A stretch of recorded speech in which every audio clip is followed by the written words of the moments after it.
Hello everyone and welcome to Melbourne Park. It is of course Australian Open 2013 qualifying. Great to have you with us here on AOTV. It is sort of the entree to what is going to be a massive fortnight starting next Monday, but very important for a number of players, 128 men and 96 women to put their best foot forward over the next 4 days, because there are 16 spots up for grabs in the main draw for the men and also 12 spots for the women. So a lot to play for. A lot of tennis players have been venturing into Melbourne Park over the last few days, and quite rightly the sun has come out. That's what we expect to see over the next few days. We've had a little bit of rain overnight. The organisers here have done a fantastic job to clean up and we're ready to go. Some great tennis action coming your way from show court number 3. 5 big matches in fact to broadcast today as we run through them. Thanasi Kokkinakis, the young Australian, is going to take on Steve Johnson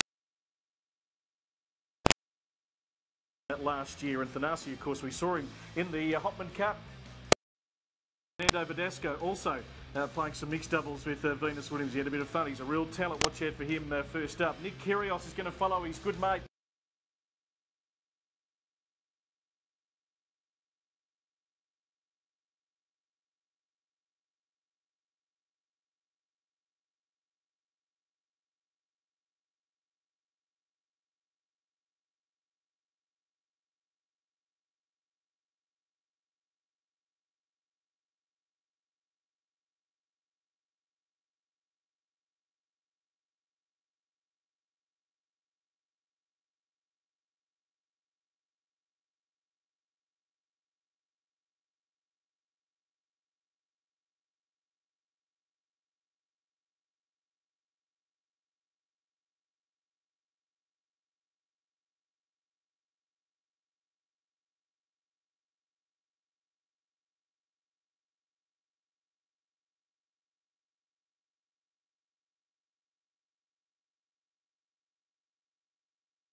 There'll be a huge following over in Adelaide in South Australia, but also around the country too, and probably around the world too, just to see what he can do backing up from his efforts at the Hopman Cup. And as I mentioned, his past 6 months has been quite impressive. Great interview there with Adrian Franklin. I was fascinated to hear his comments about, I think his term that he used was he was gassed for the first couple of games. It must be an amazing experience to go from playing junior tennis to what he experienced in the Hopman Cup, and then to play mixed doubles with Venus. Great experience. Absolutely. And look, took Verdasco to a tiebreak in the first set too. He played tremendously well. Yep, 3 points away from taking that first set against a quality player in Fernando Verdasco. So no doubt it would have instilled a huge amount of confidence in the young 16-year-old. Here he is. Now you'll have to educate me here, Dan, from Seacombe Heights in South Australia. Well, as you said, I'm only a new resident of South Australia, so I probably can't tell you too much exactly where that is in Adelaide, but I'm sure the viewers at home will be able to figure that out as well. Todd Langman is his coach, and only 16 years of age. Tall fellow. Quite a bit of pressure on these athletes in the qualifiers, Matt. Of course, they have to win 3 games to make it through to the 3 matches, sorry, to make it through to the main draw. So really, there is no margin for error for any athlete out there today. And for those viewers that have been watching the qualifying over the last couple of years on Australian Open television, we're playing 5 sets this year, and this was also brought into the wildcard tournament before Christmas. So 5 sets.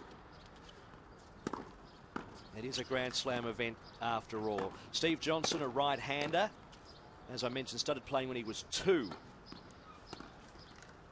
Here he is. Currently ranked 175 in the world. Has been as high as 165, so floating around that mark for quite some time now.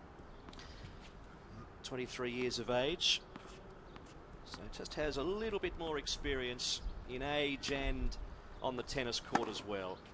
He's competed in 25 ATP World Tour level main draw matches and made his debut in the US Open in 2011. For Kokkinakis. He competed, of course, in the 2012 Australian junior singles here for the first time. So he's trying to make the main draw, which would be an incredible feat for such a youngster, but he is one of a few young Australian boys in a real emerging talented group of youngsters coming through the ranks. If you are viewing this in Melbourne, don't forget for the next 4 days we'll have all of the coverage from Show Court 3, which is our centre courts on AustralianOpen.com, but you can also venture out to Melbourne Park for free admission. The big Kids Day on Saturday. There's always something happening. There's lots of warming up going on the outside courts. A lot of practice sessions. You just never know who you might run into.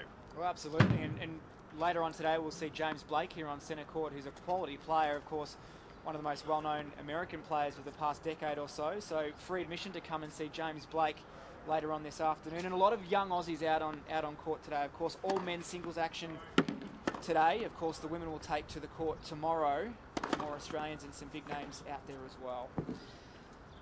It's not just this court. You're quite right, Dan. We've got 12 or 13 courts in operation, plenty of Australians, but today on this court in particular, Nick Kyrgios, as Brett outlined earlier, Sam Groth, James Blake and Matt Reed, who we saw last year in the qualifying. Look at that sun just starting to peek out. That's what we need to see. There's some clouds hovering around, but 2 minutes. I wouldn't anticipate too many interruptions, at least early. There's a good shot of Rod Laver Arena. Knowing the Melbourne weather, Matt, that sun will probably be gone in about a minute or two. Yeah, unfortunately, we're two Melburnians sitting here together and we're very sceptical about the weather. Adrian Franklin's out there. How's it looking so far, Adrian?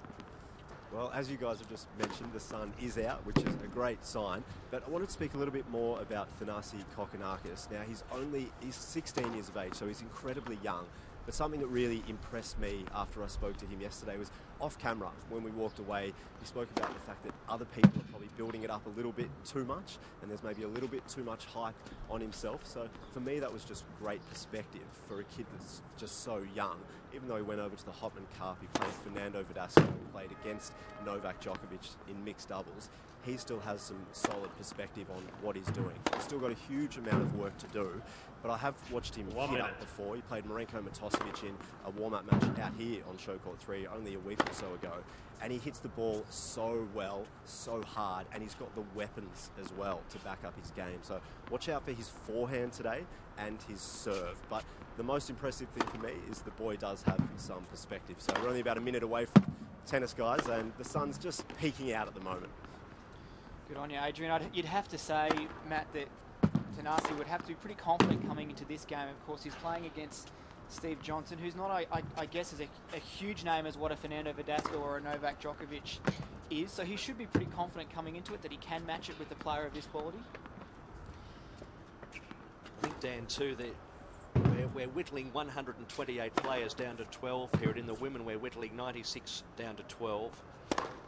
It's a big job because their Australian Open campaign, if they are to make it, starts now. This first round qualifying match, we played the best of 3 sets. They've got 3 matches, 5-set matches possibly over the next 4 days to win and then go into the main draw. So there's a lot to do, and I think that's where Adrian was coming from. Thanasi's had this experience at the Hopman Cup, but he's really just got to get down and dirty now and do the job. The left of the chair. Well, it's a big test for a youngster too in terms of physical conditioning right to be able to last Thanasi 5 sets over the next 4 days if the way it turns out, but then also then to be able to back it up in the main draw if that's where he ends up being. So a massive learning curve for the youngster over the next few days, and certainly it has been over recent times. So just moments away. Began playing when he was 8, Thanasi. Supposed to put that in perspective, it was only 8 years ago, wasn't it?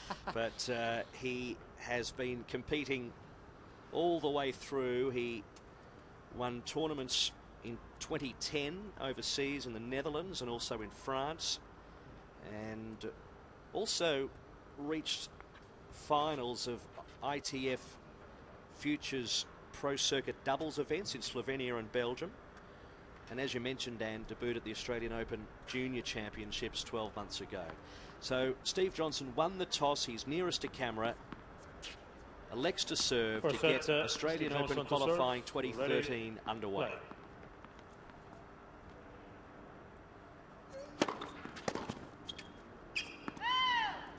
15 left.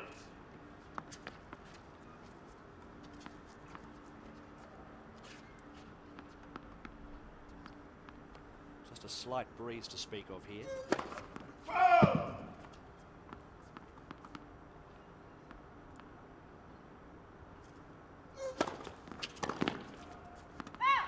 30 left. Just a couple of wayward returns from Kokkinakis to begin. Might take some time to settle in.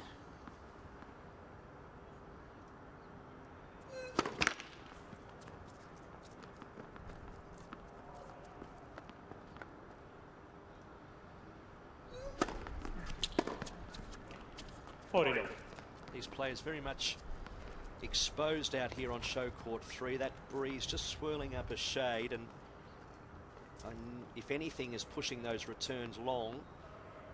As you can see the flags just outside Rod Laver Arena. A couple of these serves from the American, 190 kilometres.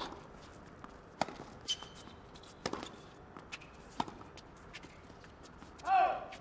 40-15. There's a bit of a confidence booster.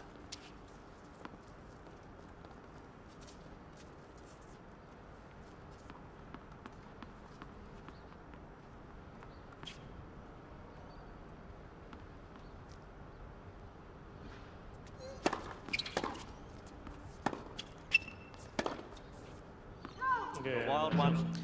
So a good start for the American. The tall right-hander gets the first game up on the board. It's 1 love.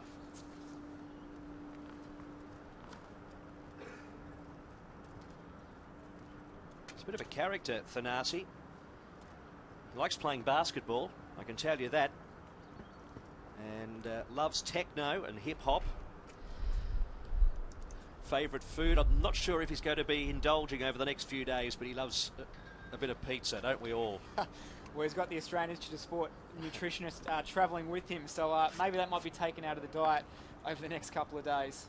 I mentioned his coach, Todd Langman, Rod Dyke as well, so he's got an able team behind him. So his first service game for the Australian Open qualifying rounds, Thanasi Kokkinakis.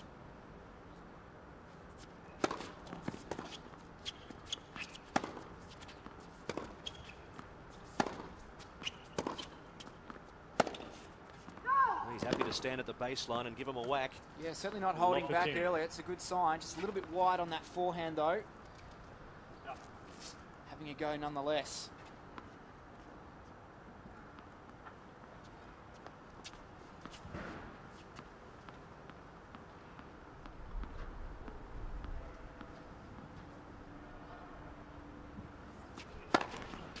Left. First serve. It's a bit stiff there. That was at 188 clicks. Just grazing the net.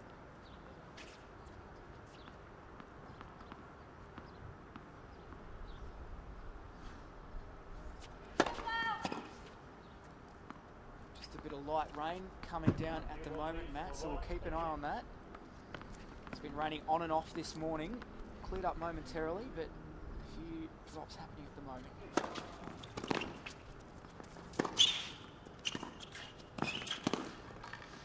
Interesting, the tall lad just slipping over a little bit there.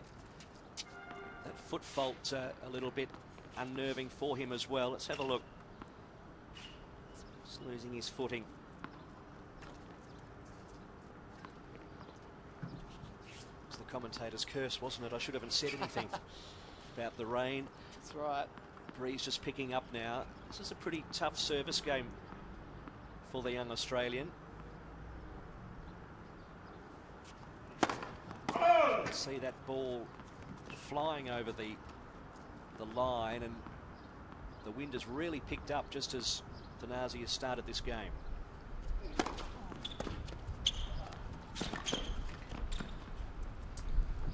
Just short making that one over, so under a bit of pressure here on serve, Kokkinakis.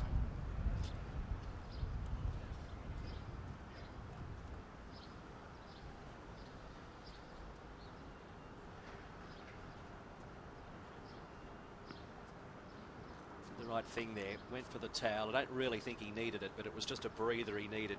Clear the head for 10 seconds. Just under a little bit of service pressure here.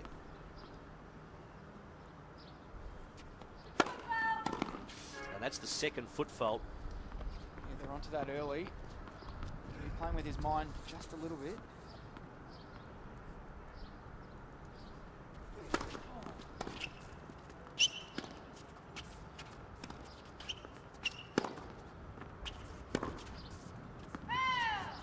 Over the baseline there from Johnson.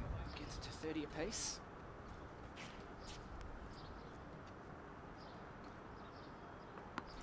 The impression that Johnson's just happy to keep bunting them back at the moment, because the young Australian's a little bit vulnerable early on, as he would be.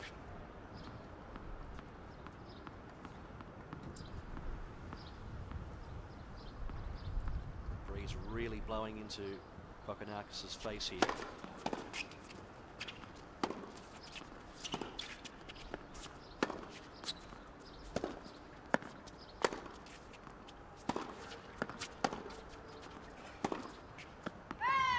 Better from Kokkinakis, got the first serve in, was able to stay in the rally a little bit longer, and then force the error there from Johnson with the shot over the baseline. So game point here for the 16-year-old South Aussie to level it up at 1-1.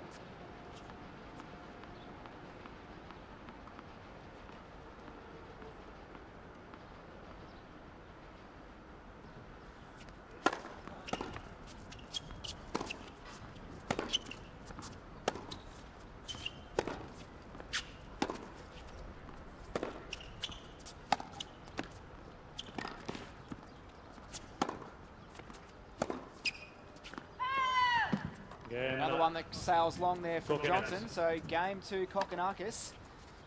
Tied up at one game all here early in the opening set. Good strong double-handed backhand there as well from Kokkinakis, forcing the error. And that will just settle him down a little bit. 7 minutes in.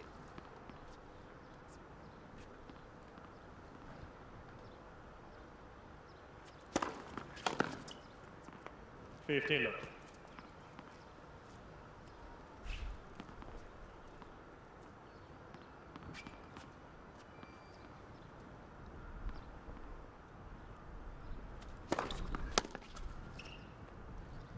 180 on that first serve, so two good first serves from Johnson as we try to catch that ball that comes flying at us. That actually hit the window of the commentary box.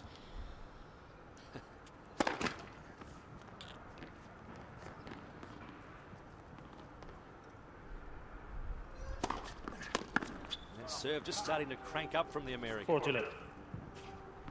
So 3 game points here. Pretty solid on service, Steve Johnson.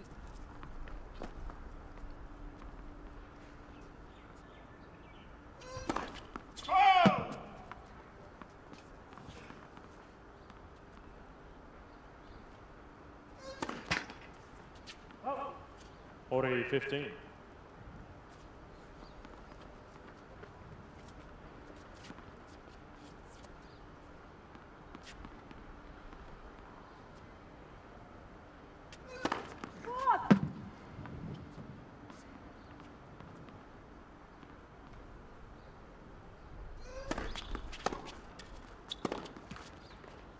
Well, Kokkinakis did well to get that return back in play. He's putting a bit of pressure here on Johnson on the last 2 points.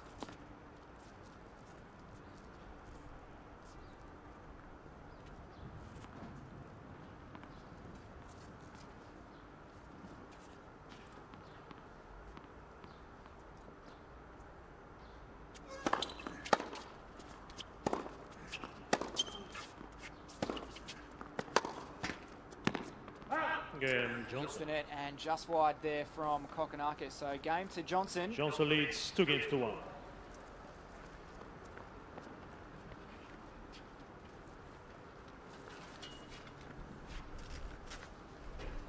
So it is Steve Johnson that takes the lead early here in the opening set of the men's qualifying singles. He leads 2 games to 1.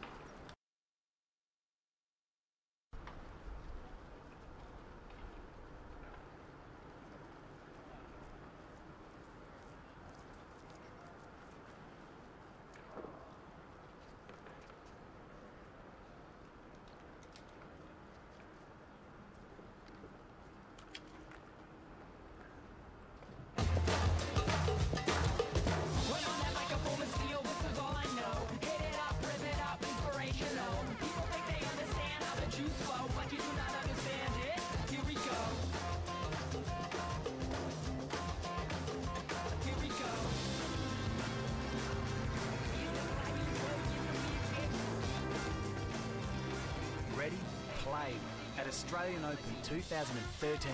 Book a Ticketek now.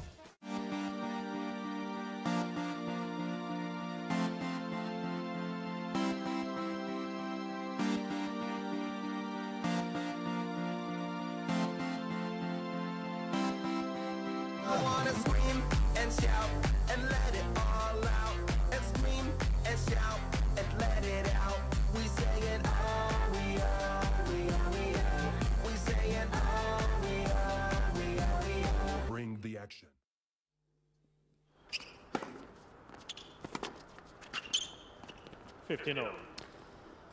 So the first point of the fourth game of the match. And it's Kokkinakis serving here, far side of the court.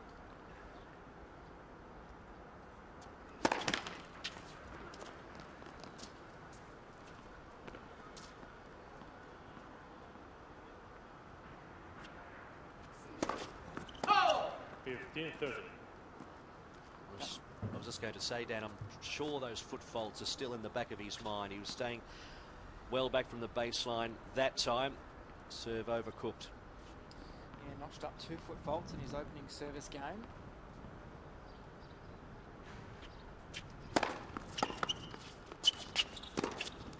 It's a good forehand shot there from Kokkinakis. Moved into it, took it early. No movement from the American there at all.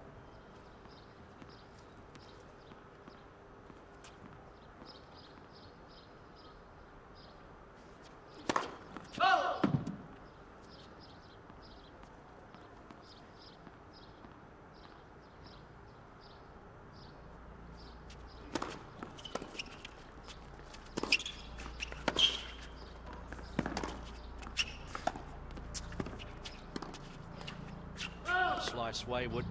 30-40. So more service pressure for the young Australian. Break opportunity here for Johnson. Big chance early in this first set.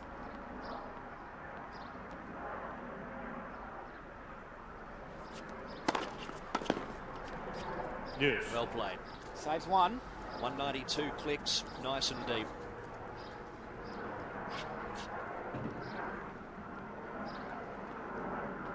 Reminder, we're playing best of 5 now for these qualifying matches at the Australian Open.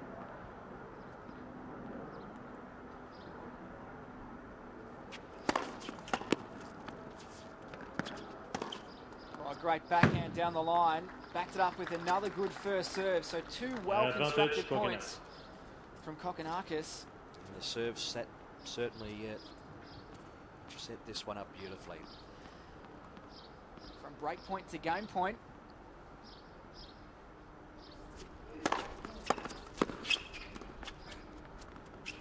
A good touch on the drop shot. Again, another good point from Kokkinakis to take the game, and we are level again at 2 games all.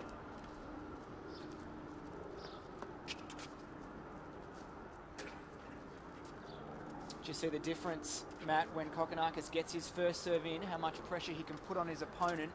So we've got some heavy hitting with the ground strokes as well. Yes, tentative earlier on, but now with a couple of really flat, hard serves. That one at 194, setting up the points beautifully. Oh!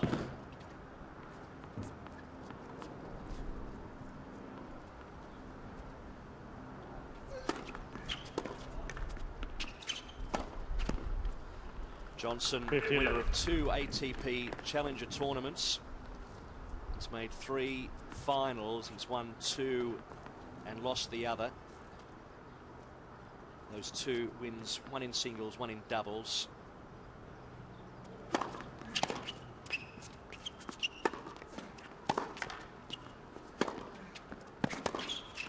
Deep first serve there from Johnson, had the Australian well and truly back behind the baseline for most of that point. The singles tournament that Johnson won was at Aptos in the United States. His doubles victory was in 2011 in Knoxville in the States as well. 40-11. Well, that was close to being long, and I think the Australian thought it was too. Pretty solid service game here from the 23-year-old. 3 game points, unchallenged so far in this game.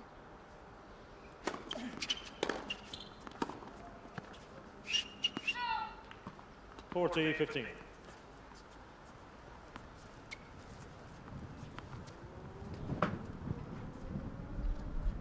Johnson, also known as Stevie Johnson, his father, tennis player also, Steve Johnson.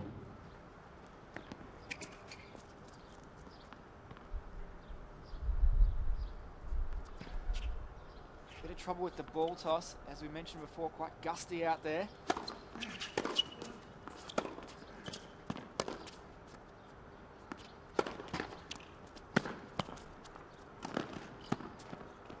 Just hits that one short 40-30.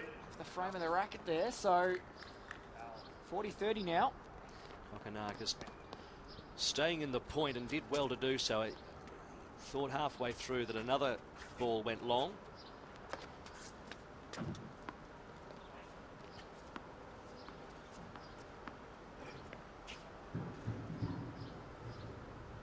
So far, though, despite foot faults and maybe a couple of interesting line calls, he's remaining very level-headed.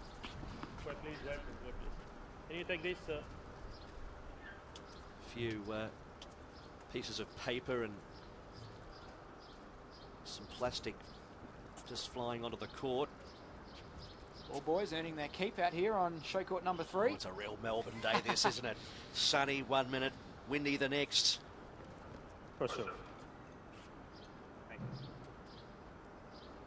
It's unlucky there for Kokonakis because he was going to have a look at a second serve of Johnson, but he'll get to retake.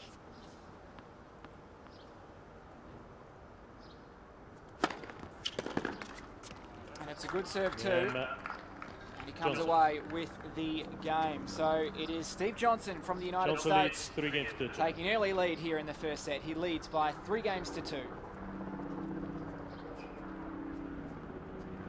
Thank you, guys. Our feature match, we'll be back to that very shortly. Plenty happening right around the courts at the moment. In fact, the young Australian, 2 young Australians are doing battle out on court 6 and court 7. Young Jordan Thompson is trailing 3-2 in the opening set at the moment. And Jacob Grills, a young boy from Ocean Grove here in Victoria, taking on Maxime Othon of Belgium, the number 31 seed, and trailing 4-1 in the opening set. So plenty of action going on right around the courts here at Melbourne Park. Day 1 of AO qualifying, and Adrian Franklin's keeping an eye on Igor Kunitsyn and Ivo Manar, 2 names that we're common with out on court 5. Yeah, we certainly are, guys. So we're in the middle stages of the first set. It's 3 games all at the moment. So Kunitsyn, he's serving here. He's got the red and blue top on there at the moment. And on the other end, Minar is just receiving. So we're 3 games apiece right now. Kunitsyn's just chatting to the umpire. I'm not too sure what about, but both players enjoy playing from the back of the court, long rallies. And we're just going to have, we've got an issue here. Yeah, they're just talking about our camera, actually, so we may need to cross back to you guys, but 3-all in the first set. All right, thank you, Adrian. Interesting battle out there, 2 guys that we Lot regularly 15. see around qualifying time. Let's get back to Dan and Matt on show court 3. Thanasi Kokonakis taking on Steve Johnson. Already causing trouble out there, Adrian. He'll be right. He'll get up to plenty of mischief over the next 4 days as the young Australian serves at love 15.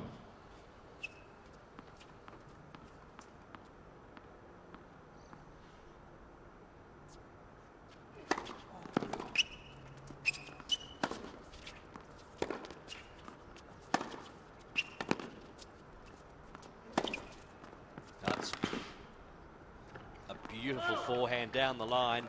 He's just starting to warm into that. 15-all. Confidently struck too. Important game here halfway through this opening set. Important he holds here, Kokonakis. Doesn't want to drop down a break. 15-all.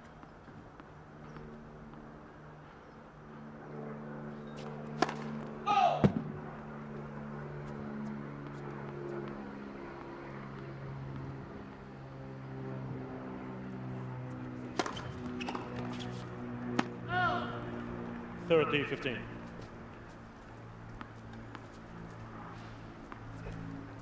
For a young 16-year-old, he's got a terrific serve, which is only going to get better over the years as he develops a little bit more strength. It's proving its worth at the moment.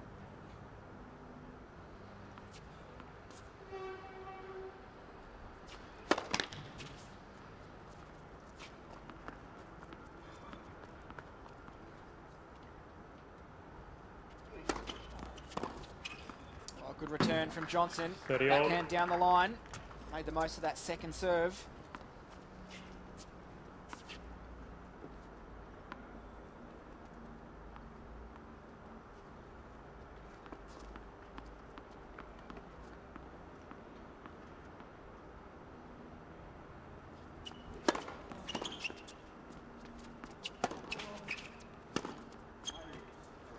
(40-30). Shocker there from Johnson.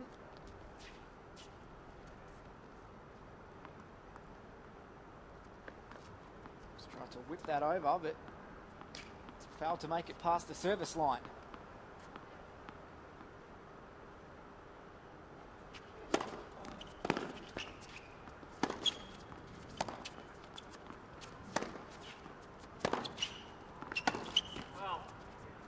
Yes. Kokonakis' favourite player. His idol is Gael Monfils. Likes his characteristics. Thinks he's a real entertainer. Bit of X factor. No entertainment required here at deuce. And that's Again, better. That forehand Advantage Kokonakis. down that sideline. Very, very solid. Here it is on replay. Steps into it and whips it down that line. So game point on serve.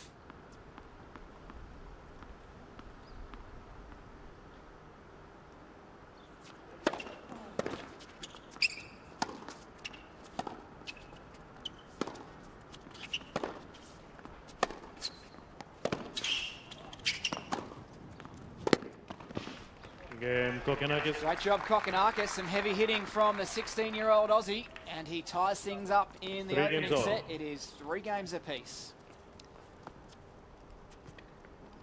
Coming into these qualifying matches, sometimes rankings don't mean all that much. As we see the full replay of that previous point, Steve Johnson, his highest ranking was in October. Currently at 175.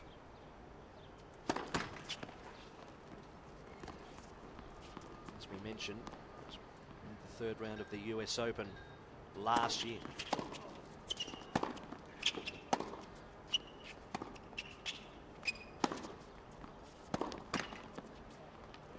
Law 15. Good start to this game for Kokonakis, taking the first point.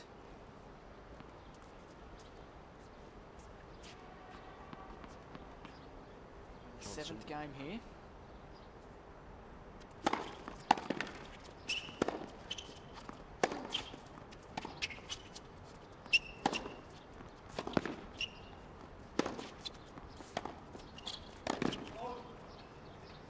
Well, right idea there from Kokonakis. He was trying to put the pressure on Johnson and come into the net, just missed the volley.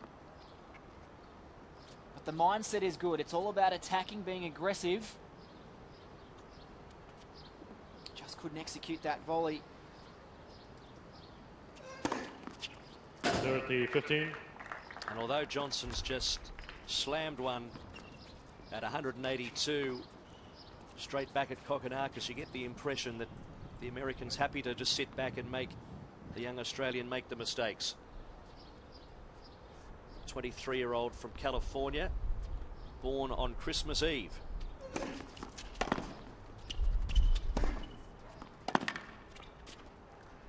A lot stronger on his right side as well. 40-15. That forehand down the line worrying Thanasi Kokonakis after a couple of previous points. His left side was left wanting.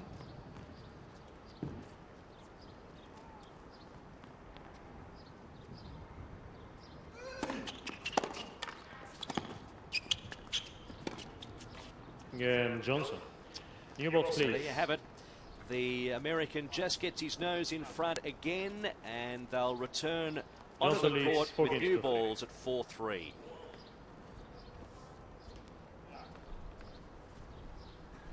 Well, let's take you around the grounds here on day one of AO qualifying. Great to have you with us on AO TV. If you're in Melbourne, you can come down for free, of course, and hopefully we'll get through lots of tennis. Stack of matches being played at the moment. Igor, Kunitsyn and Ivo Manar, as Adrian Franklin told us a little bit earlier, locked in a very tight battle out on court 5. 3 games all there. The young Australian Jordan Thompson, he's only 18 years of age. A big step up for him, taking on Nicolas Renevand of France, and the Frenchman is leading 5 games to 3, although Thompson is a chance to get back to 5-4 here. Jacob Grills, the young boy from Victoria, is taking on Maxime Othon of Belgium, who is the 11th seed, and he is trailing 5-2 the Victorian in the opening set.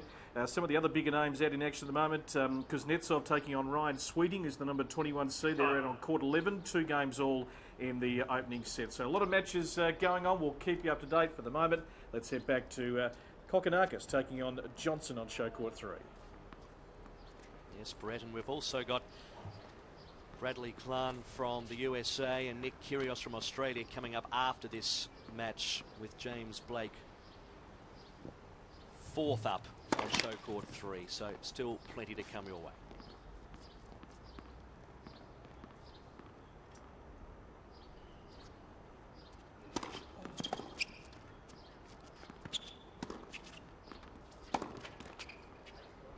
$50 Johnson a bit disappointed with himself for that one. Trying to get the breaker serve here so he can serve for the opening set. Kokkinakis looking to hold to level at 4 all. Massive game for both players.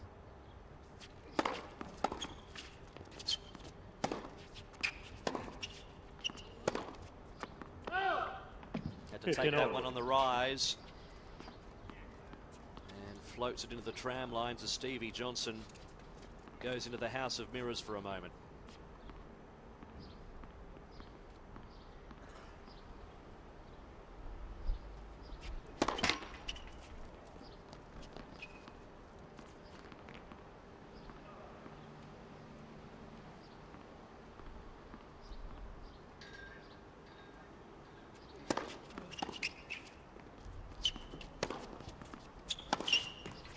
Again, a good first serve, setting that up for Kokkinakis.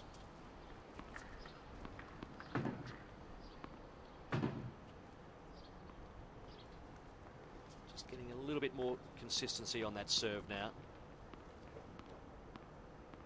He finds himself in the box seat at 30-15.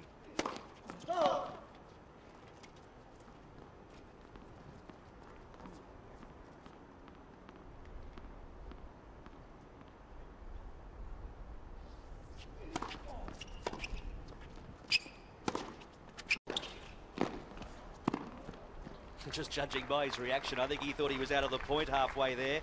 40, but he was able to scramble Johnson to the net and force an error. A tough volley for Johnson to make. Brings up game point for Kokkinakis.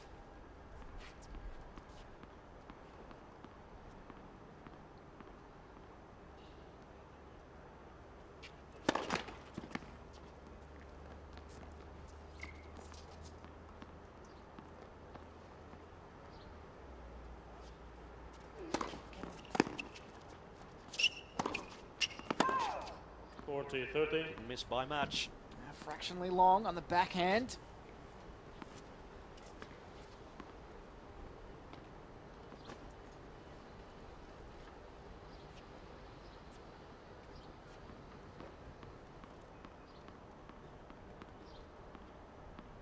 One more game point in hand.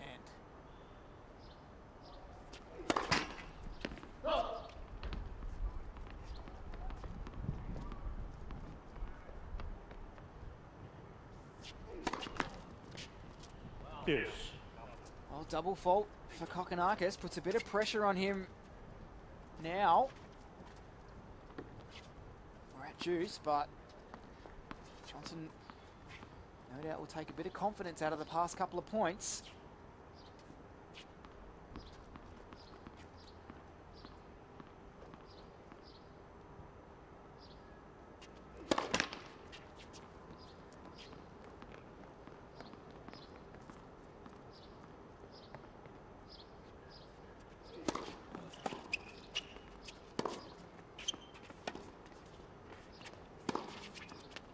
Again, that forehand saves him. Terrific shot cross court. Advantage Kokonaks. Steps around that shot to take it on the forehand wing. Yeah, I think he'll put that one in the memory bank. It's the shot of the set from him so far. Wrong footing his opponent. And then backs it up with one right down the middle. Up the tee at 196. 4 games all. It's now 4 games all after a half an hour of play. So games going on serve here in our opening match of the men's qualifying singles. No breaks of serve. Steve Johnson from the United States to kick things off in this game. 4 apiece.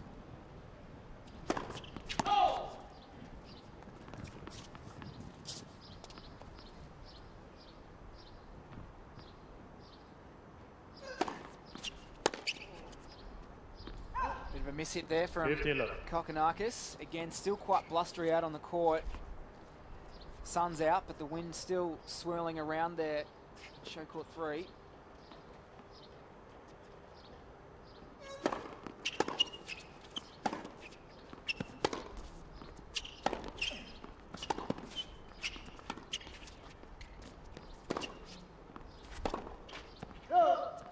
Johnson went for that 59. backhand down the line, just wide.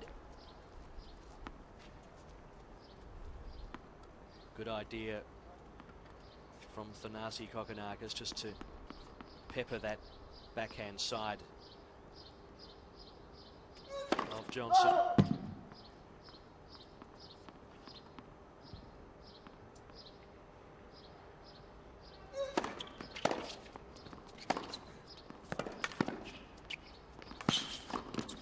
Some big hitting there from Johnson. Set that up with that easy 30, shot. 15. Up at the net. Kokonakis could do little bit just to get that back in play.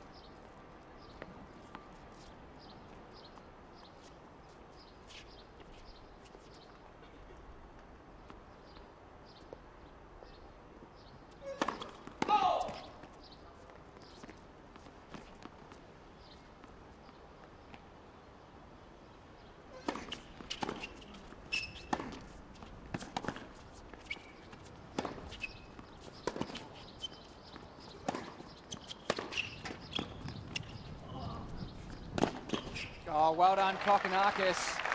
A bit of luck on his side, but he managed to flick that one over. 30 all. Gee, I can understand why the breeze is doing these players' heads in at the moment. One of those ground strokes from Kokonakis falling short in the court for the American. The breeze really held it up, but then while serving, they're flying long.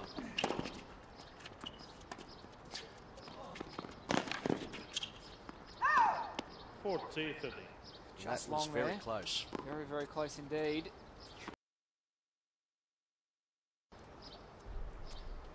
Kokonakis did well to get that back.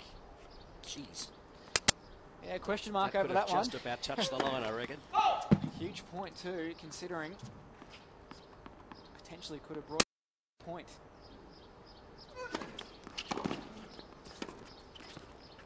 Yes. Strong return.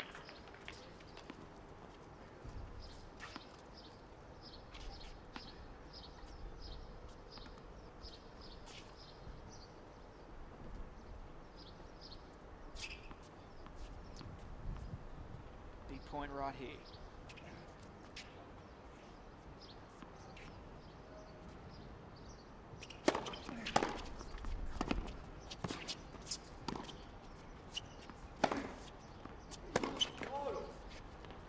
Advantage Johnson. Plummets that one into the net.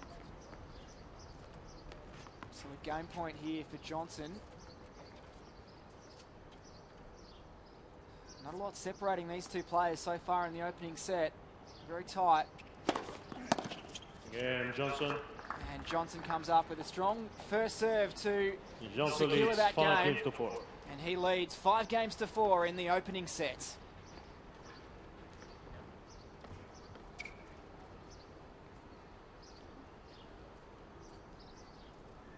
Guys, we're out on court 7 and we're in the middle of a really tense battle between Jacob Grills from Australia and the Belgium 31st seed Maxime Orthorn. So serving now is Orthorn from Belgium. He's got the black shorts and Jacob Grills has the white shorts. Right now we're sitting early stages of that first game's just gone in the second set.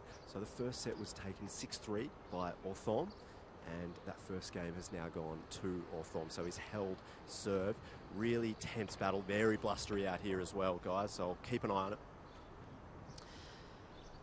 Fantastic, Adrian Franklin. Thank you, covering all of the outer courts. As we mentioned earlier, 12 courts with play on them today. So if you're in the area, free admission. And you'll see some great tennis. So here on show court 3. Sorry, mate. 128 men have come down to Melbourne vying for the spots on offer. The 16 spots on offer to make it into the main draw of the Australian Open. So some high-pressured tennis out on the show courts here at Melbourne Park. Well, we must say we haven't forgotten about the women either. It's men's today, but the women's kick-off tomorrow, with 96 women being whittled down to 12 for the main draw. Draw at 4 o'clock today. Kokkinakis serving here, down 4 games to 5. Pressure on his shoulders.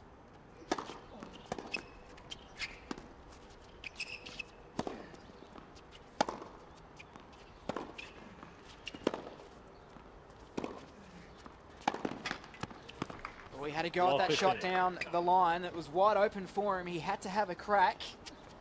Just caught the top of the tape. First point to Johnson.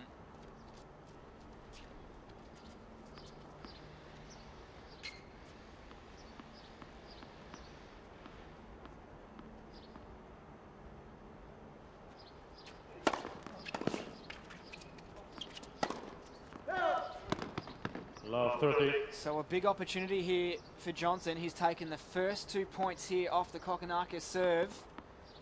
Bit of a test here for the young South Aussie. A few more mistakes and that first set could be gone.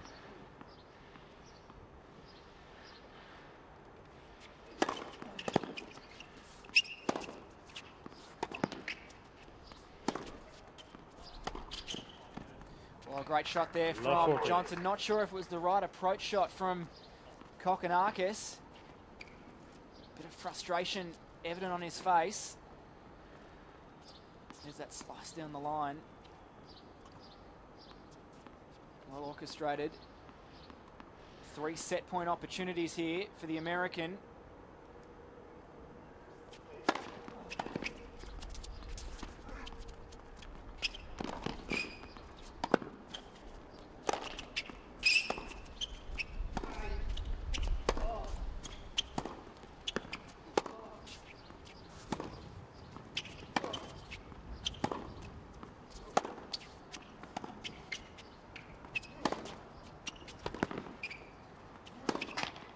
There you have it. That is the opening set to Steve Johnson from the United States. He takes it 6 games to 4 By 6 games to 4. against Kokkinakis.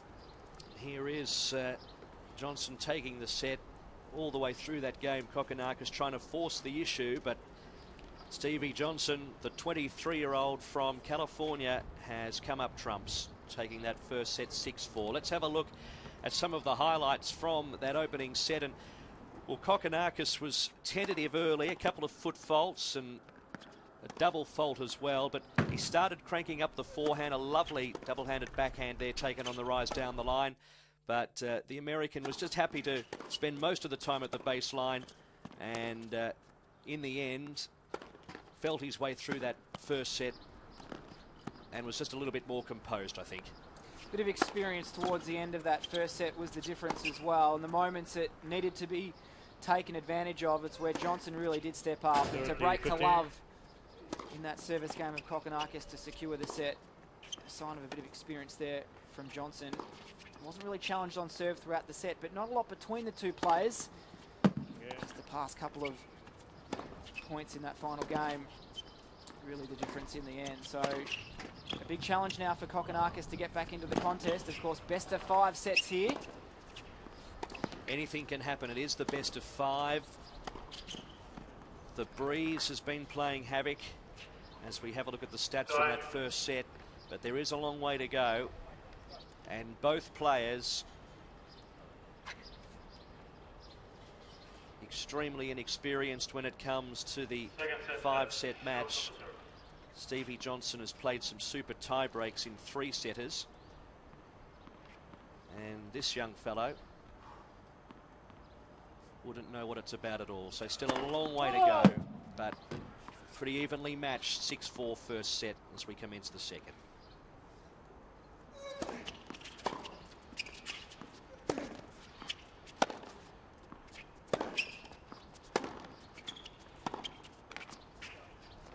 Love 15. Kokkinakis takes the opening point. Steve Johnson's played in 25 ATP Tour World events, so the experience, as we mentioned before, really is on his side. Has the first set in hand. 15-all in the first game here of the second.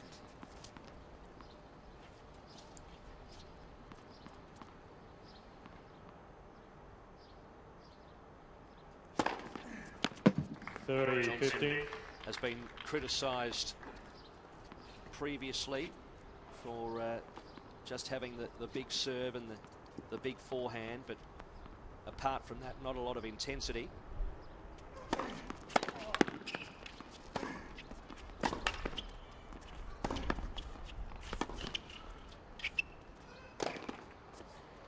We just caught the sun there on the overhead, plummets it to the bottom of the net. Tough shot to make with the conditions out here.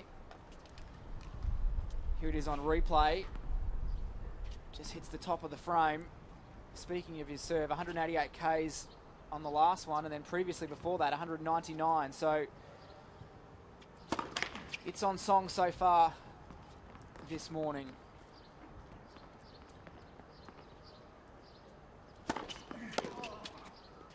Kokkinakis just frames that one.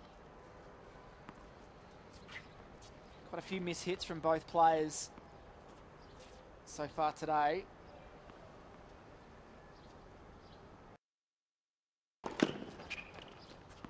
Plenty of tennis taking place up the road at Kooyong this week as well, and also those hot conditions in Sydney yesterday. Will keep you up to date with all of those scores from around the country as we lead into the Australian Open main draw starting on Monday. And we'll also endeavour to give you as much information about all of the action starting on Monday, admission prices, etc. As we see some of the team here, the hard-working team, the gang in blue, that are working the scoreboard at the moment here on Show Court 3. Great to see the army of blue and orange out catching the trams, etc. around Melbourne Park today. For many, the Australian Open starts right now. Kokkinakis to serve. 15 left.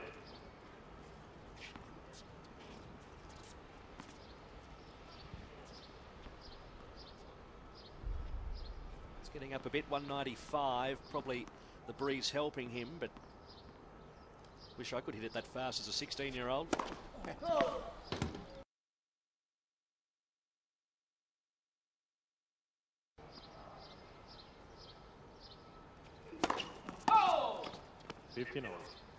I was talking about, the breeze swirling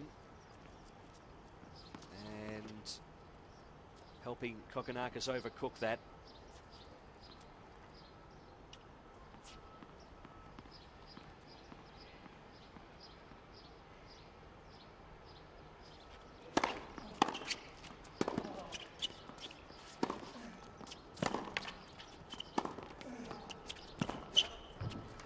swing and a miss there from Kokkinakis. 15-30. That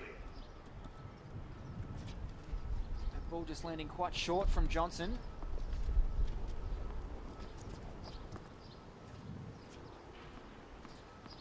Too far behind the baseline.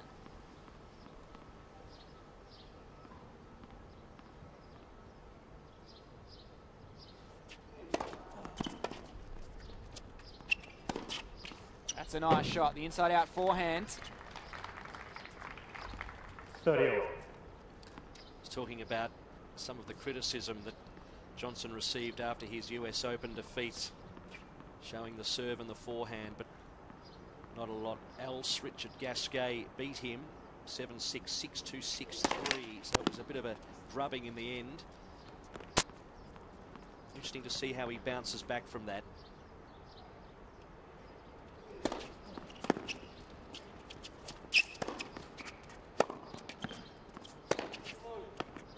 At the moment, that's the claim to fame, isn't it? Third round of a US Open. But he was also given a bit of a lesson.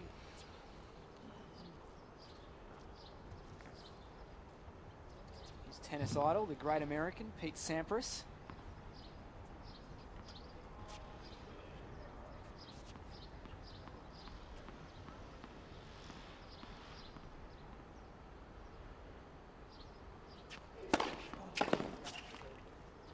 Yes. Well, good serve there from Kokkinakis, saves a break point.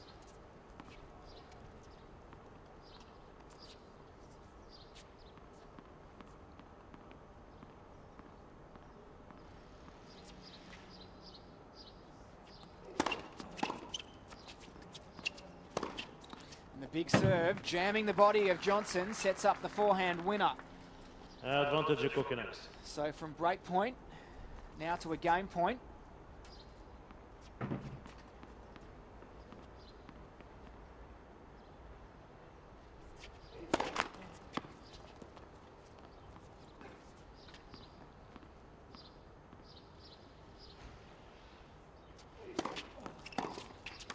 Well, that's a nice backhand. Yes. On the return down the line. Back to Juice. Both of these players know what it's like to have to step up a notch. Kokkinakis coming off that Hopman Cup career highlight, filling in for John Eisner and giving Verdasco a run for his money in the first set there. In that match I was talking about with Stevie Johnson, Richard Gasquet, and he believed he would have gone up about 10 notches to play someone of that calibre.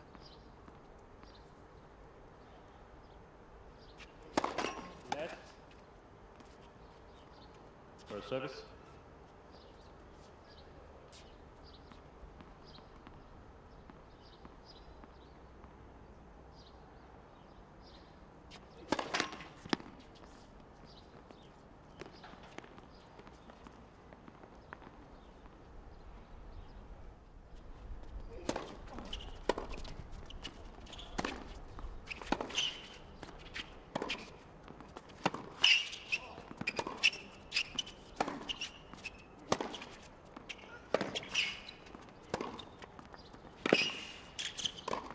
Beautifully. They were both happy to stay at the baseline and just trade blows. But he's worked that beautifully, Kokkinakis. Some great hustle from the back of the court from both players. One of the best rallies of the match so far.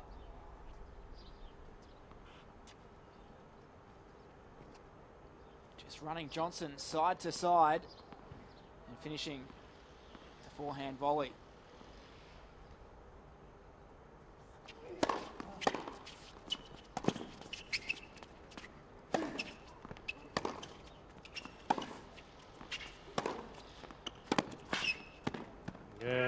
He's done it well, Kokkinakis, and showed a little bit of versatility in that game as well, from the baseline and overhead. It's 1-1, 10 minutes into the second set. Under a bit of pressure in that game, wasn't he? He really had to work hard to secure that service game. Johnson, of course, having a break opportunity, couldn't convert. back at 1 game apiece. Johnson to serve here in the 3rd game.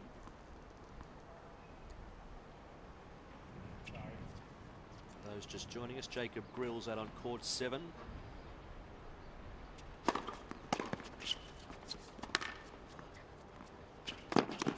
Oh, good speed from the back of the court to move forward onto that one from Kokkinakis.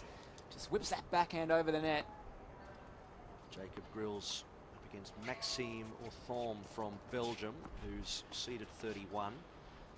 Jacob going down in the first set there, 3-6. A further update from Adrian Franklin shortly.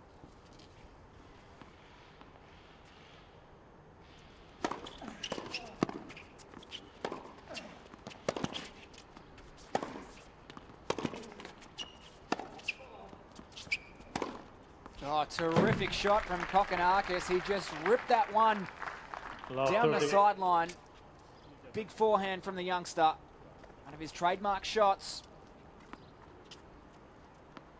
And off he goes. Bang. Yeah, that one goes onto the show reel so far after 52 minutes of play.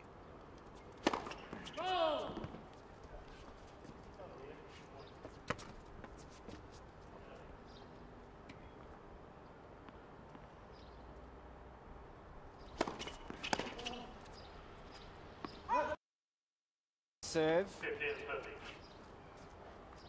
Catches Kokkinakis flat-footed. 15-30. Johnson just unhappy with movement, I think, at the back of the court.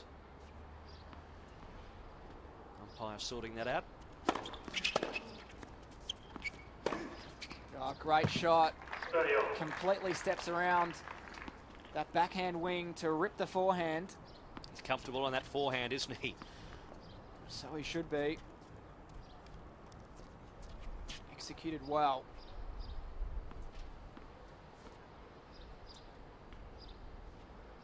So from love 30 to 30 all. And it's a game point now. So 3 well-constructed points from the American.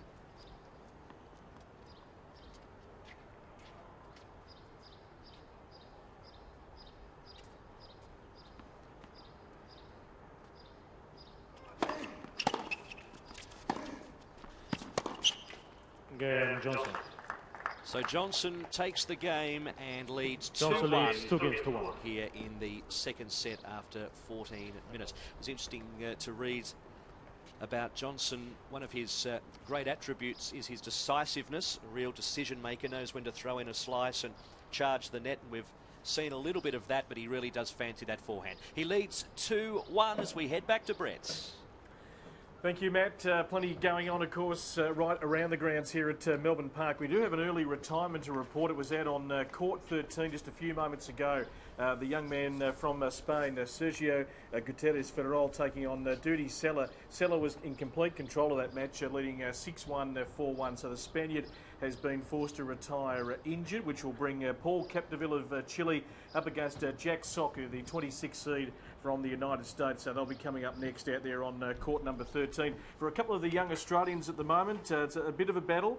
Of course, Orthom of Belgium, the number 31 seed, 6-3, 3-1. He leads out on court 7 against Jacob Grills from Victoria here in our home state. And, of course, the young Frenchman, Renovard, 6-4. And Thompson of Australia, 4-2 now in the 2nd set. He is starting to strike back. So there's some of the major matches going on at the moment. But an early retirement, Duty Sella moves through to the 2nd round of qualifying here at Melbourne Park.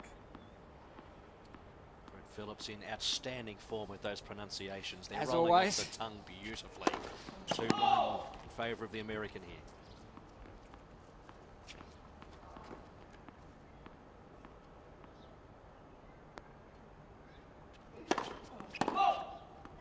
Serve around the 190 click mark, and that's not wavering. Great power for such a young man. And to his credit, his temperament hasn't changed after losing the first set.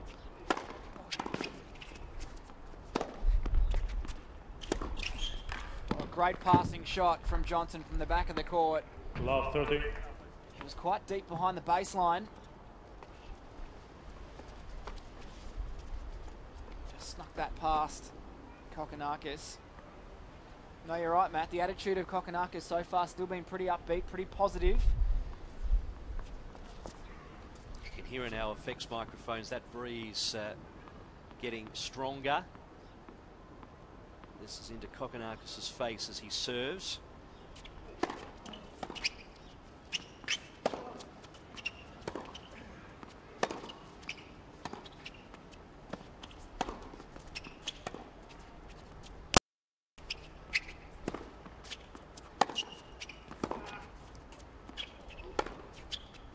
Out. Oh, no, that's been overruled. The linesman was happy with it. Kokkinakis doesn't like it.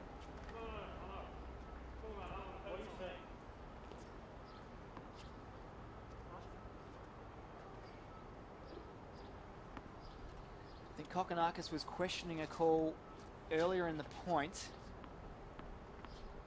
that he had a bit of a query about. Danger time here because he's down 3 break points.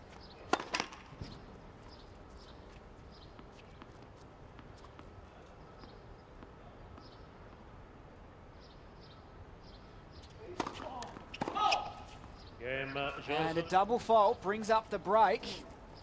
Let's hope this doesn't see Kokkinakis unravel. Johnson leads 3 games to 1. Steve Johnson now takes a 3-game-to-1 lead in the second set. He's got the first 6 games to 4. So this will really test the young South Australian, 16-year-old Kokkinakis. Just a few emotions starting to creep in to his repertoire at the moment. Johnson serving. Oh.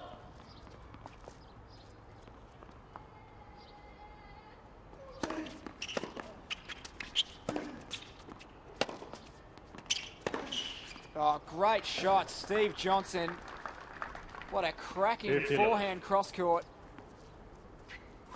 Didn't he strike that well? And he saw that like a soccer ball, didn't he? He was all over that.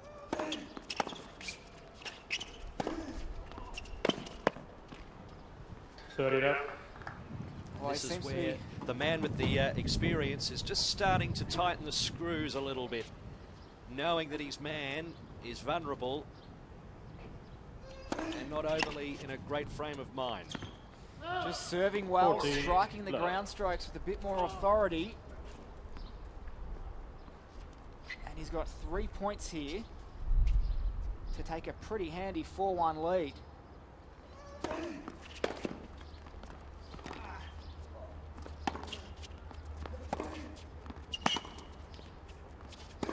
He does this, just that, Steve Johnson. 15.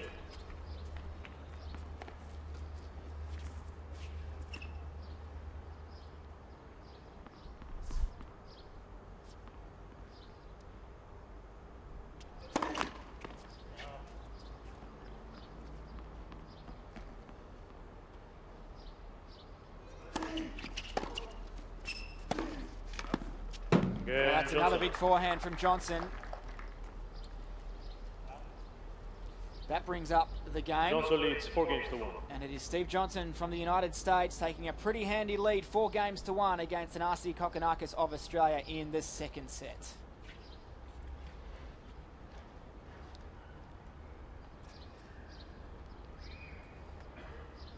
Guys, I've got Thanasi Kokkinakis coach Todd Langman with me. Now, tricky time at the moment, Todd.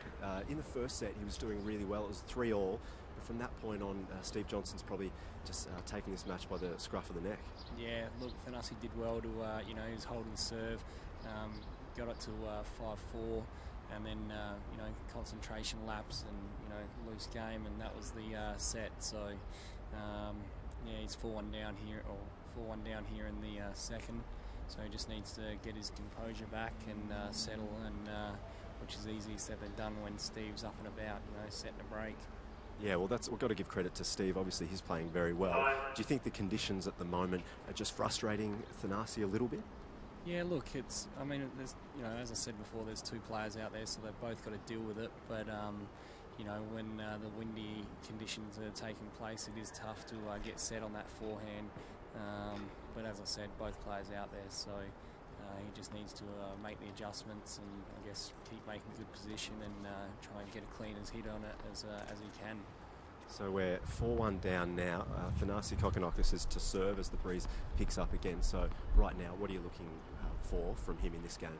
First serves, definitely he's got to get his first serve percentage back up. That just dropped off, so, and there's another one just missed. So, yeah, needs to get on the first serve a bit more and definitely needs to hold here and have a crack. This seems Steve will be serving from that will, for Thanasi to break. So, yeah, this is it. Thanks for your time. Let's hope he can get back into this second set. Thanks very much. Adrian, well done. It just proves that tennis can be one of the loneliest sports you can play. His coach has all the answers, but he can't help now. It's up to the young man to get himself out of this little rut that he's in.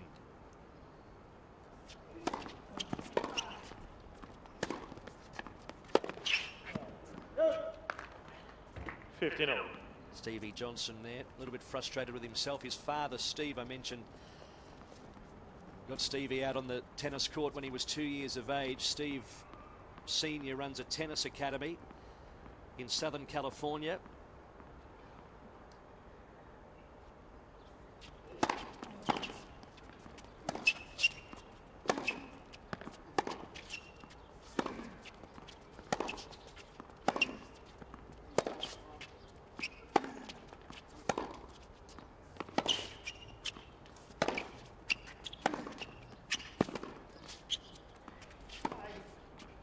That's a great... Now, what's happened here was a great forehand that flopped over the net. Don't make like this. If he doesn't call it, I call it. If I don't call it, doesn't matter what you do.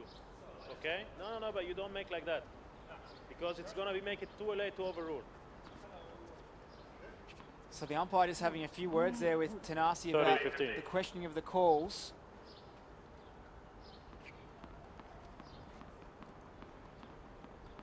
Such an acute angle there from Johnson.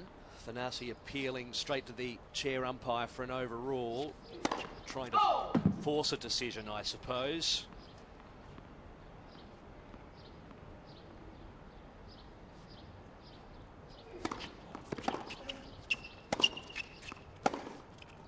Out. 40-15. Let's just have a look at this. I think the linesman was right. I think it hit some chalk there. Absolutely.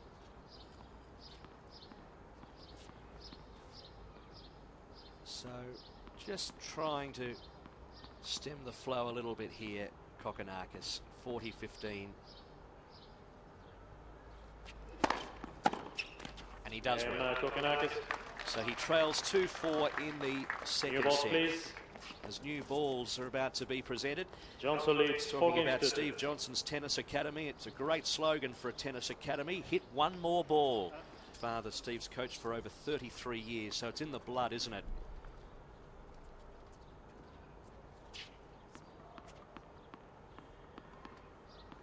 All set to go here in the 7th game.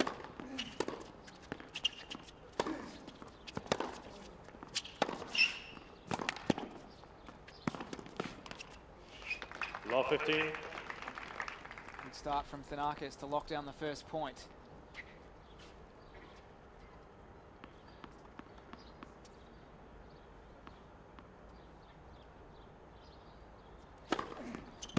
$15.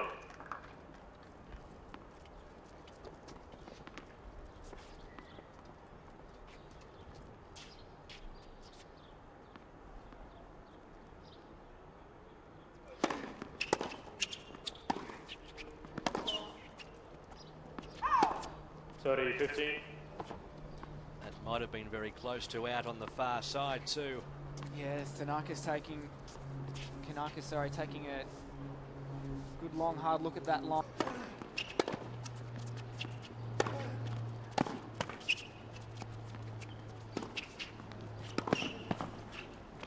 see there again the ball holding up 14-15. quite noticeably. But it didn't faze the American. Right there.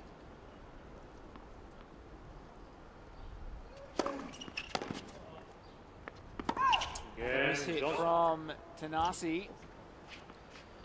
Johnson leads 5 games And to that's 2. the game to Johnson. Pretty handy lead here in the second set, 5 games to 2. Huh? Me? No. I was on. So Steve Johnson just wanting clarification as well from the chair umpire what happened in that previous game. But the man in the chair has it under Anyway, control. cannot, It's the American leading see it 5-2. anyway, because here it's very clear. Here, I mean, we see the mark anyway because it's very clear. Mark on AOTV. Day 1 of qualifying, as we told you earlier, Duty Seller is through courtesy of a retirement from his opponent, the Spaniard, Gutierrez Ferrol. Also, just out on court 10 moments ago, Kenny Teixeira, the South African, taking on Fabiano de Paula of Brazil. 7-5, 6-1, and that match has been completed. So we're just chasing out what has happened out there on court number 10. As far as the young Australians are concerned, Jordan Thompson, a young boy, is only 18 years of age, and of course in 2008 he was selected to represent Australia at the World Junior Tennis Competitions, and of course he's won the second set against Renovan of France, 6 games to 2. So that now heading to the third set. And interestingly, for Daniel Brown's the 7th seed from court number 15, who did defeat Jeremy Chardy in Qatar last week, knocked him out of the seeding here for the Australian Open. He's lost the opening set to the veteran, the journeyman from Canada in Frank Dancevic, 7 games to 6. So plenty happening around the grounds as we head back to show court 3. It's Steve Johnson of the United States taking on the Aussie, Thanasi Kokkinakis.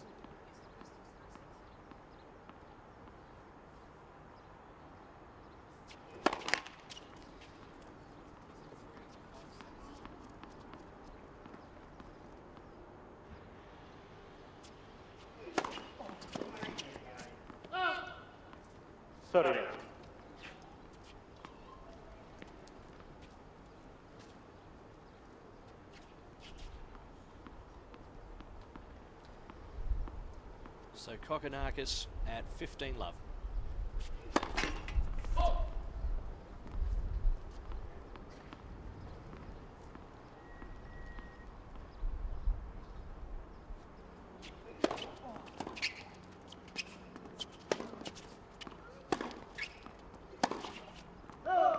Sorry, 15.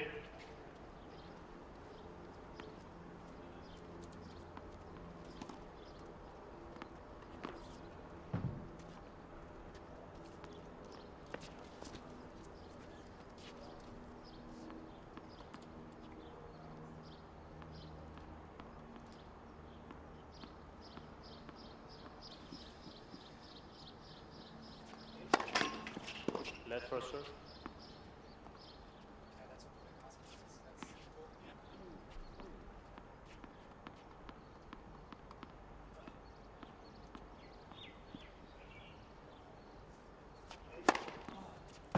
T 15.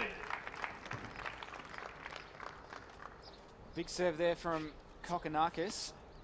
Just been informed that, of course, it is the best of 3 sets here, not 5 sets in the qualifiers. So, very important game here for Thanasi Kokkinakis to stay in this match.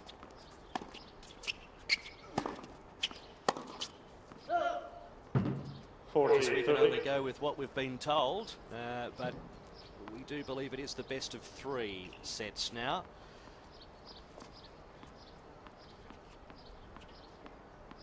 If that changes again, we'll let you know. Certainly will. One more game point here for Kokkinakis.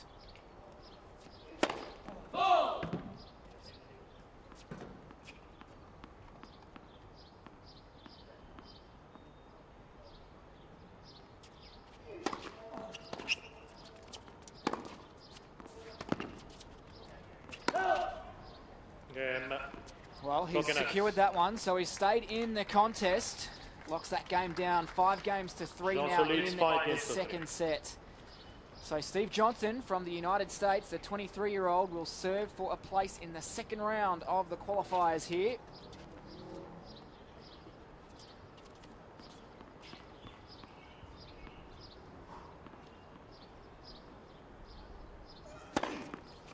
Well, that's just about the quickest serve we've seen all morning, 201 kilometres an hour. Previous best was 199 Ks. So ramping it up a couple. Two big first serves. Etching closer to match point.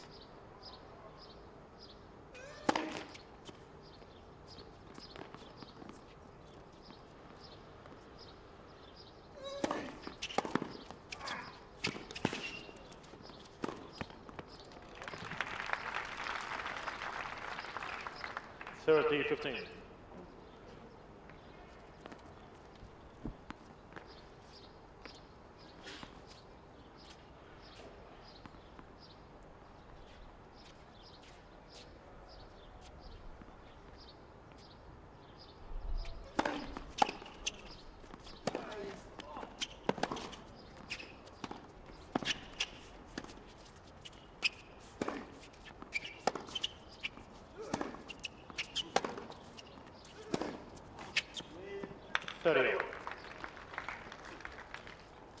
He knows that it's a crucial point. Gets it back to all square in the game and just gives Kokkinakis a bit of a sniff.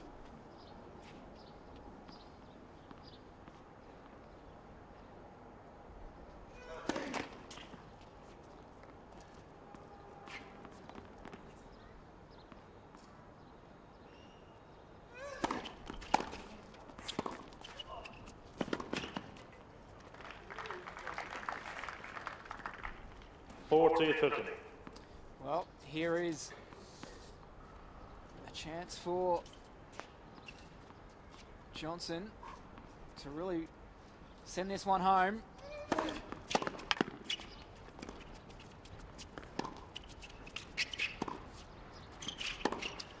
Kokkinakis thinks otherwise. A great passing shot on the backhand wing.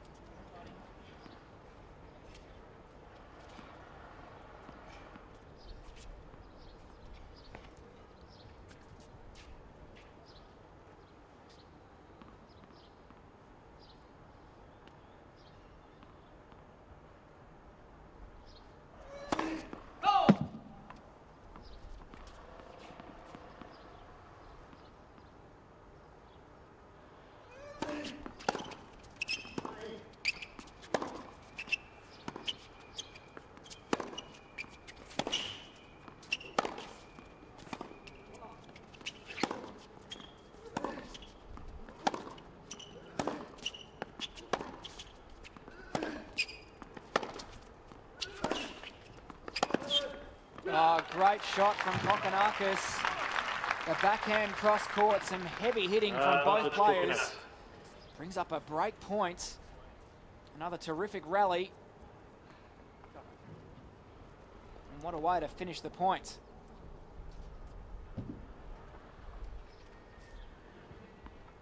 Thanasi hasn't had too many break opportunities.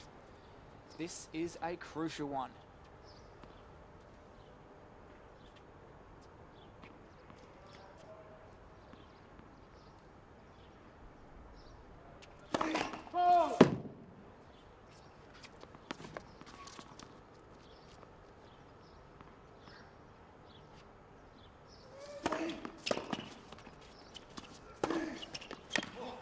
Way to save. Break point from Johnson. Powerful forehand.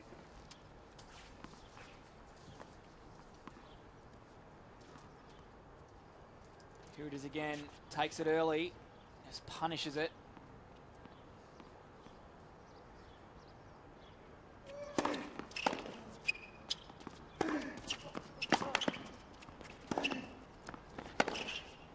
Another cross-court passing shot from Thanasi Kokkinakis. Another breakpoint chance. Winner of this match will go on to face either Kenny De Stiepa from France or Fabiano de Paula from Brazil.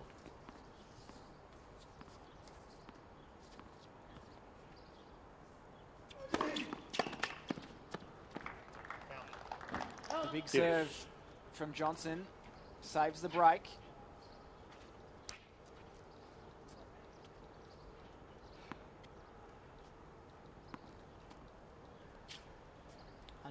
$189 clicks on that one.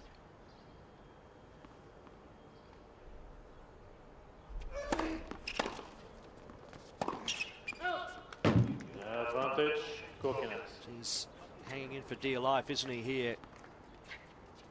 The Australian. Looked up at his coach, a bit of positive reinforcement with the body language from both parties. Break point number 3.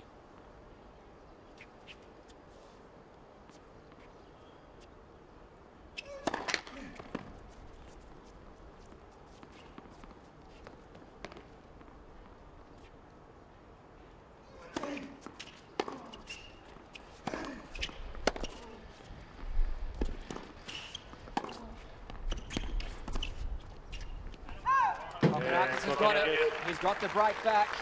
Game's back on serve now. 5 games to 4 Johnson in the second set. Johnson has the first. He took the first 6 games to 4. He leads 5 games to 4. It's on serve in the second set.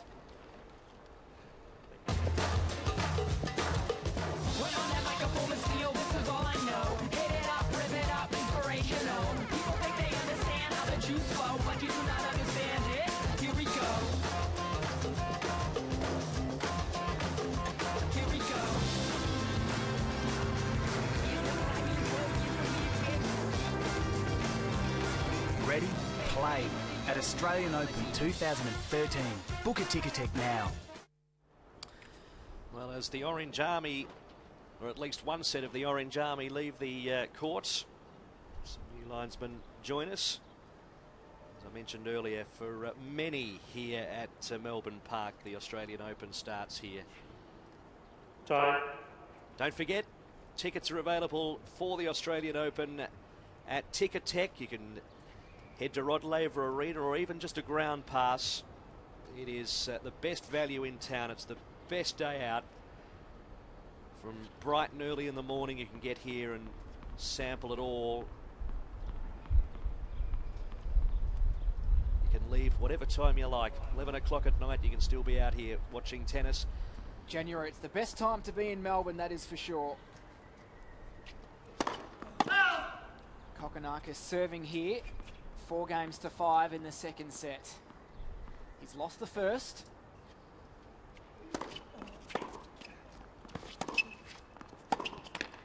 Got to say too, I was a little bit excited to see a few of the names entertainment-wise that are going to be here over the fortnight.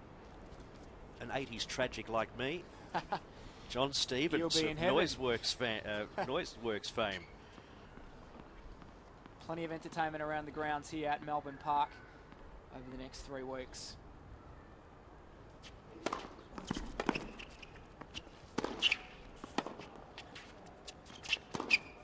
Well, Kokkinakis is stepping up. 30 love now. He broke in the previous game. Looking to hold serve here. Just momentum shifting slightly towards the young Aussie.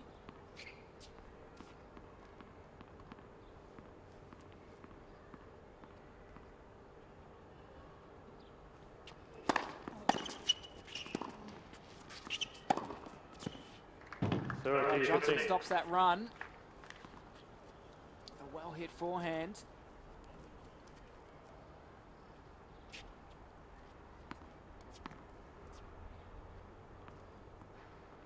Still quite overcast out there at the moment. Sun's just ducked away behind a few of the clouds.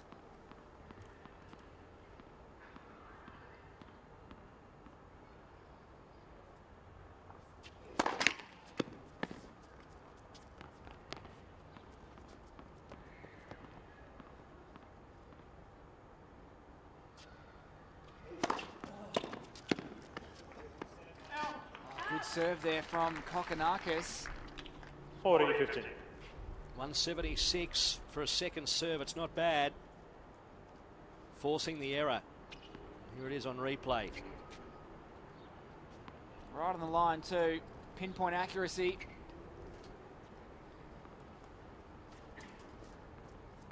Couple of game points in hand.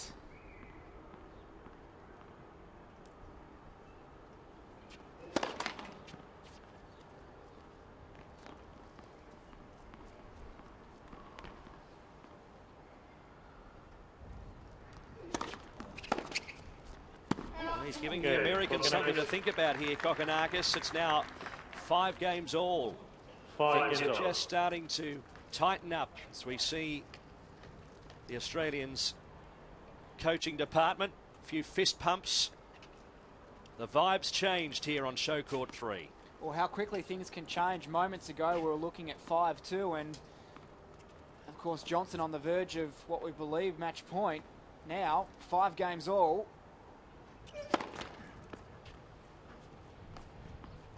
And Johnson perhaps the one under pressure now.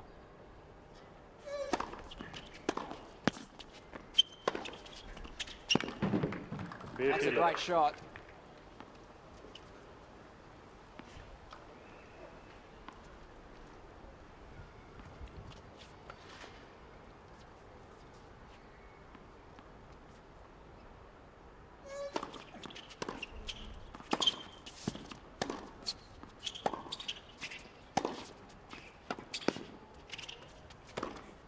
And Tenassi responds. Stroke for stroke, these two. Very comfortable getting these balls on the rise, Kokkinakis. We saw a lovely overhead from him in the first set, and they're happy to take that one on the full.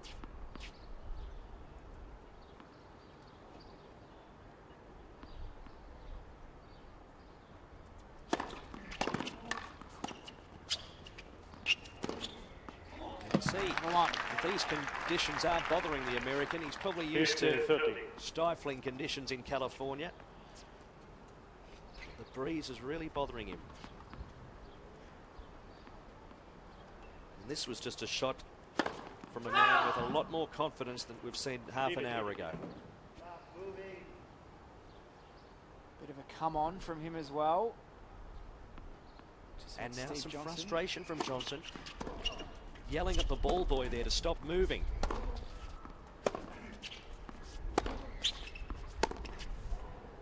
And that's going to bring rain. Still in play.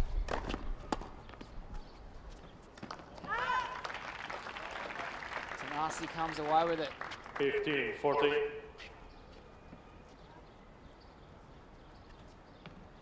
how about this? 2 break points for Kokkinakis.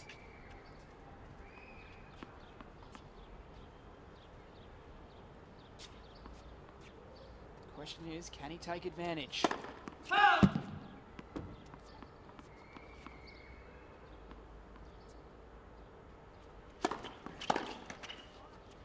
30-40. Very close. He's clipping the top of the tape. 1 break point to play with.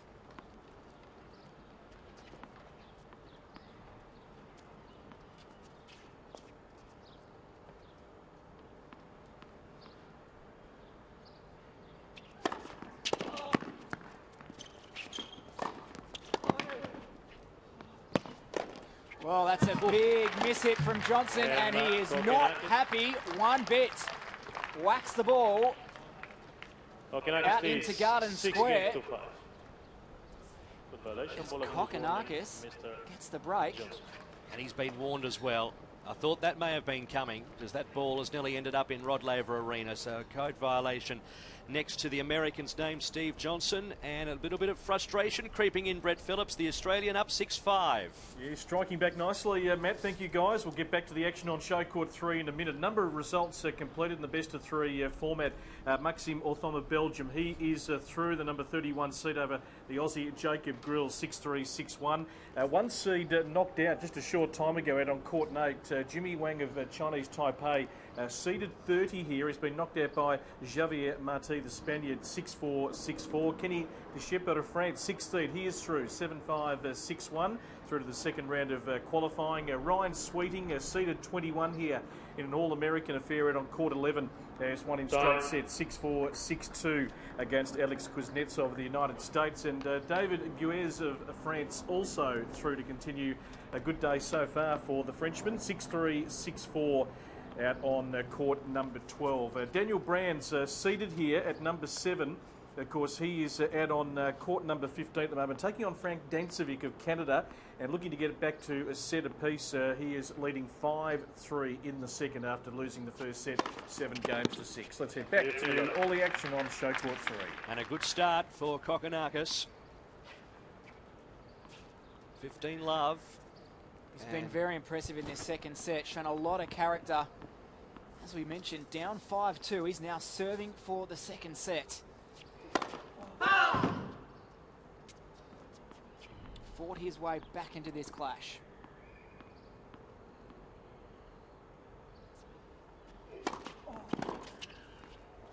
It's a good return. Cramped him up as well. Still able to put it away.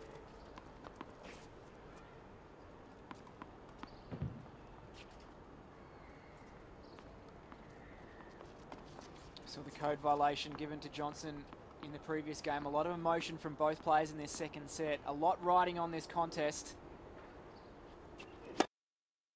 Serve from the Aussie.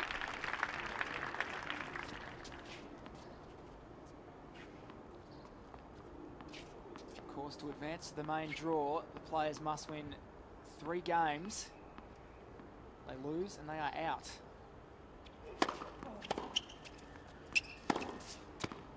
There's no women playing today. We have to whittle 96 down to 12 in the women's side of things. That starts tomorrow, but 128 men kicking off in the qualifying. As Dan mentioned, 3 matches and you're through.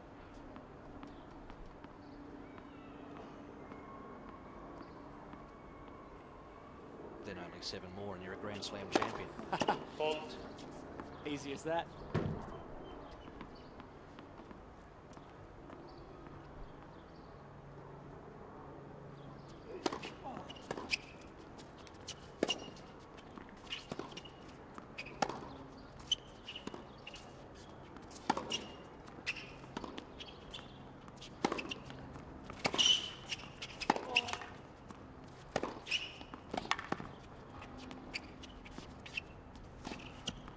He had to step around that again, but Steve E. Johnson finds his familiar forehand and sends it cross court for a winner.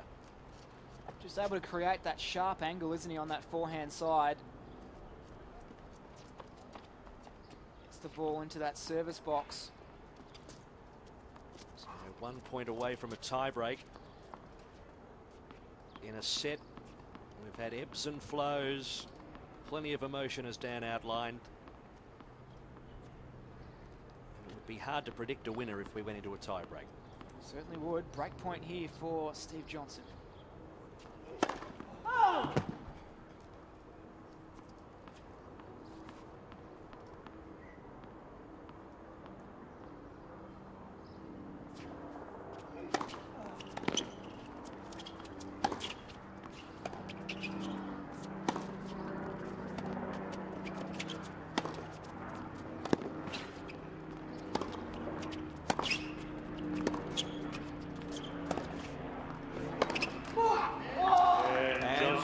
As the Craig Willis helicopter flies across Melbourne Park, we get a tie-break in the second set. So a bit of emotion spilling over at the end of that game for Kokkinakis. A bit of an outburst, releasing some frustration. 6 games all in the second.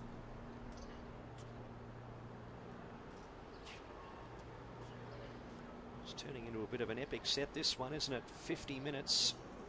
And we get underway in this second set tiebreak. All to play for.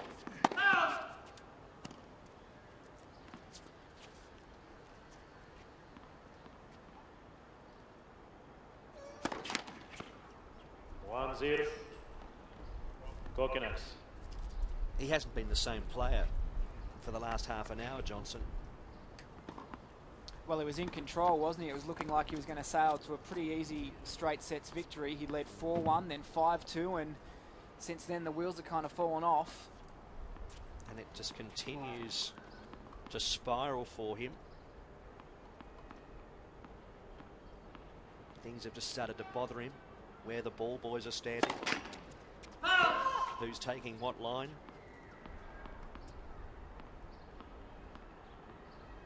Time for the Australian to strike.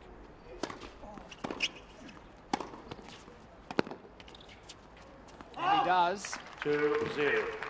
Again, just wrong footing his opponent. Coconuts. It's been a good shot of his this morning.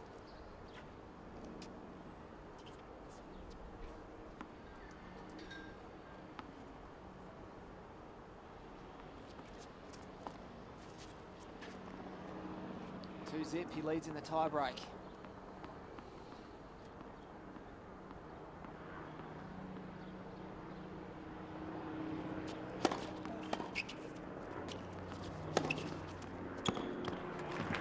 Make that 3-zip.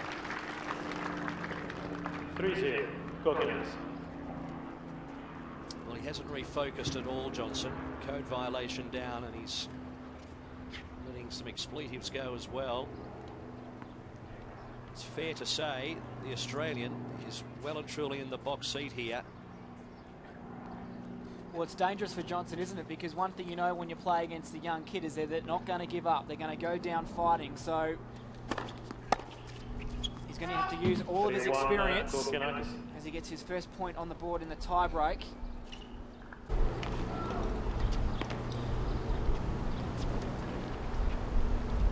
He was 4-1 down in this second set. Kokkinakis.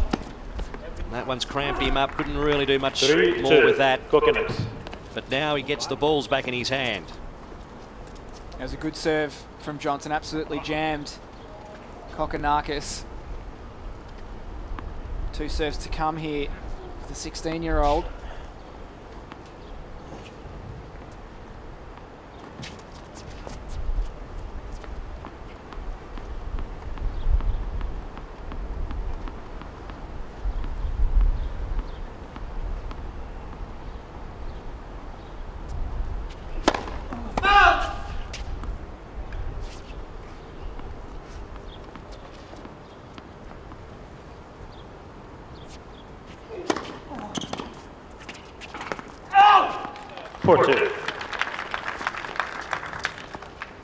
Coconuts. So change ends, bit of breathing space for Kokkinakis. Our next match on show court 3, Bradley Klan from the USA up against the Australian Nick Kyrgios. American ranked to 254 in the world, another from California. Left-handed Bradley Klan, he's coming up next. As we still have Sam Groth, James Blake, Matt Reed to follow here on show court 3 on AustralianOpen.com. So it's Kokkinakis 4-2 up, serving far side of the court.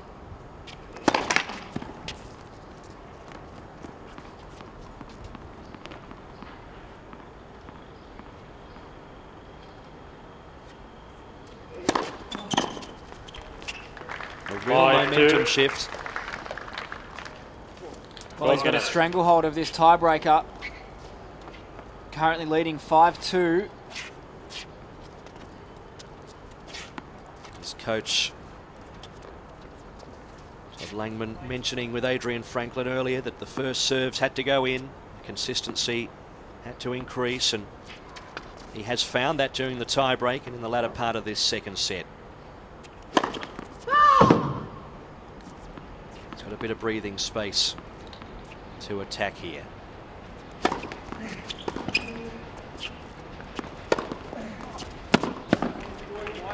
Well, he chose to float that backhand up. 5-3 Coconuts. Johnson chose to punish it. Quickly regretted that one when he struck that one, did Kokkinakis.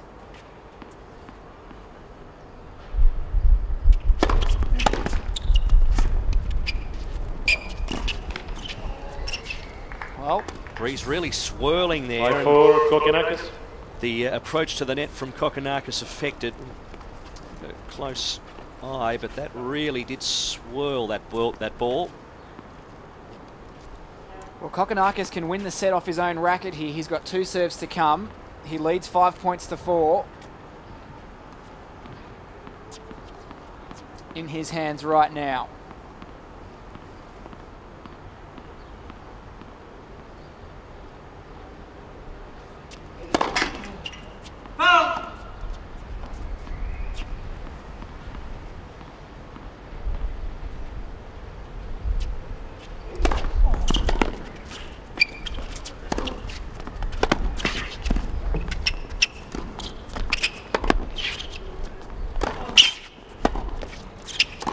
There's one. He's very comfortable at the net, as we mentioned earlier, and that was a beautiful volley. 6-4 Kokkinakis. Couple of set points up his sleeve now. But looked very comfortable. First of all, this overhead. Wasn't quite able to put the American away, but that time he did. It's good composure. And good execution as well. A fist pump at the end of it.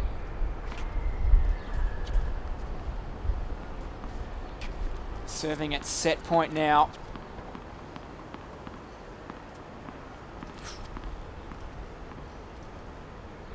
We're almost a linesman down too. Bit of a clash.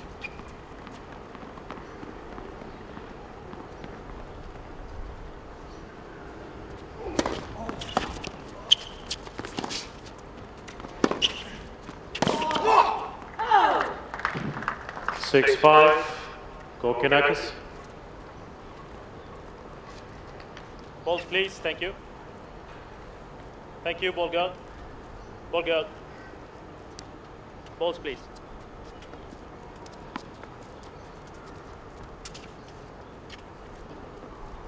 Back to 6-5. Johnson to serve 2. Still a set point for Kokkinakis. A little bit more difficult on the serve of Johnson though.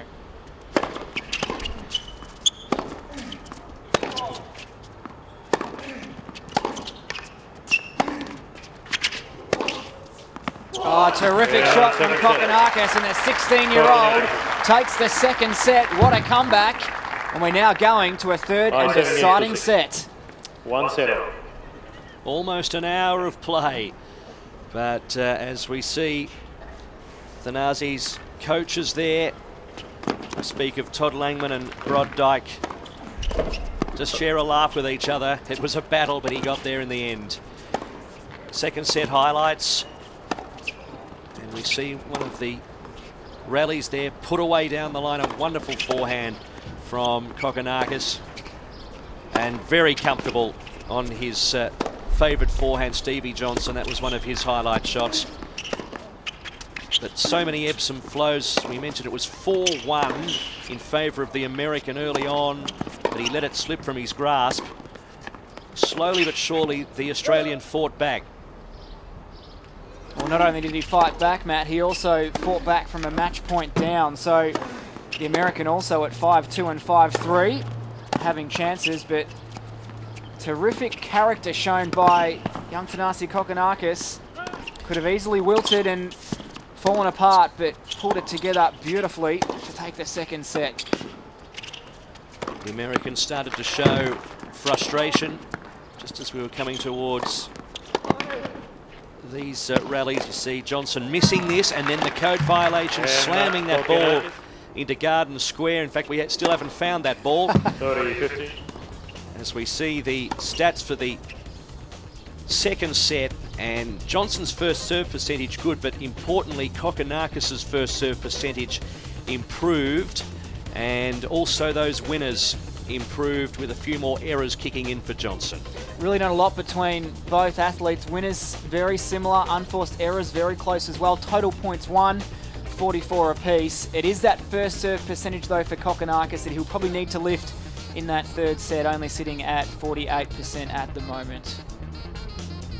Well, that wraps it up, doesn't it? Total points 144 each in the second set. It was tight and it was entertaining. After 1 hour and 41 minutes, we're all square at 1 set apiece. Back to the third set in just a moment, and on Show Court 3. Day one of qualifying here at Melbourne Park, and there might be some good news to tell in just a moment for a young Australian by the name of Jordan Thompson out on Court 6, who's got a match point against Renovan, the Frenchman, leading 5-4 in the third and deciding set. So we'll bring you up to date with that in just a moment. Big game going on between Igor, Kunitsyn and Ivo Menard. That's it on Court 5. Of course, Kunitsyn took the first set tiebreaker, 5-all in the second, and into a third set between the 7th seed Daniel Brands on Court 15, but he's trailing the Canadian Frank Dancevic 3 games to love. Some of the feature matches going on, but let's head back out to Adrian Franklin, who's got the Australian Open Tournament Director, Craig Tiley. Yeah, thanks, BP. We were just out on Show Court 3, Craig, and we saw Finalization took that second set. Great sign for a youngster.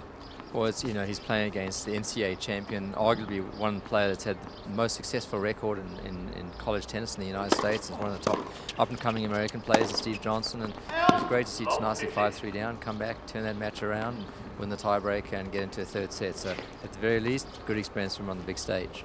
Qualifying obviously starting today. You've been watching a few matches, Australian Open on Monday. What are the finishing touches that you're looking at now leading into Monday?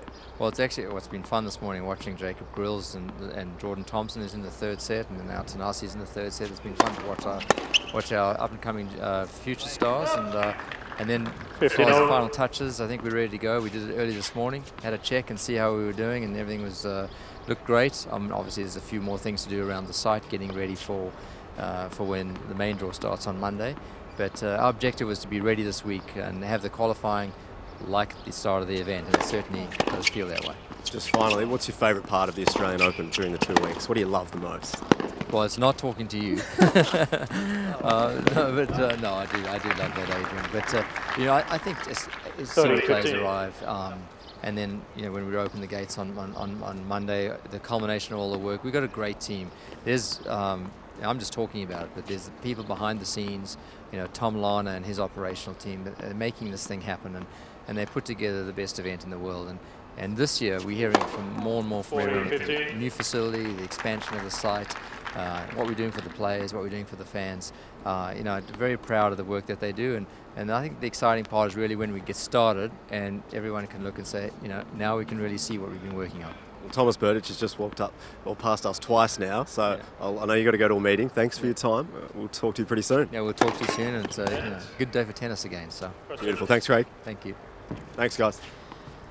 Adrian Franklin out and about there, and he loves his Australian Open, Adrian Franklin, and he'll bring us all of the insights over the next 4 days.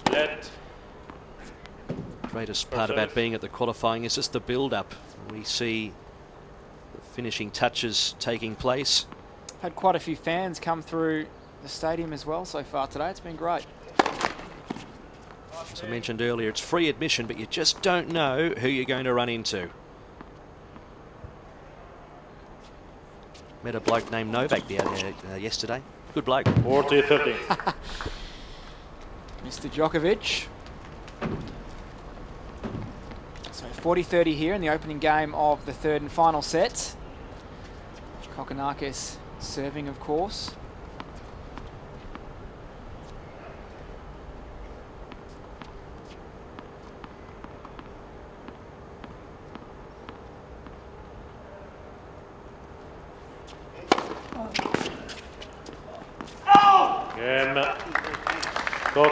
So it's Thanasi Kokkinakis at the moment with the wind in his sails after taking the second set via a tiebreak.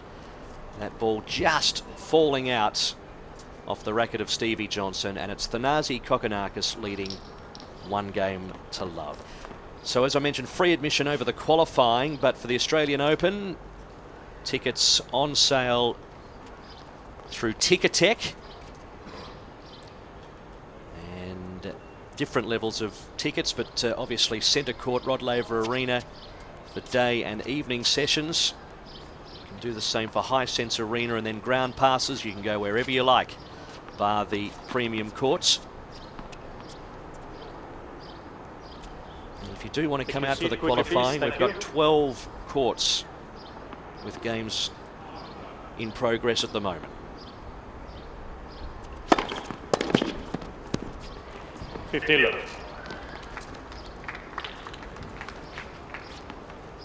Stevie Johnson's serves certainly haven't decreased. 202 kilometres an hour.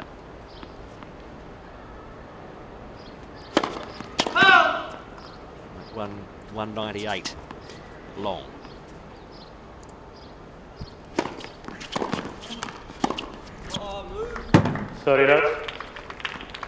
Good shot there from Johnson. Took it really early, just whipped it over. 30 love in this game, his opening service game in the third. Kokonakis remonstrating with himself, saying move.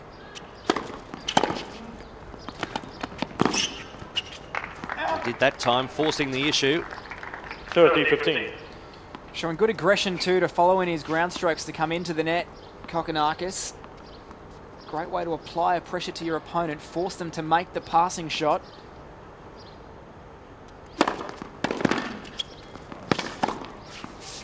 (40-15). Took advantage of the short ball there, did Johnson.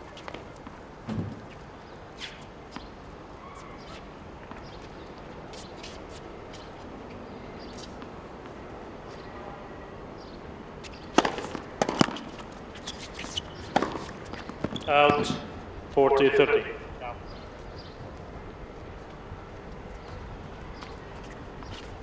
It's about the 5th or 6th time that our chair umpire has overruled today. Have a closer look at this one.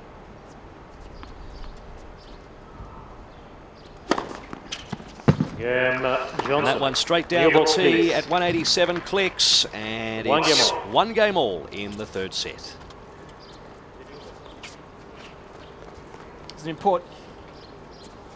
Well, plenty happening around at the grounds here at Melbourne Park. The young Australian, the other young Australian net on court at the moment, we're keeping a very close eye on, Jordan Thompson, the young boy from Sydney. His parents both played, of course, Stephen, who is his coach, and Karen, his mum. He's in a third set, real struggle against Renovan, the Frenchman. 6-5 he leads, but it's on the Frenchman's serve at the moment, so we might be heading for a tiebreaker to decide who goes through to the next round. Third set between Frank Danzig of Canada taking on Daniel Brands of Germany, who was a qualifier in Qatar, got through, knocked over Jeremy Chardy last week, but the Frenchman is, also I should say the Canadian, is leading comfortably here, 4-1 in the third set. Dustin Brown's out there from Germany, 4-2. He leads Morea of Japan. That's in the third and deciding set. So some key matches going on, but third set here between Johnson and Kokonakis. Back to show court 3.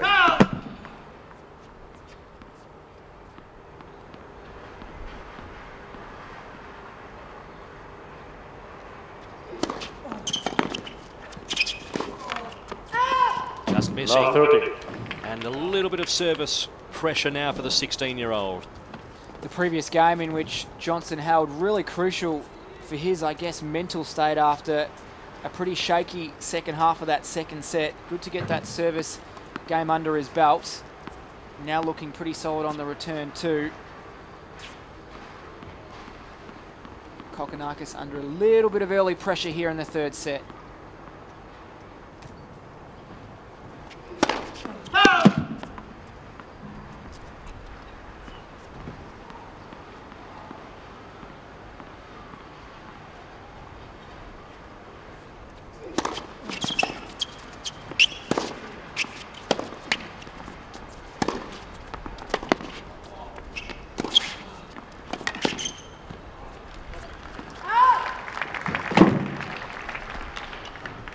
(15-30).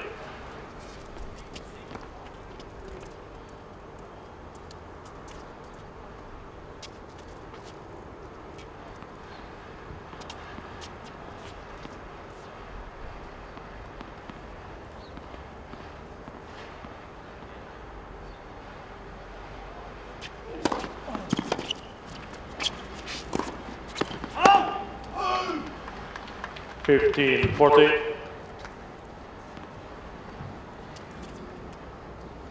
Well, a couple of errors creeping into the game.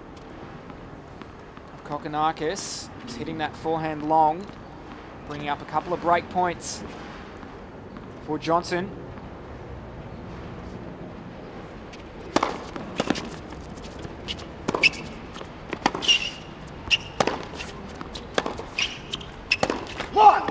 And Johnson.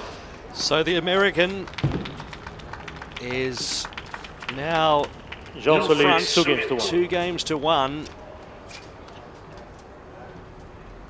And you just get the impression Stevie Johnson's playing with raw emotion at the moment, pure frustration, but it's seemingly doing the trick. 13 minutes into the third set, 2 games to 1. Coming up next after this match, Bradley Clarn and Nick Kyrgios. It'll be followed by Sam Groth from Australia and Lucas Puyol from France. We also see James Blake and Marius Koppel and Matt Reed and Ricardo Hochevar from Brazil. So it's Johnson leading 2 games to 1 here in this third set. It was only the second time that Kokkinakis has been broken in the match. But a timely time for Johnson to do it, as he will now serve for a 3-1 lead.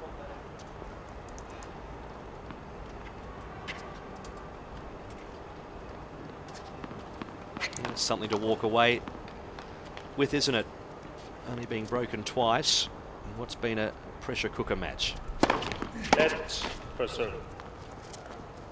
Approaching the 2-hour mark.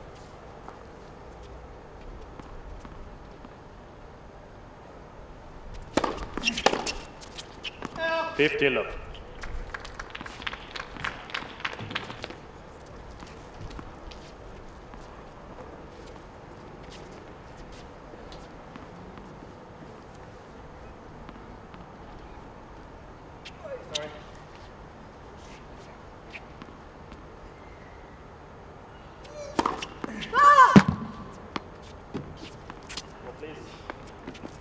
Got to say, that linesman nearest to us here, she has copped a battering in the last 20 minutes. She sure has.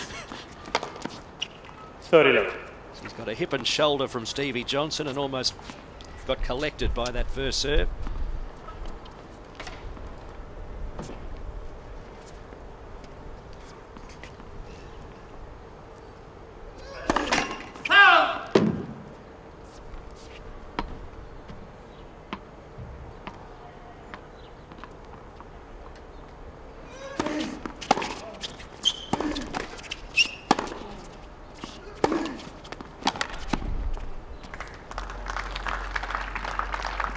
Well, a pretty convincing game here from Steve Johnson.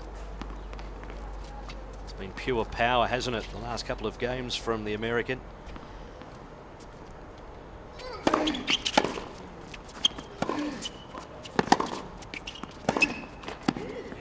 (14-15). Concedes his first point of this game.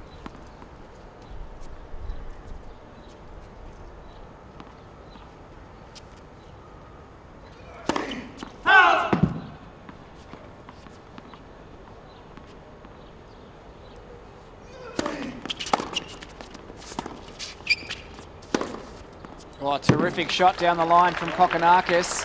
He's not done with just yet. 40-30.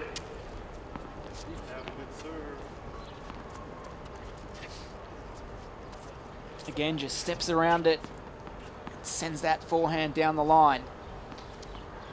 Johnson saying to himself, we need a good serve. And he got one.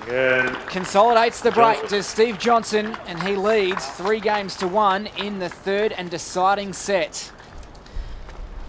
Johnson leads 3 games to 1. Kokkinakis just managing to get that return back in play after the serve was at 196 clicks, and an open court was left for Stevie Johnson.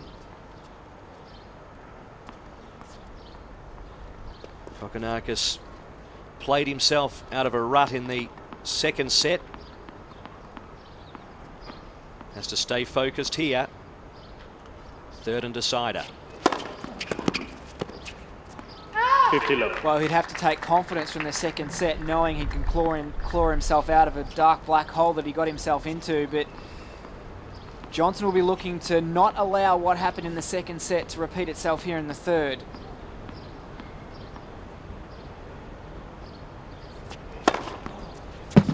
Terrific serve. 189 Ks.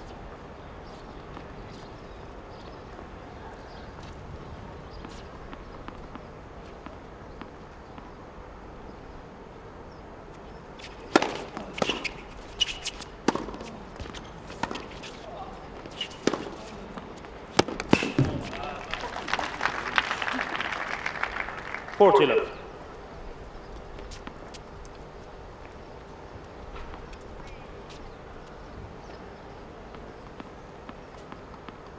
Really driving into that one. Johnson had no chance. Yeah, does it well. So he is certainly hanging in there. Thanasi Kokkinakis. It's 3 games to 2 though in favour of the American.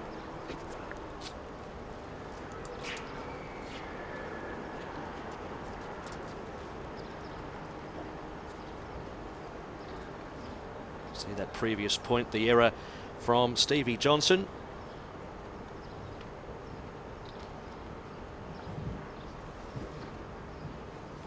Stevie Johnson taking the first 6-4. Kokkinakis taking the second 7-6. And it's now Stevie Johnson leading here. Let's head down to Adrian. Thanks, guys. I've got Igor Kunitsyn here, who's just won the first round of qualifying. Straight sets over Ivo Minar. It was a tough battle out there as well. The conditions were pretty tricky. Of course, they're very tough to play today. Gusty winds, and I mean, we've played in the hot conditions for the last couple of weeks, and now it's got cooler, so very difficult to play, very difficult to show some good tennis. It's a bit of a grind today, and plus I had to play a very tough opponent today. I don't think I ever beat him. I think I lost to him a couple of times in the previous years, so I'm very happy that I got through today.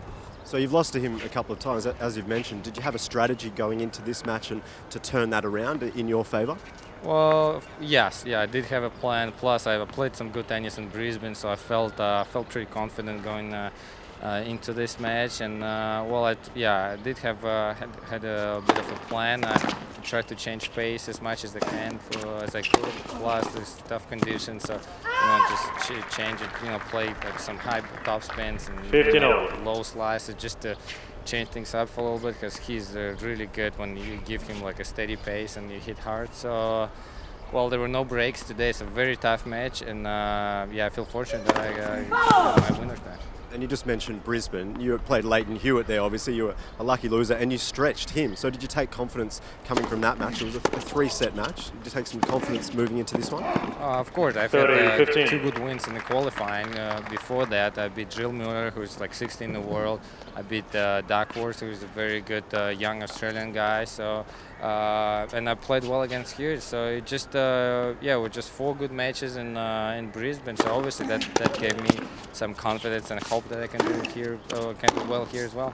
And just finally, your coach you were just chatting to then, now he's from Australia, but he speaks Italian. You're from Russia and you speak Italian. So you speak Italian together. Well, yeah, it depends. We can speak English or Italian, depends on the mood and where we're at. And we've both lived in Italy for for tennis he lived for 17 years. I was there for like 5-6 years. So this is where we learned how to speak Italian, and it's kind of fun. Australian and Russian speaking Italian.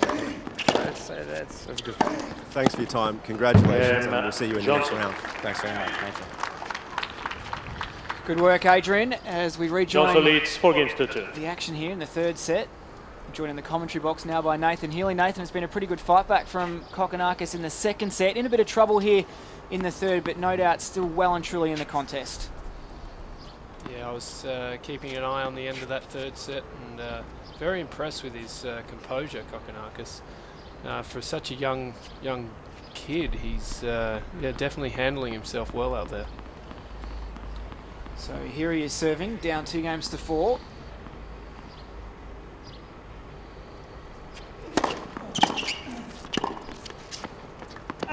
Love 15.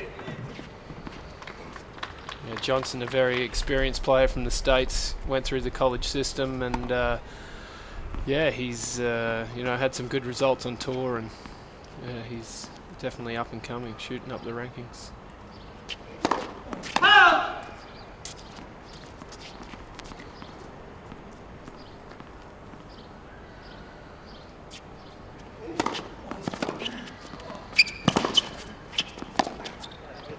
Well, a miss hit there from Johnson.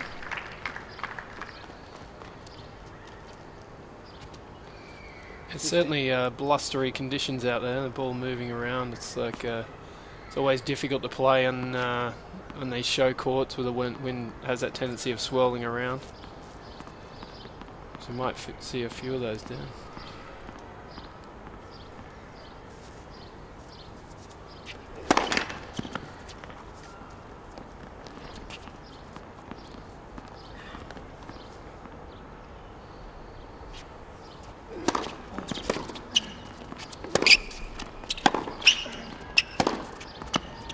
Good forehand down the line from the 16-year-old. 30-15.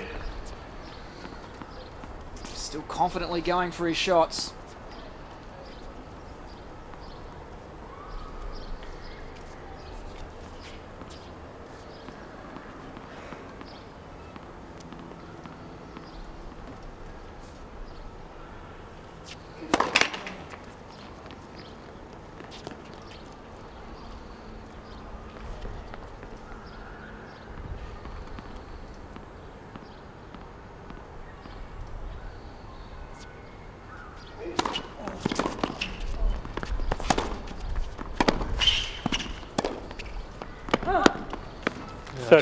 Just pulling up on that one a little bit, just standing up too straight rather than staying on that ball.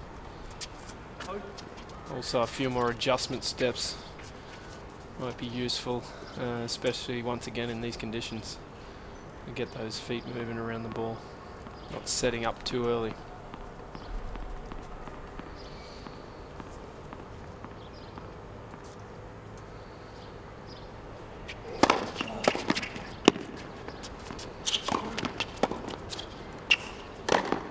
The big serve sets up that point, brings up game point 40-30. for Kokkinakis.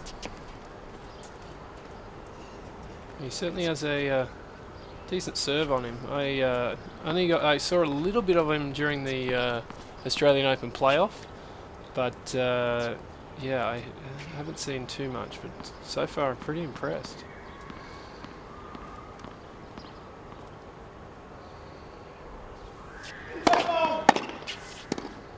Another foot fault. Of course, he had a few issues with foot faults in the first set. Picked up for about 2.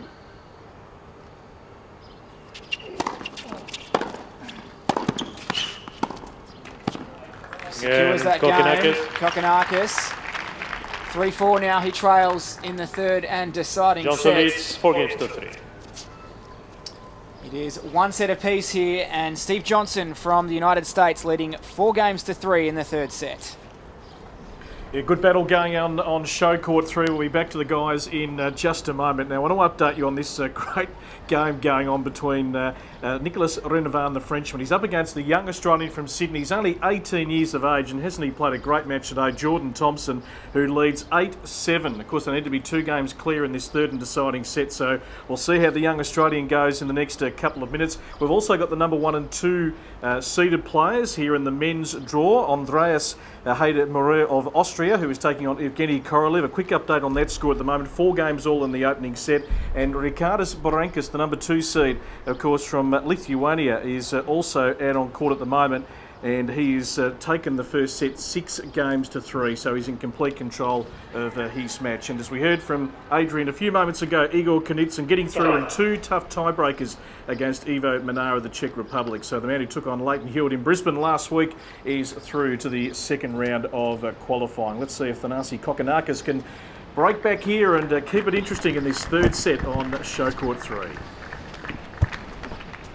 Thank you, Brett. Well, we're certainly looking forward to seeing how this final set concludes. Steve Johnson to serve. He's up a break. 50-11. 4 games to 3, but it means nothing against Kokkinakis. We saw him fight back from 5-2 down in the second. He won that one in a tiebreak.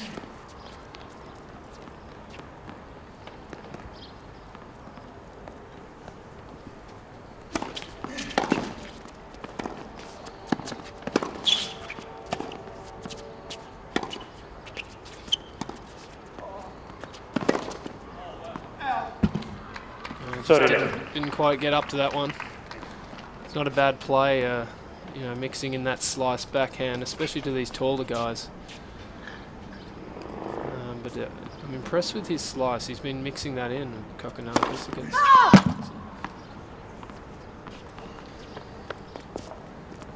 Range is starting to softly fall here. Show court number 3. 15. Had spits of rain on and off throughout the morning.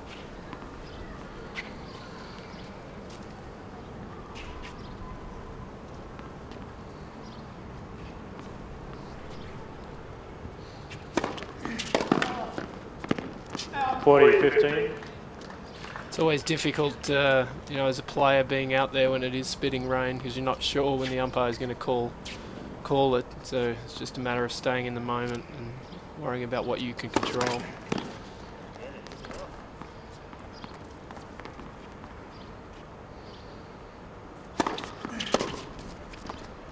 Well, it's a good return from Kokkinakis. Jammed him a little, but he was able to get it back with a bit of conviction.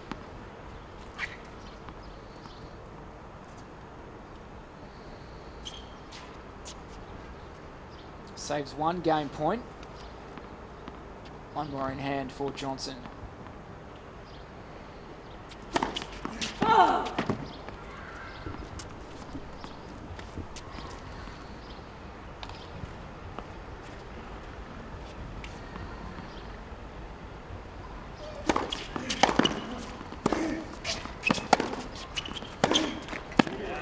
Yes. Saves another. I'm impressed with his backhand, the way he's stepping into that. You know, not letting that ball get up too high. And yeah, if I was Johnson, I'd be looking to hit a few more serves down to that forehand side. Just gets a little bit wristy at times, but that backhand is money.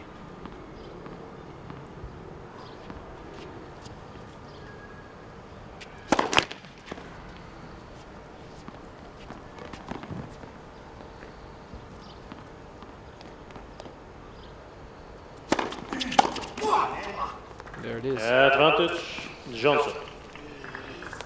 Kokkinakis frustrated, upset with himself for that return. Some encouraging nods from his coaches in the stands.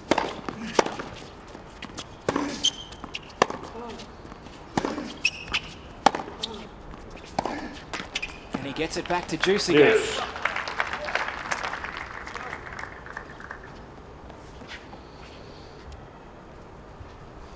Using his backhand well. It's really a solid shot. I noticed before I came in that he's been doing a little bit of work with Rod Dyke, who I also did some work with on tour. And yeah, it's a usual South Australian double-handed backhand. Advantage, Johnson. Which is always solid. It's a big serve from Johnson. The big ace brings up game point again. He's been rock solid on that serve so far today.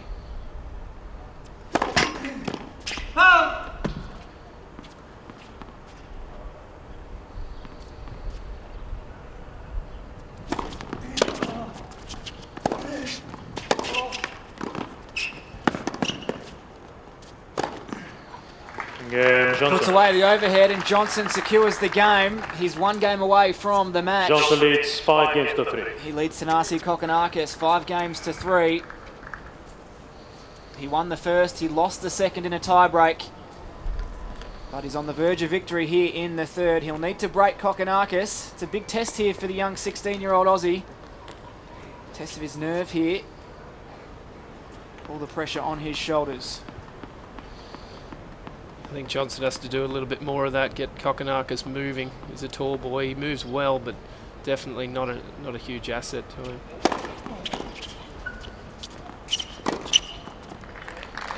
Good start to this game from Kokkinakis.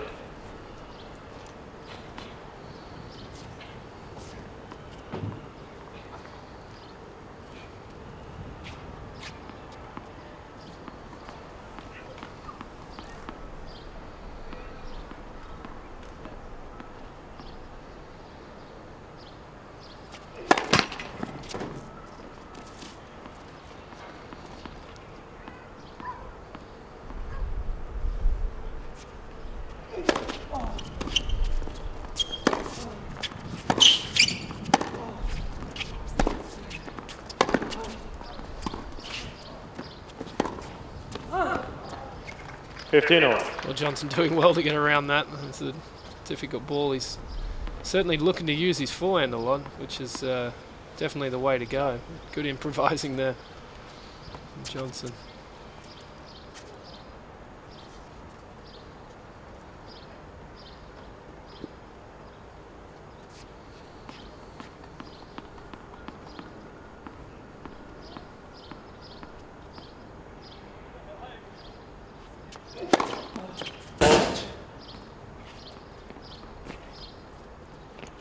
Overrule from the umpire. Seen a couple of them today. It's thrown Thanasi just a little at times.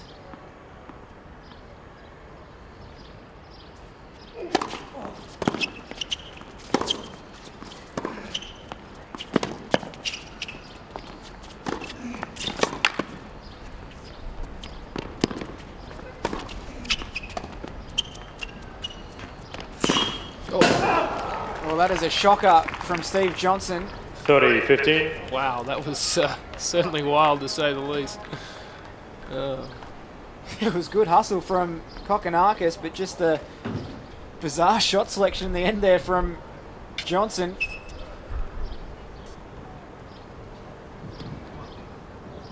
See it in a moment. He could have hit this over with the handle of his racket. Instead, sends it sailing. He went for one of the lines people there. Yeah. It's not a way to make friends.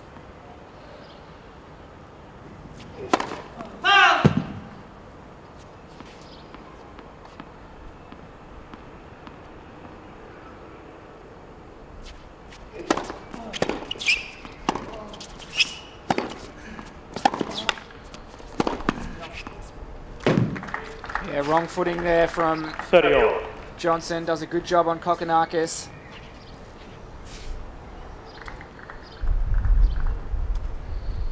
Yeah, definitely Johnson's strength, his forehand.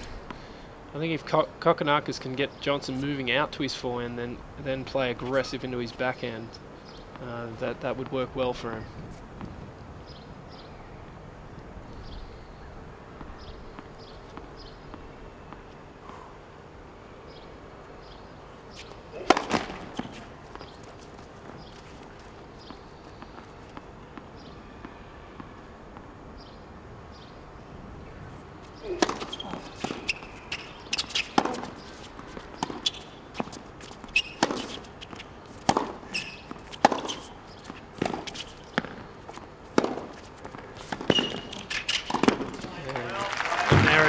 That's the play. Well played. Some terrific well-struck ground strokes from the 16-year-old. Follows it into net, puts the volley away. He's very competent up at the net too. Very composed, not overplaying it. Just punching it into the other side of the court. I'd like this kid to mix in a little bit of serve and volley too. Just to, Time violation warning, Kokkinakis. Time violation there against Kokkinakis.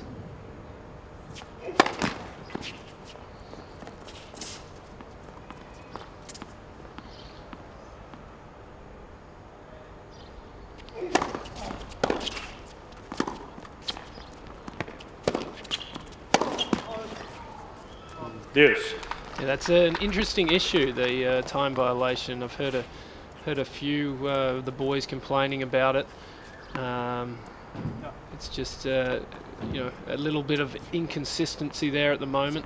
A few players have been talking about it, the potential of a shot clock, just so they can watch it and it can remain fair.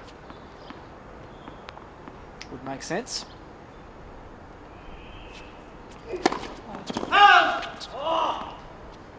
Well, not the best time to serve up a double fault from Thanasi Kokkinakis, because it brings up match point here for the first was long. Steve Johnson. I got a call from it. It's been a great contest between these two men. Certainly would appreciate a first serve here. That first service.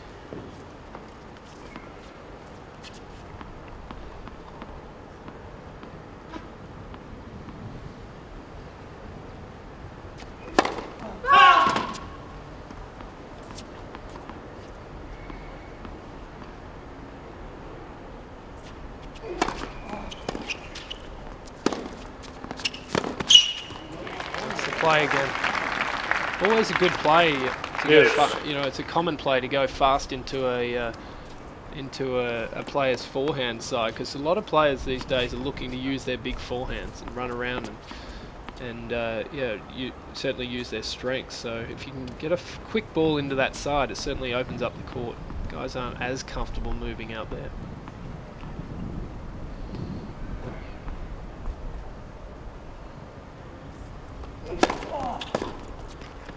Advantage Kokkinakis.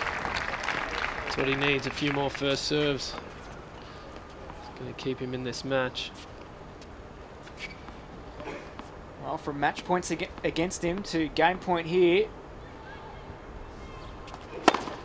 And the ace to secure the game. Good energy, good body language from the young Aussie. Johnson it is now 5 games to 4 in the third set. Steve Johnson still in front. He'll serve for the match coming up right now. Plenty of action happening around the courts here at Melbourne Park. Opening day of qualifying as we lead into next week's first Grand Slam.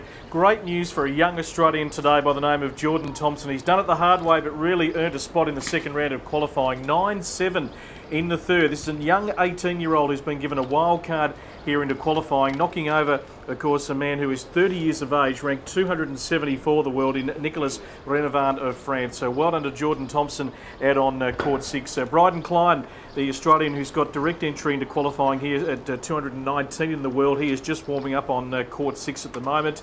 A couple of the top seeds in action at the moment, of course, Andreas Hader-Morer, the Austrian, 6-5 in the opening set. He leads Evgeny Korolev, and of course Ricardo Porankas, number 2 seed from Lithuania, 6-3, 4-2 in control of his match. Daniel Brands is through. He didn't look like he was going to get through a few moments ago. He was trailing Frank Dancevic 4-1 in the third set. He's come back to win 7-5 and get himself into the second round. Interesting stage on show court 3. Thanasi Kokkinakis and Steve Johnson of the United States as we return there now. Good on you, Brett. Well, Steve Johnson serving for the match here in a place in the second round of qualifying. He had a match point in the previous game. He had a match point in the second set.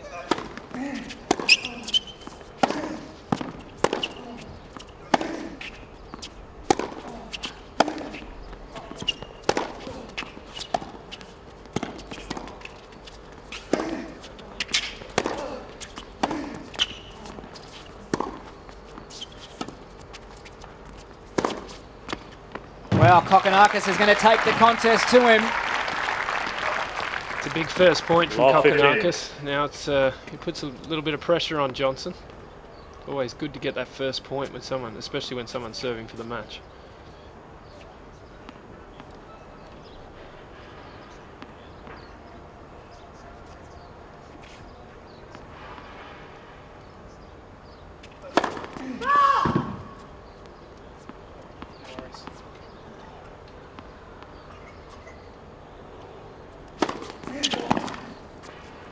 Oh. 15-0.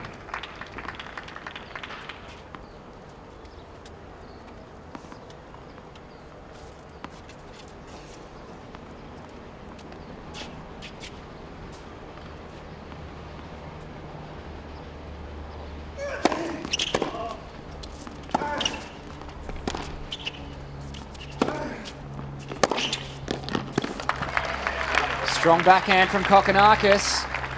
15-30. Yeah, a little bit of tension in that approach shot from Johnson.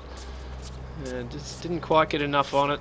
Kokkinakis taking control. Can't leave the ball there on this guy's backhand. It's solid.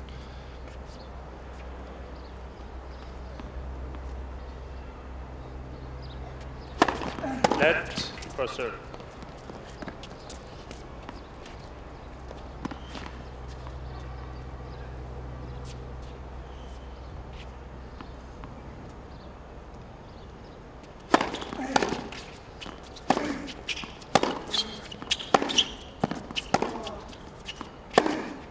Ah! 15-40. Just wide. 2 breakpoint opportunities. All the pressure on Johnson right now.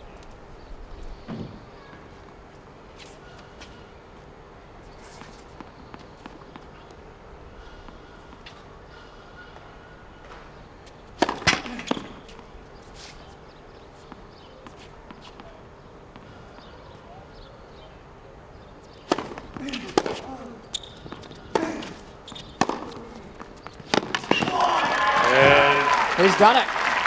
Kokkinakis. Johnson not happy at all. Kokkinakis absolutely pumped. And that's where you know, it benefits to play 1 point at a time, Dan. It's just, you just never know. So if you can do that, have a solid routine between points and just do it for hours.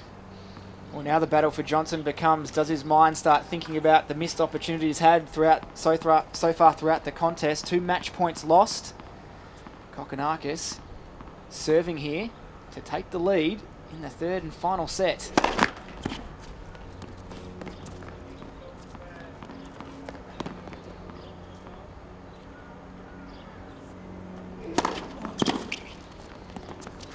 Out. 15 love. Yeah, definitely a little confidence booster for Kokkinakis. If he can keep this first serve percentage up, maybe mix in a serve and volley would be fantastic.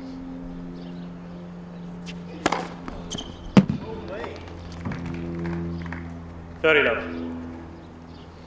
was going to talk about that earlier. The serve and volley just, you know, win or lose the point, it puts pressure on your opponent. It just makes them think, especially when they're returning. And you know, definitely an underplayed style of play in today's game.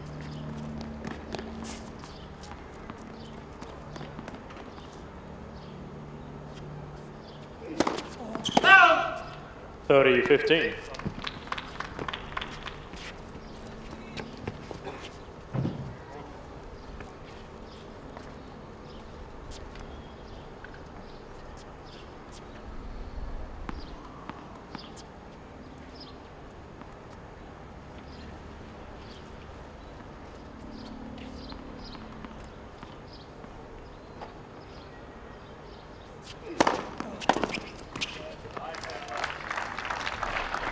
$185Ks that 40-15. Brings up 2 game points for the Aussie.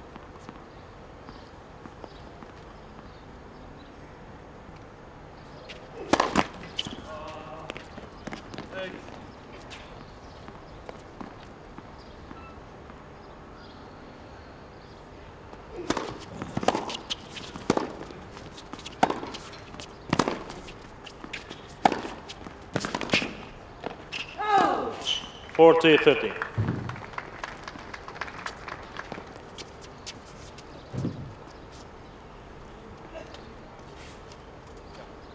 It's time to play assertive tennis. Can't be waiting for the guy to be missing.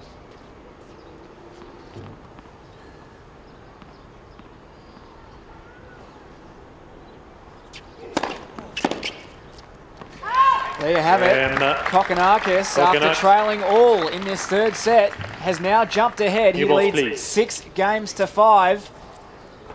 What a comeback from Kokkinakis.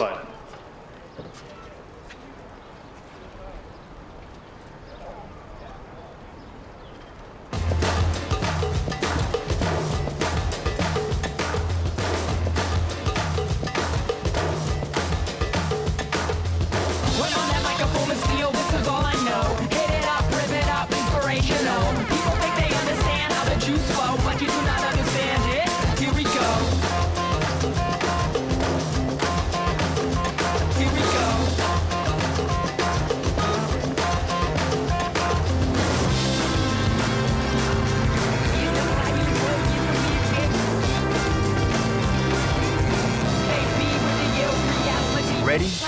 play at Australian Open 2013. Book a Ticketek now.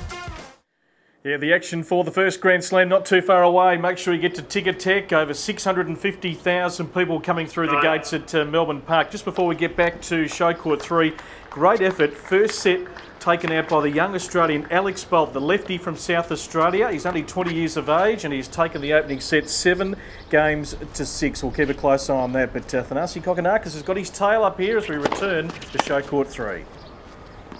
Certainly does have his tail up, Brett. He's got his nose in front here in the third and final set. He leads 6-5. Steve Johnson serving. Oh!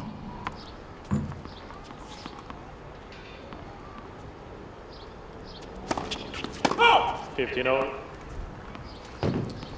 Double fault. Yeah, that sun's just come out here, and that may have been in his eyes now. Just popped its head out. Yeah, Johnson having a look up at it.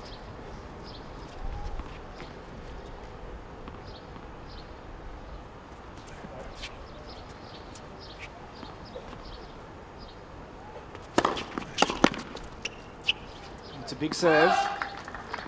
30-15.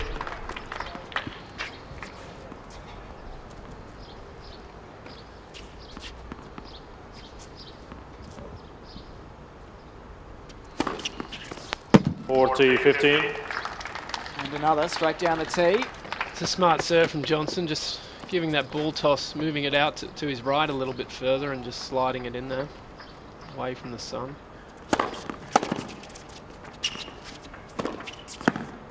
Again, Johnson. And finishes off the game with a good cross-court backhand winner. 6 games all. Tied up at 6 games apiece.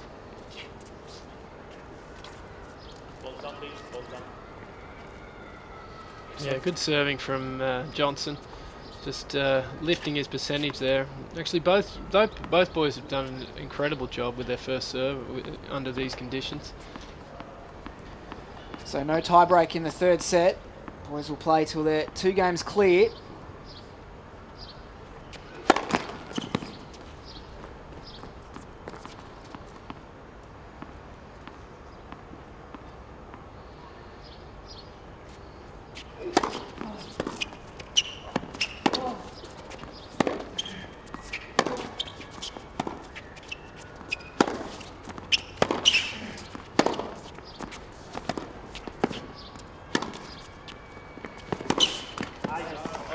Great use of the slice there from Kokkinakis. 15. Just moving Johnson into that forehand side again. Should definitely be a go-to play for him.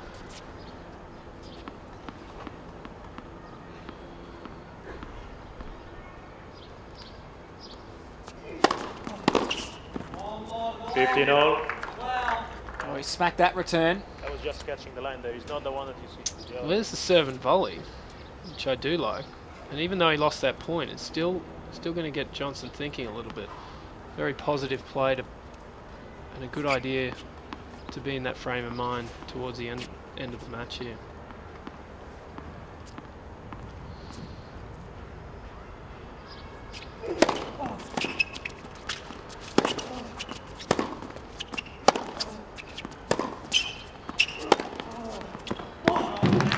Big forehand from Kokkinakis. 30-15. Just what he was looking for. Yeah, he moved around that ball nicely and created enough space. Got his body weight going towards his target and just taking advantage of the point there. 30-15.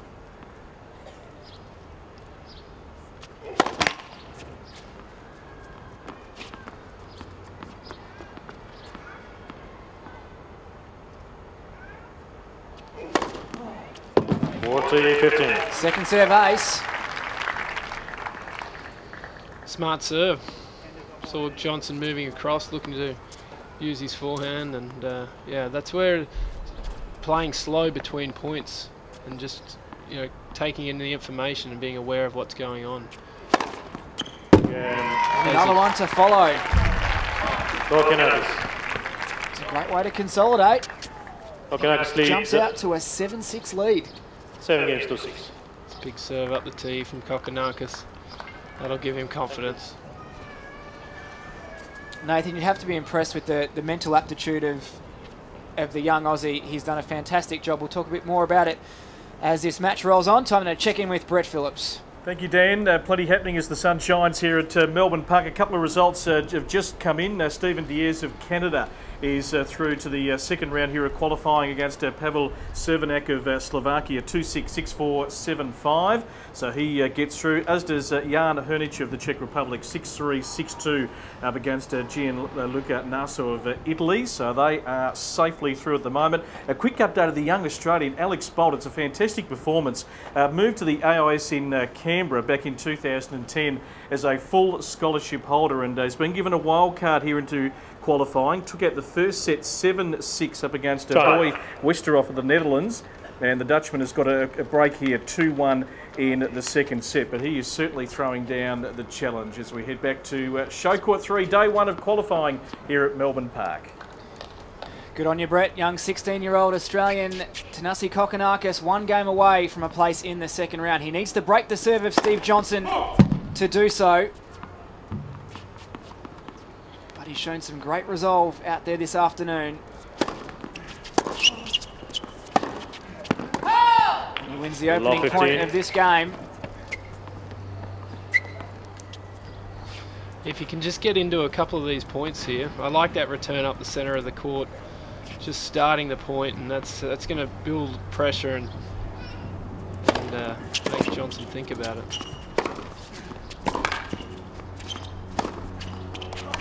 Well, that's a good way to respond from Johnson. 15-0. Moving forward on that forehand. Yeah, both boys, that's their strength, these forehand, looking to use it, dictating the point. And that ball back behind has worked well for Johnson.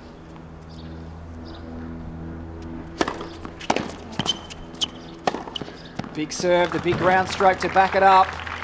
30-15.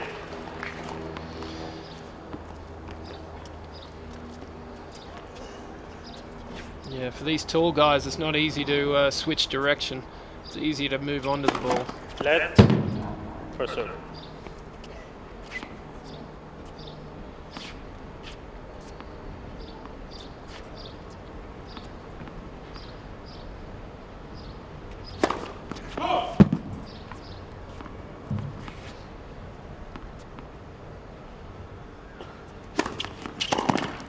Ah!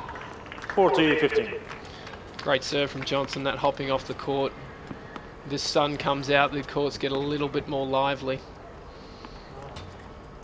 That would be a useful serve for him to mix in as a first serve. He could jump and out of Kokkinakis hitting zone. Okay, Johnson. 7 games all.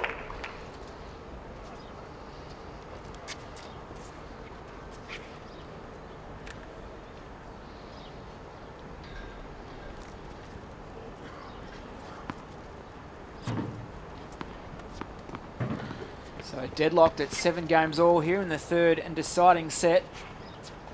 Steve Johnson took the first. Kokkinakis the second in a tie break. And this third set continues to roll on.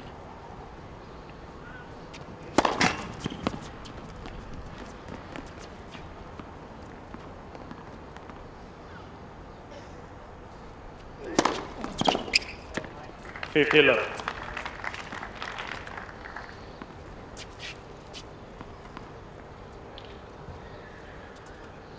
Always a smart serve going into the body, and with these blustery conditions, it's a very big target area. Cramping your opponent. Another foot fault. It's his fourth for the match.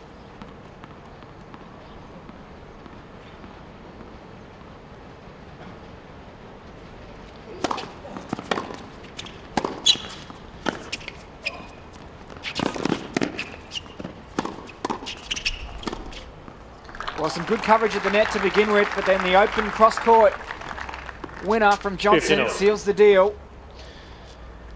Yeah, good play from Johnson. I'm a huge fan of that short slice. A lot of players move very well laterally across the court, but they're not as comfortable moving up and back. So, and especially again, Kokkinakis being a tall guy, not easy.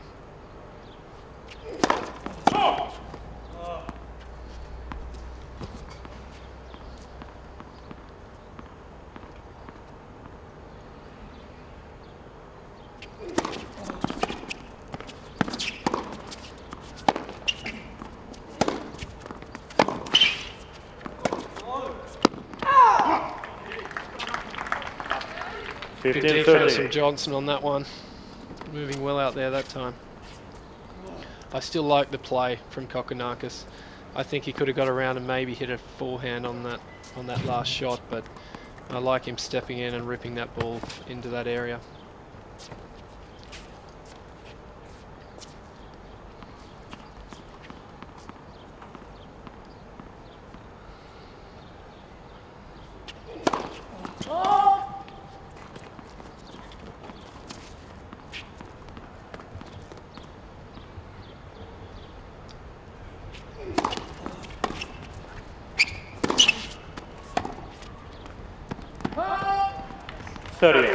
Back to 30 all. Lee Johnson getting away with a few too many chips here off that backhand side. Once again, I'd love to see Kokkinakis just mix in a serve and volley play out there. Just keep him honest.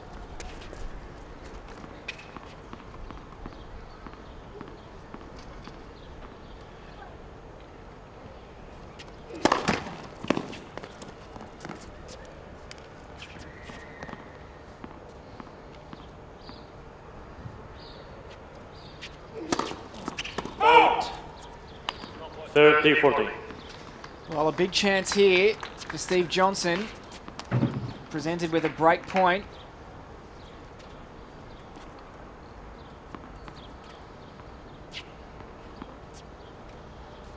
Kokkinakis has only been broken twice in this match. Here's a big chance.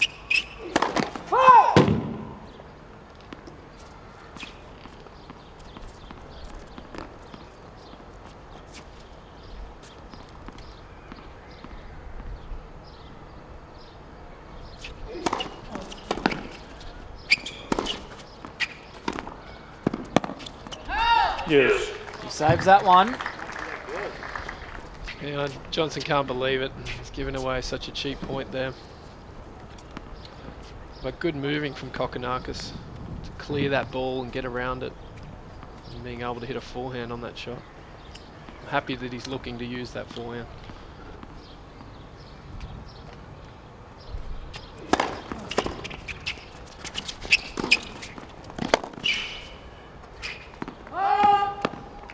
Well, from break point down now to game point for the 16-year-old. Advantage, Kokkinakis. A very impressive play under pressure. Once again, he digs himself out of trouble. Johnson's been a little bit vulnerable on key points throughout this match this afternoon. The other side of the net, Kokkinakis has really stood up.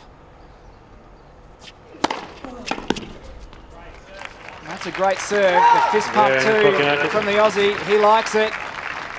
And Kokkinakis continues to surge ahead. He leads 8 games to 7 in the third set. And the courts, we're going to catch up now with Ricardas Barenkis, the number 2 seed from Lithuania. He's just stepping off court. He's won through in straight sets, and he's with Adrian Franklin. Thanks, BP. Ricardas, it was a tough 2-set battle out there. You mentioned the conditions. It was very windy, but I'm sure you're very pleased to make it through to the second round. Yeah, well, you know, always happy to be the winner of the match, and even today the conditions are a bit different, but I was glad with the way I was able to perform today, so really happy about today and getting ready for tomorrow. So you just mentioned to me before that you don't actually know who you're playing next, and your coach doesn't know, so it's something that you don't focus on. You're just one match at a time. Yeah, trying to keep one match at a time, 1 point at a time, like they say, you know, but I think my coach knows, but I was a bit hesitated on that point. But I'm gonna go check the draw now and I guess we're going to find out who is the next opponent. And you were injured last year a little bit, but now you're feeling fit and strong, ready to go into another Australian Open main draw, hopefully. Hopefully, fingers crossed. But yes, was injured last year and had a surgery. But since July, I was able to play 100% already. So really looking forward very much to this year, you know. So we'll see how it goes. And just finally, you did play in the Australian Open main draw in 2011, and you made third round, played David Ferrer. You must have great memories of that year. I always have great memories from Australia because I like this tournament very much, even since juniors, because I did semis here in 2007. So yeah, it's a great tournament. I like it, and it's one of my favorite Grand Slams, that's for sure. We look forward to seeing you again in the second round. Well done. Thank you. Good work there from Adrian, roaming the grounds here at Melbourne Park. 15-all. Steve Johnson just slams down an ace here to level the score up at 15-all. He's trailing 7-8 in the third and deciding set.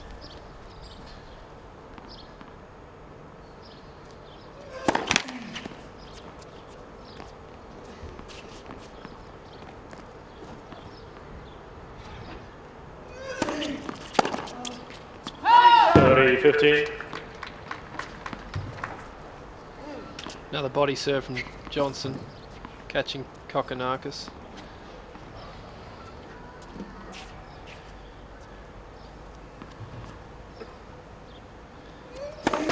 Net first serve.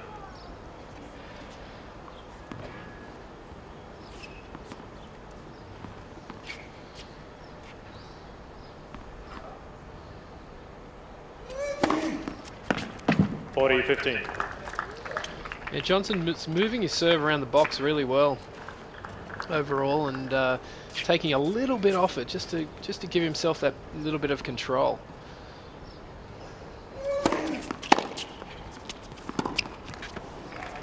$40-30. And Johnson not moving his feet too well to that one.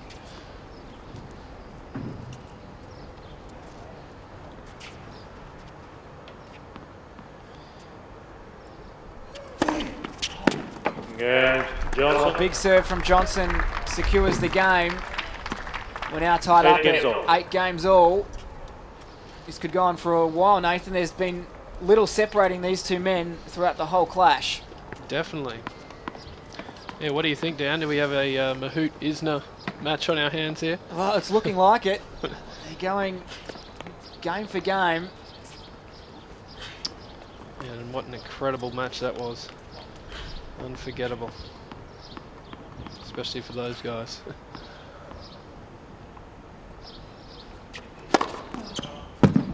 $50 Well, it's a good serve from Kokkinakis. Steve Johnson doesn't like it. Queries the call to the chair umpire. I don't think it's the one, but if you saw it. Yeah, from where I'm sitting, we do have it seems like Hawkeye cameras, but obviously they're not in. Not working. 30 love.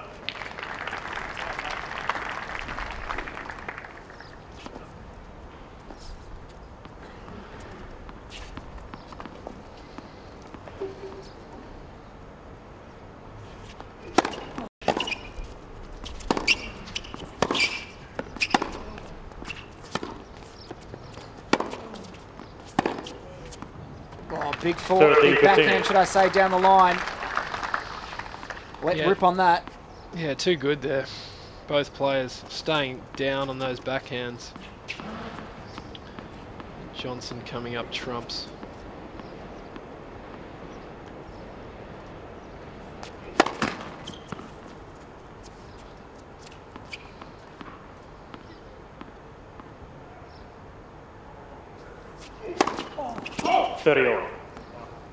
Double fault from Kokkinakis brings up 30 all.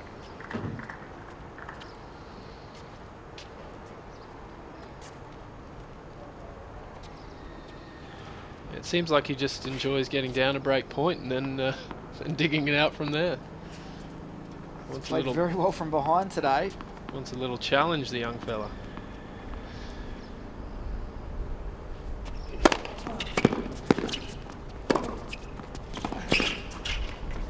Does well. 40-30. Yeah, once again, staying down very well on that backhand, staying with his shot.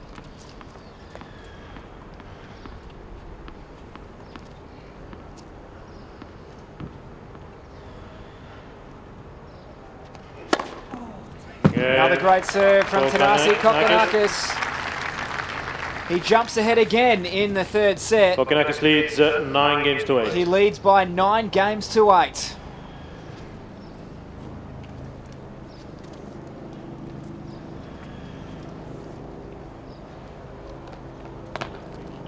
Yeah, still staying very calm and collected.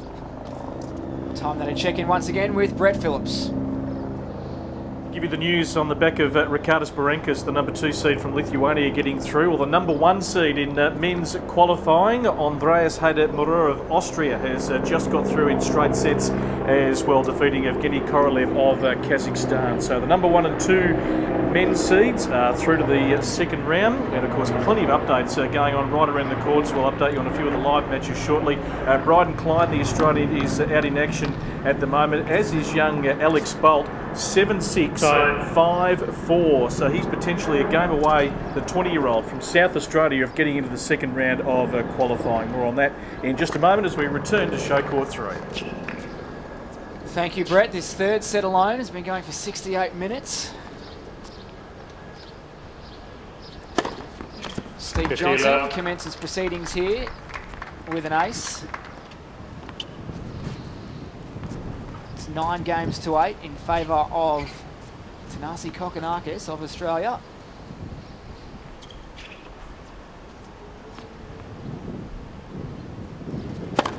Oh.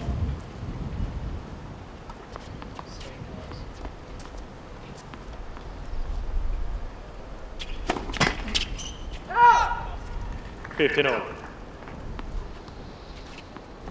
If Kokkinakis can just get his teeth into this game a little bit, it's going to put a lot of pressure on Johnson. Who's going to buckle first?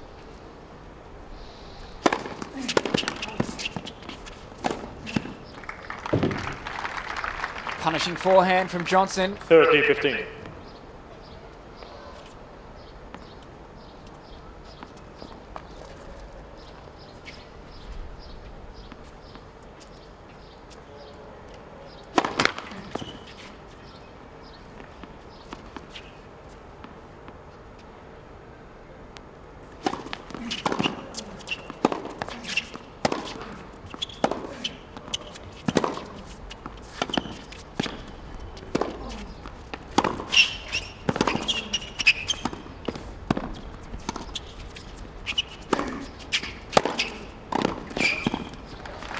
Good coverage at the net there from Johnson. A great point from both players. 40-15.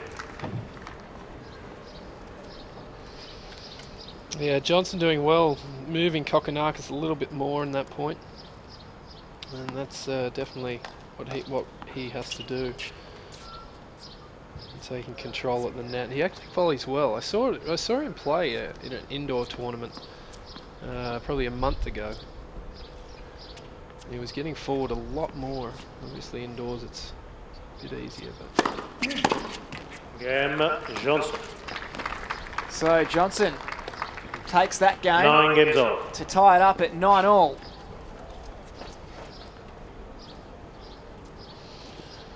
Yeah, Johnson, as I mentioned before, coming through the college system. You know, I'm actually a big fan of it. You know, if you link up with the right schools and have the right coach, then you know, there's a creation of a very good environment. And you know, if tennis doesn't work, then they always have something to fall back on. First serve. But the way Kokkinakis is going, he has a bright future. Still only 16 years of age. He's been playing the sport for 8 years.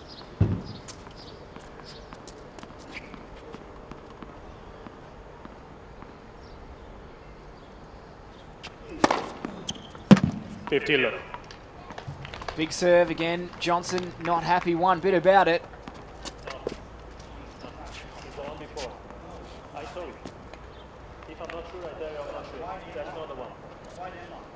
Quite a few queries from him this afternoon. Plenty at stake in these qualifying matches. Can't afford to lose a match. Win 3 and you're through.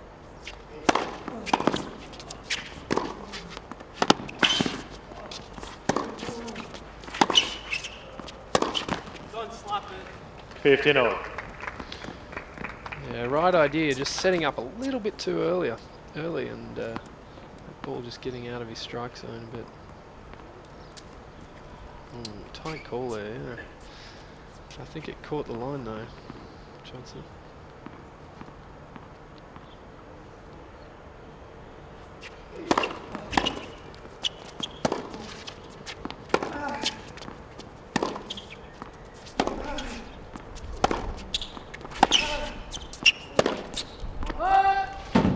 $15.30. 15.30 here.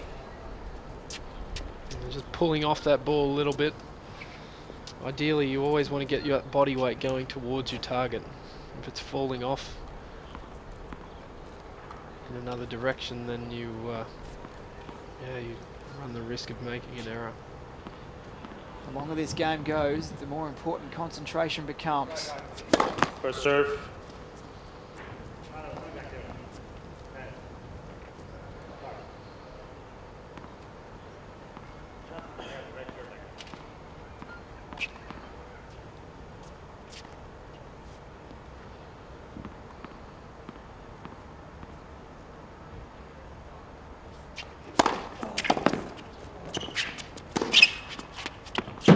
Well struck.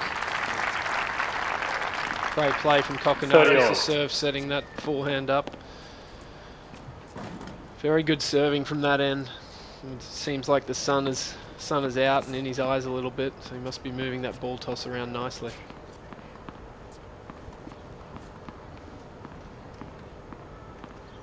Two hours and 54 minutes they've been on court.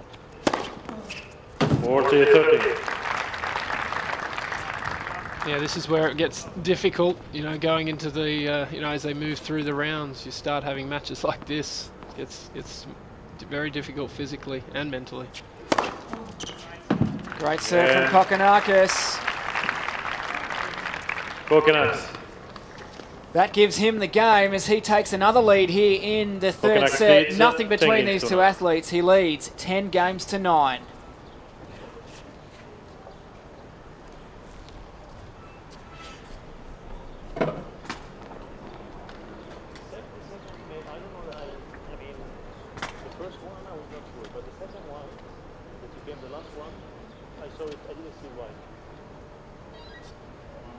Steve Johnson just having a few words to the chair umpire about those line calls.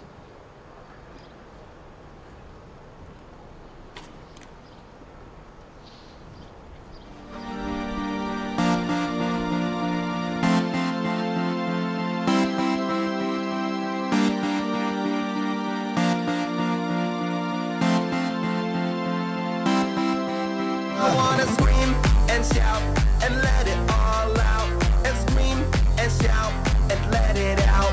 We saying oh, we are, we are, we are. We saying oh, we are, we are, we are. Bring the action. Just a quick update, Ed, on court 8 on the back of Jordan Thompson, the Australian winning earlier today. Alex Bolt, the 20-year-old from South Australia, has also moved through to the second round of men's qualifying 7-6, 6-4 against Boy Westerhoff of the Netherlands. Back to show court 3. 15-11. Well, good start here to this game for Steve Johnson, beginning with an ace. 9 games to 10, Kokonakis leading.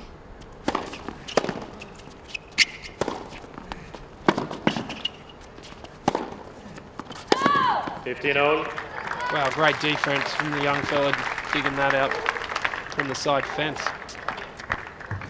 Johnson just rushing that. Yeah, it's always great to make that extra ball, putting pressure on your opponent, especially at this stage of the match.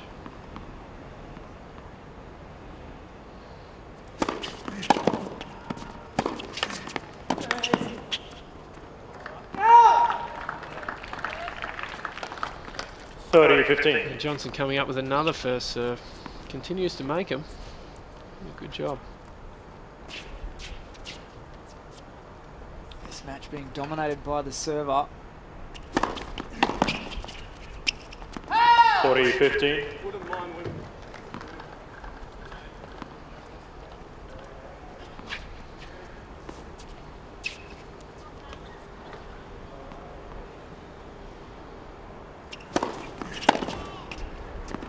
Again, Johnson.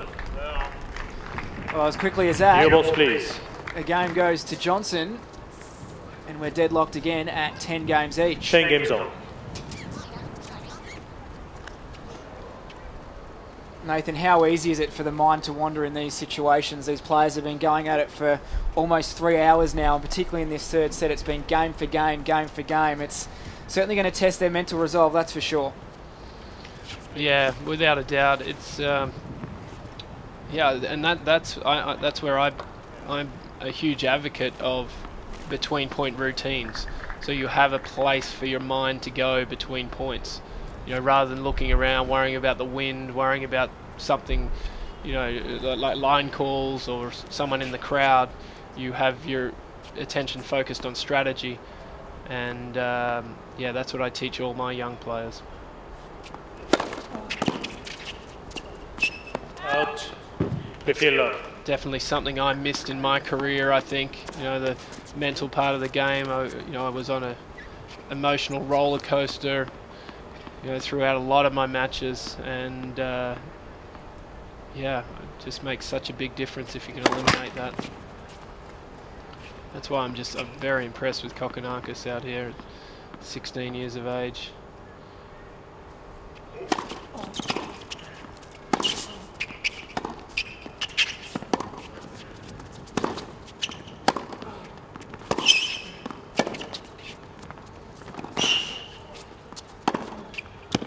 Out.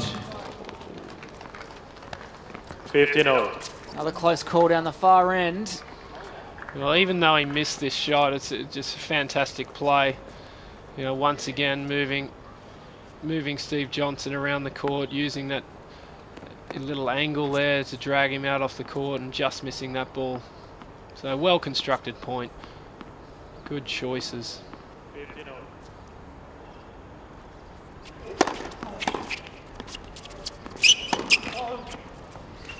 Plummets that one into the net. Just rushing that a little bit.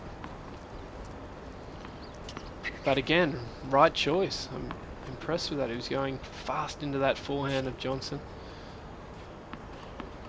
Yeah. Just getting caught a little bit close to the ball there. 30-0.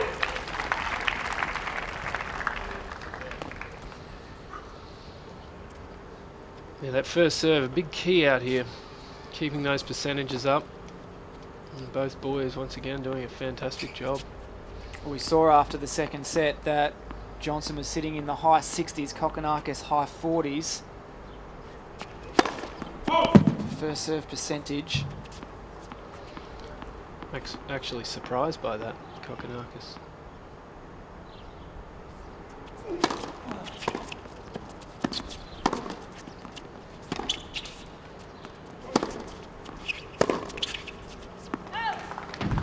Johnson just shrinks that one. 40-30. Game point here for the young Aussie. That's another example of his body weight going backwards rather than forward through the shot. He's pulling up on the ball.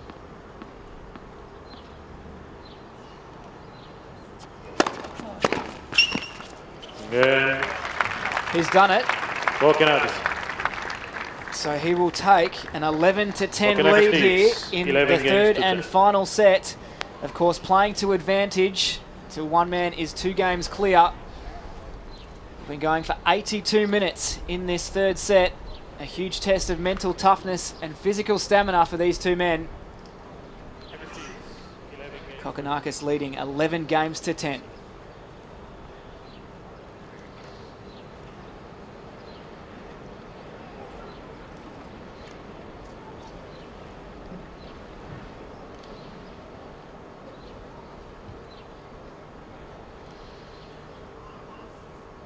What's the game plan for this next game for Kokkinakis? He's obviously been trying to win the match off the return for quite some time now. Is it now the time to start trying something different to mix it up a little bit? What's the mindset?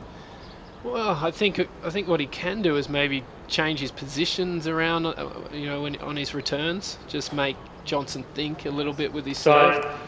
But basically, the idea is just to get into these points, hit a solid deep return up the middle of the court. I think that's what he's trying to do. Just Johnson's been coming up with some good serves at the right time and moving his serve well around the box. So hats off to him. But yeah, if he can just get into these points, I think he has the right idea. Johnson set to serve in the 22nd game. 15 third set. And that's just too good.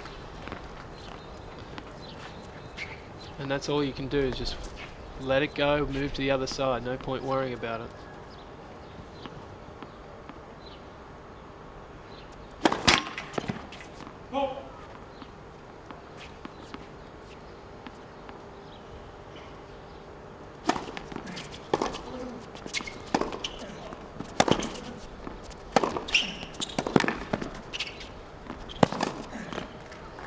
Two good points from the American. 30 left. Yeah, both players still moving well. Seeing we've been going, what is it, 3 hours now. Yeah, good standard of tennis out here.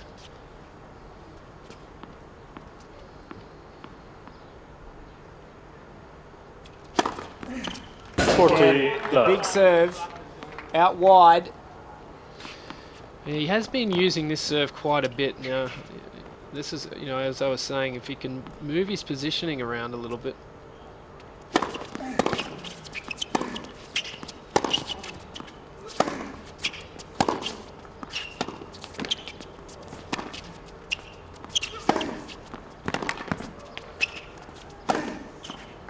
Takes a swinging volley. And the 22nd game too to tie it up at 11 all. Game's on. And the show goes on. It certainly does. Continuing to roll on here on show court number 3. Day 1 of the Australian Open qualifying draw, the men's singles. Of course, many more matches to come this afternoon, not only here on show court 3, but around the grounds as well. Free admission, so come on down to Melbourne Park, check it out. And of course, still tickets available for the main draw as well, kicking off next Monday. Here's Kokkinakis to serve. Love 15.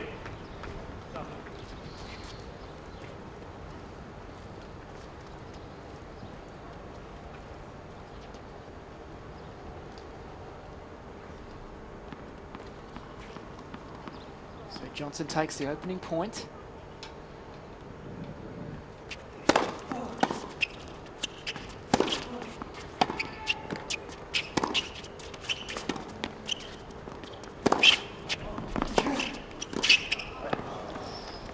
Made a mess of that one, and a dangerous sign here for the Australian as the American gets to love 30.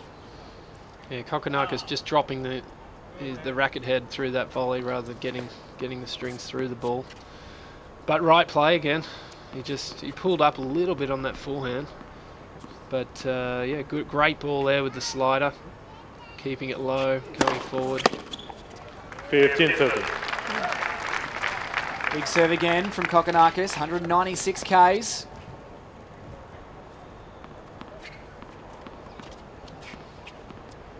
Gets himself out of trouble.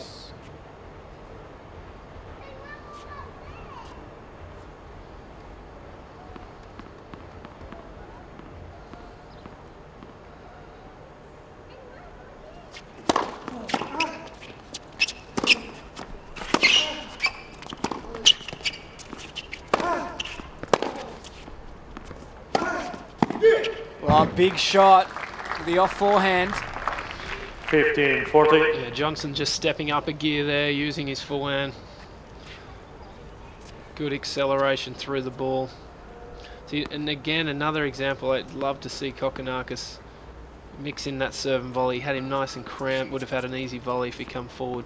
Just another thing for him to think about. But Take your seat quickly, please. Thank you. That can come over time. Any seat for now. Thanks. 2 break points for the 23-year-old.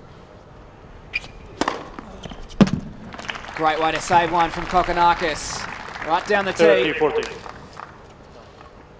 Johnson's still not happy. I'm pretty sure that one caught it, mate.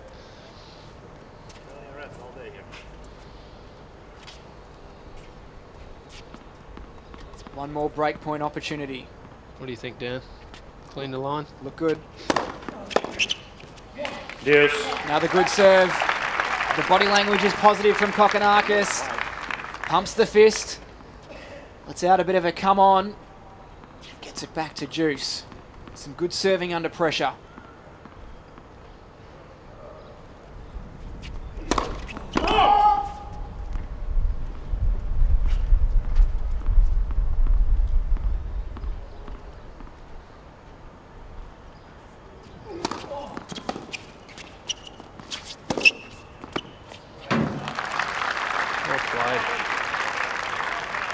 That's a great little 1-2 combo there.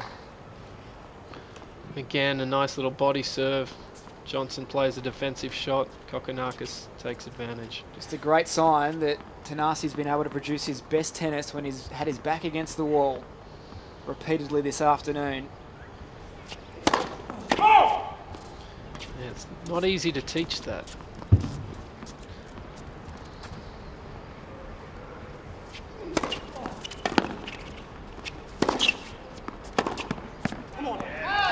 Some great resilience from young Thanasi Kokkinakis. He was in trouble there, down 2 break points. Leads 12 games to 11. But he fights his way back yet again. He leads 12 games to 11 in the 3rd and final set. Just over the 3-hour mark on show court 3, and no signs of that match coming to an end at this stage. Thanasi Kokkinakis, 16 years of age, really throwing down the challenge to a man who's 7 years his senior, Steve Johnson. One other Australian out on court at the moment. He's lost the first set, Bryden Klein, to the young Italian. Get in 7 games to 5. Bryden has won the opening game of the second set. Really interesting match going on between Paul Capdeville of Chile taking on the number 26 seed from the United States, Jack Sock.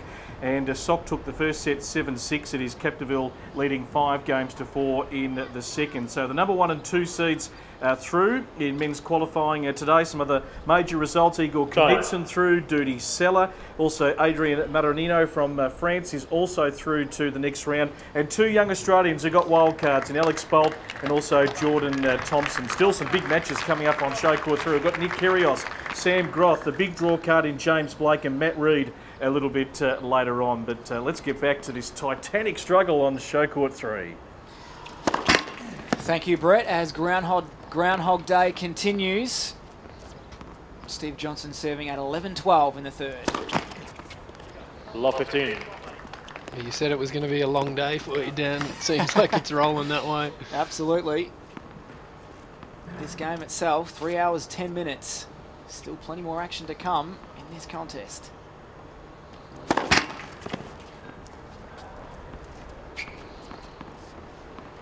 Wait, please.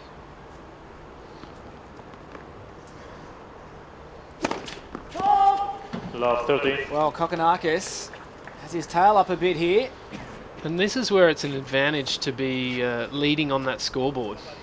It just puts more pressure on when you're serving second. 2 double faults. Because they're not break points, they're match points.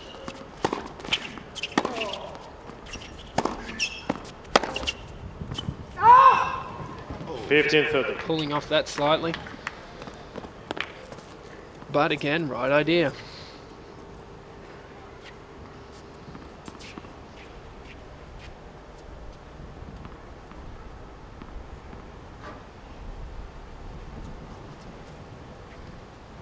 He knew it too, eh? Sure did.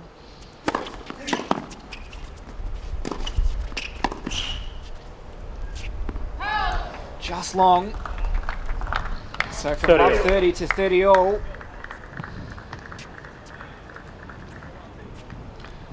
Still very impressed with the composure of both boys.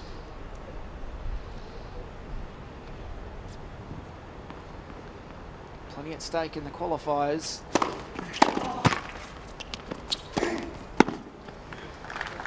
The net cord helps out Johnson, gives him time to set up for that forehand. Yeah, another first serve out wide. I think Kokkinakis definitely needs to be leaning that way on that deuce side. Unlucky catching the tape there. Yeah. And wraps up the game with an ace down the middle. So from what looked like an opportunity for Kokkinakis, it's turned into 4 points in a row from Steve Johnson to secure that game. So we're tied up at again, 12 games each. 93 minutes this third set. So time for Kokkinakis to reset the mind, start again.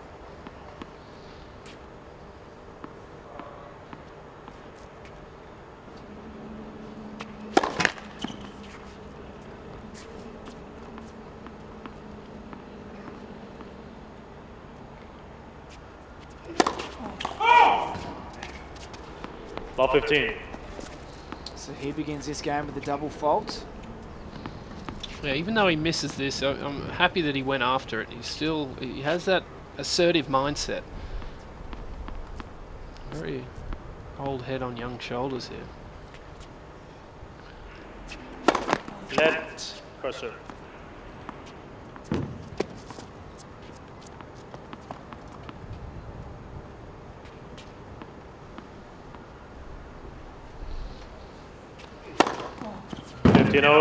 Terrific serve out wide.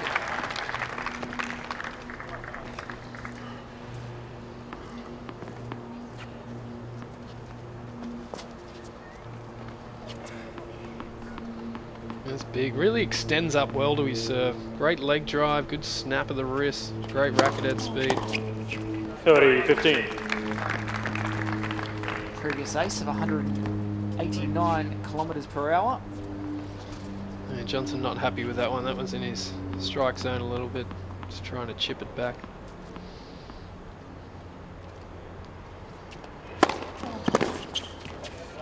$40-15. Another good first serve. Presents him with some game points.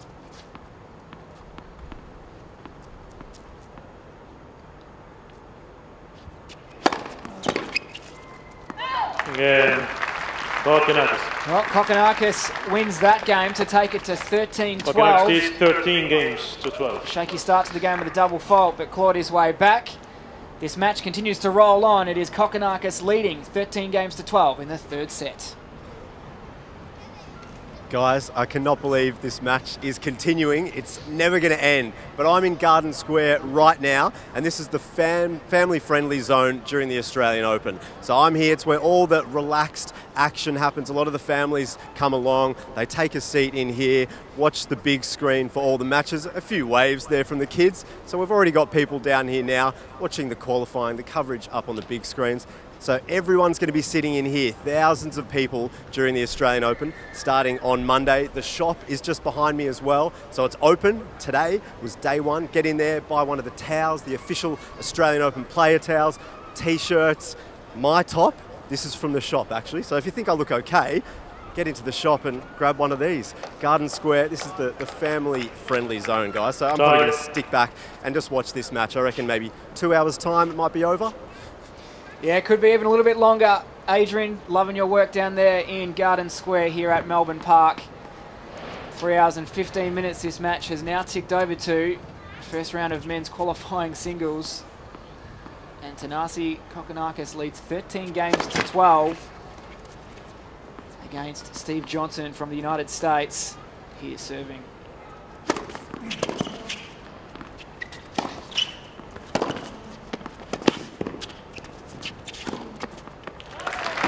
Shot to open proceedings. Love 15. Remembering in the last service game of Johnson, Kokkinakis got himself to love 30. Yeah, good defense there, very strong legs, kept his legs underneath him. Kokkinakis digging out that forehand.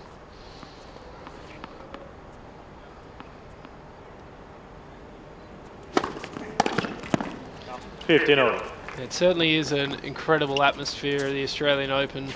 As a young player growing up, I remember spending plenty of times on the grounds and you know, just really soaking in the atmosphere. And it's a special place that just is becoming just bigger and bigger. 30-15. Good number of spectators rolling in today, particularly to see this match as it's continued to move forward. 30-15 to Johnson.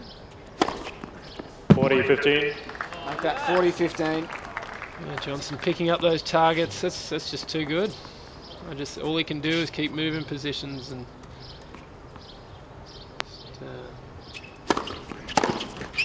Okay, Johnson.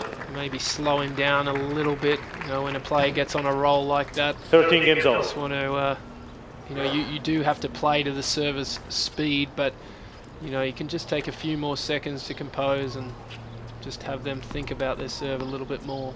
Johnson's certainly getting easier service games than what Kokkinakis is, able to wrap them up relatively quickly in comparison. Kokkinakis now serving 13 games all.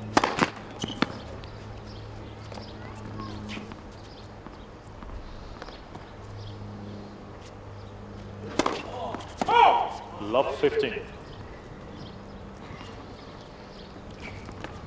He just loves a challenge. Certainly does. This is the stage to do it on too.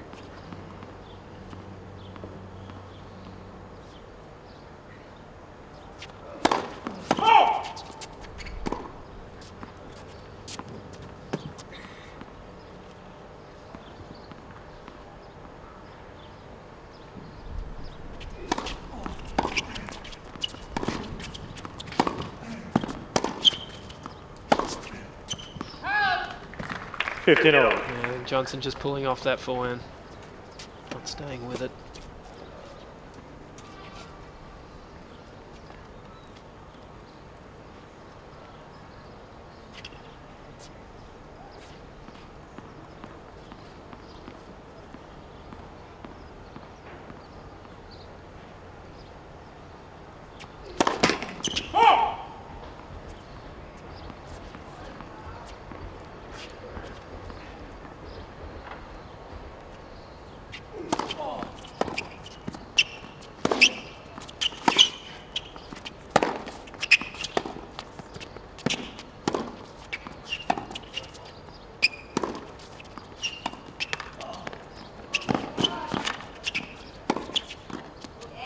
Oh, well done, Kokkinakis, and definitely touch there to just drop that one over the net.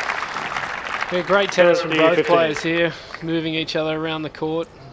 Very incredible composure on this shot from Kokkinakis. I think Johnson could have gone after that a little bit more. Just kind of pushed it. But definitely the right play against Kokkinakis. Standing at what is he, 6'2", 6'3"? Yeah, big boy.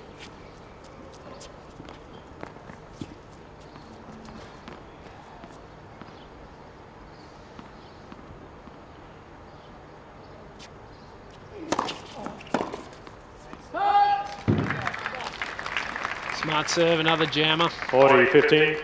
Great play, those second serves in the body.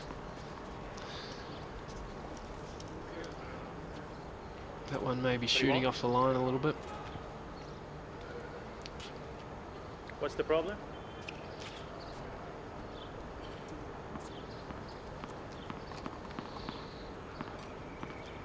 $40-15 here. Kokkinakis, the big ace to win this game. Kokkinakis leads 14 games to 13. He now takes it to 14-13 in the third set. Clock just ticks over 3 hours, 21 minutes of play. Plenty more left to come in this third set. Kokkinakis of Australia leading 14 games to 13 against Steve Johnson of the USA.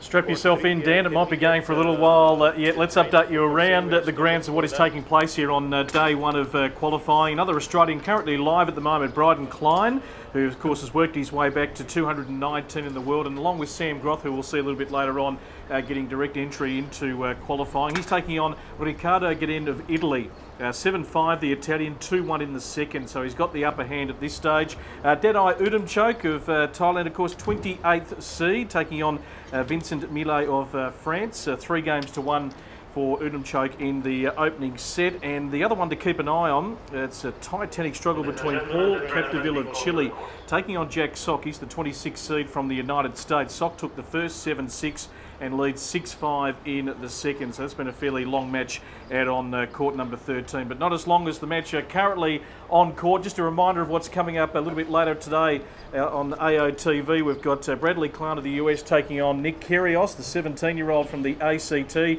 Sam Groth at a career-high 200 in the world, coming off a good week in Noumea last week in a challenger. He takes on Lucas Piol of France, who's got a wild card here as part of the French Federation. James Blake, if you're coming down to Melbourne Park, it's free entry today, and he is the biggest draw card, the former top 10 player from the US, working his way back from injury. He'll take on Marius Kopil of Romania, and Matt Reid a little bit later on taking on Roberto Josefa of Brazil. So plenty of action here at Melbourne Park. The sun is staying out for the moment as we take you back to show court number 3. This great battle, as the boys have said, that's been going for over 3 hours. The young 16-year-old, Thanasi Kokkinakis of Australia, who is meeting every challenge from Steve Johnson, who's 7 years his senior. And we might have a little injury concern here for Kokkinakis, Dan, as I throw it back to you in the sunshine there on show court 3. Yeah, thank you, Brett. I think previously in the game he may have just overstrained a bit of a groin injury on a serve, I believe it was. He pulled up a bit short and was a bit tentative afterwards. Being out on court for over 3 hours, 23 minutes, Nathan, is really going to have an effect if you are carrying a bit of an injury in there. Yeah, definitely. He's. I'm not sure what happened. Maybe he was a little bit wrong-footed there. But if it is his groin, that I actually had that injury and carried it for eight months to a year. So that would be very worrisome. But I'm thinking he's holding the top of his leg, maybe a hip flexor or something. So I'm sure we'll find out. Paul Ness down there, very experienced physiotherapist, and great guy.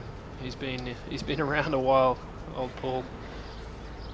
Actually, Dan and Nathan, just while we wait here, I can tell you some news from Sydney at the Apia International. Gilles Simon has had to withdraw from the tournament up in Sydney with a neck injury, and the lucky loser, Ivo Klic of Slovakia, has come in for Simon up there in Sydney. Good on you, Brett. Lots of tennis action happening around the country early January. Of course, Kooyong as well, just across the road. And of course, the qualifiers here as the athletes try to fight their way through to the main draw. 128 men fighting for 16 places. 96 women. Of course, the women's competition will kick off tomorrow. 12 places on offer there to get into the main draw, which of course begins on Monday here at Melbourne Park. Tickets, of course, still available through Ticketek, so make sure you jump online and grab your tickets to the Australian Open.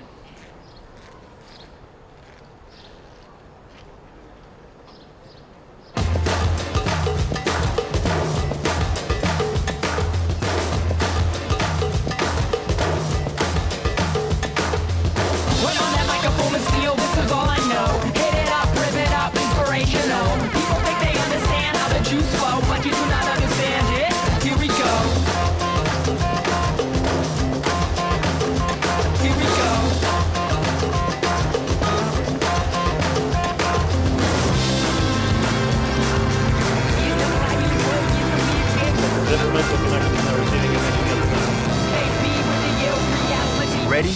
Play at Australian Open 2013. Book a Ticketek now. Not too far away, the Australian Open for 2013. It's already a hub of activity down here at Melbourne Park. Everything's been bumped in, and this being the dress rehearsal qualifying over the next 4 days. 128 men, 96 women, 16 spots in the main draw for the men, and 12, of course, for the girls. We're going to get back out to Adrian Franklin, who's continuing to roam the grounds here at Melbourne Park.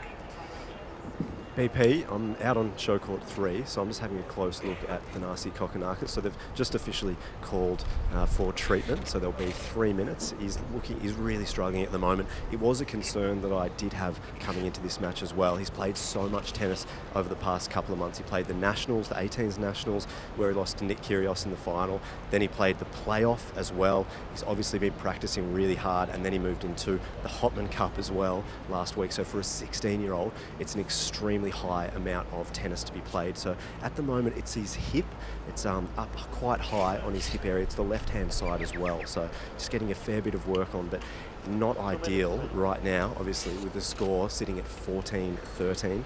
So Johnson's just sitting off to the side just patiently, so there'll be a couple of minutes to go. This is a huge test for the youngster, the longest match he would have ever played by a very long stretch, as the breeze just picks up again, but definitely the hip, the left hand side, so the physio's giving a lot of work to that area, but it doesn't look good at the moment here, guys. Adrian, just while you're there, and we're keeping a close eye here on Kokkinakis, no doubt the longest match he has played. You said the breeze had picked up, but gee, it looks like plenty of sunshine out there. That cloud cover from earlier certainly has disappeared a fair bit. Yeah, absolutely. The temperature has risen for sure. I mean, as you can see, I've had to take my jumper off as well, so I've been feeling the heat. Certainly not as much as these guys out here, but it's quite unusual as well. He's in the sun right now, so he's being worked on the hip, but he's in the sun as well. Johnson's sitting underneath the umbrella, so yeah, it's definitely warmer out here, which is not going to help him in the current state. All right, thank you, Adrian. As Steve Johnson sits by the 23-year-old from the United States, who mightn't have thought he was in for such a big battle today against a 16-year-old from Australia, but Kokkinakis has been absolutely superb today. The other Australian in action is out on court 6 at the moment. Bryden Klein, who's had to work his way back, of course, won Australian Open Juniors going back a few years ago, and has had to climb and get his ranking back up into the top 300. He's currently at 219 behind Sam Groth, who's at 200 in the world. Now, Klein, of course, serving at the moment, lost the first set to Riccardo Ganin of Italy, 7-5. And the Italian has got a nice little break here, 3-1 in the second set. This is out on court 6 at the moment. So certainly some work to do for the Australian if he has to work his way back. Yeah, looking at this, Klein, he looks like he's maybe injured as well. Struggling to push to his left there. Yeah, he's very limp, Nathan, as he walks to the chair here. It'll be interesting to see what happens. And he's just having a chat to the umpire. He's thrown the racket down. And he's going to get some treatment here, Bryden Klein. So we'll wait and see what happens there. You're dropping like flies, mate. What's going on? Come on, boys. So let's get back to show court 3. Thanasi Kokkinakis right to go. Steve Johnson to serve to continue a match that, well, we're just not quite sure when it's going to end at this stage. Doesn't look like ending anytime soon, that is for sure, guys, as Steve Johnson here serving. 50. So we'll keep a close eye on Thanasi Kokkinakis to see how he's pulled up from this treatment he's got for what we suspect to be a potential hip flexor injury. 30. Yeah, injuries are always a concern, and that's why I again suggest college is a good route for young players. You just never know, the body takes a beating out on these courts.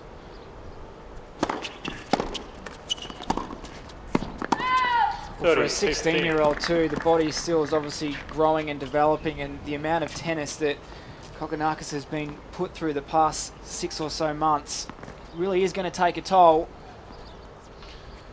Yeah, definitely. It's a fine line between training and playing and 40, 15, and just overdoing it. Over 3.5 hours of court time now for these two men. Johnson just racing through this service game. Yeah, Johnson. Caps it off with another ace. 14 games on. Just to mix things up, ties it up at 14 all.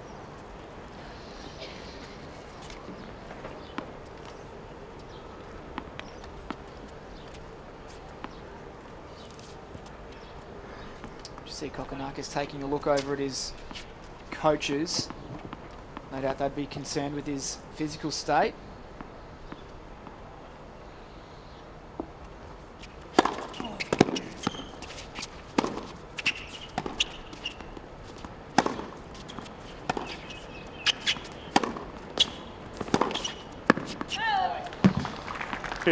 Now, if Johnson's smart here, he's going to really test his movement.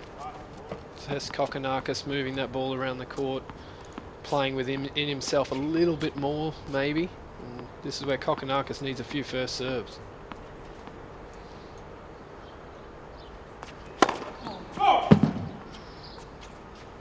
Struggling to push up on that serve a little bit.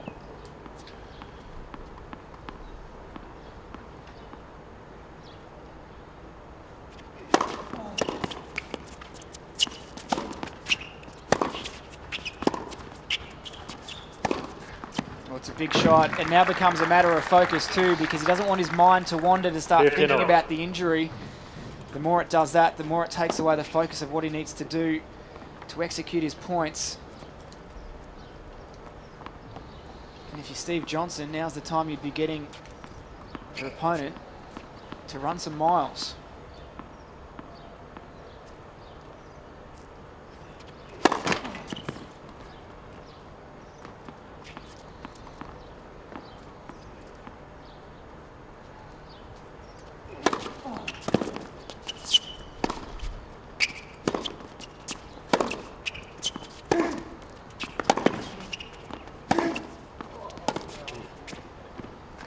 Just there on that change of direction, it really got him, didn't it?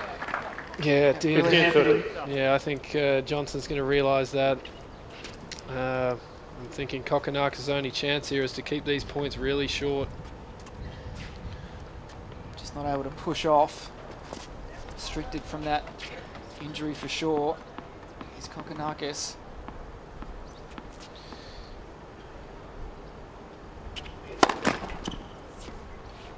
Yeah, just struggling to push up at all. Off that left leg, right leg.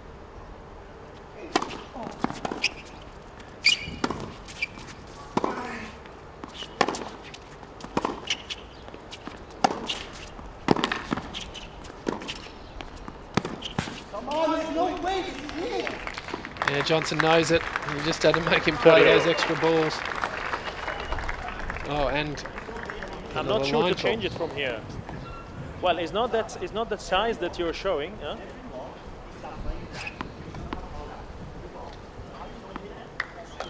It's not like that.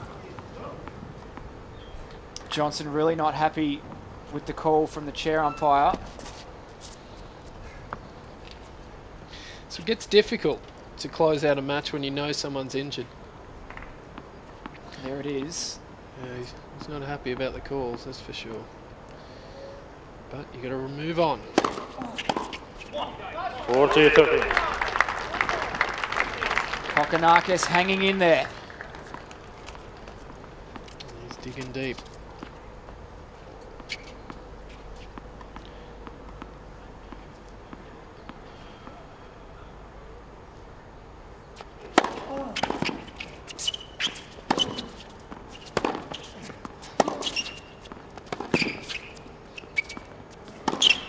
The young Aussie is not done with yet.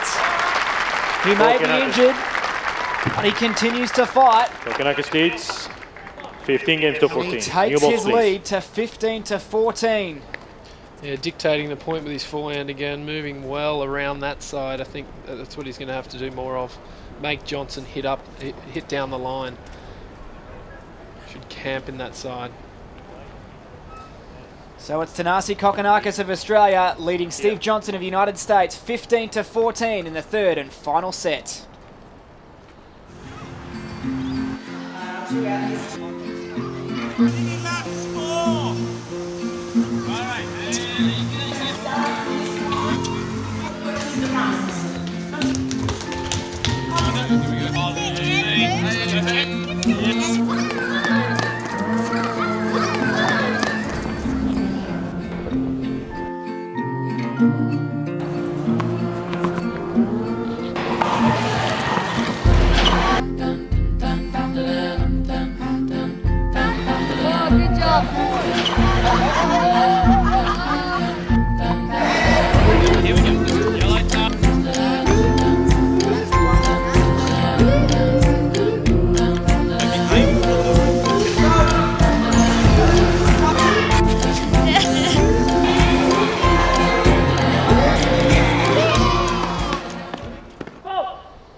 Steve Johnson serving now, 14-15, third set action.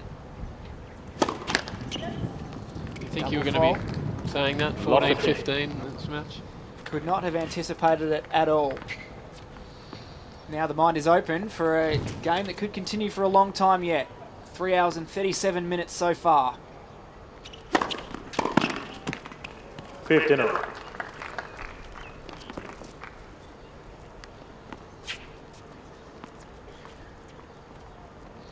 Yeah, as I was saying earlier, you know, it's not easy to play when you know someone is injured. But Johnson just has to focus on his game. Have clear plans on what he's trying to execute.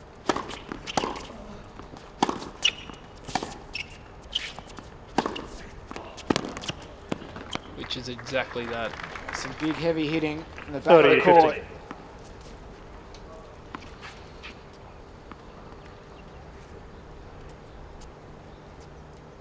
Like to see Kokkinakis get into these points and take some chances. Oh.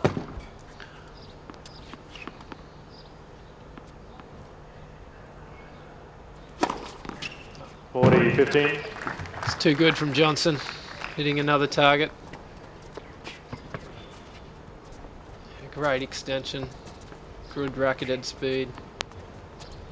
Yeah, that second serve is certainly a weapon for him.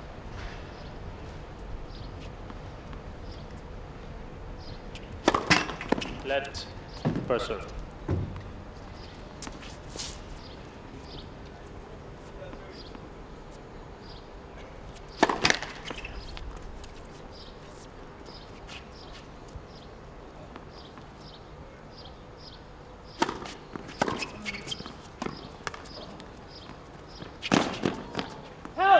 Well, it really made Johnson. Kokkinakis working that point.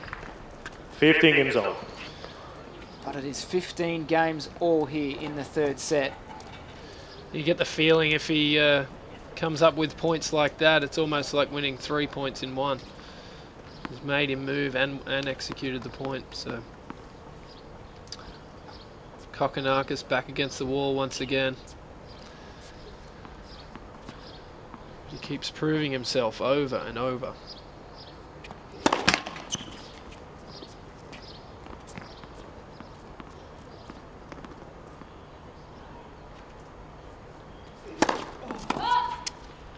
Love 15. So he drops the first point. He certainly started a few games with double faults. It's not easy to keep coming from behind on your service game.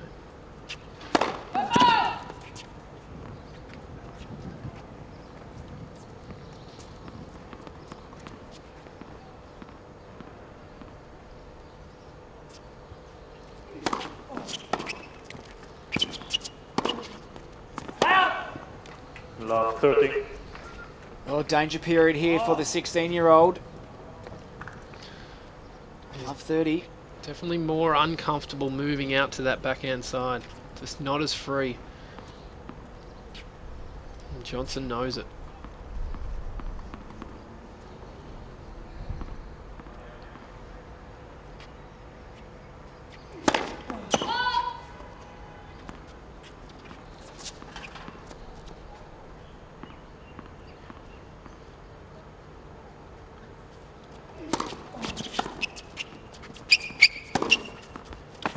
That's a good shot from Kokkinakis. And that's an example of the chances that I think he has to take now. Taking a little bit more, playing with a little bit more aggression with his forehand early in the rallies. He doesn't want to get in long rallies out here.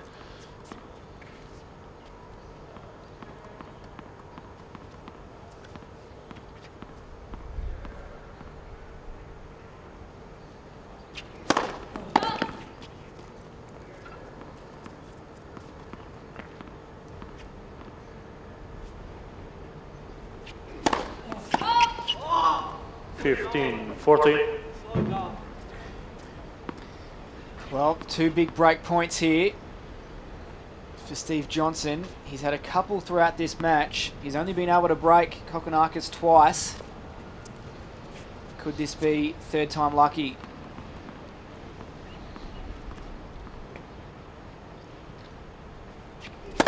Let first service.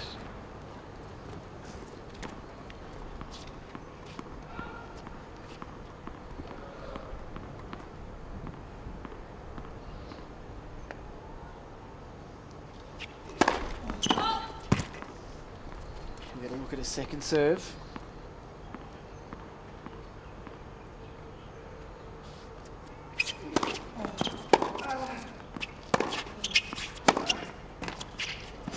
Save 30, one. 40. Yeah, Johnson not getting through that shot, just pulling off it.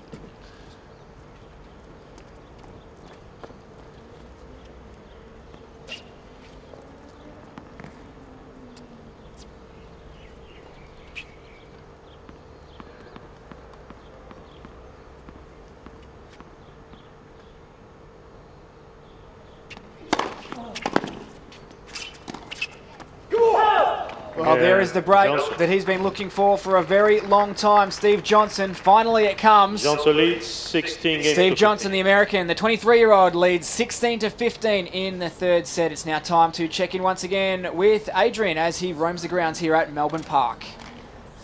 Thank you, guys. I've got Jordan Thompson, who won earlier on the first round of qualifying. Mate, it was a huge match out there. Were you happy with how you played throughout the whole match, or were there patches where you were just thinking, oh, I've got to be playing a little bit better than this? Yeah, there were definitely patches where I thought, yeah, I've got to lift the level here. Like especially at first set, I got broken, and it was a pretty ordinary game. I was thinking, I can't win this match if I play like that the whole time. And yeah, the second set was a lot better. I kept the same level and same as the third. And you've got Ryan Sweeting in the next one. Yep. So he's obviously, high seed, a really strong player. What are your thoughts going into that one?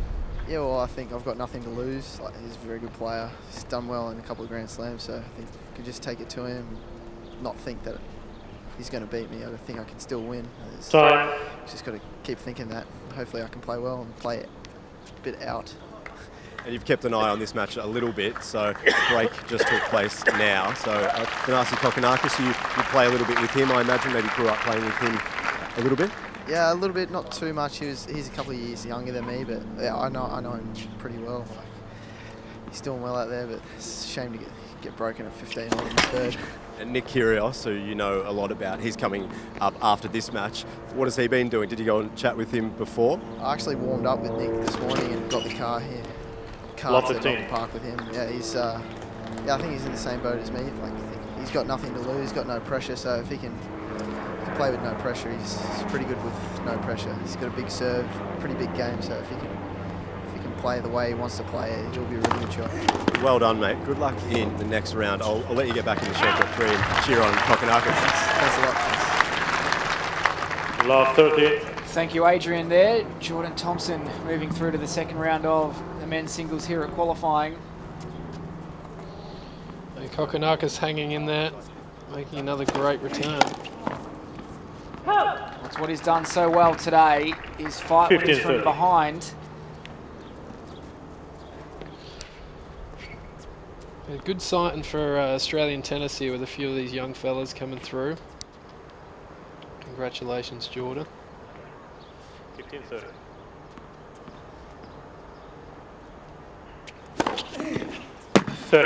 Big serve gets it back to 30-all. Clock ticks over 3 hours, 46 minutes. It's a massive game.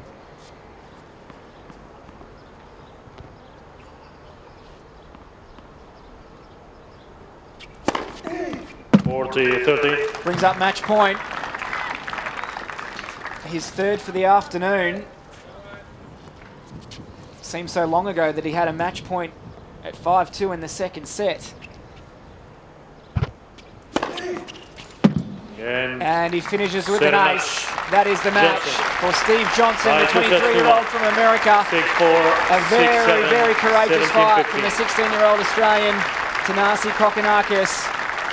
A great match between both players. He's going to take a lot from this match. I think this is fantastic for his development as a player. So well done on a great fight. Mentally incredible effort. How about that third set? 127 minutes, 17 games to 15.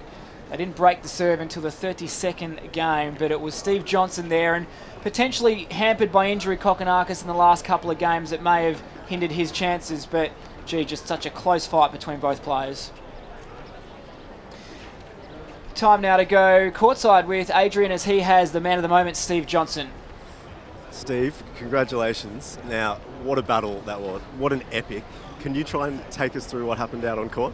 I'm not sure, really. I mean, this is my first time down here in Australia, and you know, it's tough when you're down here. I mean, this is, you know, a new ball game for me, and you know, didn't know much about, you know, the guy I was playing, but he came out, he played really well. I mean, he never quit. I mean, I had match points in the second, had match points, you know, 5-3 in the third, and you know, he never quit. I mean, that shows his heart and his determination out here. I think he's going to be very good. So Thanasi Kokkinakis, he's had a really great past couple of months. He was over in the Hopman Cup and he did really well then. So did you know anything about him coming into this? I mean, you know, I didn't know much about him. I mean, he's younger. I mean, I'm not sure when he's born, but I know he's a lot younger than me. And but you never take these guys lightly. And you know, I came out here knowing that he was going to play good tennis, and you know, he did. And I was expecting it, and you know, I'm just glad to get through. What were you thinking latter stages of that third set when it was, you know, just hold for serve, and it was just 12 or 13 or 14? Or what goes through your mind as Thanasi just leaves the court? You know, I'm just kind of thinking, you know, I think I have more experience in this, you know, than you know, Thanasi, and you know, he's younger. I mean, he hasn't played too many matches, I think, like that, and neither have I. But I think, you know, the last, you know, couple of years of, you know, me playing these really paid off, I think, in the end. And just finally, when he was injured, then what were you thinking about? Did you want to move him around the court as soon as you got back out there? You know, you never really know if somebody's injured. You know, I think the nerves kind of got to him. I mean, it's a long match. I mean, these guys aren't used to playing, you know, no tiebreakers or 3 out of 5, and I think it just kind of the nerves got to him. But you know, in the end, I know he was a good ball striker, and he could hit winners out there. So I didn't take him lightly. Great match today. Thank well you. done. Appreciate it. Thank you. Steve Johnson of the United States makes it through to the second round of men's qualifying, a match that went around the 3.5-hour mark, and he got through 17-15. As he said there, didn't know a lot about his opponent, Thanasi Kokkinakis of Australia. 7 years he's junior. Wouldn't have expected, I think, to be out on court for 3.5 hours, but the young Australian threw absolutely everything at the American. As we take you through some of the highlights, if you're just joining us here on AOTV, and well, Kokkinakis certainly took it right up to Johnson right from the outset. Some good, powerful hitting. It was tough to break each other's serve. Of course, Johnson, who made the third round of the US Open last year, so he had a good tournament in New York. But, of course, hadn't really been down to Australia, and tough to come out here on the outside courts at Melbourne Park. But one thing we've noticed about Kokkinakis, he's certainly got some court presence, and his serve was terrific today. Certainly got into the net at different times. As our commentators have said throughout the match, they'd probably like to see him come in a little bit more as he develops his game. But it was a good tight battle from the back of the court, and when both players were able to get to the net, they were able to really put some points away. But plenty of running around, as you can see here. That one, not a great moment for Steve Johnson, who certainly was animated right throughout the match. Quite frustrated with how the day was unfolding, not being able to close it out in straight sets. But as we take a look at some of the match stats, first serve percentage going the way of Johnson at 61%, 24 aces, and as that match wore on, he couldn't be broken, so that was something he was able to continue good momentum with. The winners count, 65 off the racket there of Johnson, 56 for Kokkinakis. So it was a match, as you can see there, the difference between the winners and unforced errors, not a lot. Both were going for absolute broke here today. Net points won, 21-32 for Kokkinakis when he came in. Got a good reach and certainly showed he could be very effective coming into the net. And not much in the match at all, 17 extra points won total there for Steve Johnson of the United States. 23 years of age, he makes it through to the second round of qualifying here at Melbourne Park. While that was going on, Bryden Klein, the Australian, did bow out. We saw him injured in that match out on court 6 against Riccardo Guedin, the Italian, who won 7-5, 6-1. We'll be back with more qualifying here at Melbourne Park as we build up to this year's Australian Open.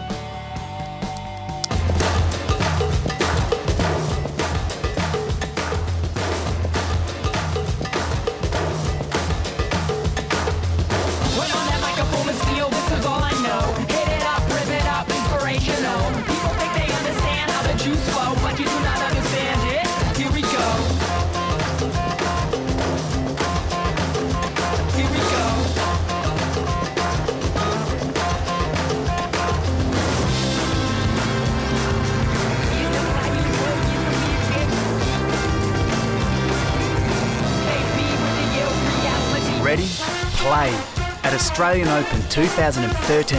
Book a Ticketek now.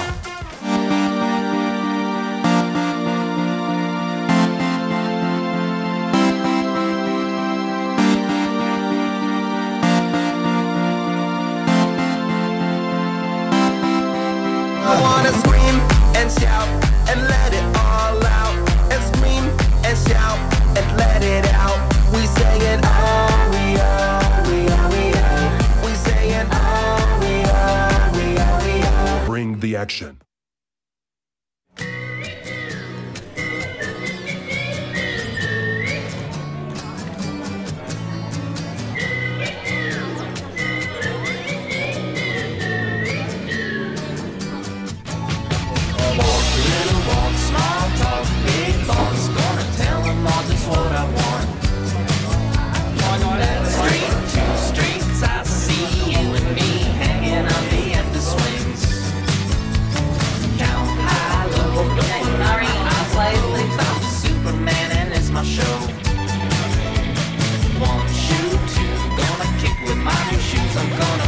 Till I need new shoes. Yeah, yeah. I said, don't stop, don't stop, don't stop talking to me. Stop, don't stop giving me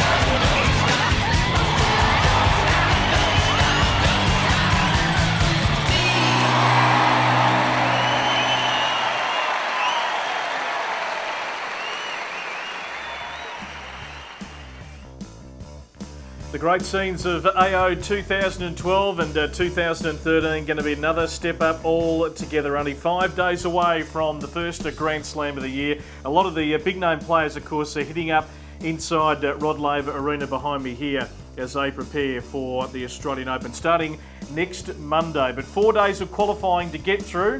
128 men down to 16, 96 women down to 12. It's a huge prize, of course, the Australian Open announcing late last year the increased prize money, and significant for those who can get through to the first and the second round. $27,000 in the pockets of those who make it just to the first round alone. What a great battle. If you're just joining us here on AO TV, great performance by the 16-year-old Finalization Kokkinakis. Well, he took Steve Johnson, the big American, right to the wire. Eventually, 3.5 hours out on court, the American won at 17-15. In the last little while, just to bring up to date with some of the results that have been coming in, Bryden Klein, the Aussie, has bowed out, and we crossed out to court 6 about 10 minutes ago, and he looked a little injured, has gone out 7-5, 6-1. Michael Berra, the 17th seed from Germany, has got through in straight sets. Florent Cederer of France, the 8th seed, who was playing the Challenger in Noumea last week on the way to Melbourne. He has got through in the third set, won that 6 games to love, so very comprehensive indeed. Just some of the major results today. David Guez of France is through. Dudi Seller of Israel, his opponent had to retire, so he got through comfortably earlier today, 6-1, 4-1. Stephen Diaz of Canada getting through in 3 sets. Daniel Brands, the German, who of course defeated Jeremy Chardy in Qatar last week, which meant that Chardy went out of the seeds. Marcos Baghdatis came in, courtesy of his semi-final in Brisbane. He was 4-1 down in the third set and came back to defeat Frank Dancevic of Canada. Also getting through, we can tell you, Javier Martí of Spain. He is through to the second round. Jan Hrnic, who has been around for quite some time from the Czech Republic. Ryan Sweeting is also through, the number 21 seed from the United States. And a fantastic performance by 2 Australians today, Jordan Thompson and also Alex Bolt. They were both given wild cards only yesterday and have played the matches of their lives. They are through to the second round of AO qualifying here at Melbourne Park. A big match coming up, 5 in total we bring you today. 1 down, 4 to go. Not sure this will go as long. Nick Kyrgios from the ACT. He's a young man with some court presence. He won the Australian Under-18 Championships back in December. then got into the AO wildcard event and defeated Sam Groth, the #1 seed in the first round. Unfortunately, he did go deep, but had a full body cramp in his match against Matthew Barton in a fifth set, and just couldn't quite get up and get over the line there. So he's coming up. Sam Groth also on the way. James Blake and Matthew Reid a little bit later on. We're going to go to the commentary box. Second match about to start, live here from Melbourne Park. Brett, thank you very much. Yes, we've got Bradley Clarn from the USA and Nick Kyrgios from Australia. And it's a great delight to have David Bidmead in the box, my old sparring partner from last year. How are you, Bids? Yeah, very well, Matty. Yeah, that's right. Last year we had a good time in here for the qualies, and looking forward to this match again, mate. What about that previous match? Thought it was difficult to win there at one point, but he gave a great sight, didn't he, the Australian, going down 15-17 in that final set to Thanasi Kokkinakis. Fantastic effort, and what an experience. Steve Johnson obviously just came out of college and has had a very successful past 6 months, and for Kokkinakis to push him that close and nearly get the win, it's some fantastic tennis in pretty tough conditions today. Now, Nick Kyrgios, we've seen a little bit of him. He was carried off the court here in the wildcard tournament. Couldn't quite get through that 5-setter. He was devastated there. Made the boys doubles final at the US in 2012. Let's head down to the umpire. Heads. Tails. Sorry. You serve? Okay. Yes, as I was mentioning, he went down. He was playing with Jordan Thompson, and he went down 10-6 in that final of the US doubles, boys doubles, to Kyle Edmund and Federico Silva. So there's a little bit of experience there at these bigger tournaments. 18 years of age. Yeah, very exciting player, Kyrgios, and one of the top juniors in the world. I think he's around 2 in the world, actually, as of this year, and finished last year 3. So he's had an unbelievable junior career, and he's a very exciting player. We did see him in the wildcard playoff, and he beat Sam Groth in that tournament in the first round, and then unfortunately went down with shocking cramps in the 5th set against Matt Barton, as you mentioned before, Matt. But his opponent Bradley Clarn on your screen there, a lefty from United States of America, former college player. Actually won the NCAA championships a few years ago. Explain that to us, because for those that don't know, Steve Johnson, who we just saw win that epic 3-setter, came out of the college setup as well, and was a champion there. Yeah, well, he also won the NCAA singles title, as did Clarn, and Johnson actually won the team event with University of South California. But Clarn, he just went to college for 2 years, and then he won the singles title, the NCAA singles title. So that's for all the Div 1 players at college. So it's, some fantastic players have come out of college in recent years, including John Isner and Kevin Anderson, and we're seeing a lot more come through, and including a few Australians, JP Smith, of course, given a wild card into the Australian Open, and there's quite a few more. But Clarn's had a great college career, and then he finished his college career up, shortened it, and went on to the professional tour. Is it as big, you talk about college sport, there's college basketball, there's college football, is it as big as those? College tennis? It's not as big as football or basketball. No, they are massive. It's massive, it's crazy over there. But it's particular at some schools, they take it a lot more serious than others. Right. And but it's still great. Still sometimes get thousands of spectators to matches and that kind of thing. So it's a lot of like all American sports, really hyped up. Sure. So, and it is at college, that's for sure. 3 minutes. Tennis. Clarn in the red shirt, 254 in the world. And Nick Kyrgios hailing from the ACT, Canberra boy. Now we're going to be picking your brains over the next hour or two, Bids, because you've been working with Bernard Tomic and you've been travelling the world with him. He's playing okay. That win against Djokovic in the Hopman Cup was so encouraging, and Yeah, well, isn't he? He's just full of confidence right now. I think that first match against Tommy Haas was pretty important, and he was in a bit of trouble there, and he managed to pull through, and then he kind of just went from there. And against Djokovic, he played some awesome tennis. I mean, obviously only an exhibition match, but still was, I mean, in front of 13,000 people at that fantastic stadium in Perth, by the way. That's pretty awesome over there. But yeah, he's looking pretty good, Bernard. We're going to take a quick break. We'll be back in a moment with the second match up on Show Court 3.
So welcome back to Show Court 3, and it's getting pretty warm now in Melbourne town. That breeze that was affecting some of the strokes in the first set of that first match has really disappeared, and the sun is out in full glory now. Hardly a cloud in the sky. It's actually quite a beautiful afternoon. You're lapping this up, Bids. Yeah, very nice. I was just out watching a bit of that last match and working on my tan out there, Matty. It's quite nice. You spent enough time this year, by the sound of it, travelling the world, chasing summer, working on your tan. Yeah, no, I've had a pretty good year. From Australia, Nick Igor. I actually managed to catch a bit of Bradley Klein play over in the States. He played another Australian, Greg Jones, and he just edged him out in a challenger event in Sacramento in 3 sets. But pretty good defensive player, actually. Doesn't miss too many balls and plays a lot of topspin. He's pretty good first serve. Gets a little bit tight on his second serve. And yeah, very consistent player. He's 22, turned pro last year. And this is his highest ranking to date, 293. And stands at 6'3", Bradley Klein. He played at the 2010 US Open. He actually took a set off the 20th seed, Sam Querrey, before he was defeated in 4 sets. And has also performed okay with success in the first round of the US Open in doubles in 2010. So just awaiting on the American to walk back onto the court. You see a very pensive ball girl there. She's ready to go. She was raring to go, wasn't she? Very focused. So it's first set. Bradley Klein nearest to camera. Nick Kyrgios from Australia, the 18-year-old, on the far side with the American to serve.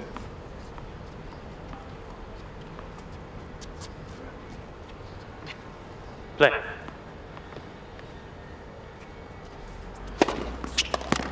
And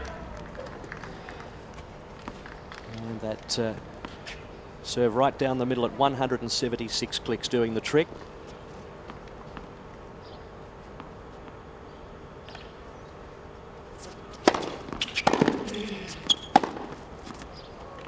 And that's something we might see a bit of from Klein. The lefty serve out wide, opening up the court. Perfect execution there. That mid-court forehand too.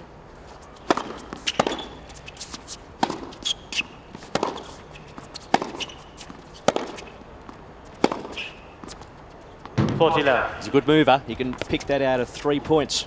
Real good mover. Yeah, very good footwork into position very early. Very good opening 3 points here from from Klan.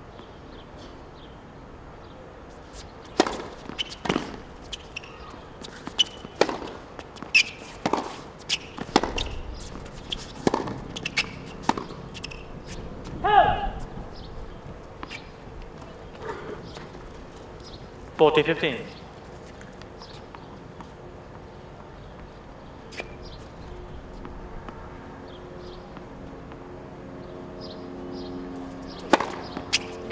It's an impressive start. Bradley Klan from the USA leads 1-love in this second match on show court 3. Plenty of Australians playing on this court and also around Melbourne Park. If you're in the area, it's free admission. You just don't know who you'll run into if you wander around the grounds here. Might even run into David Bidmead. Be pretty lucky if you did. But it is an exciting time, isn't it? The build up to the Open. You get to see some of the top players just out in practice courts. You just never know.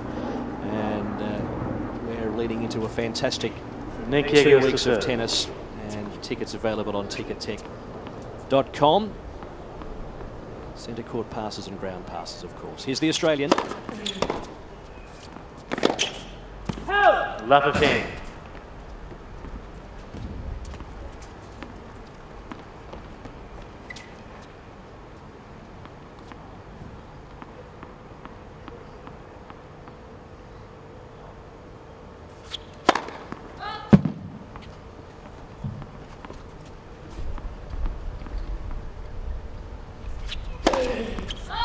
Love 30.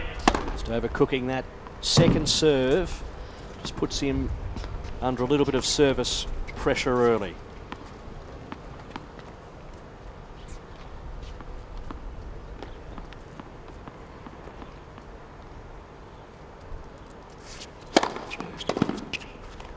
$15-13. Great serve from Kyrgios there. He needed that one. Be interesting to see how he goes. It's a big moment for him. He needs to get off to a good start, work his way into this match early on.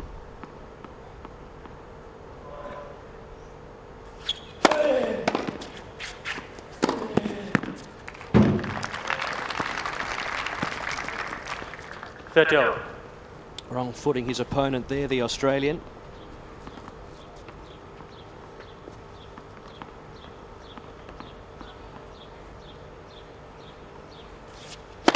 Net to service. Adrian Franklin will be with us all the way through the next 4 days. He's watching this game very closely as well. We'll hear from Adrian in a moment. Serve down the middle from Kyrgios is a good one. 206 clicks. Well and truly back in the box seat in this game.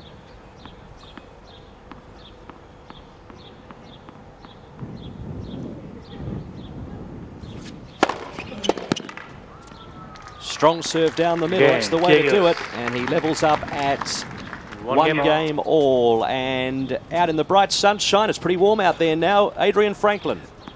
Thanks, guys. I'm out here in show court 3, actually, so I'm watching over this match that Kyrgios is involved in. Luckily, at the moment, I'm in the shade because it definitely has heated up quite a bit in the sun. But just a few points on Nick Kyrgios. I've been really fortunate to watch quite a lot of his tennis over the past few months. So there was the 18s Nationals event, which was held here at Melbourne Park during December, and he took that match out in the final, beating Thanasi Kokkinakis.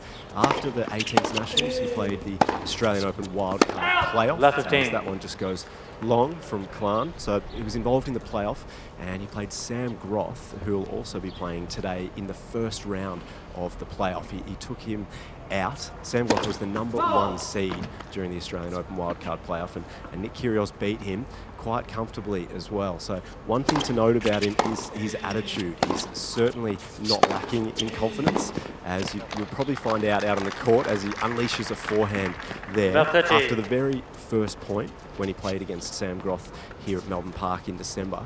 He let out a massive come on after the very first point of the match. So you don't often see that and he clearly did it to get under the skin of his opponent, Sam Groth. So certainly got a lot of confidence, but he does back it up with a big game. He's got the huge forehand and the serve.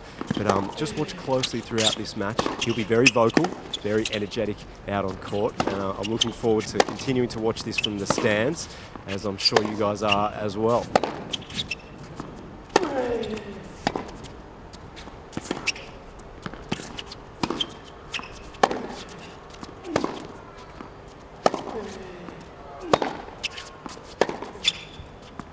It was a good rally, but he's just overcooked that one. 15-13. Adrian, have you been able to come across any of the top players in the main draw out there in the grounds practicing?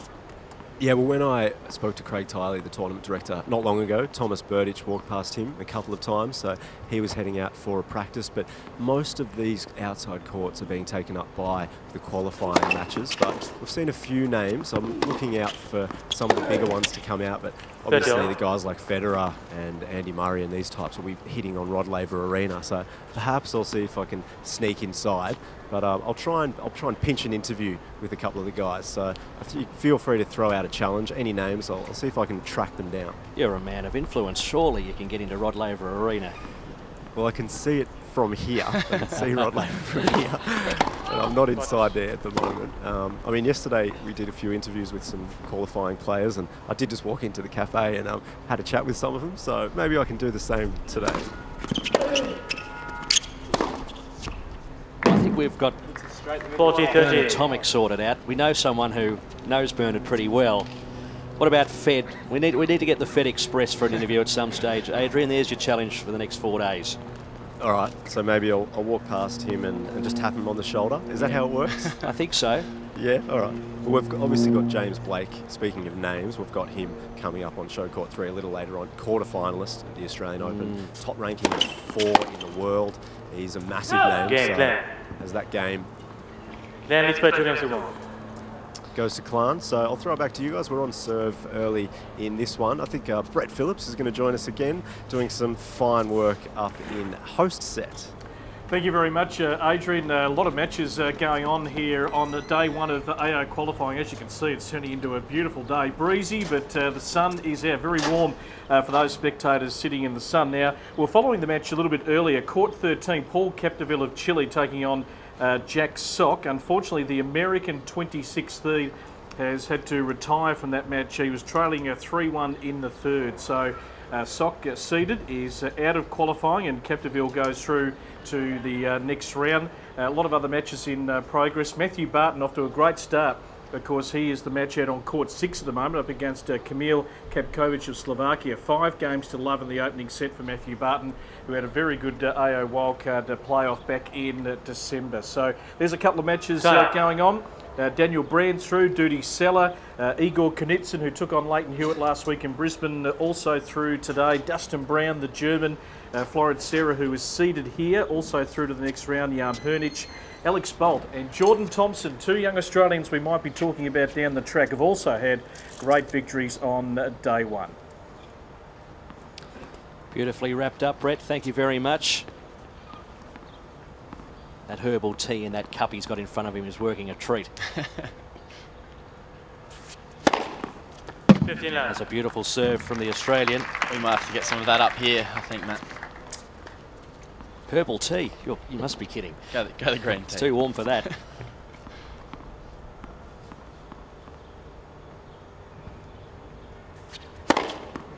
Just changed direction with that serve. Fractionally long.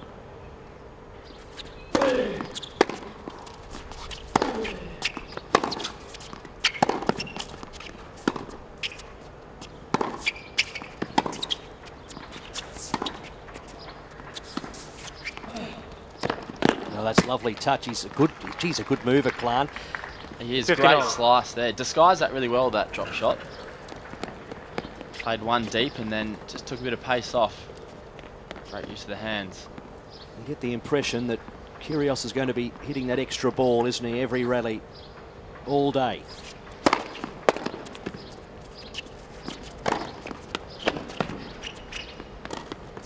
Just like that, but he was able to put it away beautifully. Unbelievable high backhand volley there from Kyrgios. see the replay here. This is a hard shot too. To get the angle that he got as well is very impressive. Well done from the big man.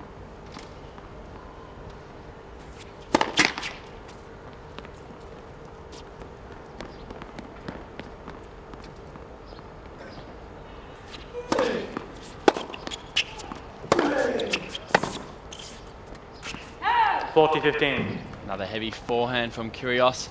I think with this matchup, that's one thing. He does have the power to take it to Klan. Klan's a very quick mover, as we've seen so far, and doesn't miss much, but might just be able to overpower him in this match. Oh, now that's... I thought it had dropped in, but the very late call. Lines person... 2 games all. A little bit of a delayed reaction from her, but it's now 2 games all here on show court 3. It's interesting, talking about Kokkinakis and Steve Johnson earlier on, both had some massive experiences. Kokkinakis obviously in the Hopman Cup, that was very well publicised, and Steve Johnson had a real baptism of fire at the US Open. It was against Richard Gasquet. Here we see Klan, who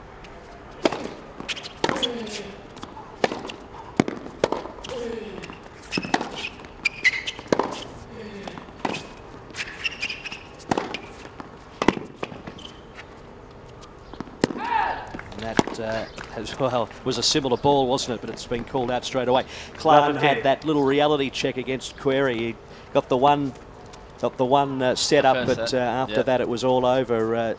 When we see these boys trying to qualify, it's just get out and do the hard yards, isn't it? That's right. He's still only 22. He's pretty young, so he's definitely an up-and-coming player. And as you mentioned earlier, only turned pro a couple of years ago.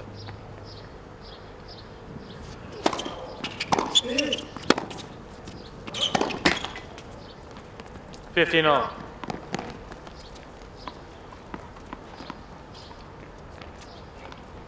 I think there's been some good signs from Kyrgios so far. He's really trying to play from inside the baseline, be really aggressive.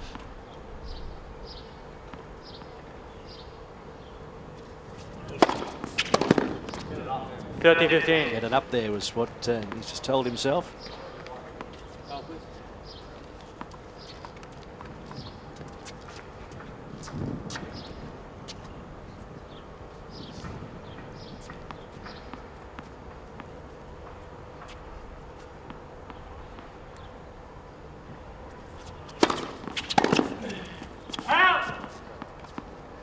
$14-15. It's proving to be a comfortable service game for Klan, who still lives in his birthplace in California.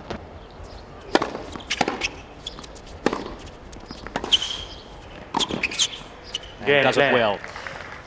And takes the game comfortably. It's Bradley Klan from the US leading 3 games to 2.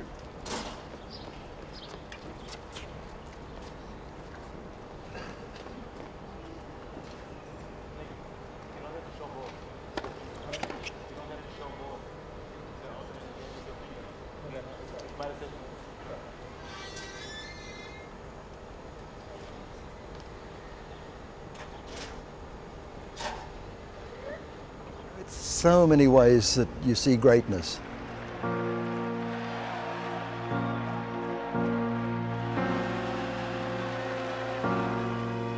The way you show up on a tennis court, what you bring to the game, you leave it better off, I guess.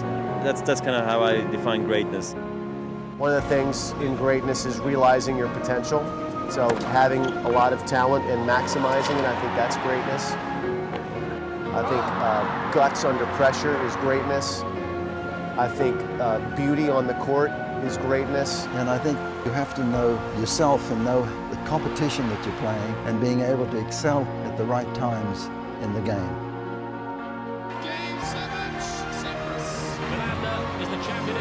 There's so many different ways to define that and appreciate what happens within the confines of an athletic field. There's so many ways that people reveal them. Great to hear the thoughts of Jim Courier Those great memories of some wonderful finals, jumping into the Yarra River after winning the Australian Open multiple times. Not something I would do, Matt. You're too fit to do that at 30 Yarra River. End up with a cold the next day, no doubt. Maybe a few more things than that too. So things on serve here. 30 love.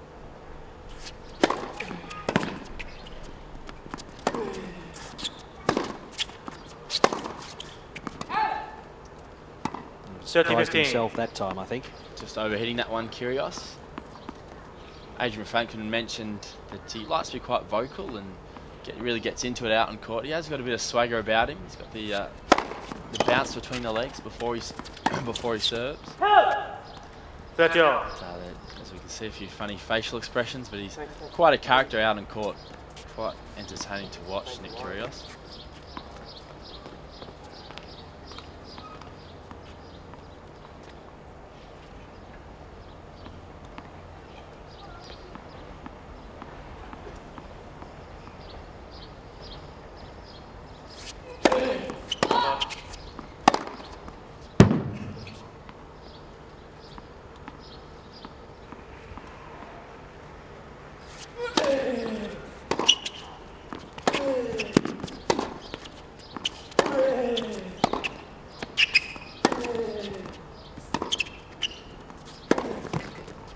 Stop holding back.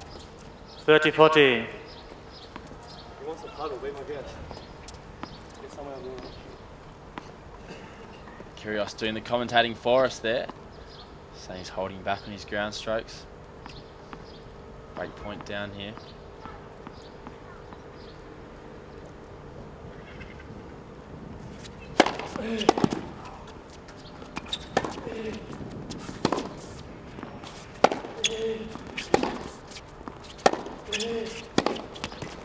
Juice. Some big heavy hitting from Kyrgios, stepping into that backhand. And that's the way he's got to play, I think, against Klein. He's got to be aggressive.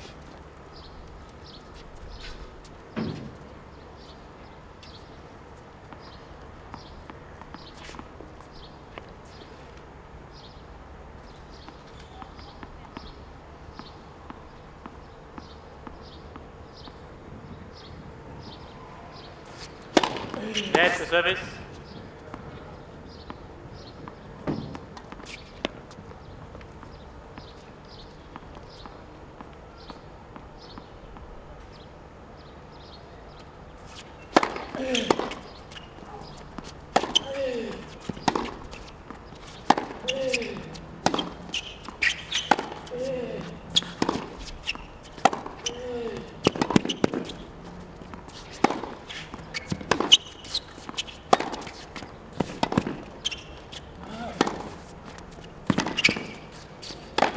Kyrgios doing it beautifully, working his man around the court and then putting him away at the Advantage, end. Kyrgios. Yeah, great point there from Kyrgios. Really constructed it well. Thought he could have come into net a little earlier, perhaps on this one here. Could have cut that one off, taken out of the air, but really moving Klein around the court nicely to set up for that put away. Game, Kyrgios. Good deep serve at 202 clicks, and that levels it up. 3 games all. It's 3 games all on show court 3.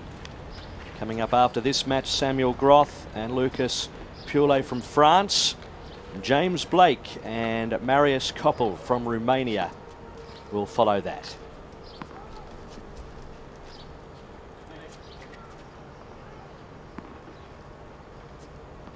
Bradley Klein just sorting out which tennis balls he's going to use here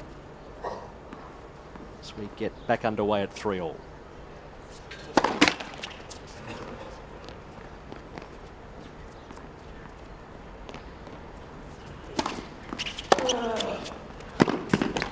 Good return. Really gave Klein no chance. That's right, took it early, followed it in. Really positive start to this game. The vital 7th, as they often refer it to, Matty.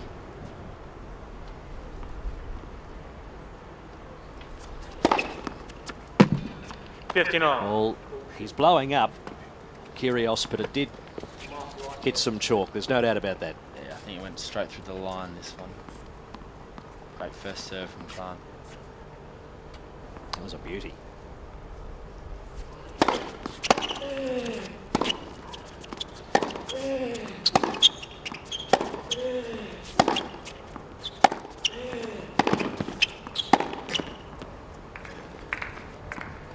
$30-15. Well, great defensive shot from Klan, getting that last ball cross court.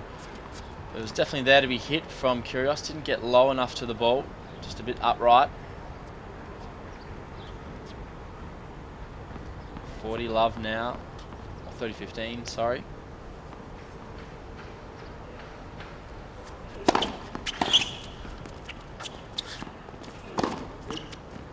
There's plenty of open court there for Klan to let rip. I've seen him use that serve quite a few times already so far in this match. On that ad side, serving it out wide, getting Kyrgios off court. So 40-15 at 3-all.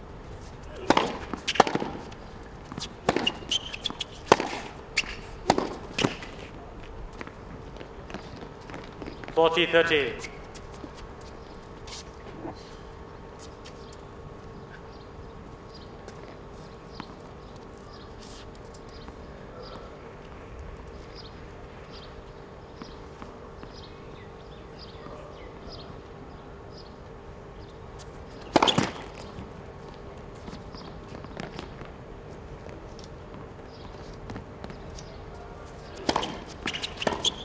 Game, Klan.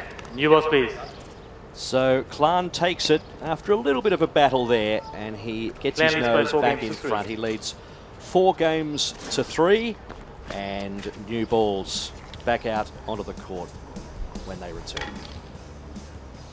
Here's Brett Phillips in the central hosting position. Thank you, Matt. Thank you, David. Plenty happening around the courts. A couple of results just in. Marcel İlhan of Turkey has just advanced to the second round of qualifying, as has Peter Polansky of Canada.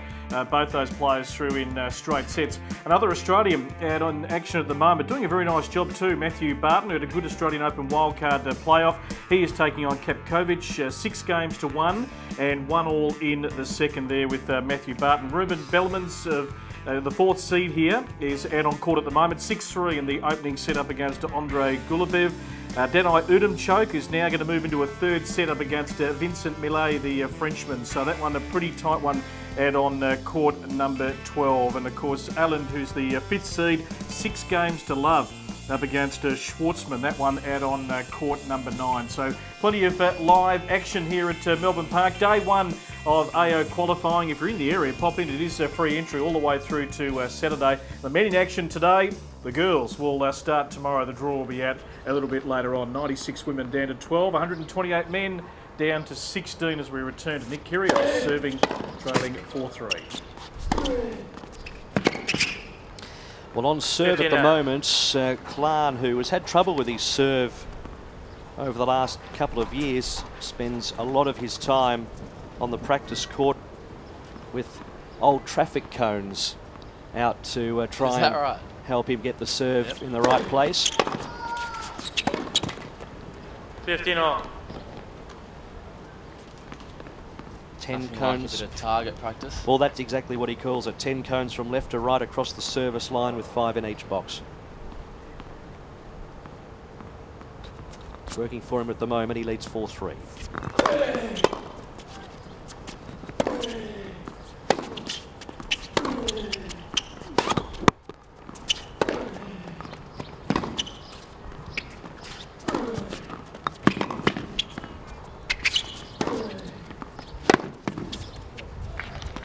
Swipe. Great Too long. hitting from Kyrgios. 30-15. He's also an economics major, Klan, I believe. So he has majored in economics. Yeah, it was just interesting to read that because university, college sportsmen, they end up not quite professional, but not quite a student athlete, but he is certainly one of them.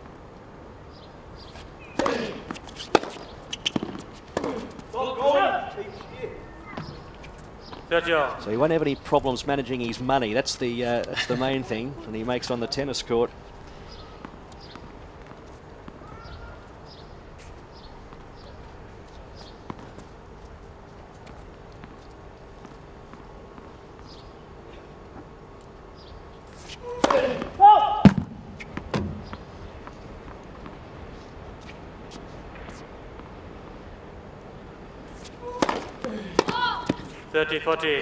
That did look long from here.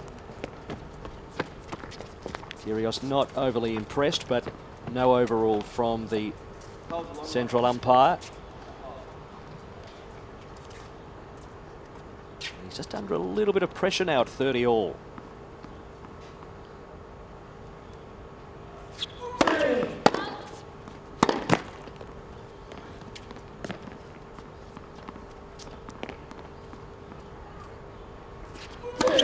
Net, second service.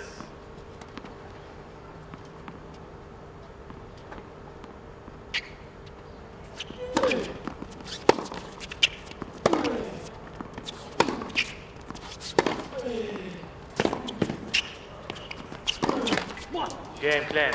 Well, he's broken Klan. Plan leads by 5 games to 3. 5 games to 3, and that leaves the Australian frustrated.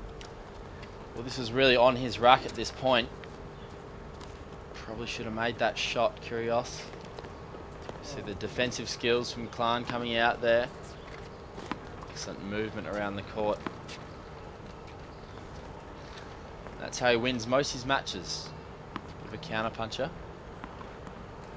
Chasing a lot of balls down.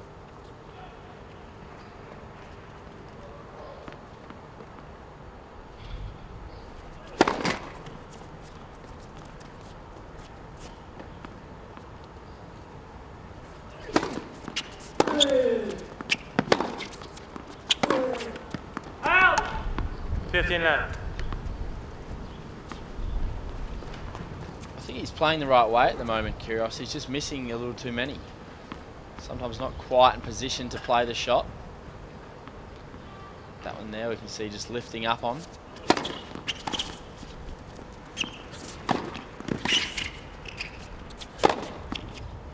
That's beautifully done. He was leaning back into that one. 30 left. It had to be accurate, and it was.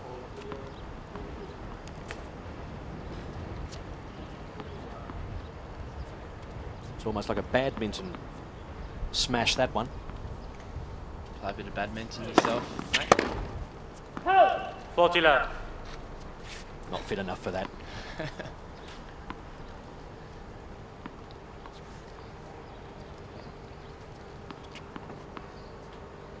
So Klan with set points up his sleeve now, and makes a good thing of it.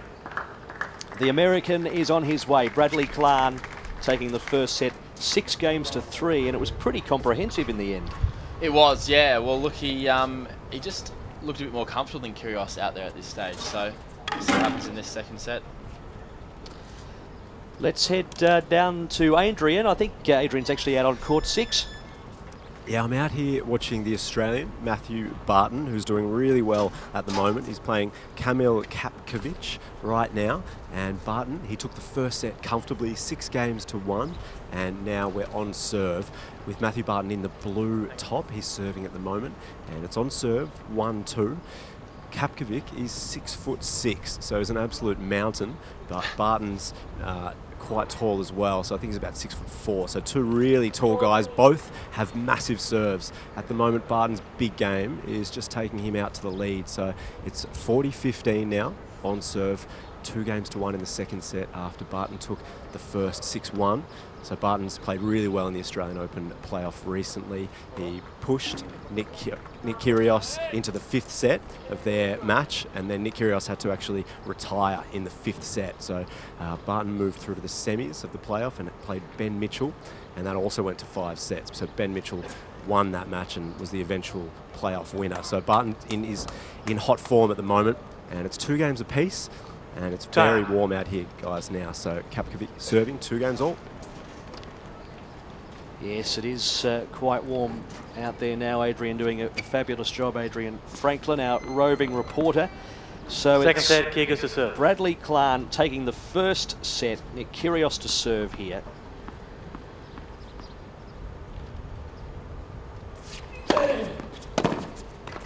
Good deep serve. Just changing the pace of that one a little bit. Only 169, but quite a smart serve there from Kyrgios.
Oh, a bit of finesse shown by both players, but an easy put away in the end for the American.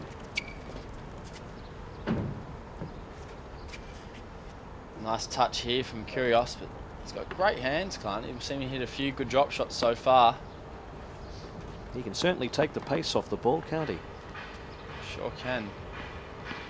And he certainly moves up to it well. Some great wheels on him. Correction. The service. Ooh, that's an interesting one. Looked long from here. It's been overruled by the chair umpire. He called it good.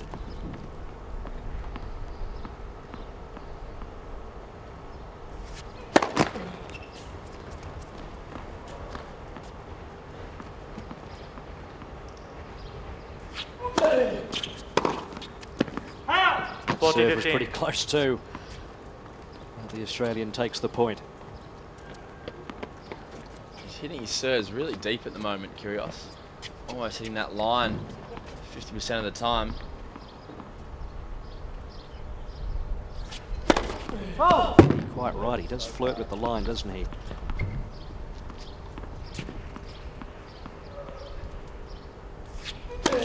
Net, second serve. It's reasonably tough serving conditions out there. Still quite gusty. Has calmed down a little though from earlier.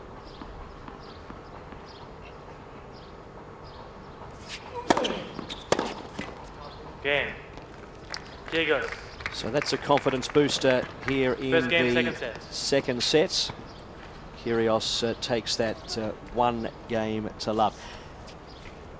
Now, American player here, Klan, is coached by Lee Merry, who says he's a very humble young man, and he has played very well so far. As we can see with these stats from the first set, only 5 unforced errors, which is really quite incredible from Klan, and to 9 winners, very good ratio obviously in the 12 unforced errors from Kyrgios, and that's been the difference so far really, just that Klan, and that's the way he plays, very consistent, doesn't make too many errors at all, and Kyrgios has just played a bit looser so far, so needs to knuckle down a little bit more and pick the right shot. Yes, the 12 unforced errors showing up there.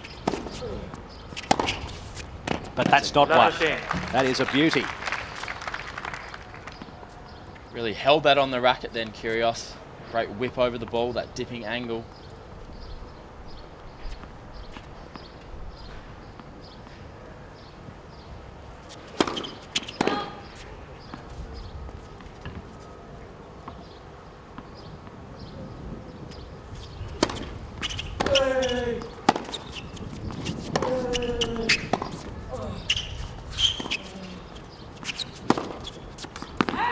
That forehand overcooked. I don't mind Kyrgios using the slice. I reckon it's a good option just to mix it up. We saw in the first set, a lot of heavy hitting. I think Klan really likes the ball coming onto the racket. Good change up there. Oh.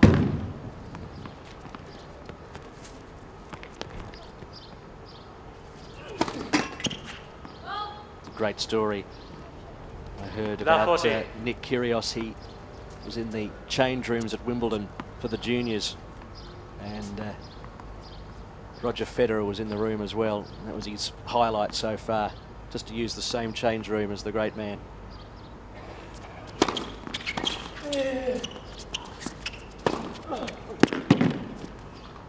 Great put away from Klan there. 15-40. The aura surrounding Federer is just phenomenal. Whenever he walks around the place, he's just, it's like he's glowing or something. It's a pretty special athlete, that's for sure. Ah! 30-40. Let's look down the court at amazement there. Still one more break point here for the Aussie.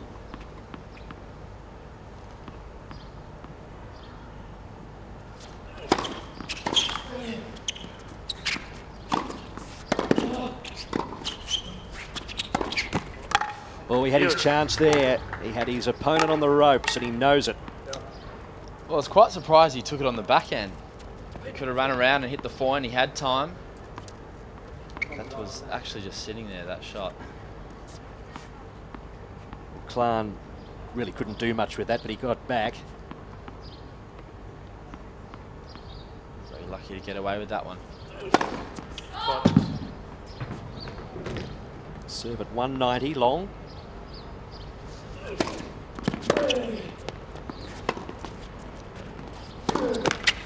Advantage, Glenn. Just a few too many errors coming off the racket from the Aussie.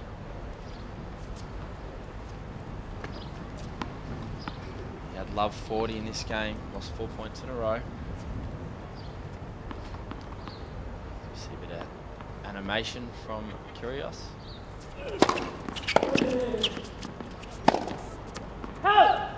Use.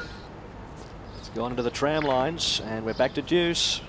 I was actually lucky enough to meet Roger Federer in my travels last year, Matty. It was quite an experience, super nice guy. Spoke a bit about the basketball to him, a bit about tennis. Fantastic. A few other things. But yeah, really nice guy.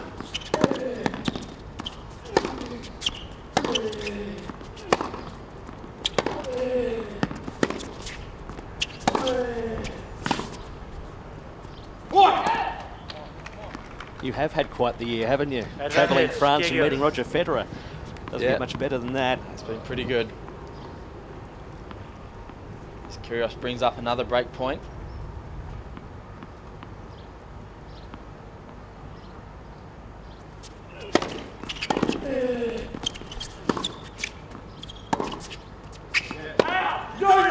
He'd be disappointed with that. Use. Got a bit cramped on that backhand, Kyrgios, and just ended up pushing it long. So there's a few of Nick's fans in Canberra just willing him on, screaming at the computer monitor at the moment.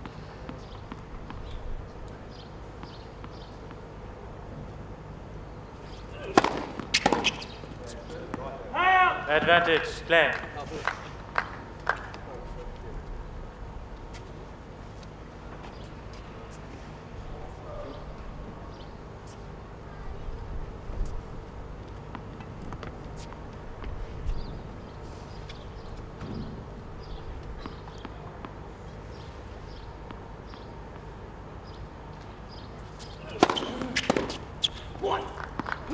The American pumps himself up. He has been able to dig himself out of that one, and we're back to 1 game all. Well, excellent hold in the end from Klan, because Kyrgios really had a couple of great opportunities to break his serve, then a couple of mid-court balls which he missed and probably should have taken one of them, but really gutsy effort from the American.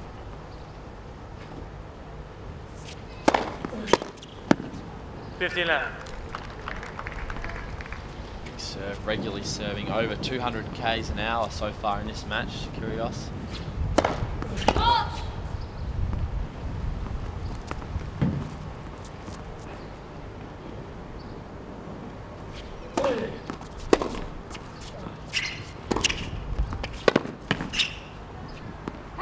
Oh, that has just missed. breeze swirling the ball around again, and Klan was hoping to utilise that, but he's just hit it a shade big.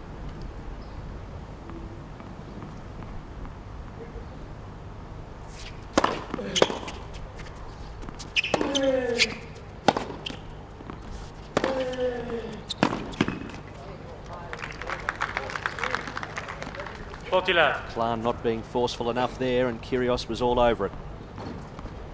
Great angle on this backhand.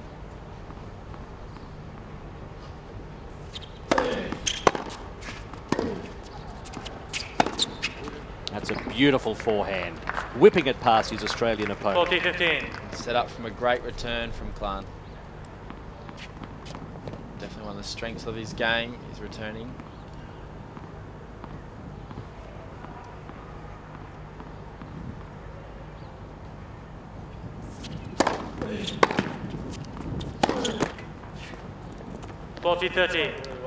Another error that you spoke about there, Bids.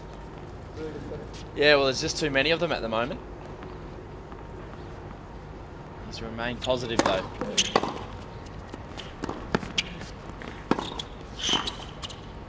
That one he had to dig out from the shoelaces and into the tram lines.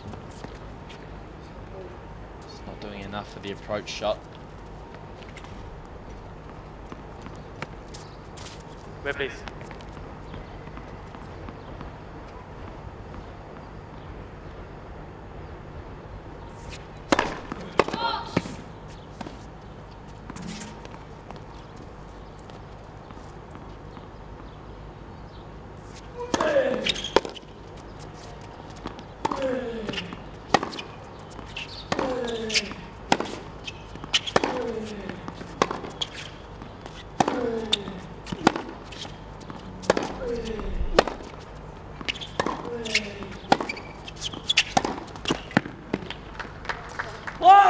It's the Kyrgios build. He's 195 centimetres and a lean 195 centimetres. By all reports, was a chubby lad.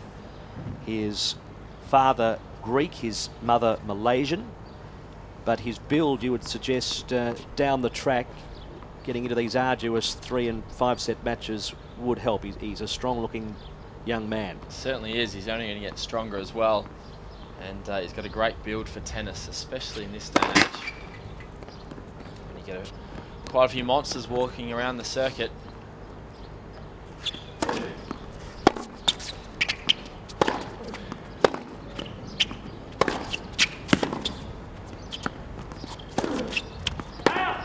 That forehand too big. And Klan leads 2-1 in this second set after taking out the first. And we're about to have a look at the highlights of the first set, with the Klan breaking Kyrgios early, and too many unforced errors from Kyrgios, and that was the tail. As we have a look at some of the highlights, a big serve there from Kyrgios first of all, wrong footing his opponent there. Not many times you can wrong foot Klan though. He's pretty perceptive. He is, and he's, he reads the play really well, and just his movement around court, he's in position pretty much 100% of the time. Just great footwork from him. He said he had his moments though, Kyrgios. Great point there, that backhand angle volley is sensational. It's really been on his racket though, a lot of the points, and unfortunately just making too many errors. Klan's just a player that doesn't really go away. He's just super solid. Time. Returns really well. Just works himself into the point. Hits with a lot of spin, as we can see here.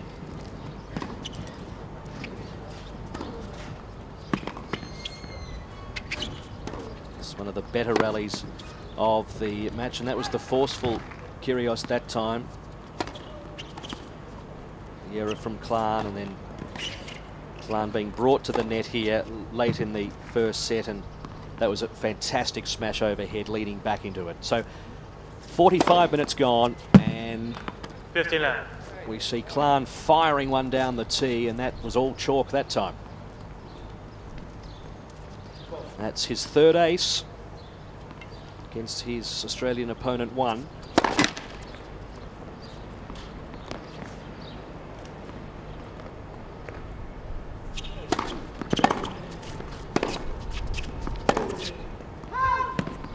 Double-handed backhand down the line, missing.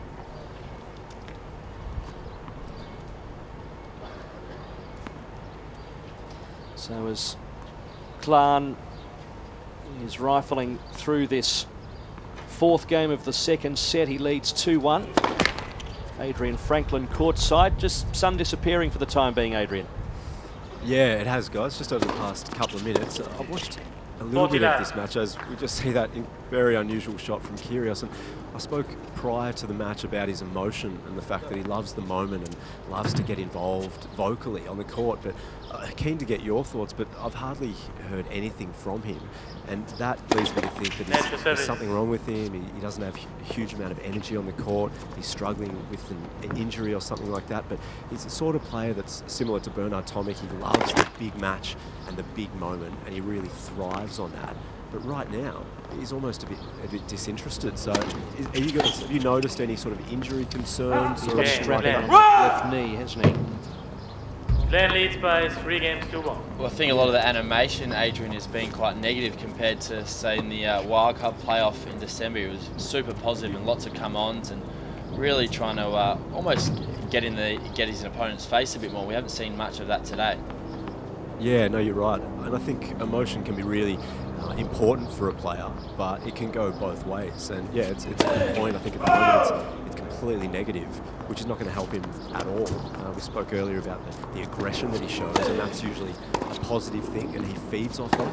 So he's still young, he's 17, but the emotions, he's going to really need to work with that, try and use it positively as much as he possibly can.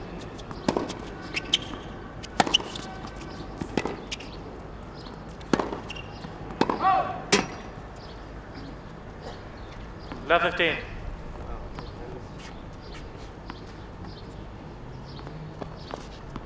Well, this is a must-hold game for Kyrgios here. If he loses this one, double breakdown, he's going to be in even more trouble.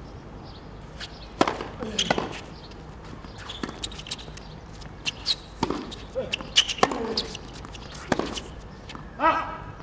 15-all. The other thing is he needs it for his confidence, because he was 1 love and love 40, and he's lost the last 3 games. So I think he just needs a bit of a boost here.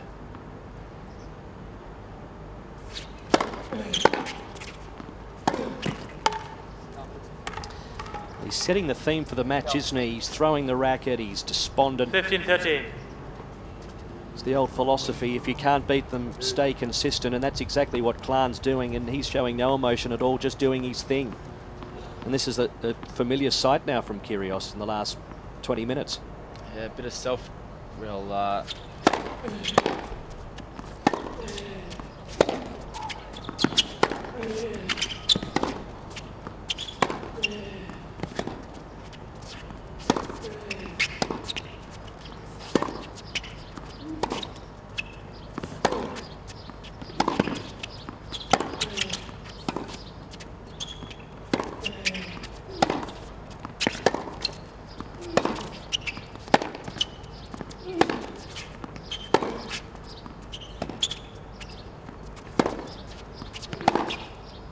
Longest rally of the match, and it's been called out. And that's a positive point from Kyrgios. He's stayed in that rally. I was going to say before, he's basically been deconstructing this this set. He's falling apart a little bit, but if he can play a few more points like that and remain positive, hang in this match. Pretty important point this at 30-all. Oh, that's... He's just said, what am I doing out here?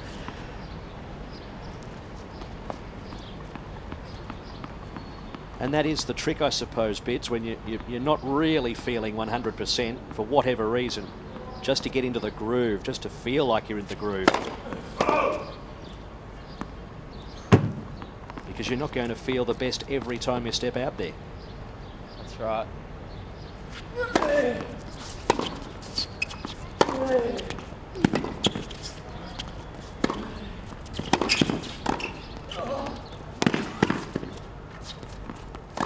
Worked his opponent beautifully that time. As the wheels from Klan though, making that ball, making that volley, digging it out. Yeah, that was good work, wasn't it?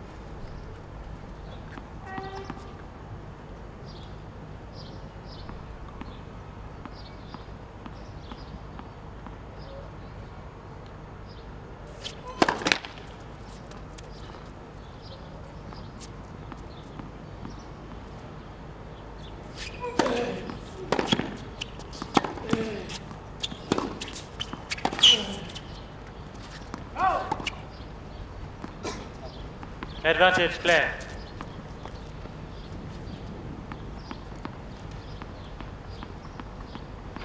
What a deep return from Klan, setting this one up.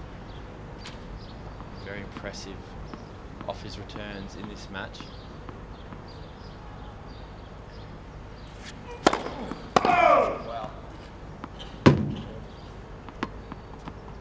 Body language is not good.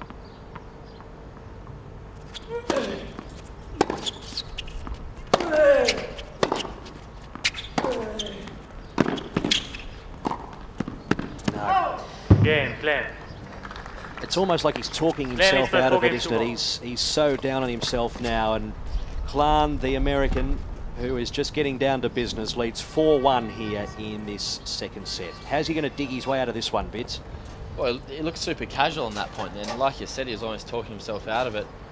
And yeah, look, I wonder if there's someone in the crowd, a coach or maybe some friends that he can feed off maybe and try and get some positive energy, and just needs something to spark him and get him going here, because he looks pretty flat, Nick Kyrgios.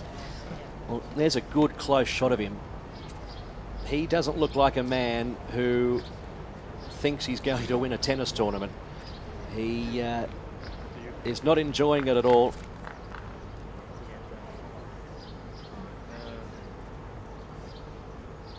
So it's 4-1 Bradley Klan and Nick Kyrgios as we head down to Dan. Good on you, mate. Well, some bit of work there to do for Nick Kyrgios of Australia out on show court 3. It's been a disappointing day so far on show court 3 for the Australians. Time. Of course, we'll talk about some results there previously. Happening out on one of the show courts at the moment, Matthew Barton doing a very good job at the moment. He won the first set 6-1 against Kapkovic from Slovakia. He's leading 5-3 in the second set. So on the verge of a great victory there. Martin, and news coming just through that Barton has actually taken that match. So a great result there for Australia. Previously today out on show court 3, what an epic encounter we had between Kapanakos of Australia and of course Stephen Johnson from the United States. 17-15 in the third set. Johnson advancing to the second round of qualifying. Make sure you stick around because we've got James Blake coming up after this game on show court 3. It's a huge day of the qualifiers here at the Australian Open. 53 minutes played and Klan 4-1 up. 15 love.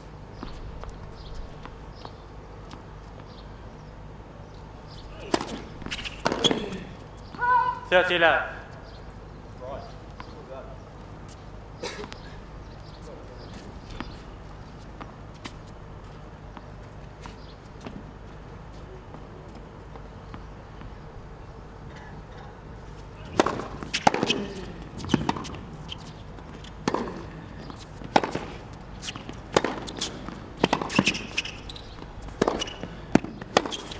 That's a great shot.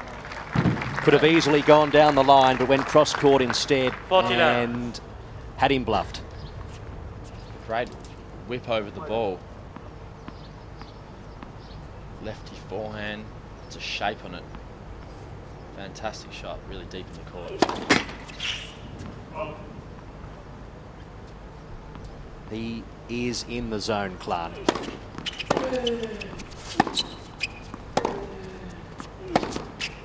That's another beauty. Little fist pump. He's on his way. He leads 5-1 in the second set. We only saw 5 unforced errors from him in the first set, and I'd imagine it would be similar in this second set, even less perhaps. He hasn't missed too many balls, and unfortunately for Nick Kyrgios, he's missed too many for him. It's not looking too good. 5-1 down, serving to try and stay in this match. 15 love.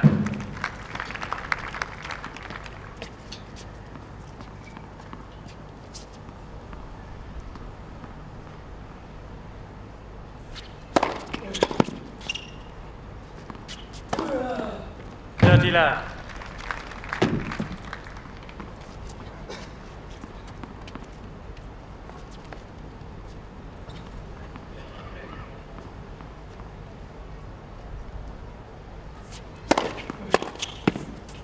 love.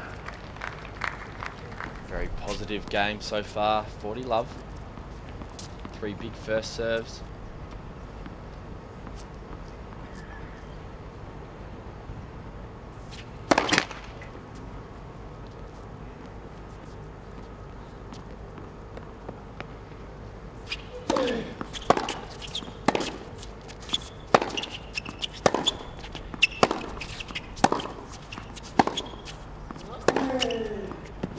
Wee.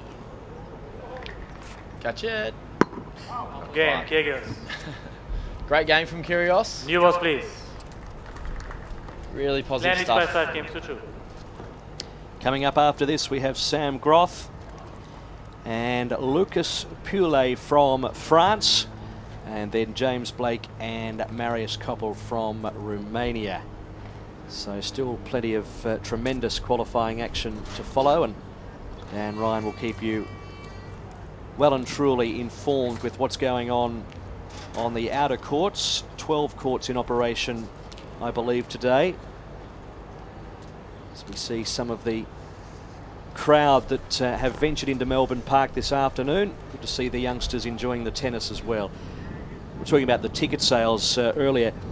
Ground Pass, fantastic idea. Get the kids out and you can easily get close to some of the top players of the world. So currently here on show court 3, Bradley Clarn leads 5-2.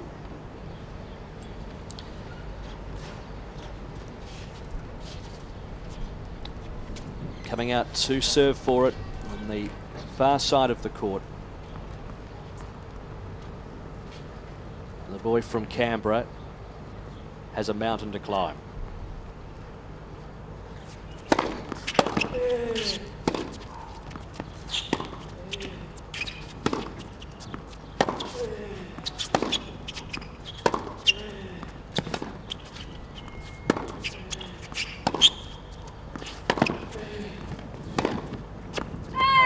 Well, that was close. He hit it with confidence.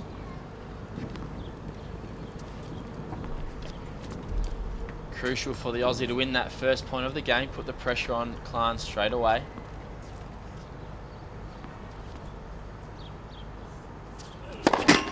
Oh.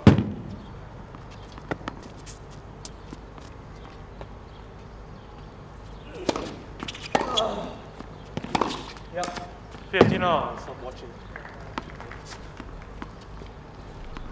Stop watching was the call from Kyrgios, I think. Felt he perhaps could have got that one.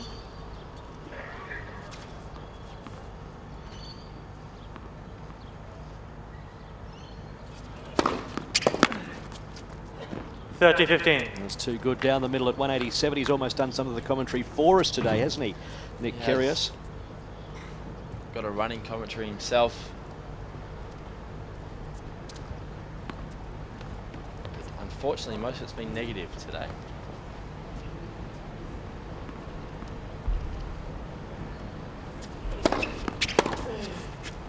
Oh. 40-15. Missed by much, but enough to bring up 40-15 and a couple of match points.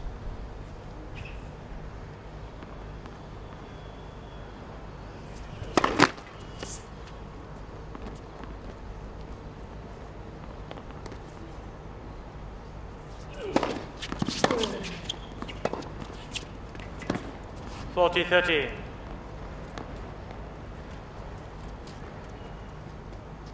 So the match reaching the 1 hour mark. Clarn attempting to make it nice and neat.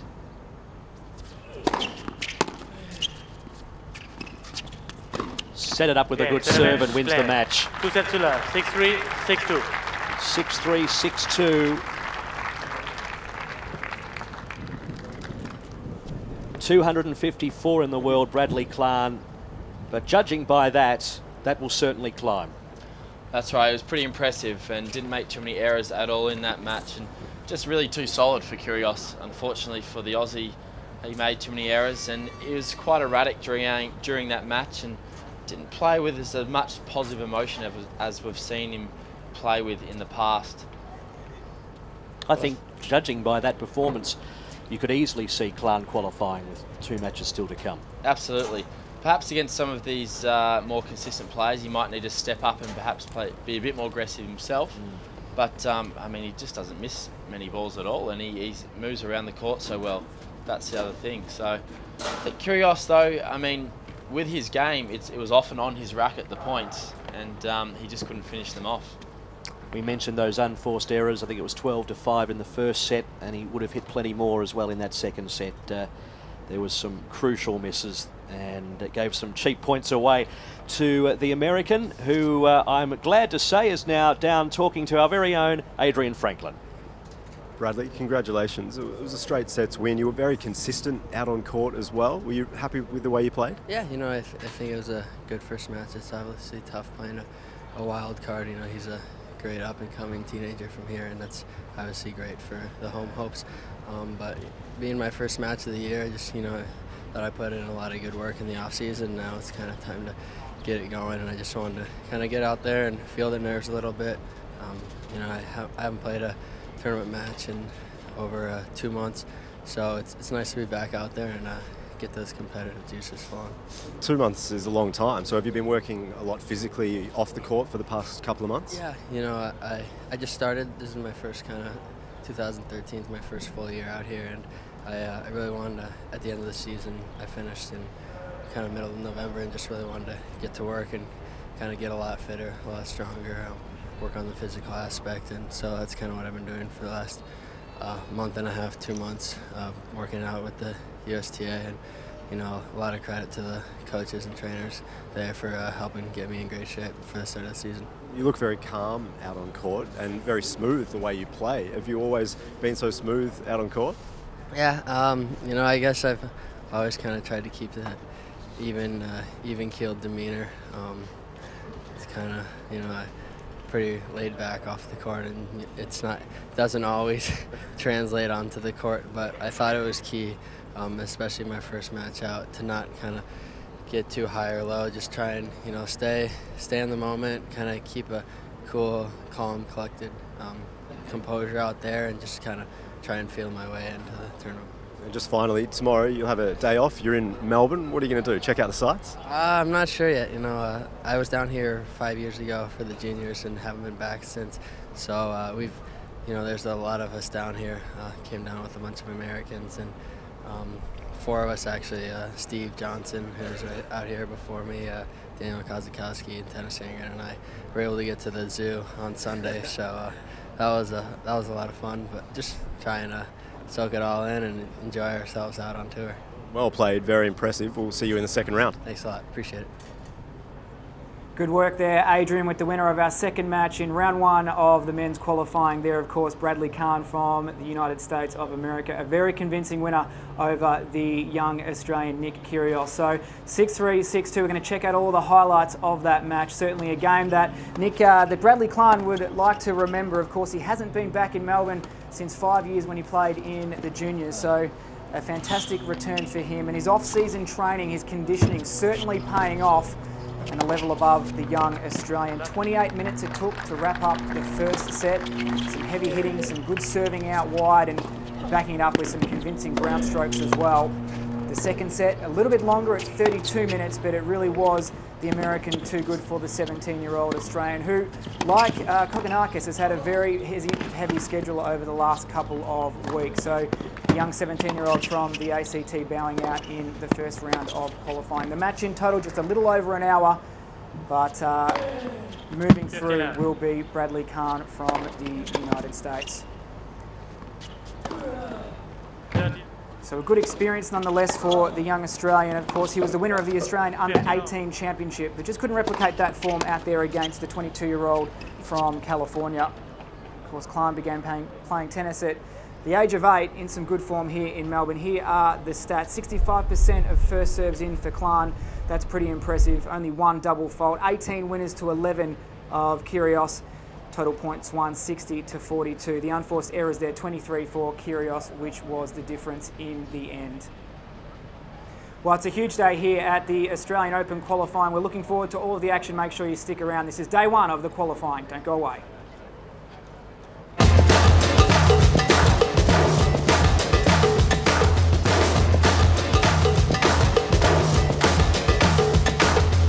When on that microphone and steel, this is all I know. Hit it up, rip it up, inspirational. People think they understand how the juice flow, but you do not understand it.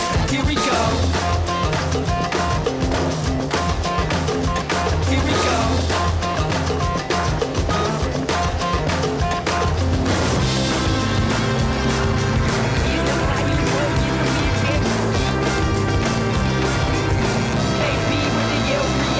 Ready?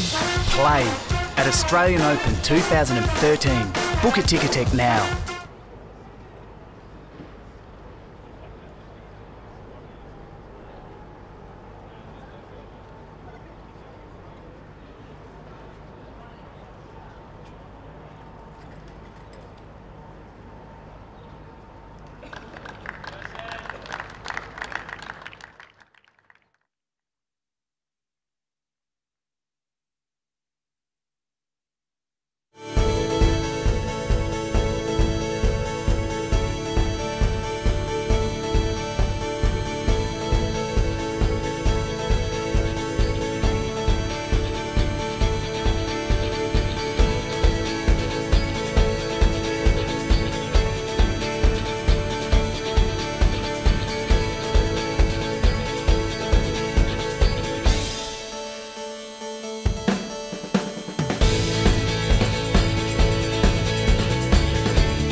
The best way to call your last name, Puil?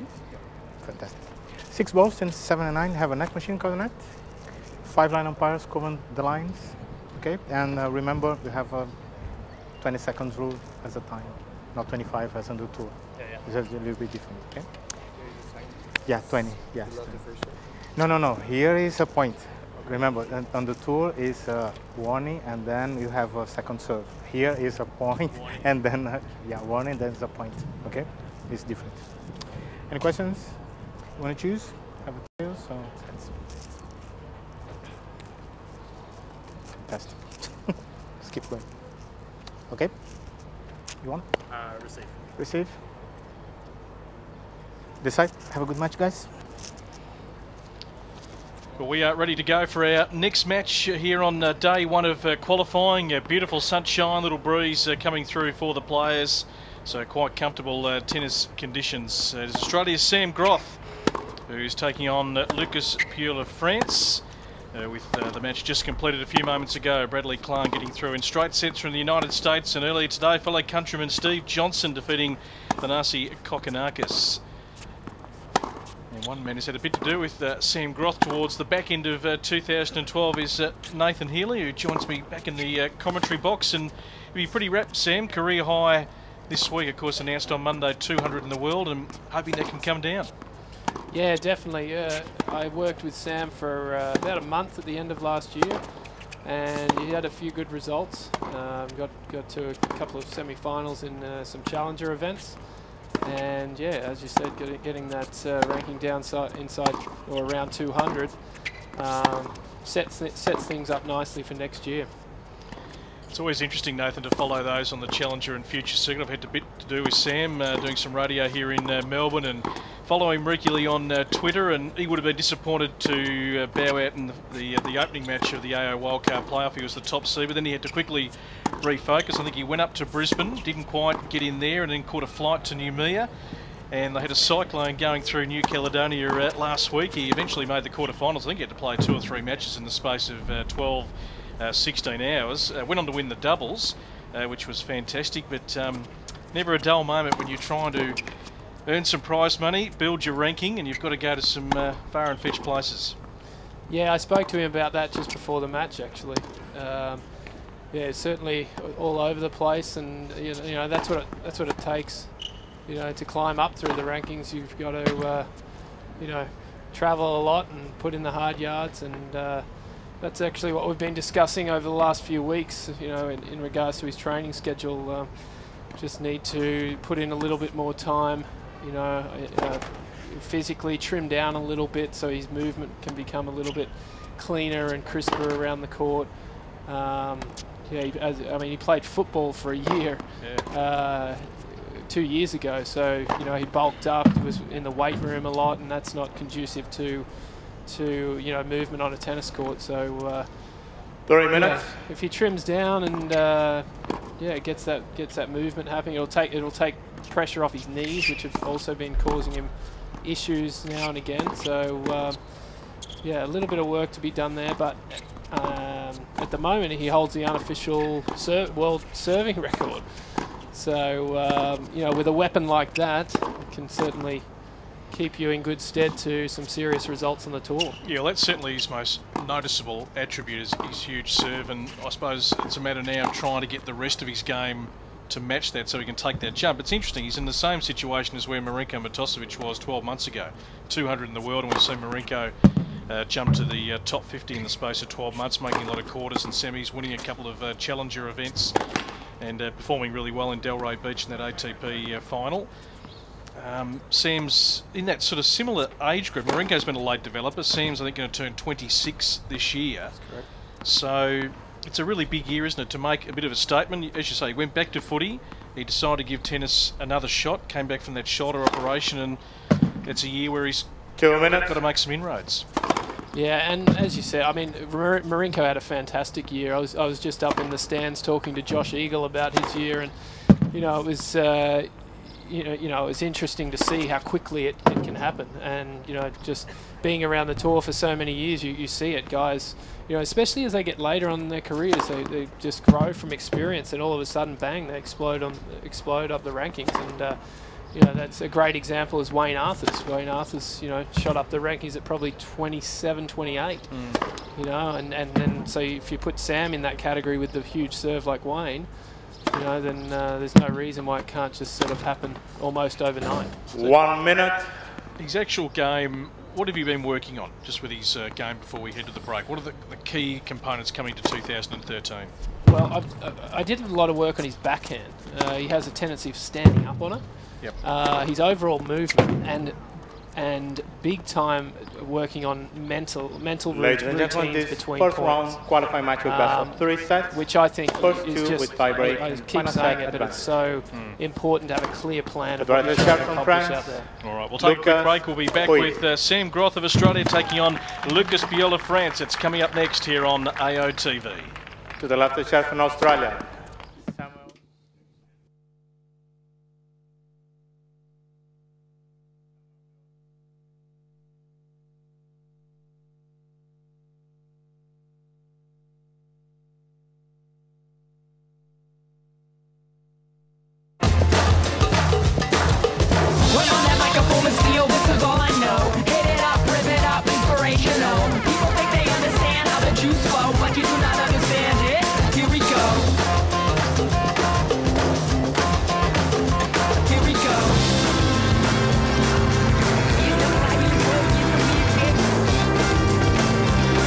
Ready?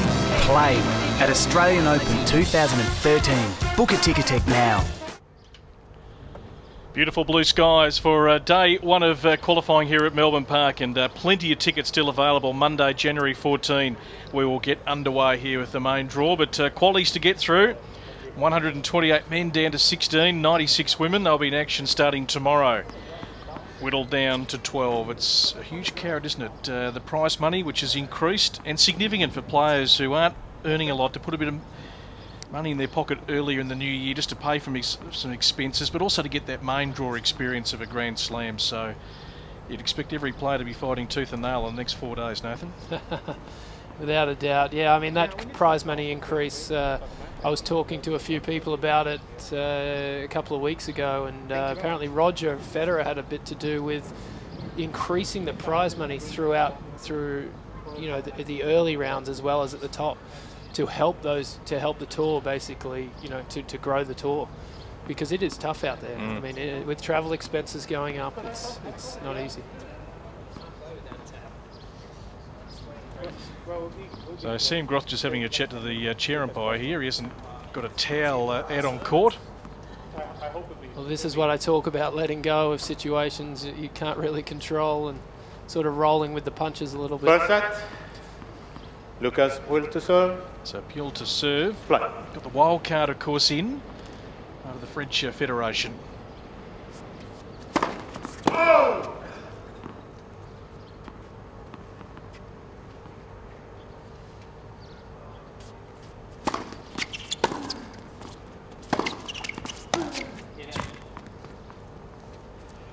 long. Yeah, Sam played this guy last week in the first round of the Noumea Challenger, so he knows him pretty well.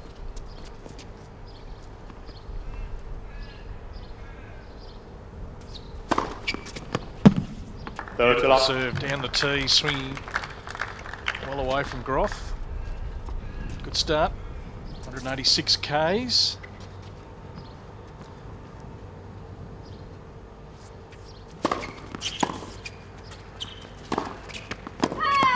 15. Yeah, another thing we did a lot of work on was his returns and just getting into the point, because when you have such, his serve is such a weapon, that puts so much pressure on the server. So when he's making a lot of returns, it puts a lot of pressure back on his opponents.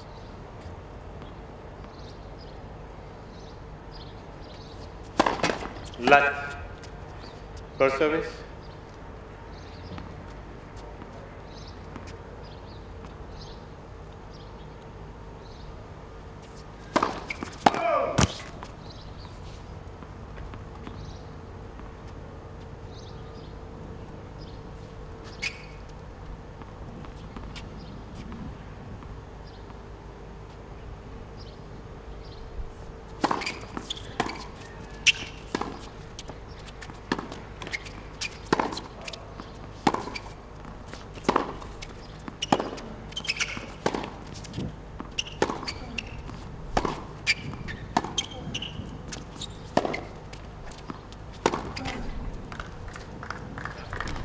Ball to 15. That, Sam needed to brush low to high on that, especially over the highest part of the net.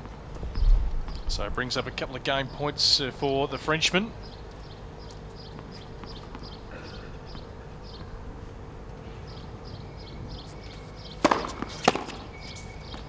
Out. Game. Oil. Another good serve. So first game. Hewitt wins the opening game. 1 game to love in the opening 2 minutes.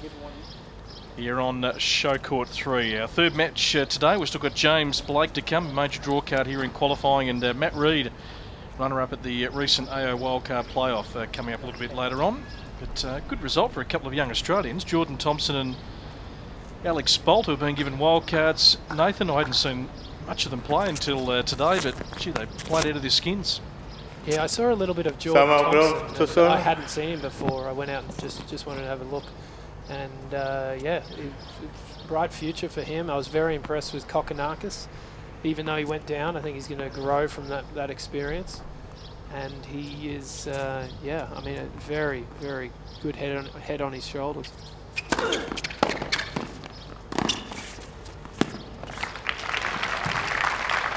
Well played from Grothy. That's his go-to play. 15 long. That wide serve, getting his opponents off the court, mixing in a high percentage of serve and volley. It's very intimidating when you have that serve coming at you. It's, I think the record's 163 or 263 Ks. In Korea last year. Unbelievable. Last first service. They actually played with him in a tournament in Las Vegas at the end of last year, and there was very dry air, that desert air over there, and when he's pounding down those serves, I was just protecting my my new pacemaker. Get here. out of the way.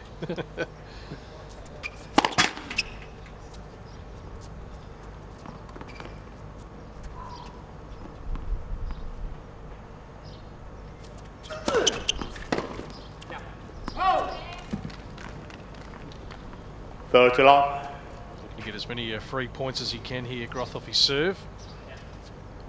Pouillet had the right idea there, trying to step in, cut down on that height. That Grothy can get off these courts.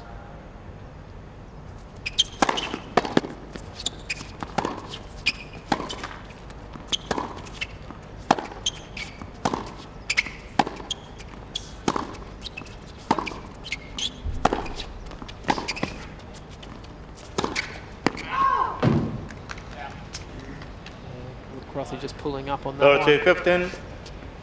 I think ideally he'd be looking to shorten these points. He doesn't want to get into any real long rallies. This Pouillet looks pretty solid from the back. Good mover.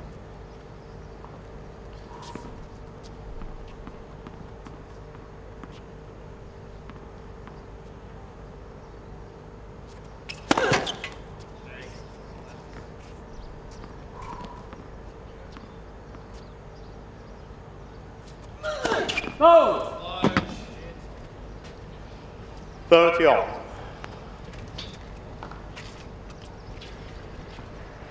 Yeah, as I mentioned before, these between point routines are so important, and at this stage Grothy has a tendency of holding on to the last point rather than letting it go, and that anxiety has a tendency of building, which I definitely experienced in my career.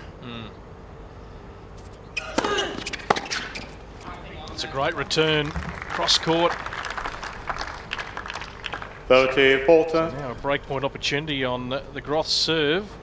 Yeah, Pouillet moving forward to that ball. That's what you want to do when you're returning, but especially against a big server. Move forward, cut off any angle.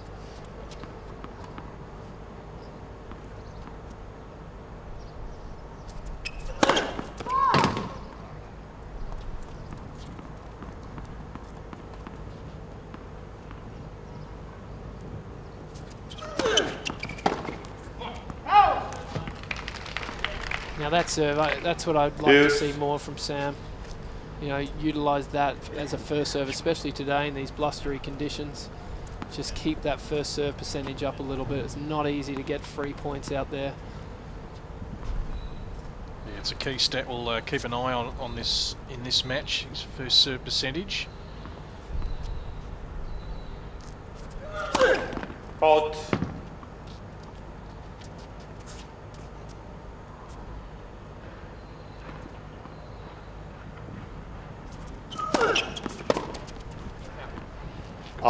Advantage Igor. So now a game point opportunity. Yeah, nice deep serve there from Grothy. I'd also like him to serve a little bit in the body. Looks like Pouillet likes to step into the court. So it's a good idea when when opponents are doing that, to jam them. Yeah, great serve down the tee. Game Groth. At 194 Ks, and Sam Groth on the board in his first round qualifying match.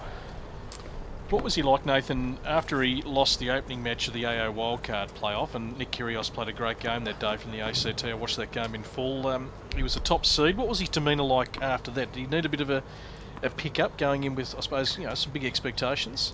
Yeah, I mean, he felt like he had a good chance to do well, and he, you know, I think that pressure he just mounted on his shoulders. A lot of that pressure is self-created, but you know, yeah, it's not easy playing at home, and you know, he'd had a good ending to the year, but it was indoors, and that was the thing. It was windy, blustery conditions like today, and Kyrgios, you know, just put plenty of balls in play. He returns well, especially on the backhand side.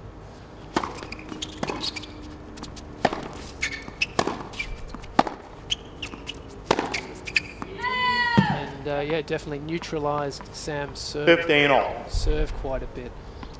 And yeah, but after the match, we had a good discussion. You know, in a way, it gave him some clarity that he wasn't going to get a wild card in the main draw, and it was like, you know, it was like the, you know, gave him direction on his schedule. Mm.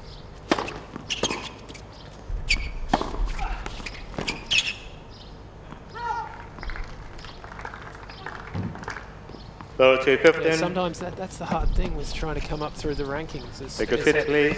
Thank you. Uncertainty about your schedule. You know, the top players, you know, they know what they're playing. They can set their schedule at the start of the year. The challenger guys, they're like studying that schedule for hours. Yep. So a couple of game points here for 4-15. the Frenchman. Yeah, we'll come back and talk about that in the year ahead.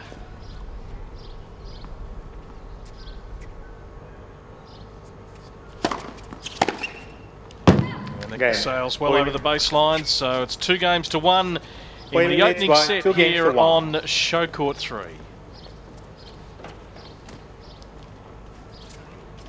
And we'll get back to Dan Ryan, who's in our central host position to take us around the grounds. Dan? Good on you guys. Well, there's plenty of action happening around here at Melbourne Park. I'm not sure if you can see behind me, but there's some guys working behind me doing cabling and all that kind of stuff here in the broadcast centre as we gear up for the start of the Australian Open on Monday. Plenty of action happening around Melbourne Park, like I mentioned. Checking in on some of the matches in progress, should I say. Alex Bogomolov Jr. from Russia, the number 12 seed, has taken the first set 6-3 against Niels Dessen from Belgium, so we'll keep an eye on that contest. Also happening out on court number 11, Rick de Vost of South Africa is in a 3-set battle against Rudy Albot. Albot is leading in the 3rd set, so we'll see how that match pans out on court 11. Some other results, of course, Donald Young is in action as well out on court number 8. He's taken the first set 6-3, so he is looking good in the 2nd set to advance through to the 2nd round. Some good action for the Aussies so far today, of course, with Jordan Thompson, Matthew Barton and Alex Bolt advancing to the 2nd round. Not so lucky, of course, Tanisi Kokonakis and also Nick Krios. So we'll keep an eye on how Samuel Groth is progressing back out on Show Court 3. Thank you, Dan. Plenty happening. 12 courts in operation today. Opening day of men's qualifying. Gonna have to agree with Sam on that one. I think that did just miss that side. Yeah, we're right on top of that. And I've been intrigued about the Hawkeye. I mean, there's cameras here, but obviously it's not running yet. Yeah, it hasn't in the past. 15-all. Good serve down the tee. That one a 226. Another bullet from Grothy. It's always fun watching those go down when you're coaching someone. Always fun when you're sitting high above and not receiving. And look at the replay here, Ooh, Nathan. May have caught it. Just a bit of a line, perhaps.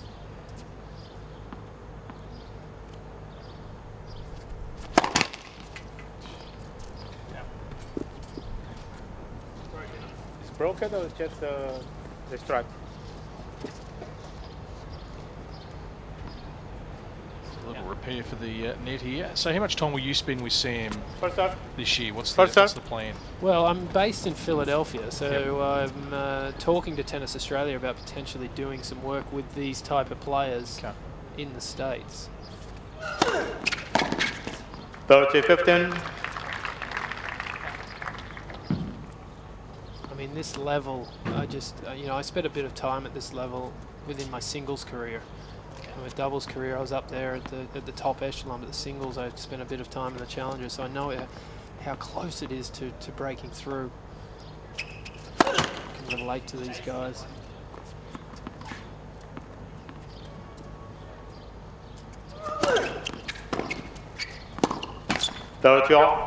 It's a good return.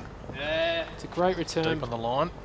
But again, that's another thing we've been working on is after his service, that reaction, a quick reaction. So almost, you know, having set plans. So you play your first serve and then you're ready for the next shot.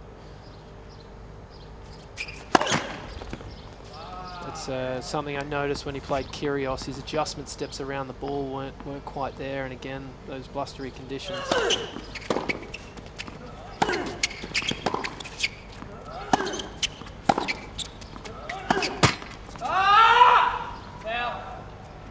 30, Fulton.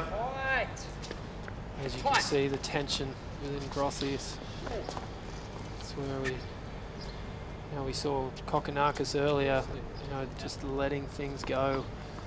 It's just such an important piece. Yeah, we're used to seeing him quite animated out on court, and I imagine that's something you're trying to work on, that balance. Yeah, it's the...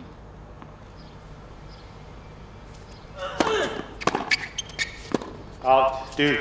Come on! Missed that. See, as you can see, it's kind of, living and dying between each, between each point is, it takes so much energy, and two, it takes your focus away from the next point, and you end up riding this emotional roller coaster rather than having, a consistent place to go to in your mind that will then, create a consistency back in the game, and then inevitably consistent results. I know this so well because I rode that roller coaster so often in my career. It's interesting to me.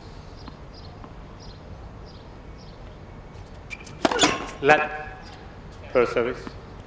I like to think of tennis as more of an art form now, where you're just playing the game and playing the strategy rather than getting caught up, at the result of each point. Yep. It's just so draining.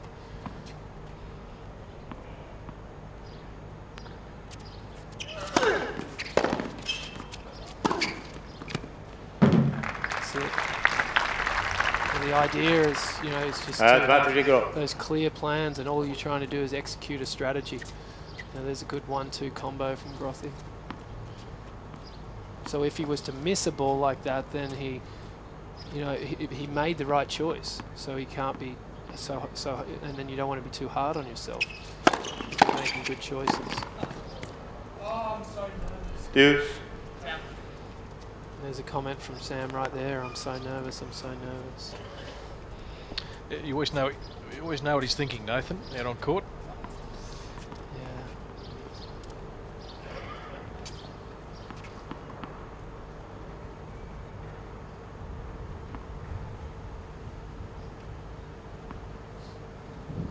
Serve was his quickest.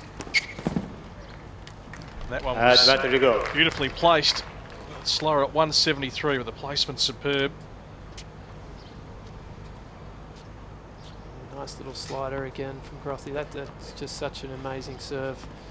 I've tried to return it a few times, and it doesn't matter if you know where it's going. It's going to be an ace.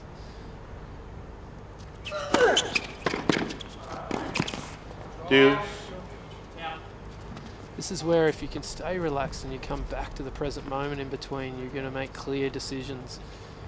When you're thinking forward or thinking back, that's when the anxiety and frustration comes into play, and you end up making bad decisions out there. You just don't realize how much it affects you if you hang on to it.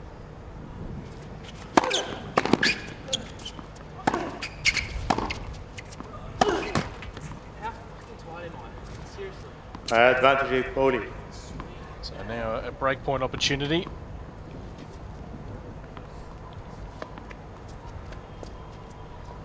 Pouillet just putting balls in the court at this stage. Sammy's beating himself.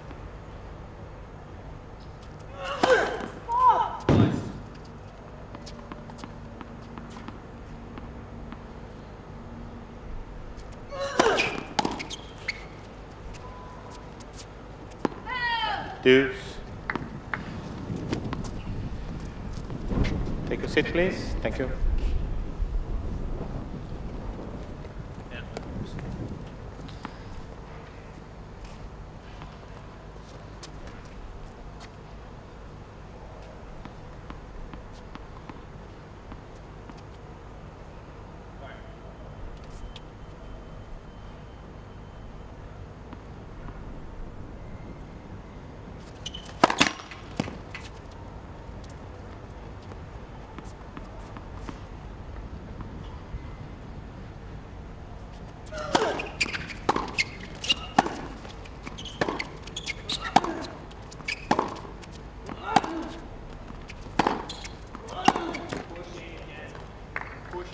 Yeah, just standing up, not committing to his shots at the moment.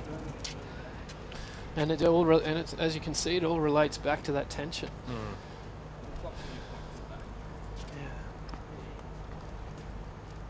And you know, this is where you need to practice this in practice matches off the court.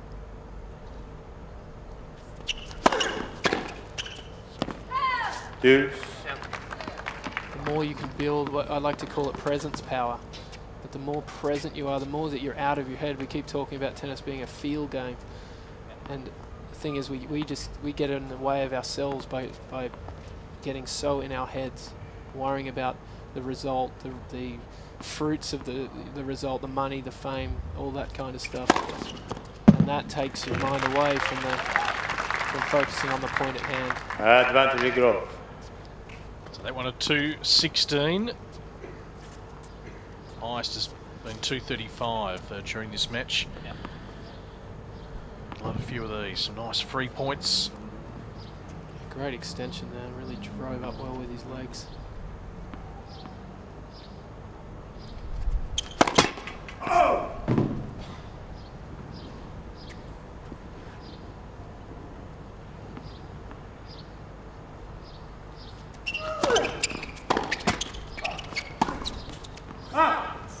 There's those heavy feet around the ball. Just like to see just quicker adjustment steps. Pouillet, smart return up the middle of the court, getting himself into the point.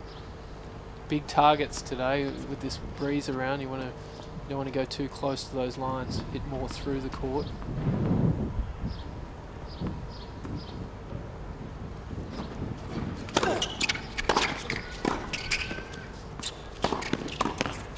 Yeah, well done. The net covered there. Yeah, good move from Grothy. And that, if he can keep doing a little bit more of that, it's going to build pressure on his opponent. He's not really blowing him away at all. So if Grothy can put in a few more first serves and back it up with those, he's got good hands at the net. Just using that.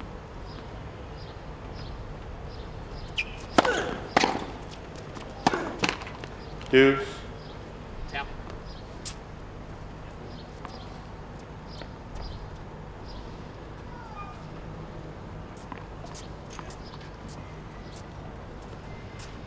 So long service game here for Sam Groth. 7 deuces we have gone through.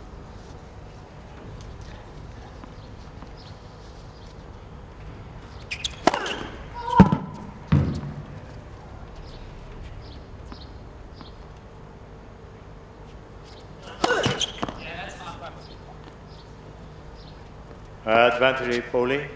Yeah, just pulling down on that one, dropping his head again. We're just coming back to this tension. He's just not free to play yet. He can work his way through this.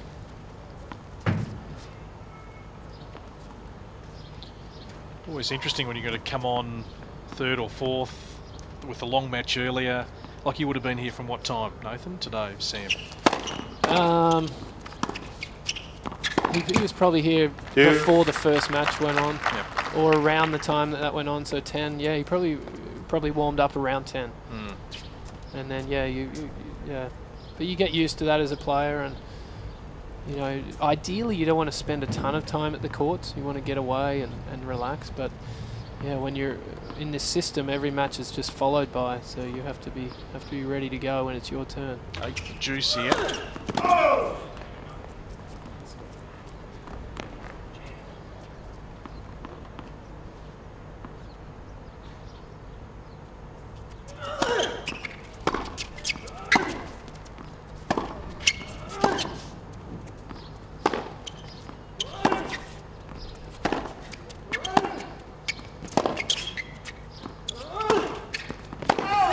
Overcooked the forehand.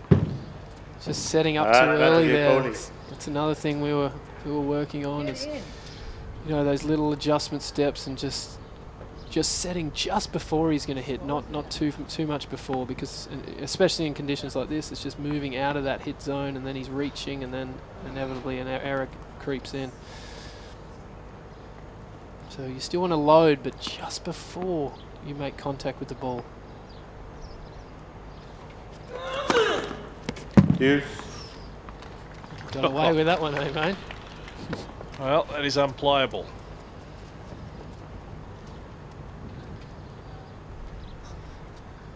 .194 clicks. Yeah, nice shape on that serve, curling around the lines judge. Sam takes a deep breath here at our 9th deuce, and this 4th game of the opening set. Would you like to be a lines judge out there, Brett? No, not my go, Nathan. Be nodding off in the sun, I think. Atlanta Poli.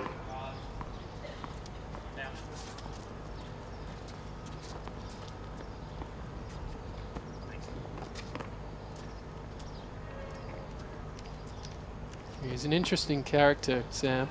He is fun to work with, I'll give him that.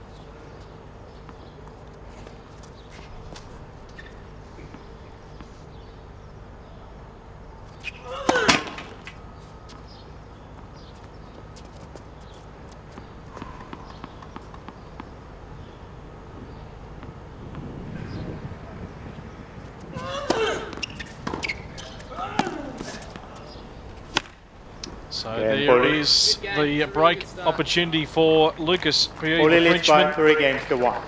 And he's got a nice little buffer here. 3-1 in the opening set. Long service game for Sam Grothwin. 9 deuces. Yeah, as you can see, that last ball playing Sam. That's what we want to. Sit quickly, please. Ideally, he wants to get back behind the ball and have his body weight going forward and hitting through the shot rather than that ball playing him. You go out to meet the ball, always. It's the first serve percentage so far. 56% for Sam Groth. I'll have to get that a little bit higher. 15 love.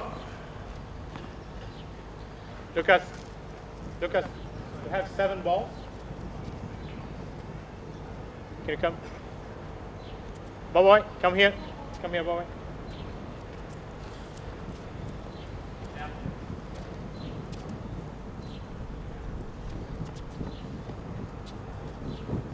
He just needs to compose himself here. Just take it 1 point at a time.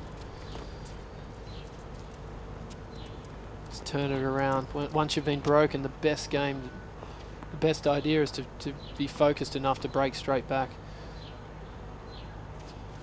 Try to swing that momentum back in his favour.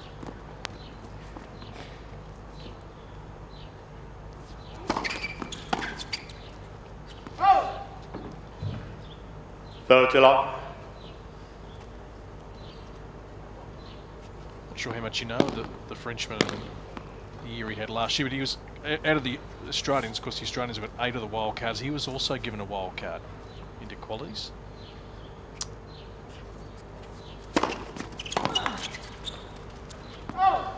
Yeah, I didn't know that. But yeah, Australia has that reciprocal agreement with the French and the US.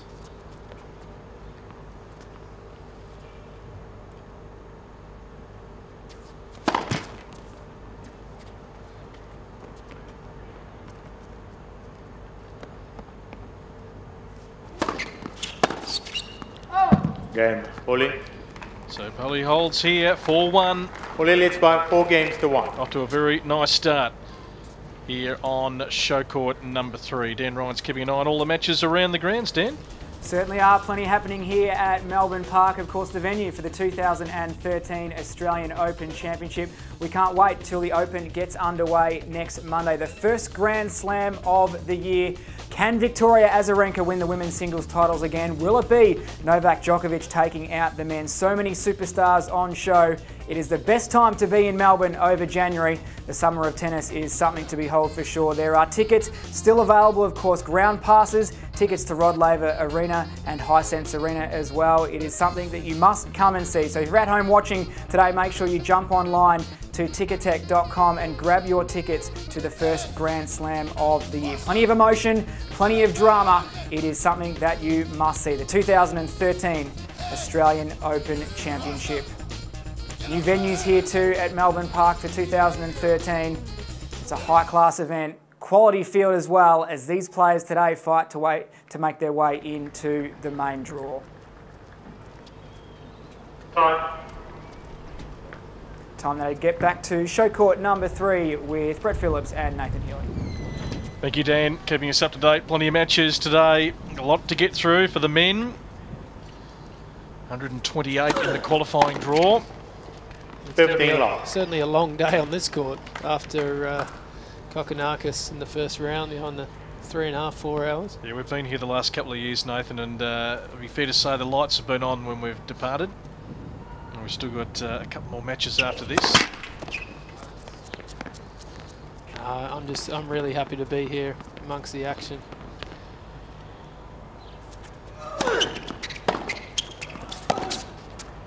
Yeah, it's great just to be able to have a look at some guys. You read a lot of their stats on paper and you see where they're ranked, but you haven't actually seen them play. So that's why I sort of enjoy the wildcard before December and the qualies here. Yeah, I'll be taking a few notes from this match. I like to keep an eye on a lot of these players and you know, just pick little pieces from their game. I keep a little black book. That's what I did when I was with Leighton. You do a lot of scouting, and that can make such a difference. That one right into the body. Go to 15. It's a good serve from Sam. It's definitely a smart serve. It's a heavy ball, backing it up, looking to get forward.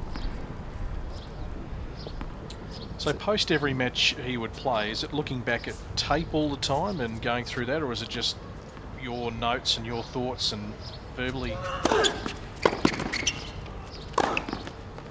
Well done, the net covered there. That's a smart serve there, just taking a little bit off that. Ball to 15. But yeah, to answer your question, yeah, a lot of it's, I mean, you know, at the challenger level, you don't have a lot of matches on TV, so you don't get that chance all the time to have a look at it. So it's more just, you know, just keeping an eye open at the courts and watching and learning from matches, but also from practice. Just noting things now and again. That's you know, that's why it's ideal to have a coach with you. But unfortunately, you know, a lot of the time these guys, it's so difficult financially to support a coach as well as yourself. Game draw. So it's a nice quick service game from Sam Groth, just what he needed to get it back to 4-2. 4 games to 2. So in the case if he is somewhere around the world and travelling by himself, I imagine in Umea, was he by himself last week? Yes, he was last week. Would he jump on the phone and have a chat after the match, or be on email or Skype? Or? Well, we were just texting back and forth while he was in Umea.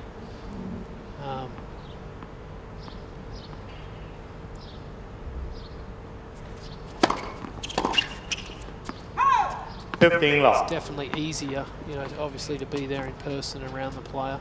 But as a coach, I mean, it's not easy for coaches to be travelling that many weeks on tour. That was a big reason why I actually stopped travelling with Leighton. You know, I had a 2-year-old at the time, and it just, you know, just too many weeks in a row. It was probably 40 weeks a year. Yep. He was based in the Bahamas. We did a lot of training out of the Bahamas. And then the rest of the time we're at tournaments. So after a while, it takes its toll.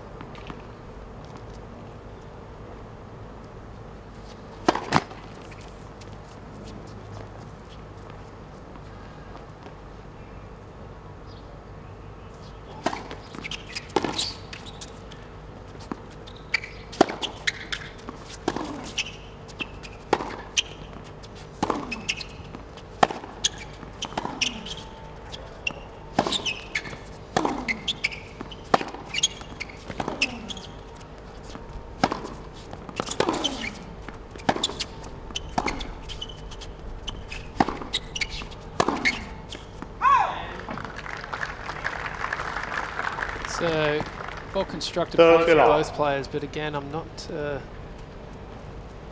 happy about Sam getting in these long rallies with Pouillet. It's just, yeah, I think he should be looking to keep it shorter.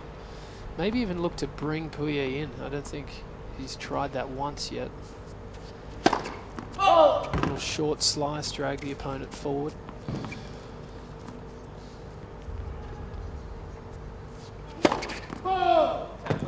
Go to 15.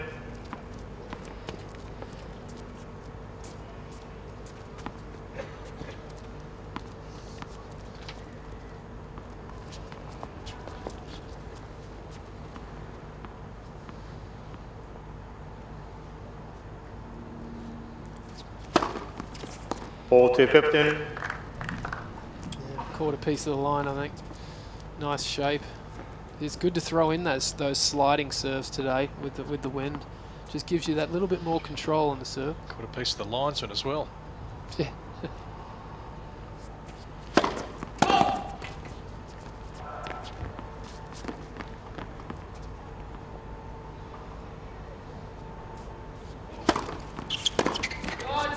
Game point.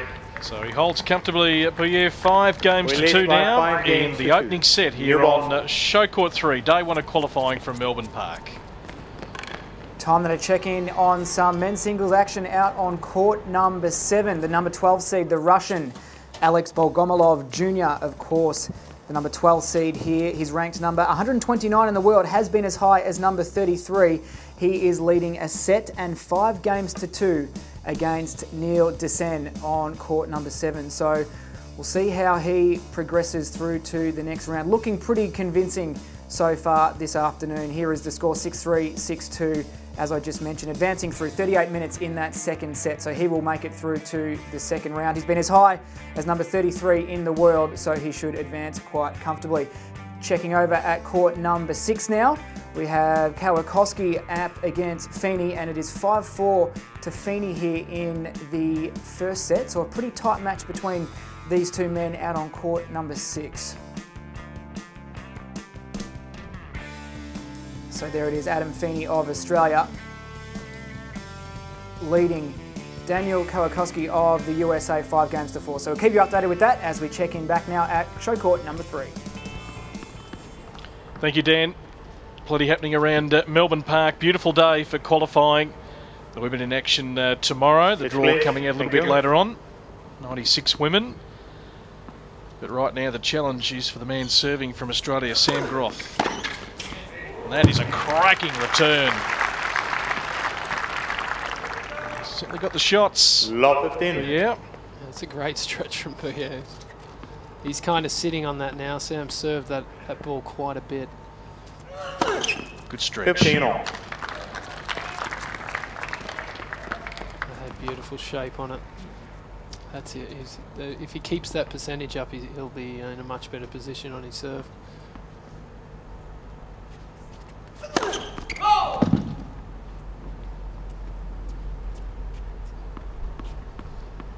Builds a lot of pressure if you're making a lot of first serves.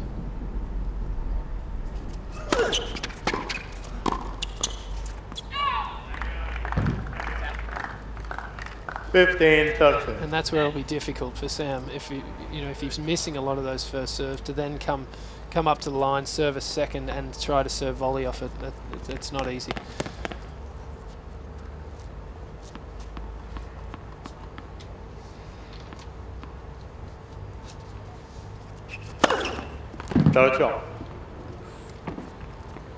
That ball boy was switched on beautifully down there. Yeah, these ball kids do a fantastic job. Maybe extra alert when Sam Groth's serving. That one at 234. You could return that, couldn't you? Igor? Maybe not in the middle of the racket.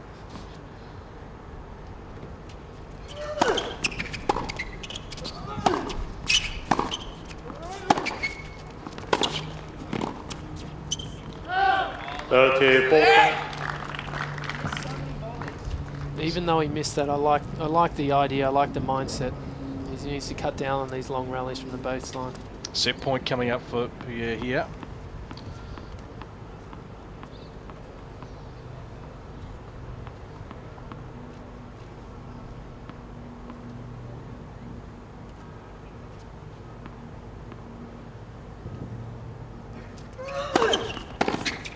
Oh, another great return. 2 in this game.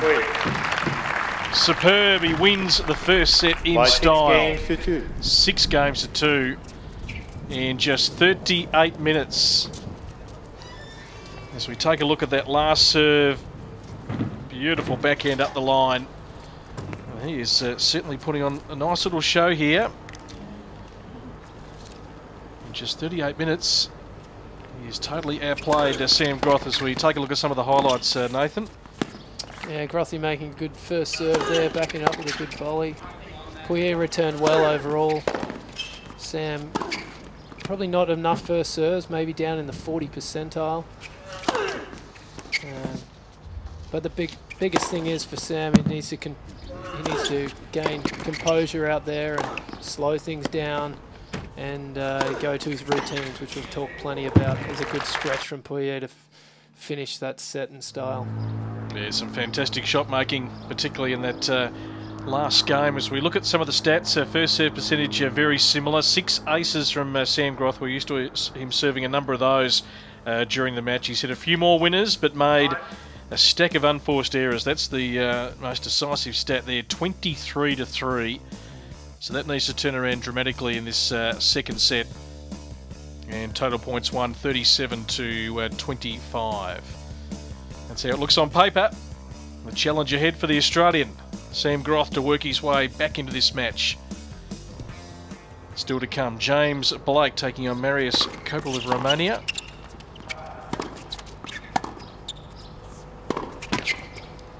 And Matt Reid a little bit later on taking on Ricardo Hossler of Brazil. Yeah, I got to speak to Matt Reid. I did a little bit of work with him a week ago, actually, up on the Central Coast in Gosford. And, just working on a few things with his game, so it'll be interesting to check that one out. 15 all. Yeah, he had an interesting wild card, didn't he? He was playing the young Victorian, like Jacob Grills, on that opening day, and he was, I think that's right, 2 sets to love down. Nice serve again. Came back and won that, and eventually got through and made the final. It was a good match against Ben Mitchell. Yeah, it was. I was there, did a little commentary for that match, and yeah, quite impressed actually with both players. 4-15. Mentally, Ben Mitchell very, very solid. Matt Reid struggled now and again when it take got your to seats, crunch please. time. Players so are ready. Thank you. We're seeing how he'll deal Thank with you. the The back pressure out support. there. Thank you.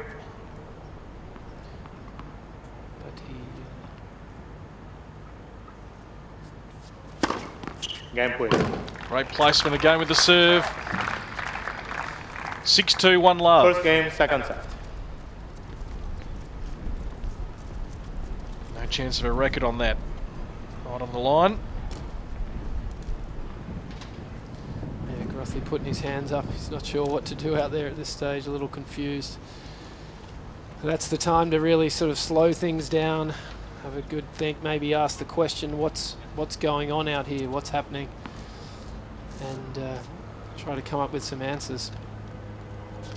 Bob, please, just take over one. Visualize your plan, and then just let it rip. Easier said than done. Certainly easier sitting up here in the box with no wind. And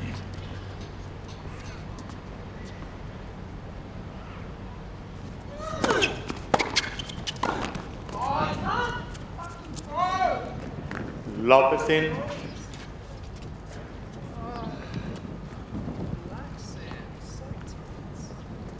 Sammy making another comment about how tight he is. That's where you can just go to your breath, breathe.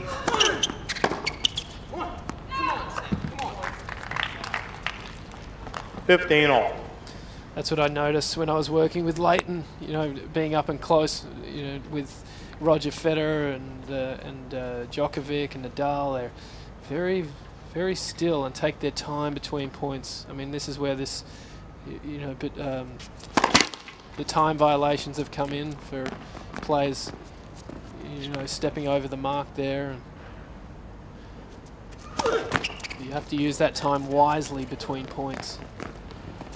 15-13. I mean, you all want to, everyone wants to win out there, but the focus has to sort of shift away from that to the strategy plan that you're trying to execute. That has to be your intent. That's what has to be where your attention goes. 15-14. Sammy just popping up on that last ball. He has to start making those. That's a given. We are just putting, once again, just putting balls in play. Sam's beating himself. Yeah, after such a great first serve. It's a critical stage here, but the Frenchman's got a couple of break points. Well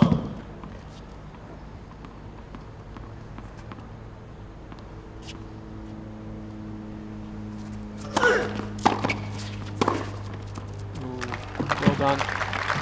Great return there. But again, he's sitting on 30-14.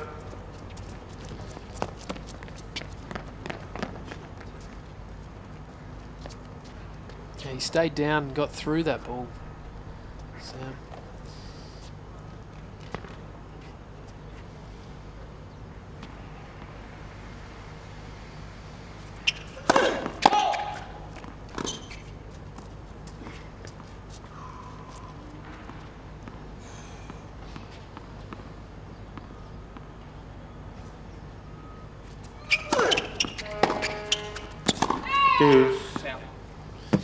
Yeah, when you watch those top players, that's one thing that they do so well is they finish their shots and then they move. They're very still as they hit. I was over at the US Open last year and I watched Leighton play against Ferrer, and they were having these incredible backhand rallies, as you can imagine.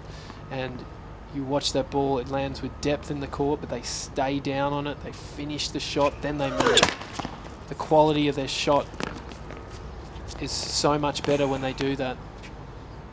And then you have plenty of time to move. If you pull up, then the ball lands short, and then you've got to get your butt moving.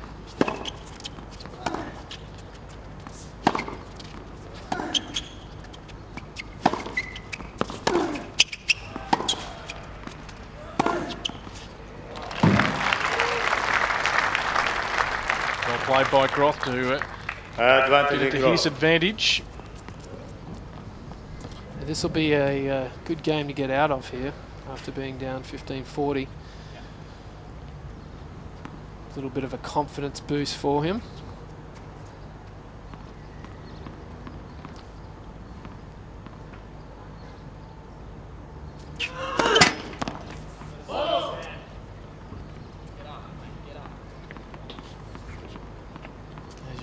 Heard Sam there say, get up. That ball toss has a tendency of just getting a little bit too low.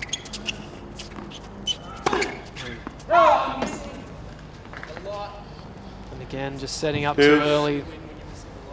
The ball moving things around. It's got to stay light on those feet. I like to talk about, the players being boxers out there. Just stay very, as you saw there, just setting up just a touch too early. A long time to think about it. 9 deuces in one of his service games in the first set. Here. He's trying to break records all over the place.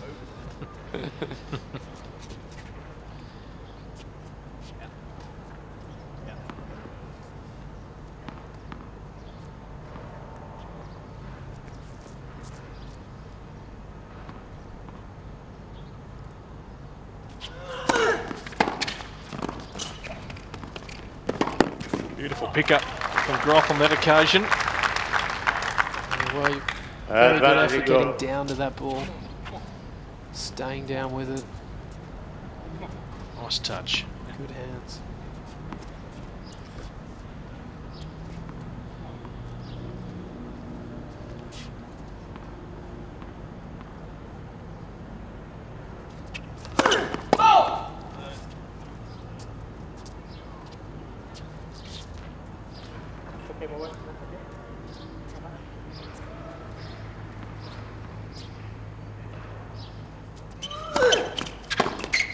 Good return.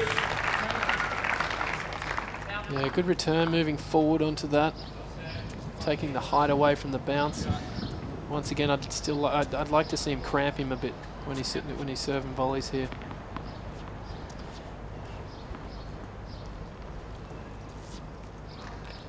Yeah, I feel like it's an underused serve on tour. Players are going for the lines a little bit too often.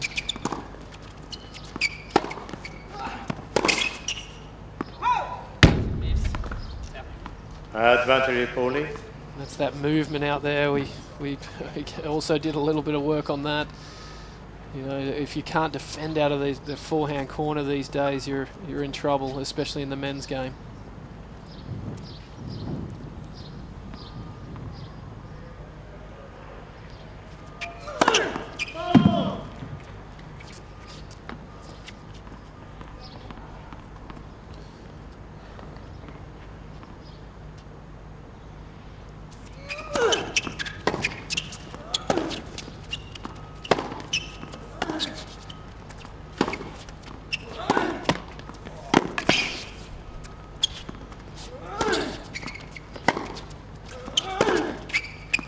Game, Paulie. Unforced error on the forehand side. Pouillet doing an excellent job getting into the points and making Groth play extra balls. He defended well out of his forehand corner there. And he's making so many returns that it's just building pressure, and still Sam feels like he has to go for more and more, go closer to the lines on his serve. Then we have a lot of faults creeping in, putting pressure on his second serve, and that's basically the story here. Serving well, the Frenchman. 87% on the first serve.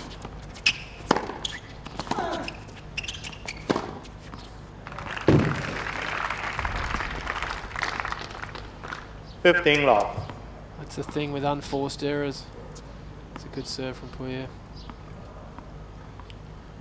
Yeah, see Grothy making him come up with that. If he can do that point in, point out, just make him play balls where he has to finish the point rather than Groth giving them away. Like then he's going to build pressure.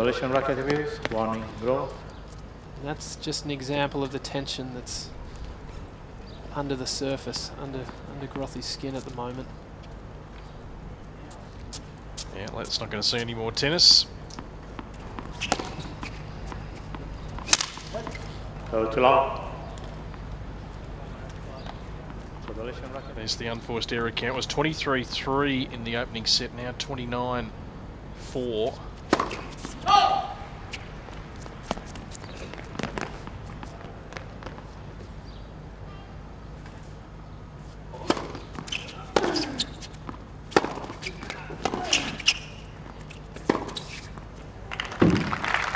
Coming out with all the answers. Yeah, Pouillet growing in confidence now. Making Grothy stretch out to that forehand wing. Stayed down with that low ball down the line, got underneath it over the highest part of the net. He's playing well. Another great serve. 3 games to love. By 3 games to love. We've been travelling 51 minutes here on Show Court 3, and it's one-way traffic for Lucas Pouillet, the Frenchman. In the sunshine of a Wednesday afternoon here in Melbourne town. This is day 1 of Australian Open qualifying.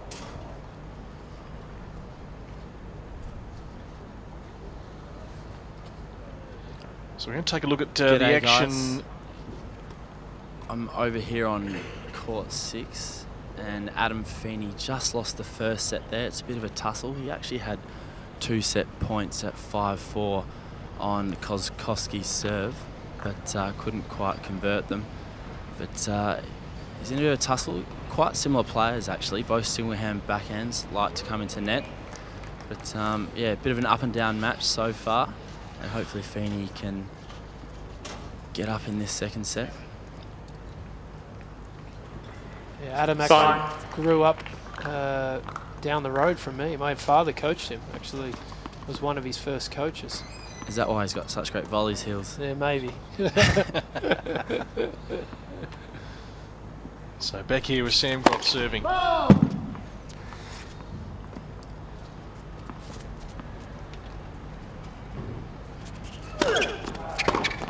Oh, another great return.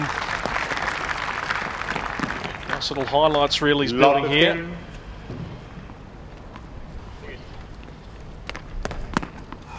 Set right up.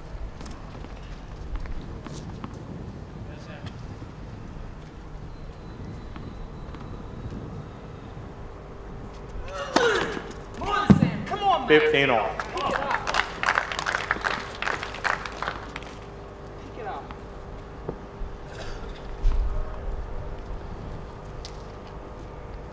a few of those. 7th ace. Just to get through his service games as quick as he can. Follows up with another good first serve. 32-15. If he can just take a little bit off this serve, boost that percentage. That's his best chance out here at the moment.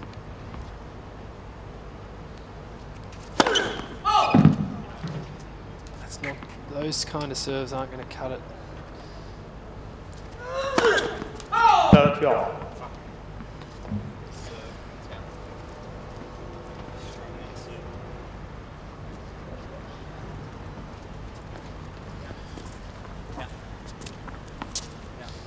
When a returner is returning as well as Pouillet is right now, that's when those body serves come into the equation. I think that's what I would like to see from Sam right now. Just tie him up, back his volleys. He's going to make the return, but he's not going to be able to have a swing at it. 40-30. And that's what Pouillet's been doing well. When he's outside of his hit zone, when Sam's trying to stretch him, once he gets his racket onto it, he's making the play with something on it. So handcuff him.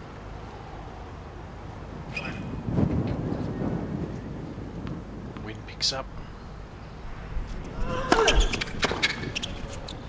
There, Good serve. I think he heard me there. Fully leads by 3 games to 1. The tennis whisperer. 3-1.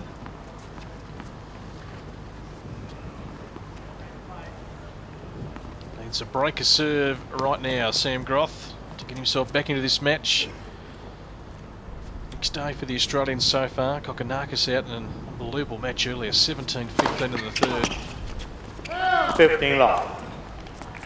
Nick Kyrgios went out in straight sets, but wins to Jordan Thompson and also Alex Bolt, Matthew Barton. Bryden Klein bowing out. Still Matt Reid to come. Serve. And Adam Feeney, of course, as we saw earlier, just out on court at the moment. Down 7-5 in the first. Yeah, I saw the guy that Adam is playing out there actually played doubles with Sam at a challenger tournament. And he's a little bit flashy, so hopefully if Adam stays with it, he'll wear him down. Speaking of staying with it, I think this is where Sam needs to just put a few more balls in play any way he can. Maybe use the handle.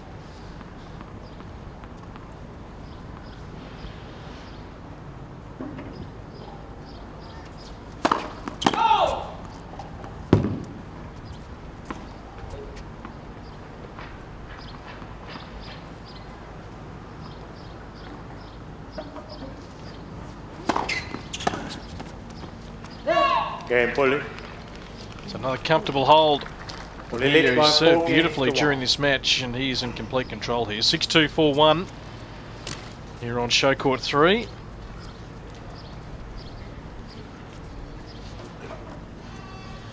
Interesting, Nathan, to look at the rankings. Sam at 200, this young guy at 431 in the world. Just goes to show that there's not a lot between the players sort of 200 and beyond. So it's 6-2, 4-1. Lucas Pouillet of France leading it here on show court 3.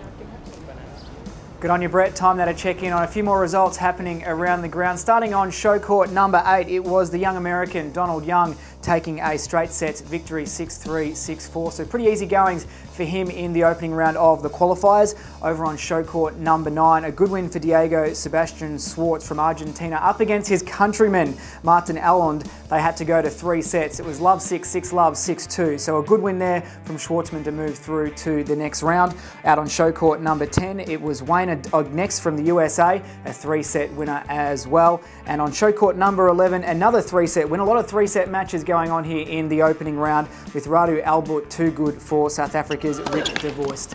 Back now to show court 3 with the action on. Thank you, Dan. Sam Groth, 1-4 down in this second set. Oh, well, there's one error. Very rare one. 15 long. I'll just check that unforced error count because it's certainly in the favour of Puyer, who's had a terrific match. Just played good all-round, good solid tennis. There we go. That's on the forehand side, and we noticed Sam's made a lot of errors. 17, just 2 for Puyer.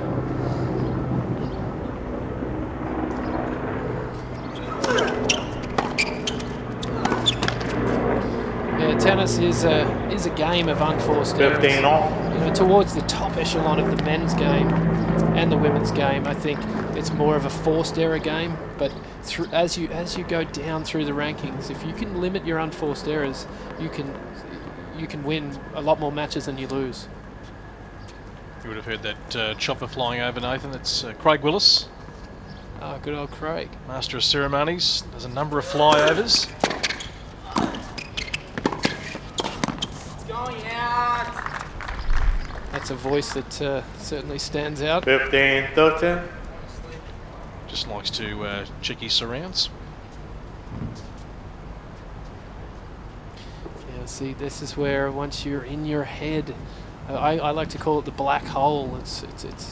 You tend to not see things as clearly, you know, and make errors like that, and then they just mount. So if you can clear your mind and get out of your head a little bit.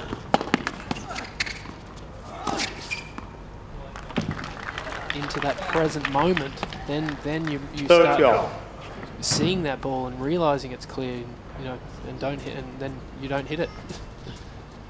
But when you're in that black hole, it's a very ugly place to be. Speaking from experience. I call it play awake. I have a yoga background. Actually, my wife and I own a yoga studio in the States.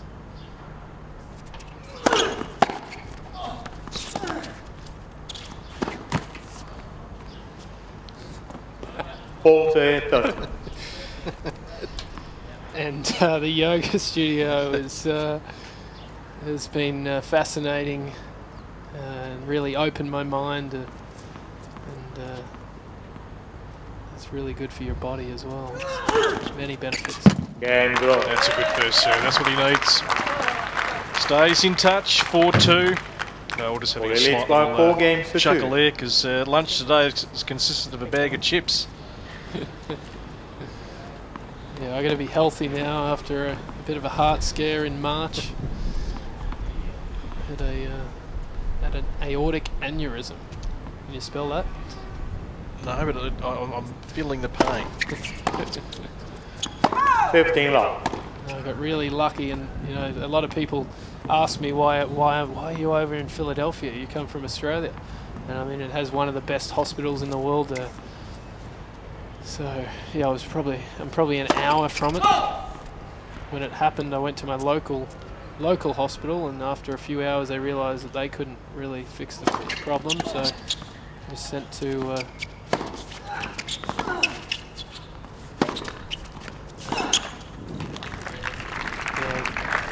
Puyer dictating the point there with his forehand. Yeah, I was sent to Philly, and yeah, the surgeon said you know that he had to open me up and have a look at what's going on, and the chances weren't good. So certainly surviving that with 12-hour surgery has given me a new perspective on life. Absolutely. 4 to love. Unforced error on the forehand side.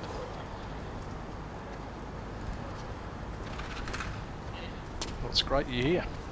Well, yeah, this is the place to be. I feel the energy around the place already picking up, moving into through the qualifying.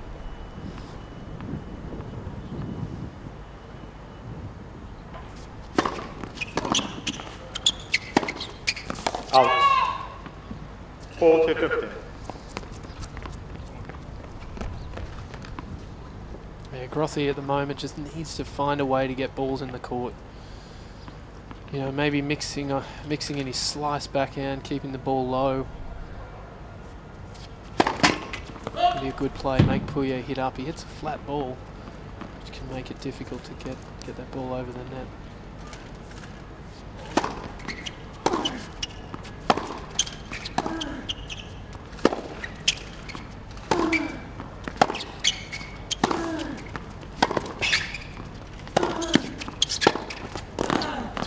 He's come up with a great shot again. He's played an outstanding match. Sam Groth does throw at him. Lucas Pouillet has the answers. 5 games to 2 now. He leads in the second set here on Show Court 3.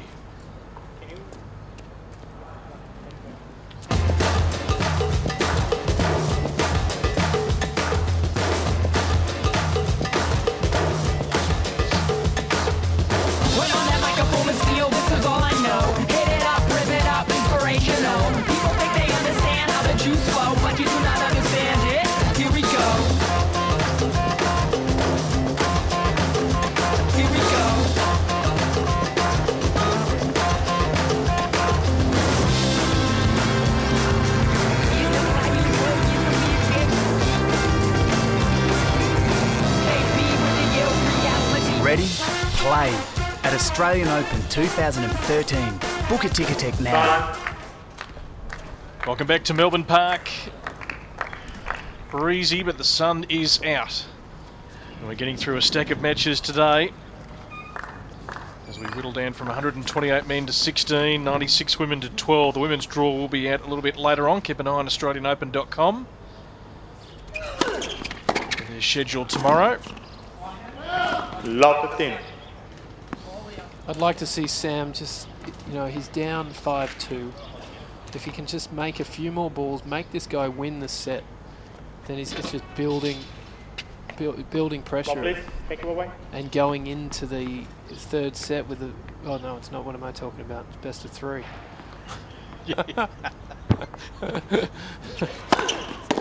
We were talking about best of 5 set earlier. I just really stopped. Lot 30.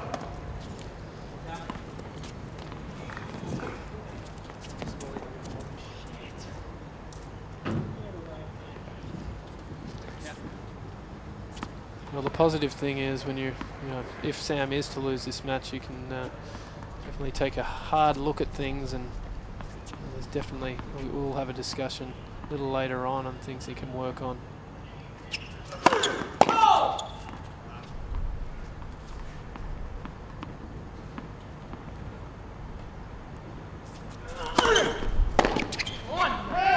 15, 30. But in tennis, you just never know. Things can turn around. He needs some big serves. Needs to land them.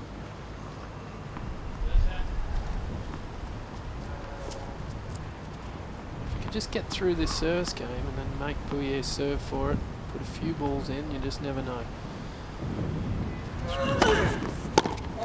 That's a great serve.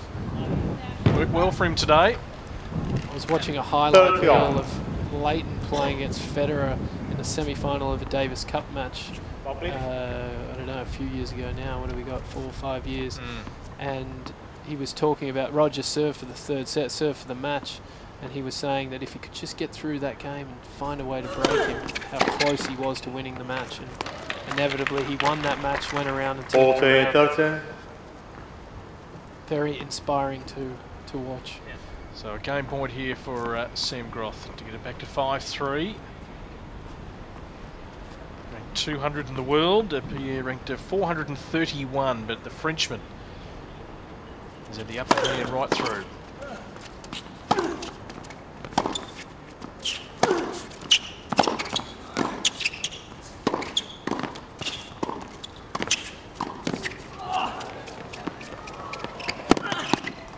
Good hustle from Sammy, but well played from Pouillet. Great tennis from both players. Yes. It's a good dig out there from Groth. He punched. Probably could have got a little bit more on that.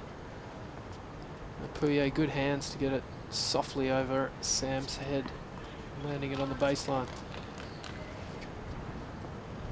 So we're at a familiar position on the Groth serve. Juice throughout this match.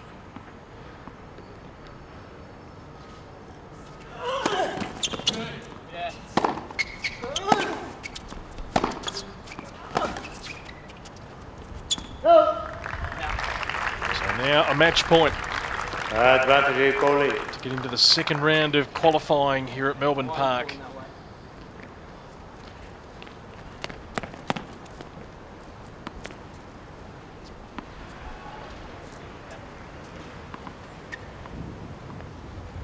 It's gone an hour and 9 minutes. 3.5 hours out on court for the first one today. Steve Johnson 17-15 against Thanasi Kokkinakis. Oh!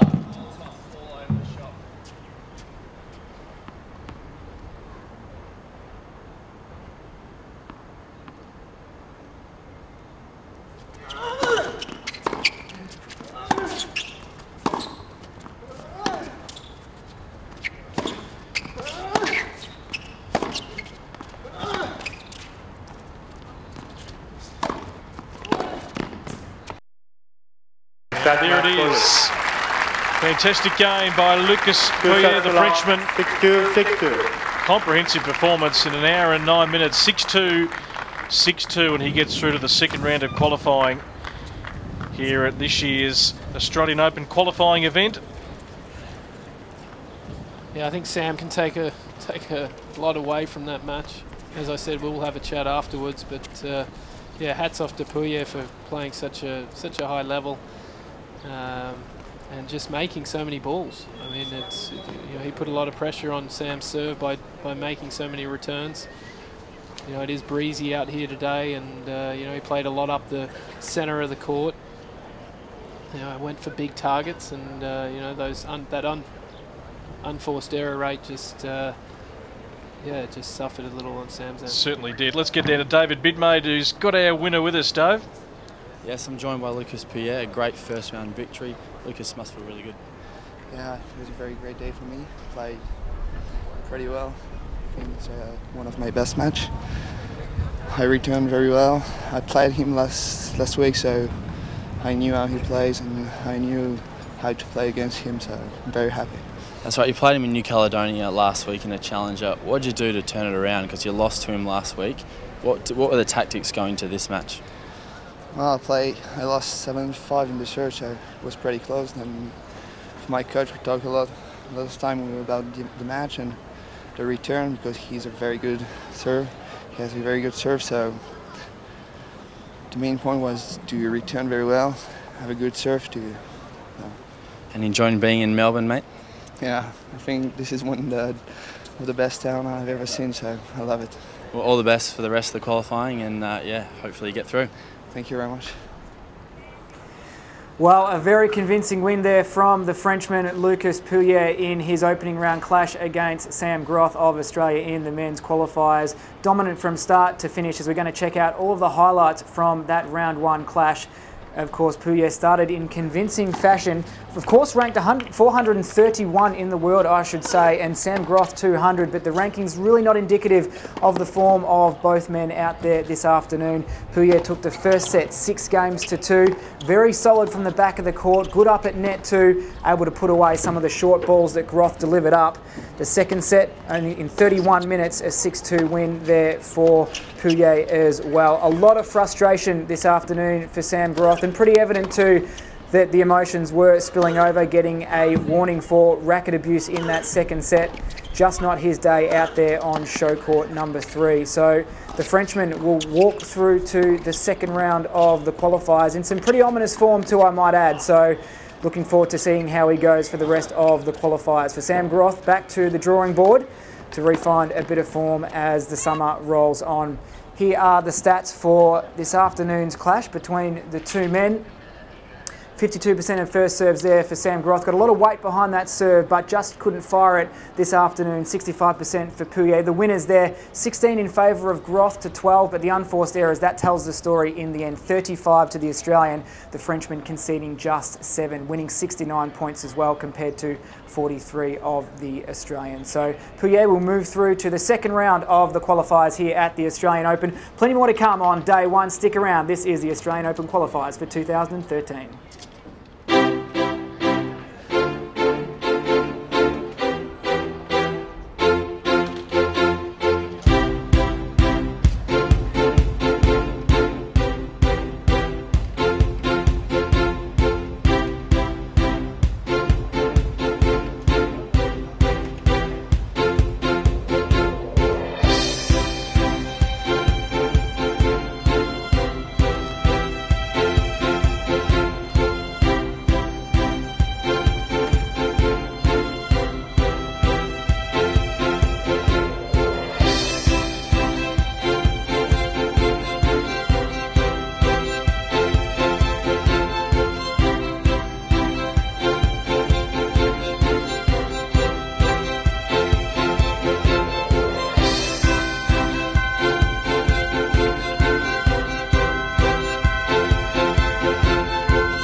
Plenty of draw cards here at the Australian Open, and at the qualifiers, the biggest draw card, of course, is that of former world number 4, James Blake. Our roving reporter, Adrian Franklin, caught up with James just ahead of his first round match.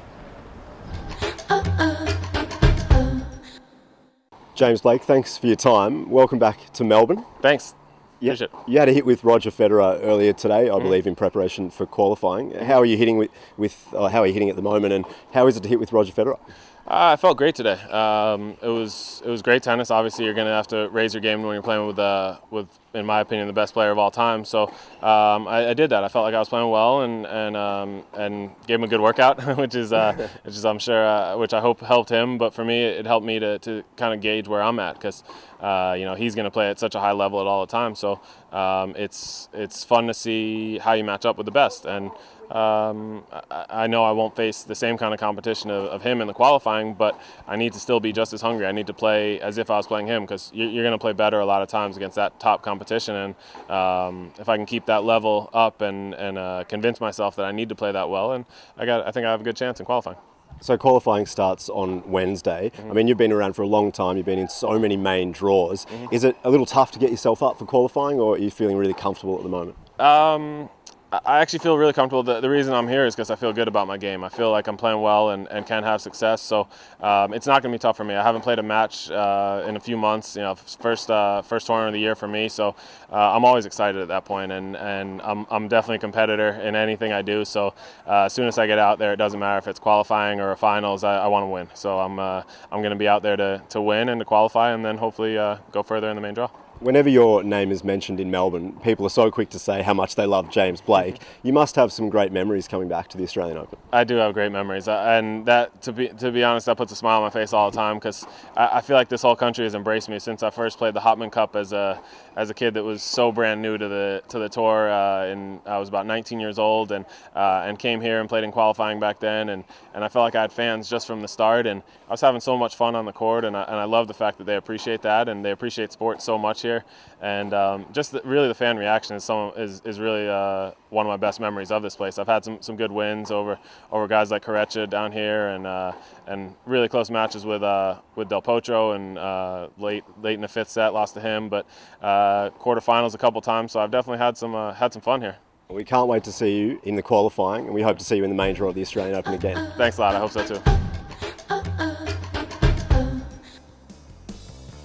We are certainly looking forward to seeing James Blake out on court in just a moment. Of course, back in 2006, he was the world number 4. He's had some great success here in Australia. He is, of course, the next match up in the qualifying of round 1. He will come up against, should I say, Marius Copil of Romania. He, of course, the 4th match up here on show court number 3. He's the 9th seed here in the qualifying. James Blake, time now to cross to our commentators for this game on show court number 3. Okay, Dan, thank you. And yes, looking forward to this one. We've been looking forward to it all day. James Blake nearest to camera, and Marius Copil from Romania on the far side. David Bidmead back with me.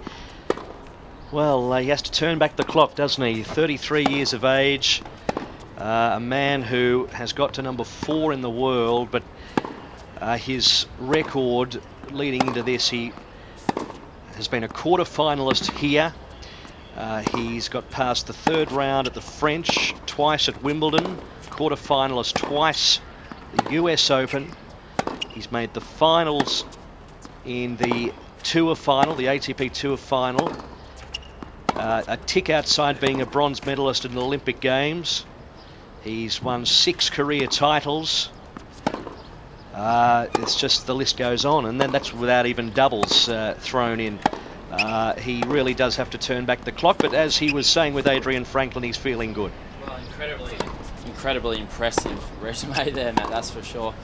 His ball striking ability is as good as any top 10 player out there still. I mean, he hits it so clean, and he's a little bit unorthodox in the fact that he actually plays that half volley shot on the baseline. He pretty much stays on the baseline the whole time and is very much in attack mode, James Blake, and he can hit some amazing shots. I mean, it's pretty interesting to see a player. He's been through a lot of injuries, and he's still keen to play, still motivated. 33 years of age, as you said. He used to be number 4 in the world, and yet he's out here playing qualifying at the Australian Open. That's I think that's pretty. It's a great indication of just the character that he is. He loves the game, and he's you know, he's still willing to put in the hard yards. So just to put into perspective, he is 110 in the world or thereabouts at the moment. So that's why we're seeing him here as a 33-year-old in qualifying. Born in Yonkers, in New York. Famous for its harness racing track, Yonkers, but that's another story altogether. You know plenty about that. And, you know, a massive part of the 2007 US champion Davis Cup team. Although his opponent, Marius Koppel's no stranger to Davis Cup either. He's a part of the Romanian Davis Cup team. I know a man who's looking forward to this is Adrian Franklin. Adrian, we just saw your interview with James, an affable man who said he was feeling good, and you just never know. Yeah, exactly right, guys. The one thing I really noticed the other day when I spoke to James Blake was just how relaxed he was, and I guess at peace at being here in Melbourne. He's had some great memories, great experiences. He reached the quarterfinal here of the Australian Open main draw, and the crowd just absolutely adores him. And when I did ask him that question about the adoration, I guess, that he experiences, he was just glowing. He was so happy to be back.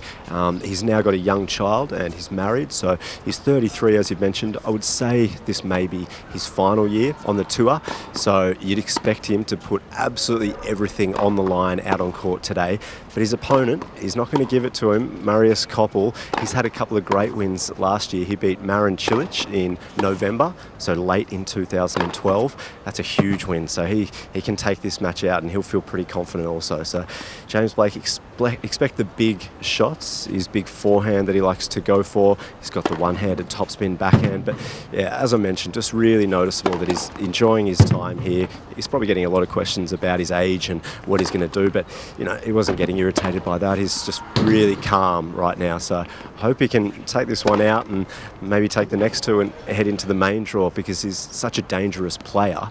He's that sort of guy that can take out a few rounds. So highest ranking of number 4 in the world, quarterfinalist. He's won 10 titles overall in his career, so he's a star, and the crowd, they're starting to move in now to show court 3. So very much looking forward to this one, guys. Okay, Adrian, and a part of the World Team Tennis as well last year, so he hasn't been completely lost over the last 12 months or so. And let's just talk about his opponent as well.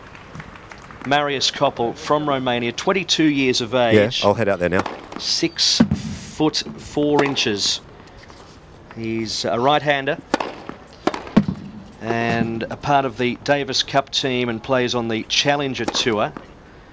No career titles, but has progressed to the second round of French and US Opens previously, and has had a little bit of success in doubles as well. He's ranking at the moment 163, which is the highest he's been, and his highest doubles ranking 260, and is 11 years younger than his opponent here today.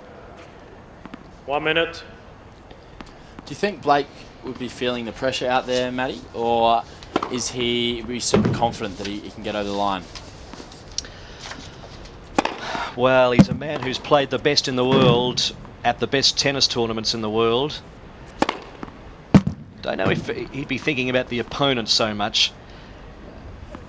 He'd be probably putting a little bit of pressure on himself, thinking, well, the career is coming towards a close. It's the twilight part of his career. That's fair to say. So time's probably beating him, if anything. I think every tennis player feels a bit of pressure. He doesn't look it at the moment, though, does he? He's pretty relaxed. I was actually fortunate enough to meet James. You have just name-dropped since you've walked into this booth today, haven't you? I'm sorry, but I did. I was at a lot of tennis tournaments last year. So I was actually at a Challenger tournament this time, and yeah, he was in Sacramento playing a Challenger tournament, and he's a gentleman of the game. That's how I'd describe him. He's one of the really super nice guys out on tour. And yeah, I mean, I just said hello, and he was happy to have a chat. And he said, David Bidby, there you go. Oh yeah, I've seen you around. No, not at all. But no, he's just he comes across that way, and we saw that interview as well with Adrian Franklin before. But yeah, you know, he's a very nicely spoken man. He's yeah, he's very well liked by the fans and also by his respective players on tour. So Blake nearest to camera. The Romanian on the far side to serve first here. Fourth match up on show court 3. Here we go. Play. Oh!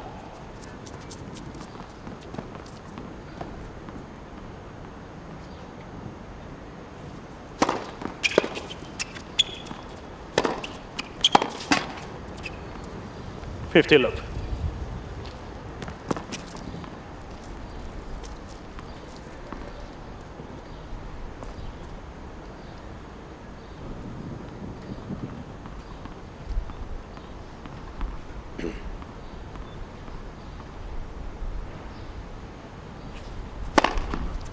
Sorry, love. Koppel last year beat Maran Cilic 3-6, 7-6, 6-4 in the first round of the Beijing Open in China. So no stranger to knocking off some big scalps.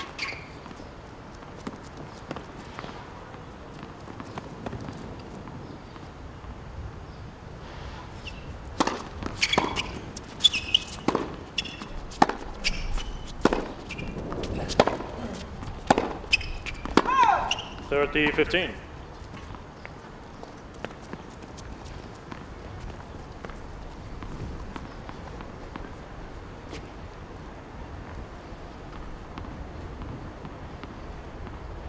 It's amazing how many people you talk to today expressing surprise that James Blake's here playing qualifying. 40-15. Great first serve from Koppel. I think nearly everyone you talk to is like, James Blake's in qualifying? What? That's been the reaction all day. Consistent response, yeah.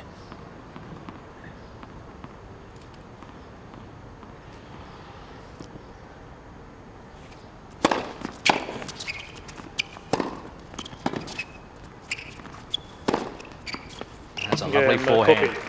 Down the line brings up the first game to Marius Koppel from Romania. He leads 1-love. We saw some big serving from Koppel in that opening game. Clock went at 2:16. That's obviously a very big part of his game, that serve. He's played 3 Challenger Tour finals, Koppel. 2010 in Italy, that was a hard court. He was beaten there by Dennis Grimmelmeyer from Germany. Then he won in Russia, in Kazan, Russia, 2011. He beat Andreas Beck there, 6-4, 6-4. Runner-up in Russia again at the very same tournament 12 months later. So all hard court tournaments. 3 Challenger Tour finals for 1 win and 2 runners-up checks. 50 love. That backhand return fired across courts, missing.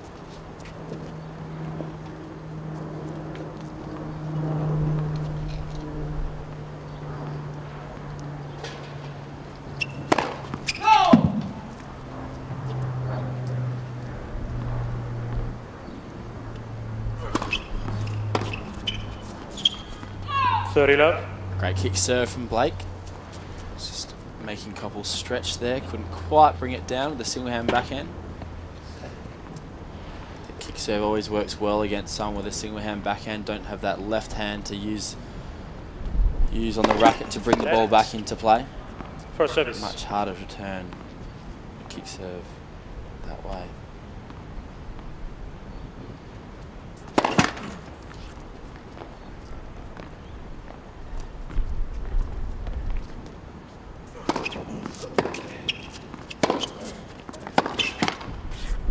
$40 love. This is pretty comfortable. First service game of the match for James Blake.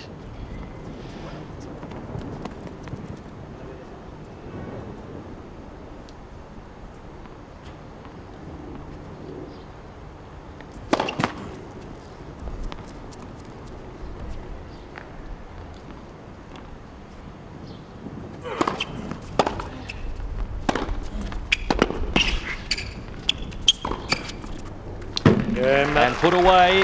Looked a little bit awkward, but he did it well. And it's back to all square. 1 game all. It's the funny thing about Blake, it's almost how he plays a bit. Just looks a bit awkward there. kind of poked at it a little bit, but still very effective. Slightly unorthodox in some of the shots he plays, particularly on that backhand. Dave, any thoughts on Sam Groth and where he's headed?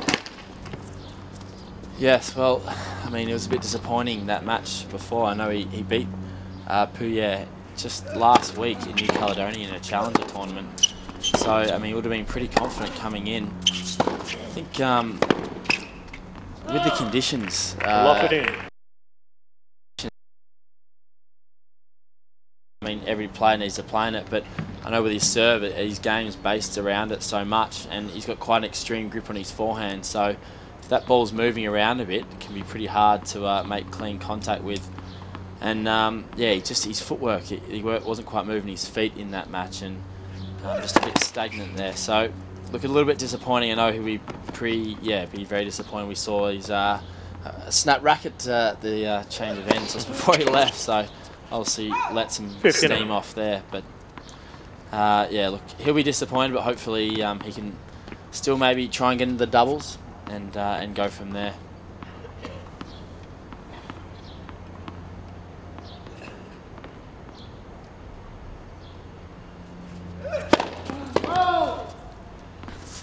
I think the disappointing thing for Sam is he was very close to probably being received a wild card into main draw. He, obviously up to career high 200 in the world, so he would have been pretty confident he would have a strong chance to qualify here.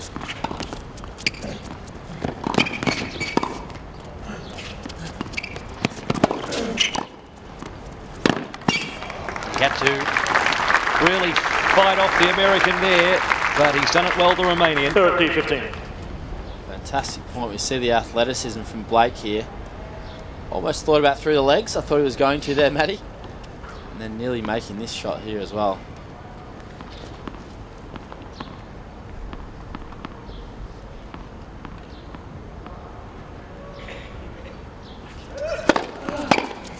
Oh, it's a cracker. Brilliant return. 200 kilometres an hour, that serve, but it came back with interest. That is clean as a whistle.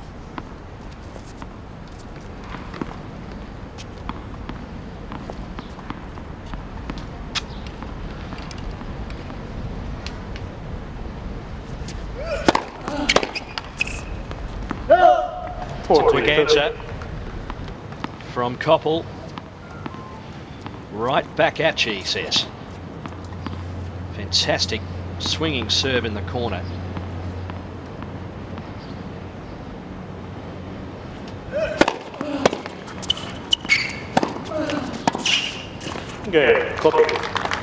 And takes the game.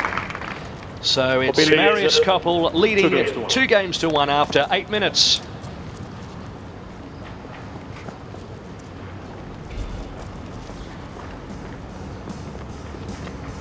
Well, still plenty of matches going on here on day 1 of Australian Open qualifying right around Melbourne Park. One Australian we're keeping a very close eye on is Adam Feeney out on court 6, taking on Kazakowski, and 7-5 in the first set. Kazakowski 6-4 in the second for Adam Feeney. So that one is going to go to a third.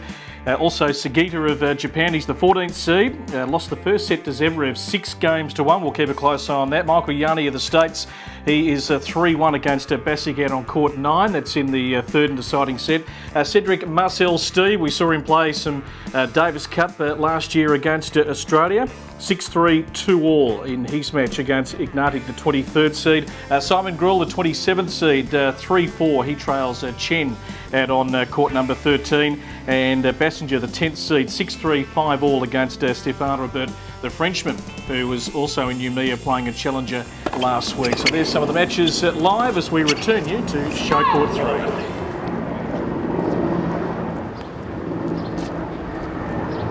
So James Blake serving here. 1-2 down. We're on serve. For serve.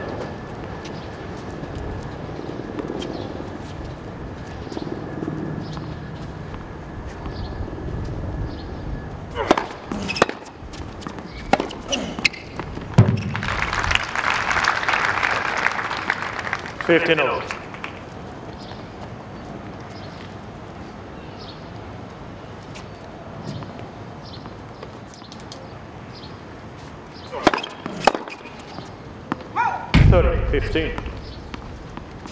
Blake's been trying to climb his way back for a while. He, in 2011, was ranked out of the top 150 for the first time in 6 years. He ended his partnership with coach Kelly Jones and decided to do it alone.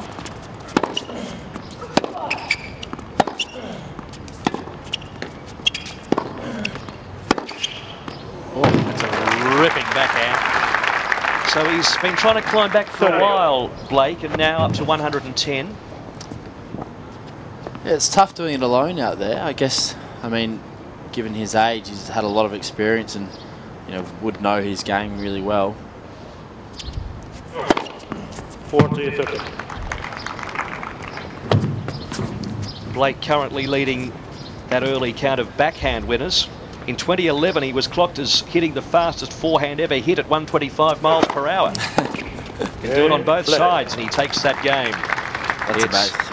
2 games all. 2 games all. 125 miles per hour. It's not bad. I wouldn't mind that.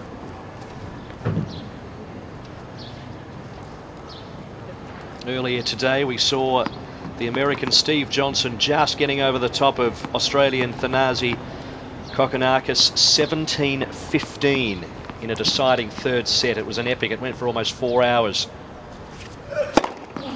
15. James Blake and Marius Koppel would have been expecting to have just about been over and watching the 6 o'clock news by now, but that match first off went for a long time.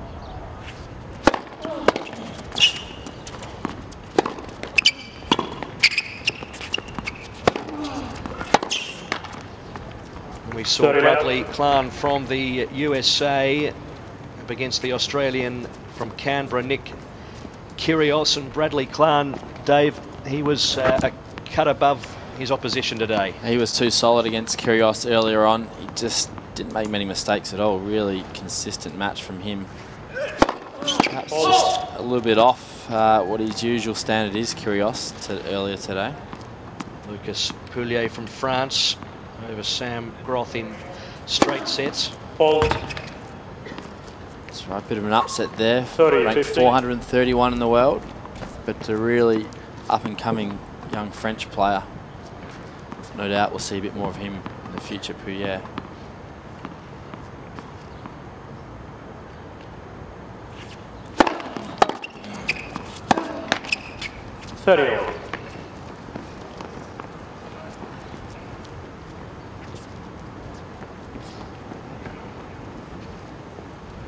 So far in Davis Cup, Koppel is 2 wins, 2 losses in singles, 1 win, 1 loss in doubles. Played an epic against Jarko Nieminen September of last year when Romania was pitted against Finland. 40-30. Went down in 4 sets there, including a last set tiebreak. Ball boy, It was in the Europe can you please Africa just zone. move the bottle there behind the chair? Thank you. Chair umpire sorting out the furniture from show court 3. Game point for Koppel.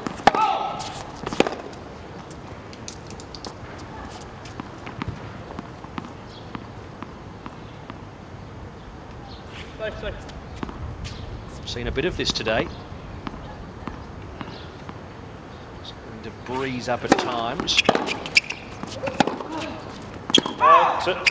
Deuce. Chair umpire keen to let that be known that it was long, and we're back to deuce. Just having a little bit of trouble holding here.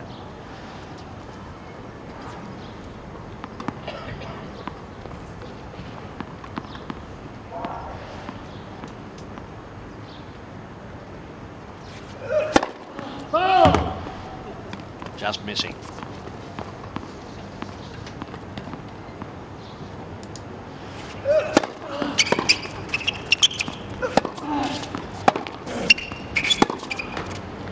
Advantage of Blake. So a chance here for Blake. Winner of this match will be pitted against the winner of Donald Young and Eldon Setkic. That's a tough draw. Donald Young, of course, top 50 player only just last year, 2012, and went on that losing streak of 17 first-round matches in a row, which is pretty incredible. Shows you, just how tough tennis is, and also how mentally tough it can be. You get in a rut. Game, play.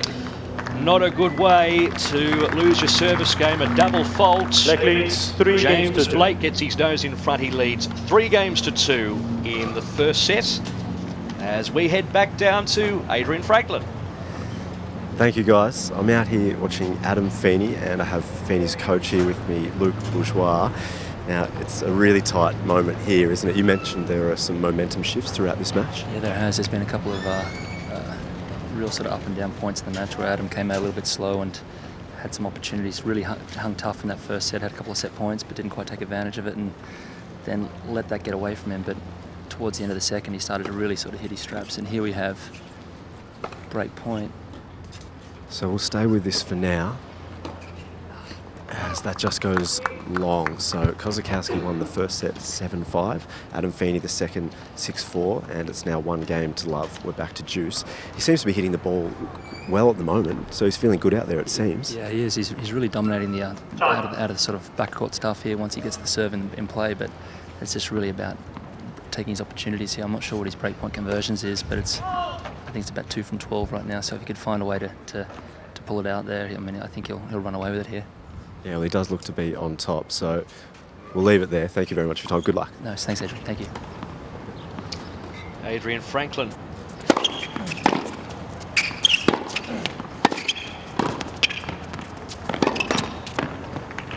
Trying to get it round the net post, not quite. Good hands from Blake there. This time last year we had Adrian giving us weather reports about the rain for hours, but not today. He's getting burnt out there. Yeah, he's looking a bit rosé, isn't he, at this stage? He's been out in the sun most of the day, working hard.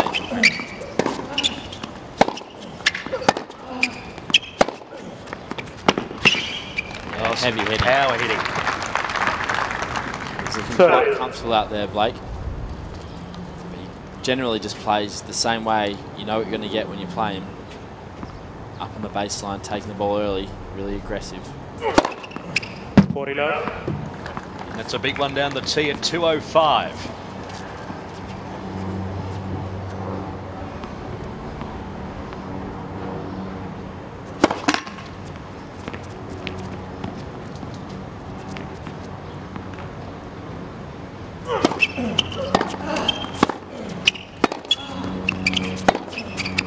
Yeah, that was just brute force, that game from James Blake, and consolidates the break. Blake leads 4 games to 2, opening set. Pretty tough for a guy like Koppel when you got someone like Blake. When he's on like this and he's just coming at you the whole time, you don't really know what to do. As Craig Willis flies over the top of us once more. For the 3rd time too. Third time. Gee whiz, he's been busy today.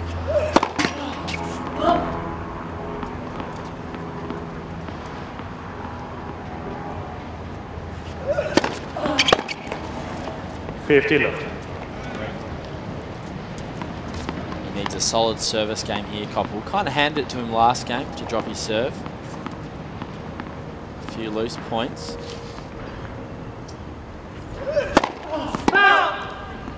As that one nearly hits the baseline.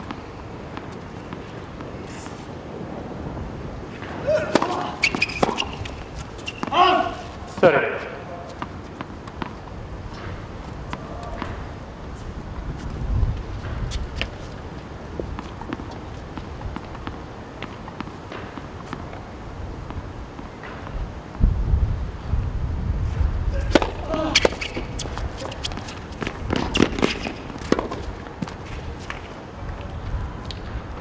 Another good first serve from Koppel, setting the point up. Awkward shot, that one, actually. Much harder than it looks. I'm sure we've got to do something with it.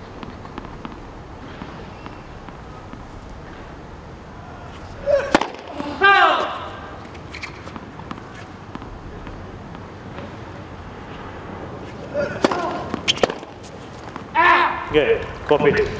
New balls, please. So that is the game to Koppel with new balls not far away. James Blake leads 4 games to 3. You're watching the Australian Open qualifying for 2013 on Australian Open television.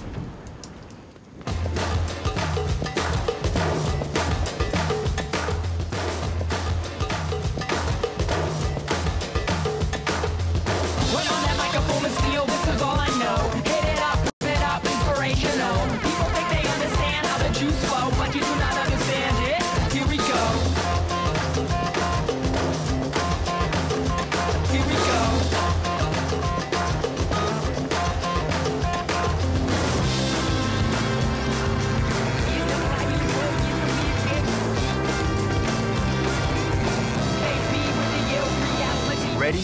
Play at Australian Open 2013. Book a Ticketek now. I don't know about you, Biz. I've always wanted to do that sign the screen like that. That looks like a lot of fun. Just have to do something good before I get a chance to do it. Maybe we can set one up for you later on court. See quickly, please. Thank you. Behind Don't forget you can join us on Twitter. Join in the conversation at hashtag #OzOpen. That we got a very popular response last year. We're getting tweets from everywhere. Some of them weren't even in English. 15 love. But please join the conversation at hashtag #OzOpen. I've got to admit, since last year, I've got right into the tweets. Really? Is that yeah, right? Love them. What's your Twitter name, Matty? Out. Or an overall there. I'm not sure what the linesman is doing, but in fact, there's only one linesman on that far side, so the chair umpire might be... Clearly missed that. Yeah. Ball.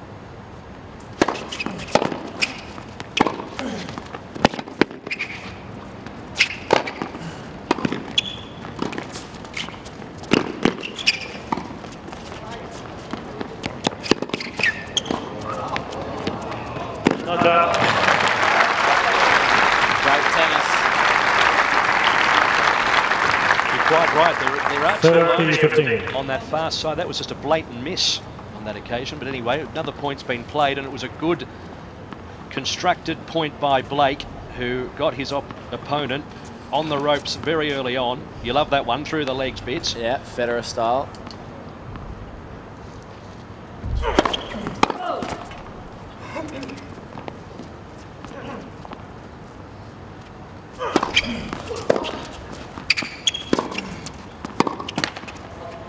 Forty 15.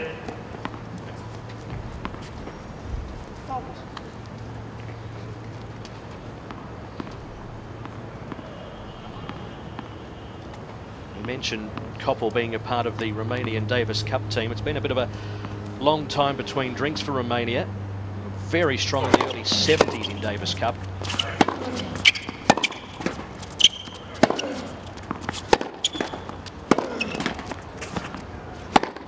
That's extraordinary. We've had 4 net balls in a row. You just don't see that. You don't see that. You do not see that every day. 4 net balls in a row. And Blake's been able to put it away. That's extraordinary. I've never seen that in my life on a tennis court, actually. I was almost expecting him to hit the net cord the next time. Unbelievable. 5-3, Blake leads. Okay, can you just stay in the shade? I'm getting closer. Thank you. Can you come to the other side? Yeah. Looks as though one of our ball boys has come a cropper due to the heat. The chair umpire telling him to sit in the shade and drink plenty of water. It's pretty warm out there. Well done to the chair umpire for looking after the youngster. Yeah, looking after his team. Low 15. Heavy top spin from Blake there. Koppel not in position to hit that backhand. Should catch him a bit too early. Thank you.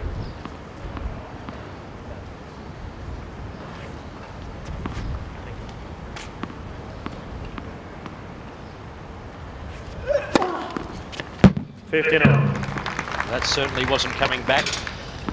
186 clicks. I was talking about the Davis Cup. The Romanians made the final 3 times, 69, 71 and 72. The most famous player being Anastasi.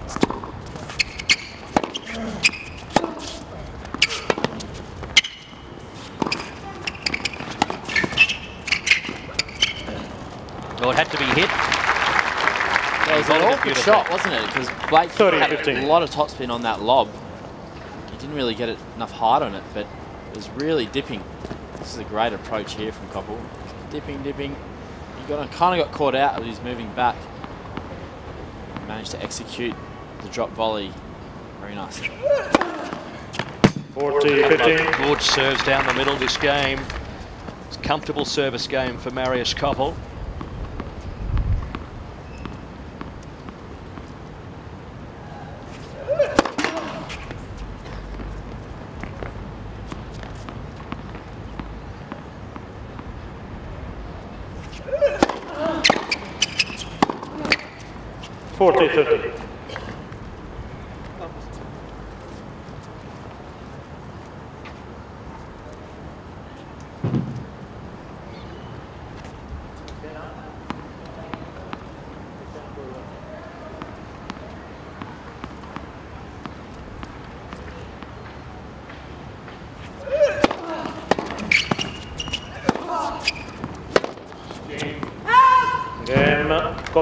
So that wild one gives the game to Koppel, but Blake still has that buffer. The American leads 5-4. First set after 26 minutes.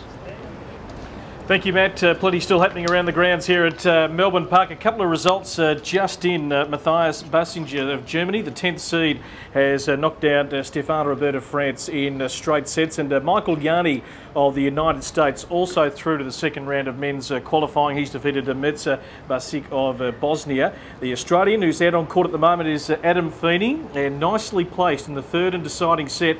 He leads at 2-1. Up against Kazakowski, that's out on court number 6, who took the first 7-5. Feeney took the second 6-4, and it's on serve at the moment in the second set, 2-1 in favour of the Australians. Some of the other key matches going at the moment. In fact, we can give you another result which has just come in from court 11. Cedric Marcel Stede, 6-3, 6-4, has knocked out the number 23 seed. Ignashkit, of course, in pretty straight sets. So nice job done there by the German left-hander, and plenty going on around the grounds. Back to show court 3, James Blake in battle at the moment up against Koppel of Romania. Where please, James. And Brett, I can also report that Bernard Tomics had a big win in Sydney. I think his hitting up partners got a lot to do with it. 15. It was a good win there, Dave. Yeah, beat Florian Mayer 7-6, 6-2, and really great result to turn that around. He lost to Mayer a couple of times towards the end of last year, including in Davis Cup. But actually killed one time in straight sets in Davis Cup. So really great effort. He now plays Jarkko Nieminen in the quarterfinals. So really good opportunity for Tomic to move through and progress pretty deep into the Sydney International.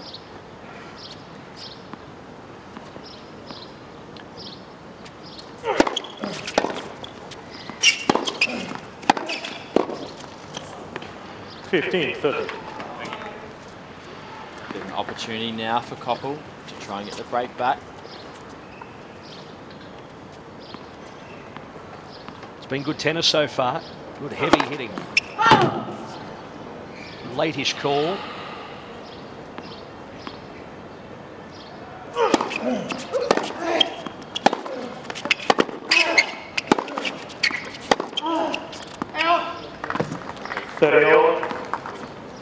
And there's that relentless power from Blake, just always coming at you. Gets Koppel on the back foot.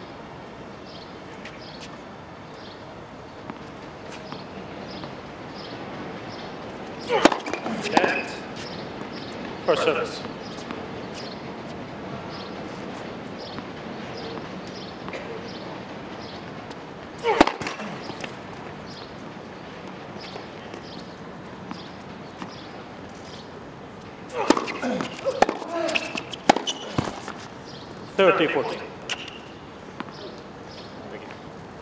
So indeed, an opportunity here for Koppel. After a half an hour of some pretty heavy hitting, chance to make it 5-all, and game on in the first set.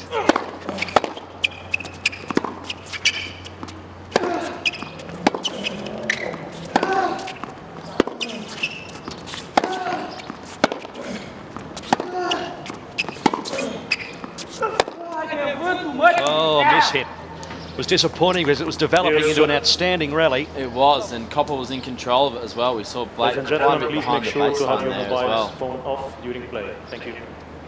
Might have been a mobile phone that went off during that point. A couple of opportunities. It was inside the baseline. Could have done a bit more with a few of those shots. Gee, it's all happening here at the moment. Mobile phones, ball kids dropping.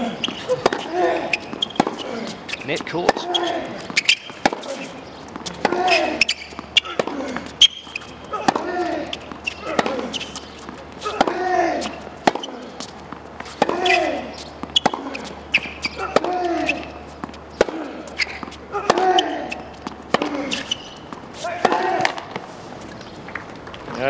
Just ground him down that time. He did. Some pretty solid hitting from Blake, from both players, really. Just that heavy power. A little too much that time for Koppel. Sets up a set point for Blake.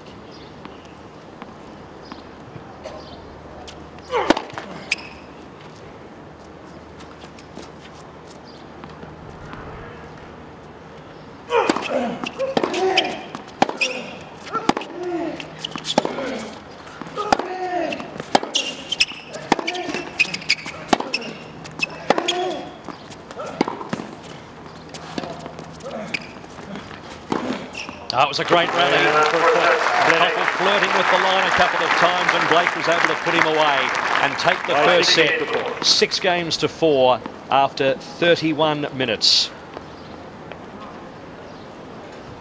Well, comprehensive performance by James Blake so far on show court 3. We've got one more match to come a little bit later on. Matt Reid and Roberta Josefa of Brazil. The girls' draw has just come through for tomorrow, so we'll give you some details of that very shortly. But the matches on our show court here on AOTV are going to feature Sally Pearce, the Australian, also Madison Bringle, Anastasia Rodinova, Bethany Medic Sands, Ryan Sweeting of the US will also feature tomorrow as we take a look at some of the highlights here of the opening set. And James Blake, well, unfamiliar territory to be in qualifying as he takes on young Koppel of Romania, as the boys have said, part of the Romanian Davis Cup team. Haven't had a lot of success in more recent years, but we've been used to the dynamic play of James Blake for a long time. He's great battles with Leighton Hewitt in particular.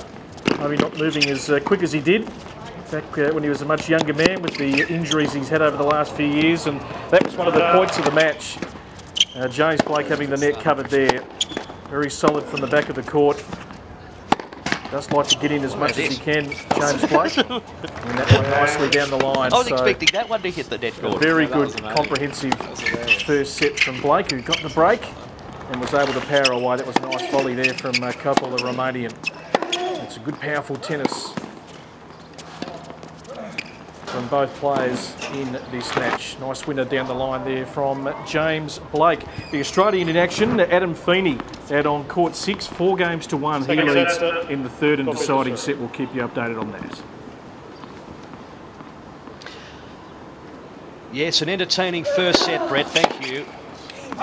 15. Koppel serving nearest to us. Bids, what does the Romanian have to do to work his way back in here? Well, it's a tough one for him. He's actually playing pretty well, I think. He just had that one sort of sloppy game where he played a few loose points and didn't make too many first serves. He lost his serve early in that first set. Oh. Unbelievable touch from both players. See Blake move in. 15-0. He's actually just put it on top of the net and it's trickled over. I thought initially it was a bit of a drop in hope from Koppel, but it was okay. Yeah, I actually had my heart in my mouth when he first hit it, but he hit it well. Blake got there and basically just puts it on top of the net here. Unbelievable touch. Beautiful shot. I think his first serve is crucial to Koppel. He's actually got a lot of power. We saw that on 212 just missing. He needs to get that percentage up a bit higher.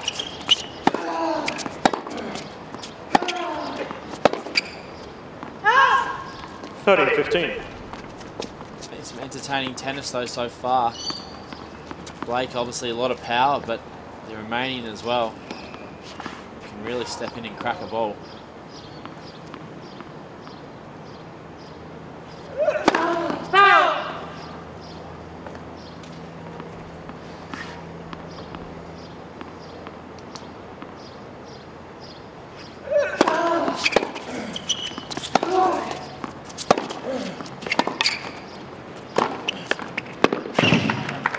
Very solid volley from Blake there. Set it up nicely and really held it. Great approach. It was all about the approach, wasn't it? Didn't overplay that. Placed it nicely.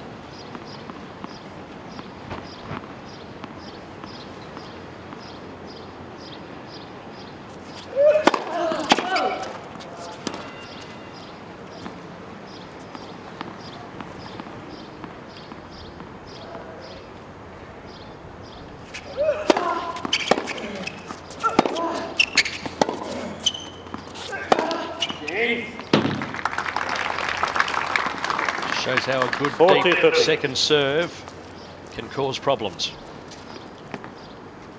Blake dropping that back in a little short.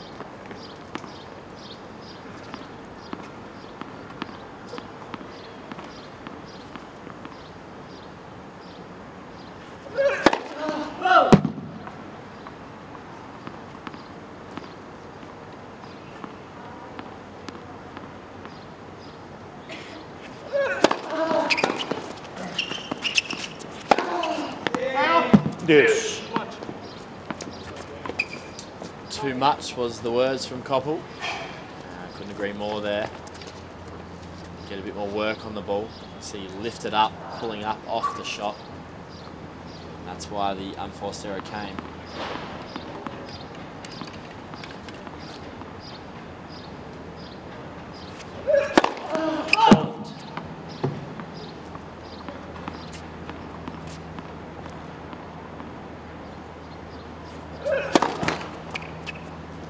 Advantage, Blake.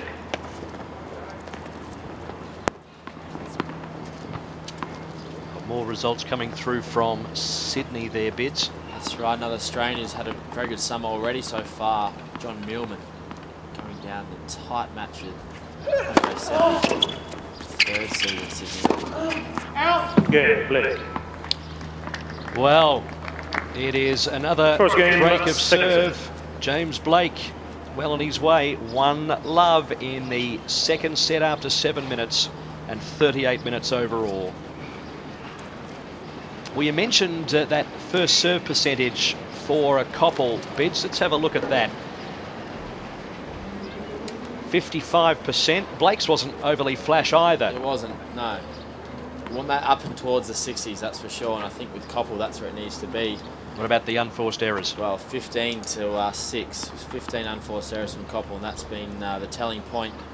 Good to see both players coming to net, and also had a fair amount of success there as well. But if he can reduce his unforced errors and get his first serve percentage up, then hopefully get back into this match. First set taking 31 minutes. Blake now looking to consolidate the break.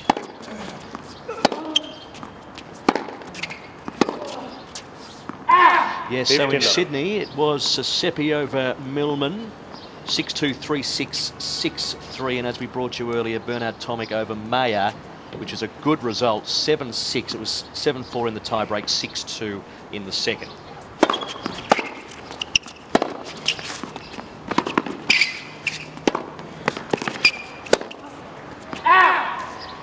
Great angle from Blake setting at that point. It's good to see Millman doing so well. We saw him in qualies here last year, and he had a bit of time off, being injured. And I think we even interviewed him in this very box, didn't we? Yeah, I think we did. did. And he's just been super impressive. Obviously qualifying in Brisbane and winning a round, and then getting a set off Andy Murray. That was an awesome display of tennis. And winning another round in Sydney. His rankings set to climb. Already up to 191. Looking towards the top 150 after this week, and then the Australian Open to come.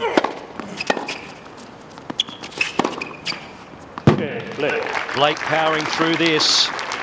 He is growing in confidence as this match goes on. He leads 2-love in the second set. And this was just beautifully constructed. That was played like a man who has been number 4 in the world before.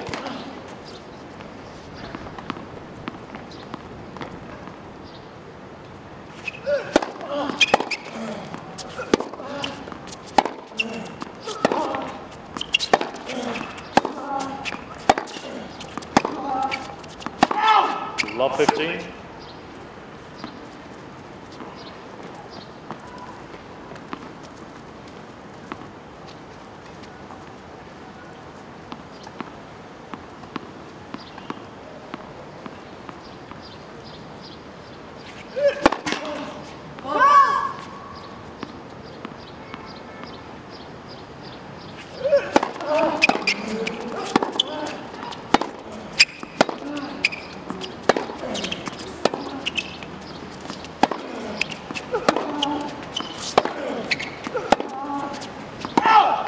Love 30. More heavy hitting baseline rally going Blake's way. Nick Kyrgios, who was defeated by Bradley Clarn earlier on AustralianOpen.com here on Show Court 3, Dave. His idol was Gael Monfils due to the fact that he's such an entertainer, and he's playing in Auckland, I believe.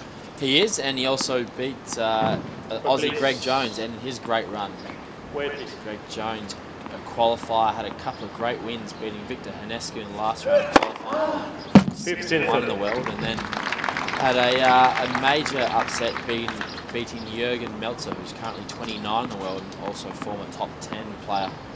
And yeah, great run from Jonesy to make it to that second round after qualifying. And going down to Monfils 6-4, 6-2. And unlike Tomic, I wouldn't blame that defeat on his hitting partner. 15, 14.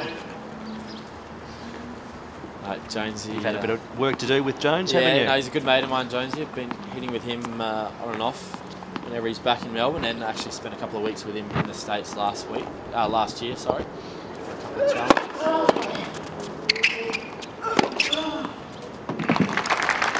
Looking backhand from Coppell cross court. 30, serve it to 11. Yes, he's fighting his way back here. And there's still another break point to save.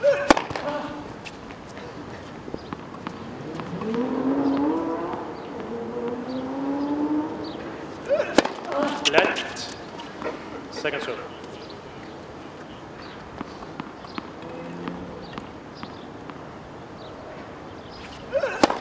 Left.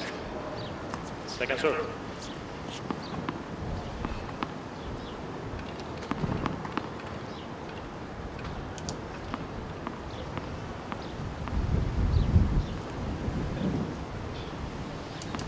Coppell just waiting for the wind.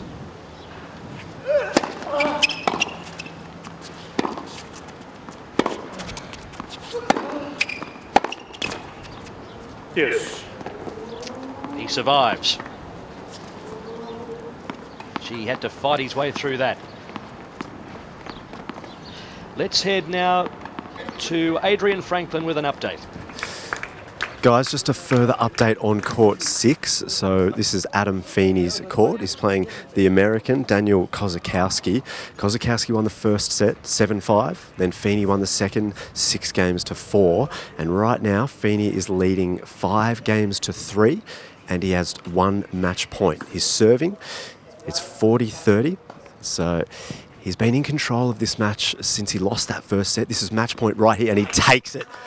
He takes it there. So he wins qualifying round 1 and he moves through. He joins the other Australians. He wins 5-7, 6-4, 6-3. So he bursts his way through to round 2 of qualifying. And I'm going to get a post-match interview with him in just a few minutes, guys. Okay, Adrian, thank you. Doing some great work, Adrian Franklin. It's now advantage Coppell here. Serve straight at the body of Blake at 212 kilometres an hour. Hard to do anything about that. 2-1. And he takes that game. He still trails 1-2 in this second set after 14 minutes.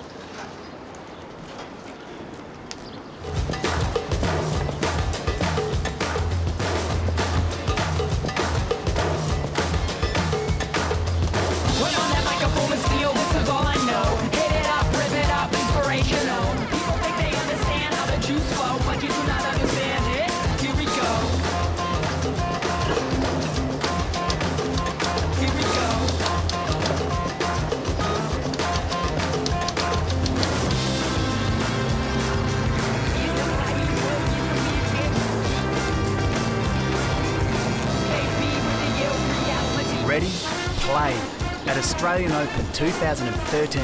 Book a Ticketek now.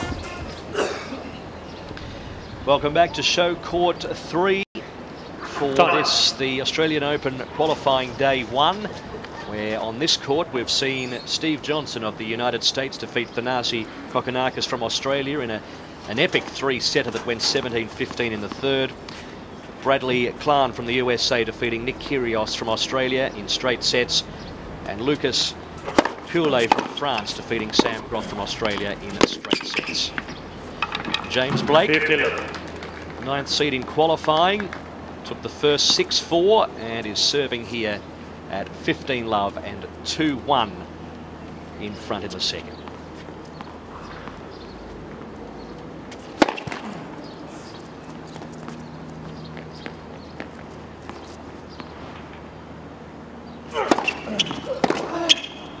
Sorry, out.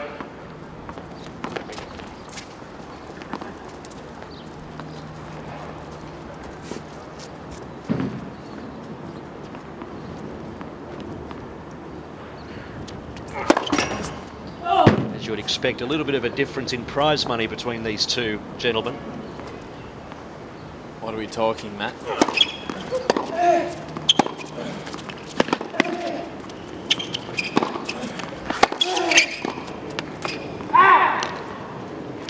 Blake just getting a bit cramped in that volley there. We're looking at 10 mil. You're not far away. James Blake, 7.6 million career prize money. Talking American. 40, 50. Marius Koppel, 121,000. Only youngster.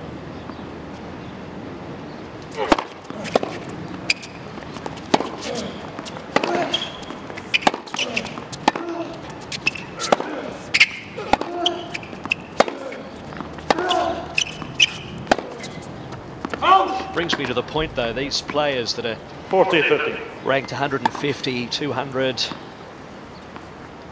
it's not all peaches and cream. It's pretty tough. It's very tough out there.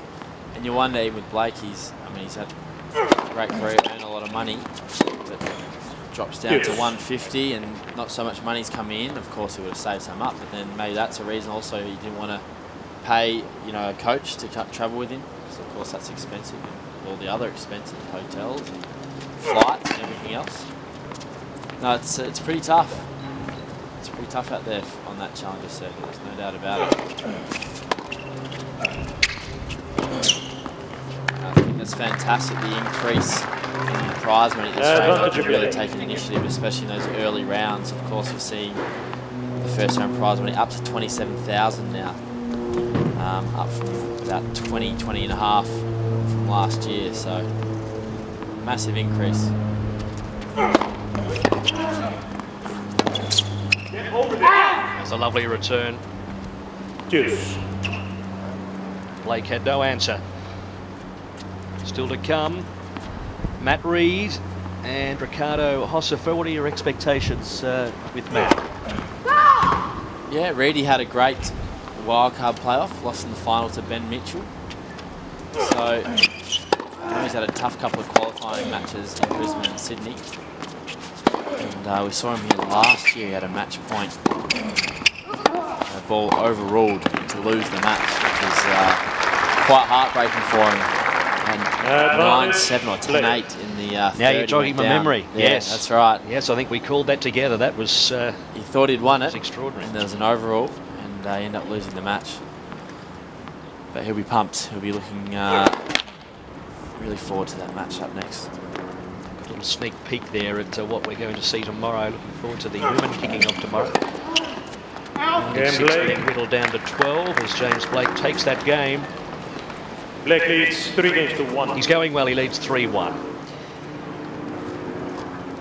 Don't forget, you can get all of your tickets at Ticketek for the Australian Open kicking off on Monday. The ground passes are just outstanding value. You can spend the entire afternoon at Melbourne Park and watch some outstanding tennis. And not all of the big names are on the premium courts of Rod Laver and Hisense.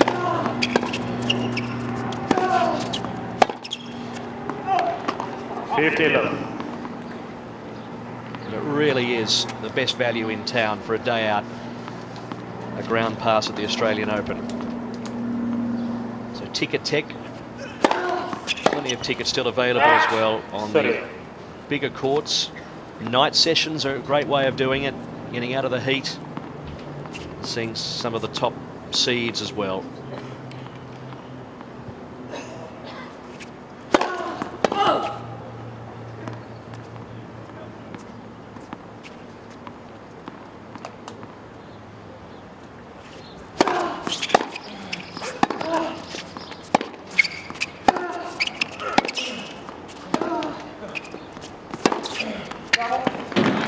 Too good. That's awesome. Just a great shot from Blake. 30-15. Really getting underneath the ball with his racket, coming right around it, look at the shape on it. It's explosive. And that's why he climbed so high. He was able to turn Koppel from being in the rally to nowhere near it.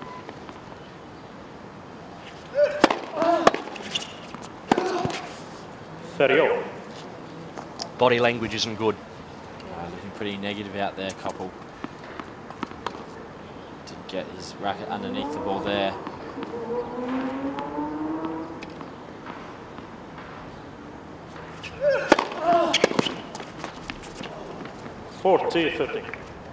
Net cord helping the Romanian on this occasion.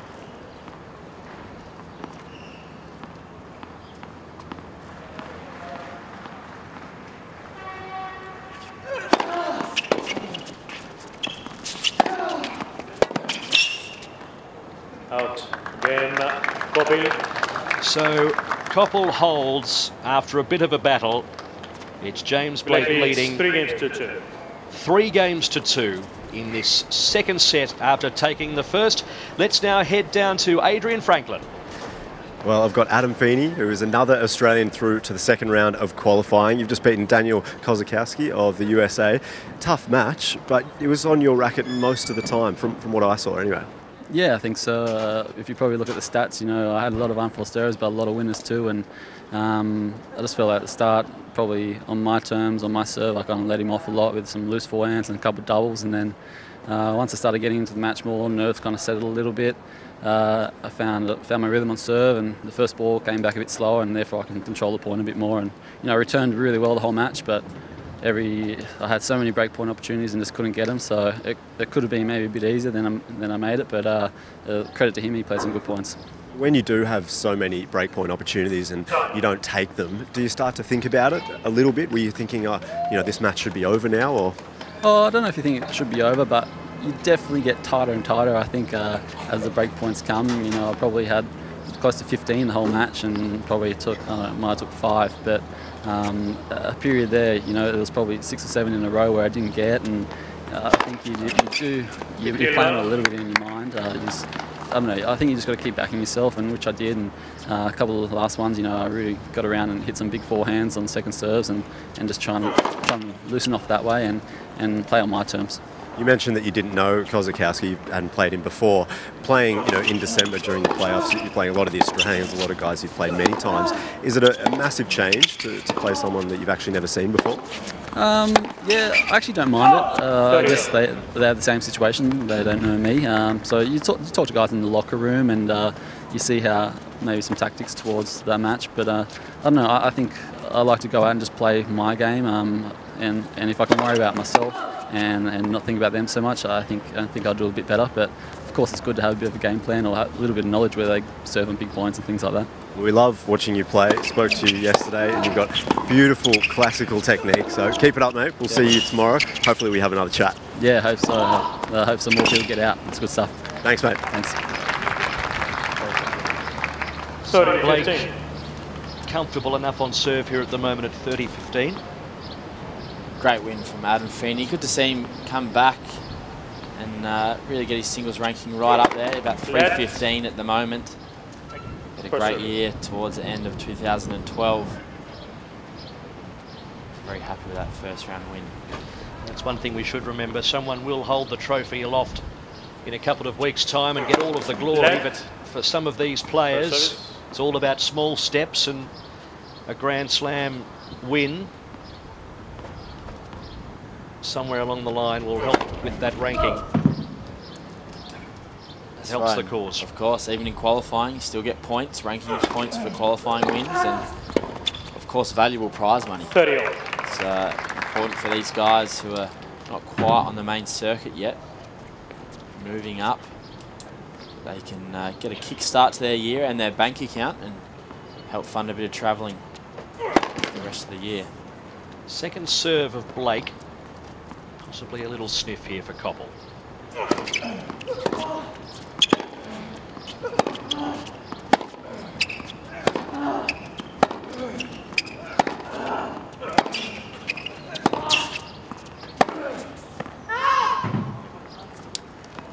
Well, you picked 30, it. 40. He's got a bit of a sniff, Matty. Break point.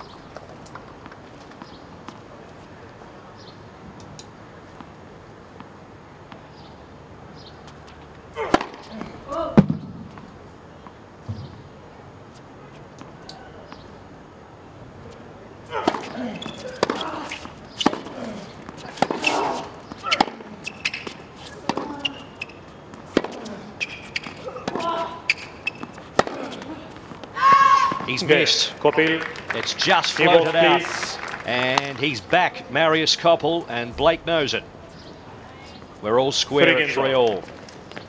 Well, I'll have to say, a few minutes ago, I didn't see that coming, Matty. He looked in control, Blake. Very comfortable. Koppel looked negative, and he's managed to turn that around.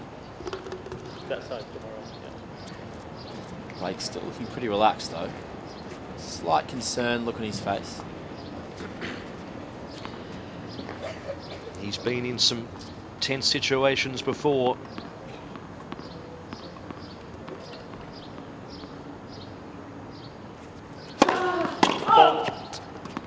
Blake's big years, 2005 through to 07.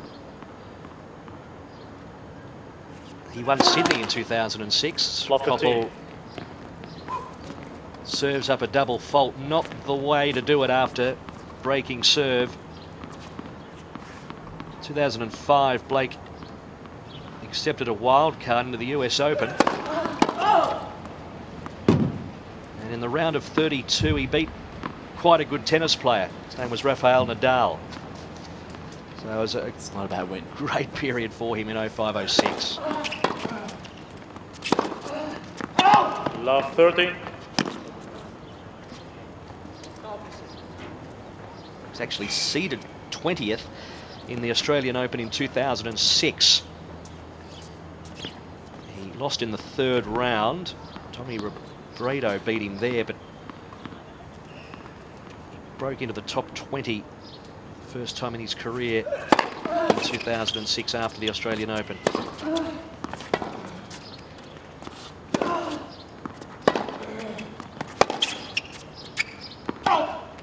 Love 40.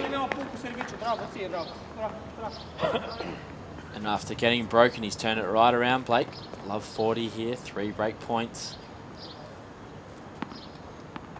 Koppel muttering a few words to himself. Did you catch what he said there, Matty? Was it in English? Don't. Now,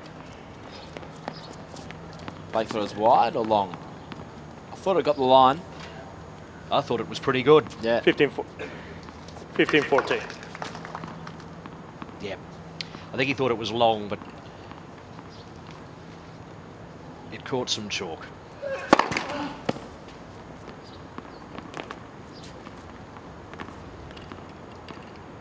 Still 2 to save.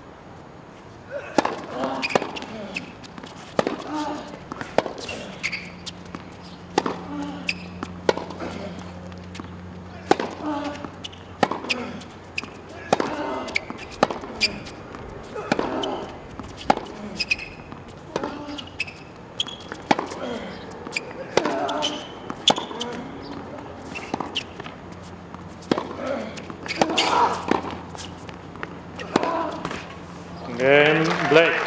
So he breaks again, James Blake. It's not a Blake break leads unless 4 you games to capitalise on it. And the Romanians found that out the hard way. Blake leads 4 games to 3 after 29 minutes in the second set.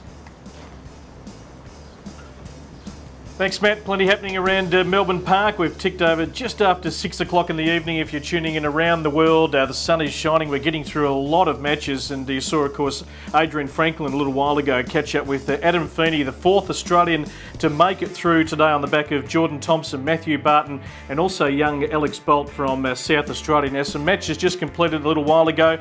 Tai Chen of Taipei has got through due to a retirement. Simon Gruel, the German, forced to pull out. He lost the first set 7-6, the 27th seed, and has bowed out of qualifying. Denis Molchanov of the Ukraine, he is through in straight. Misha Zverev have knocked out the 14th seed from Japan, Yuichi Sugita, who becomes the 8th seeded player to bow out of qualifying this afternoon. The number 1 and 2 got through. Haida Maria of Austria and Barankas of Lithuania both through earlier today. So we'll see if James Blake can become one of the seeds to go through. No doubt he's the one with the biggest profile. We'll also bring you very shortly the women's draw for tomorrow, and some of the key matches we'll be bringing you here on AO TV. But Blake striking back, looking for a 5-3 advantage. Still to come, Matt Reid taking on Ricardo Hosova of Brazil a little bit later on. Brett Phillips with an update there.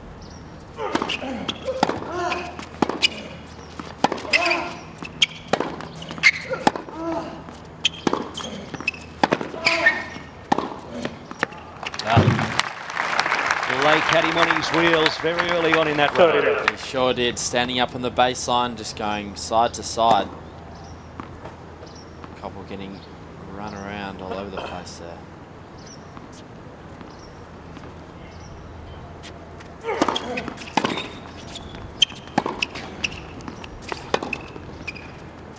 Out.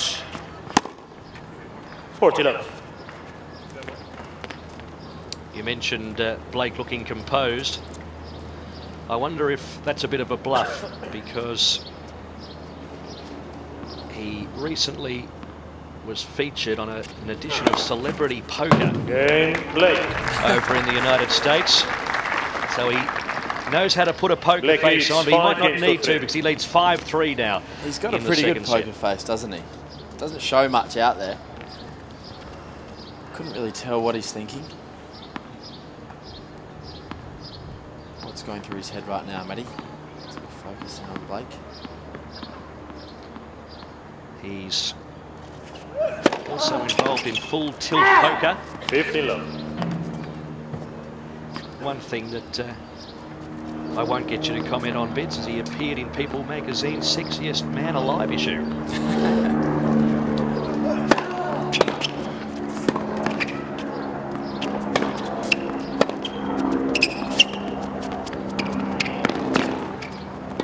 Correction was good. Oh, well, it was a lovely touch from Blake initially. Replay the point. The umpire has called it good. I think it was out, but I thought it was in. I thought it got it. Here we go. So we can tell. Ooh. That's tough to say. Chair's a lot closer than we are. He's only metres away. We're up in the bleachers.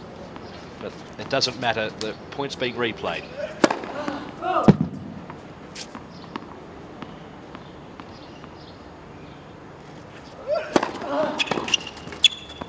Sorry. Do you like John Mayer, the singer? He's good friends with James Blake. We don't have John Mayer performing at the Australian Open this year, but we have plenty of entertainment. We Evermore, John Stevens, Daryl Braithwaite. Oh, just to name a few. Just to name a few that I like. There's plenty more. What about a younger generation? Perhaps there might be a couple there. Oh, there's definitely a few of them.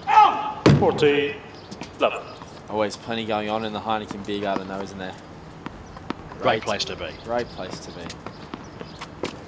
We might need to be there on Friday during the qualifying bits. I think it's going to get up pretty high into the 30s, I believe, on Friday. Yeah, it'll be very tough conditions for the players.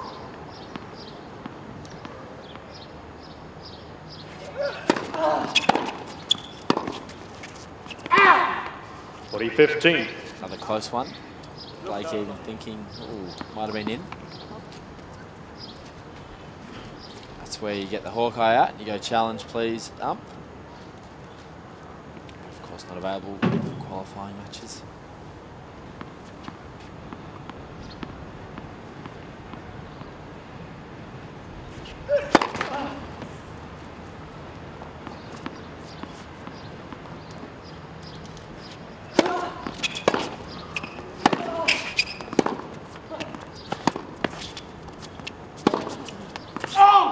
Game. Copy. Missing. Koppel takes the game. He is still Let down a it's break 5-4. though, and when the players get back onto the court, James Blake will be serving for this first qualifying match in 2013's qualifying for the Australian Open. He leads 5-4.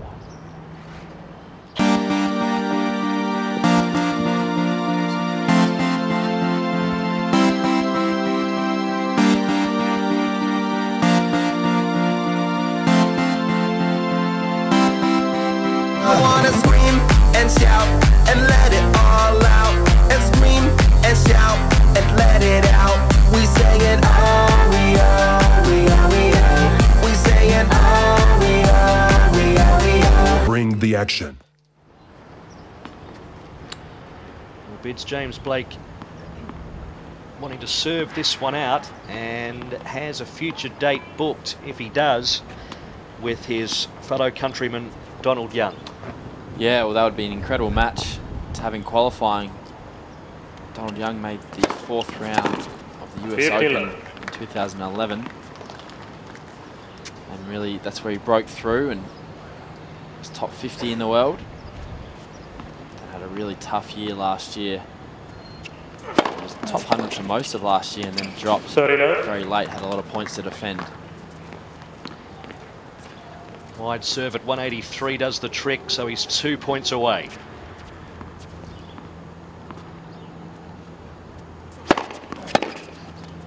Oh. 40 love. This has been pretty easy.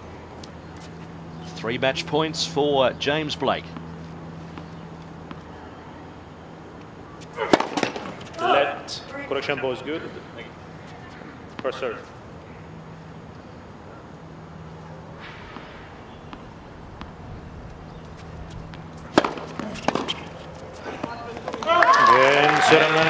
There you have it. It was a proficient and professional performance by a very good tennis player. James Blake beats Marius Koppel from Romania 6-4. 6-4. It's not quite Wimbledon centre court. It's not quite a final of a ATP Tour final. It was show court 3 at the Australian Open qualifying, but he did it pretty well. He did, and I think he nailed it. It was a very professional performance from James Blake, very efficient hitting, and even when he did get broken back in that second set, he just broke back straight away. He really looked like he was in control still. And there were many highlights, as we can see some here. Great placement on that volley. Little glimpses of the dual success he had in Sydney in 06 and 07, when we were counting him as a chance to go very close in big tournaments, including the Australian Open. It's about 4 or 5 years on now, and the comeback is still well and truly a work in progress, but there were plenty of glimpses there. So that's James Blake, 6-4, 6-4 on show court 3. Here's Adrian Franklin. James Blake, well done. 6-4, 6-4. It was a fairly comfortable victory, I suppose, out there, do you feel? Yeah, I mean, none of them are really comfortable out here, especially the way he serves. He's got big serve, and he got that break back in the second, and that definitely concerned me when I was up a break and let it slip away, because he's the kind of guy that can rip off a lot of serves in a row and a lot of service games, winning them pretty easily in a row. So I was happy I buckled down and didn't let that happen. Got the break right back, and then held. Last game was really a confidence booster for me to make 4 straight first serves and get out of here in a hurry. The commentary team mentioned that perhaps you had a few more tricks than your opponent. They thought that in the end it was just a difference in class. Is that how you saw it? Well, I think both of us were sort of adjusting to the wind. It was pretty tricky out here, and this court's a little quick, and with that kind of wind, it makes it tough. And yeah, maybe the fact that I've been in those situations a few more times than he has made a big difference for me. And I definitely think that's going to help me going through. I'm one of the older guys on tour, so I got to use any trick I got, whatever it is. Just seeing it all before is going to help me. We also noticed that you move very quickly between points as well. You like to move, just get there. Has that always been something you like to do? That's always been something I always tell the guys in the training room that the training staff loves when I'm the night match, because they can get out of here early. My matches go quick. Win or lose, they go quick. I've had plenty of matches in my career in under an hour, and it's just the way I've always played. Is that I train very quickly. I train to play points quickly, and then when I get out here, it's just very natural for me. I mean, I think of it a lot of different ways. I think of the fans. They didn't come here to watch me towel off. They came to watch us play tennis. So, you know, they get as much tennis in an hour with me as they do for a lot of these guys in 2 hours. So hopefully they enjoy it and appreciate it. And if it's another trick of mine that, you know, the fact that I train to be in good shape, you know, I assume the other guys are in good shape too. They're ready to play as quickly as I am. We all appreciate it. We appreciate you being here in Melbourne as well. Good luck in the next round. Thank you very much. Appreciate it. Thanks, Adrian. Down there with James Blake. Unfamiliar territory to be in qualifying for a Grand Slam, but it is a long road back, and he's had his fair share of injuries over the last couple of years. We're going to bring you some match stats. 6-4, 6-4, a comprehensive scoreline in the end. First serve percentage very similar there. As we work our way down, the unforced error count not going the way of Marius Couple of Romania, 30-16. Other than that, fairly similar, the stats. 19 winners off the Blake racket to just 12 from Couple. He was able to come up with the big shots when it counted, and overall points won 67-51. Got into the net a lot more and tried to really force the points. So well done to James Blake. Just over an hour on court, and he makes it through to the second round of qualifying here at Melbourne Park. One more match to come. It's Matt Reid of Australia taking on Ricardo Hosova of Brazil. That coming your way very shortly here on AOTV. The winner so far today on our show court, of course, it was Steve Johnson in the earlier epic 3.5 hours. We thought we weren't going to see any more tennis today. 17-15 in the third and deciding set. Comfortable performance by Bradley Klan of the USA over Nick Kyrgios. Disappointing day for Sam Groth, who went down to Lucas Piol in straight sets. And James Blake was absolutely terrific in his performance. So 8 seeds have gone out today. 4 Australians have won their way through so far. Matt Reid can become the 5th, as James Blake very, very much a popular player on tour, even with his peak at world number 4 and even here at qualifying time at the Australian Open. And plenty of people at Melbourne Park. Free entry, of course, if you're tuning in Melbourne and the surrounds. If you want to get down here tonight or right across the next 3 days, you can certainly do that as he makes his way back to the locker room. We'll take a break. More tennis on the way here. Day 1 of qualifying at Melbourne Park.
there tomorrow. Yep, got that right here.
Ready, play at Australian Open 2013.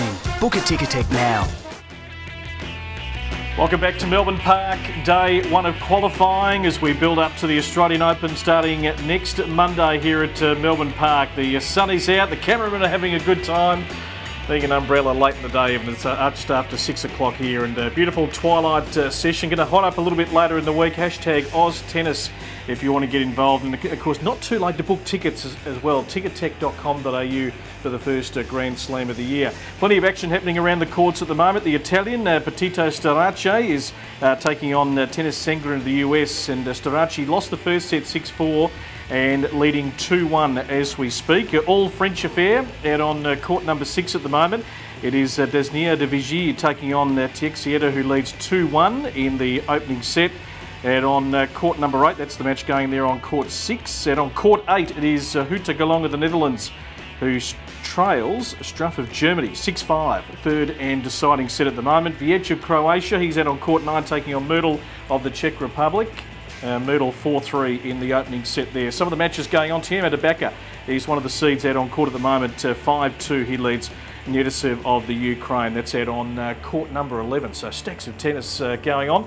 The players are ready to go for the last match. Matt Reid of Australia, and of course he is going into battle with Ricardo Hosova of Brazil as we head back to the commentary box, and this one not too far away. No, Brett, quite right. Matt Reid and Ricardo Hosova from Brazil. 5 linesmen, 6 blockers. We had a good look at Matt last year in our qualifying coverage. Questions?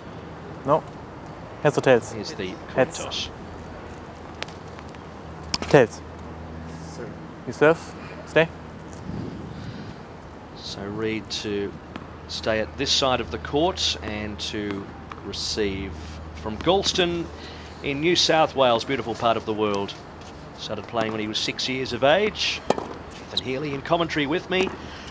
What are you looking forward to here? Well, thanks, Matt. Yeah, it's great to be here, and I did a little bit of work with Matt over the last week, actually. He came up and trained on the Central Coast, and you know, I had a chance to speak to him before this one.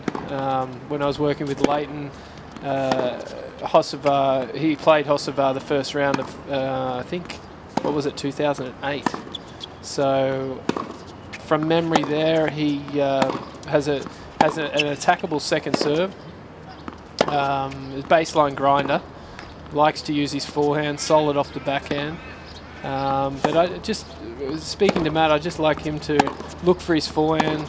He has a solid forehand, and like for him to be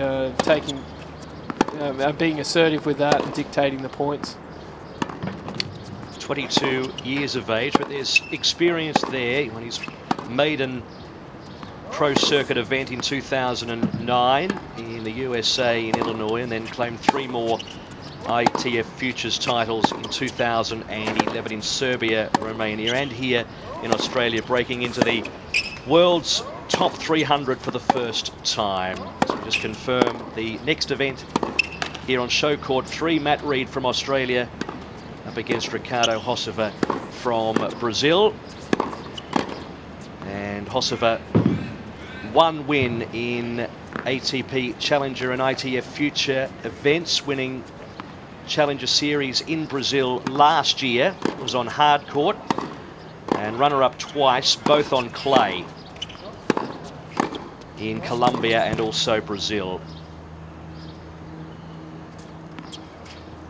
Yeah, he spent most of his career on the Challenger circuit, and yeah, just grinding away over the years. Not really huge weapons in his game.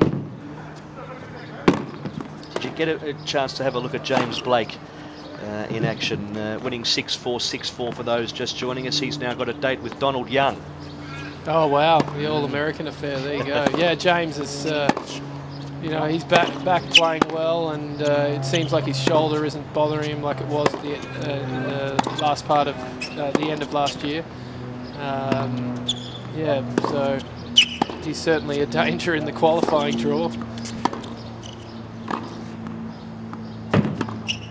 Yeah, Donald Young, he's been up there inside the top 100, makes plenty of balls. Both those guys absolute lightning around the court. 3 minutes. And whilst I have you, any thoughts on Leighton Hewitt at this current point in time? Yeah, well, hats off to him for continuing, you know, to play and still giving it a go. And yeah, it seems like he's moving well. I spoke to Rochi before the match, sorry, after his match out there at Kooyong, and he's pretty happy with his preparation. And yeah, you never know. He's, you know, with his passion and his fire and his love for the game, you know, he could do anything. Especially put him in a night match out here on Rod Laver, he could take down some serious scalps. And any thoughts on Tomic? How far he can go? I mean, for the next fortnight. Forget about, you know, down the track, but what about in the next fortnight? Yeah, I think it's an incredibly impressive start to the season. It sounds like he's been putting in the hard yards. You know, he's still young, but you know, if he continues with this newfound attitude, I think he'll make some inroads this year. The sun shining across Rod Laver Arena. What will occur in that venue in the next couple of weeks? Can't wait to find out.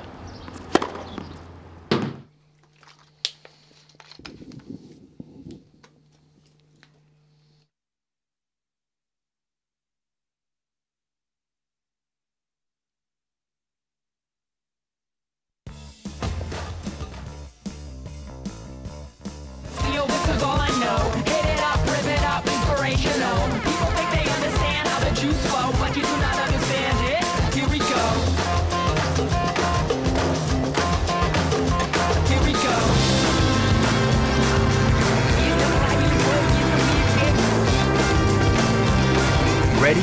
Play at Australian Open 2013. Book a Ticketek now. 1 minute.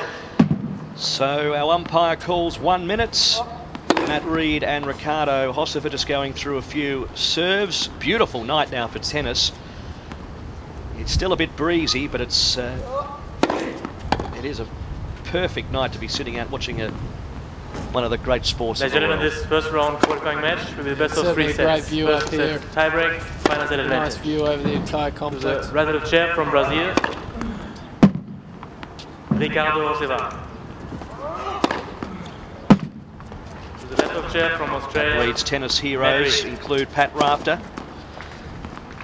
He's noted that because of Pat's modesty and sportsmanship. Something that Nath was talking about earlier. And Leighton Hewitt for his on-court focus and determination. Well, you can't go wrong there. But Pat, if he can take a few notes from his book and, you know, mix in a little bit of serve and volley out here, I think that'll, you know, upset Hossover, and he's not as comfortable with people coming at him. So, you know, I wouldn't like to see Matt do it all the time, but occasionally just mix that play in and just have Ricardo think about things. But with these blustery conditions, as I mentioned before, big targets, you don't want to be going too close to those lines. Has a tendency to swirl. The wind swirls around show court 3 and all these show courts. That wind gets down there and blows things around. Reed got to the doubles final at Junior Wimbledon, and his partner in crime was Bernard Tomic, and they went down in the final set in heartbreaking fashion, 12-10. He loves Wimbledon, Matt. It's his dream tournament. First set. He's got a bit of work to do here. The start of his campaign here, Australian Open 2013 qualifying. Hossova to serve far side. Love 15.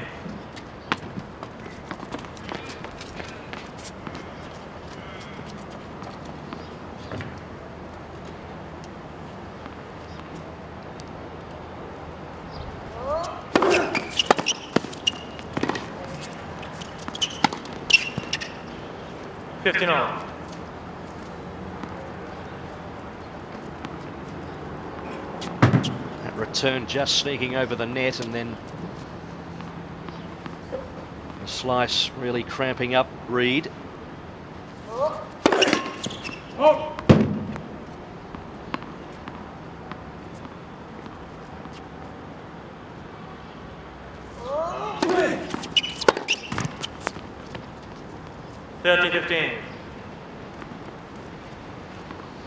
Hossova will definitely make a high percentage of first serves out here. Not the biggest serve in the world, but definitely gets a lot in that box. Oh! 27 years of age, Hossova. Turned pro in 2003. He's earned 200,000, or at least thereabouts.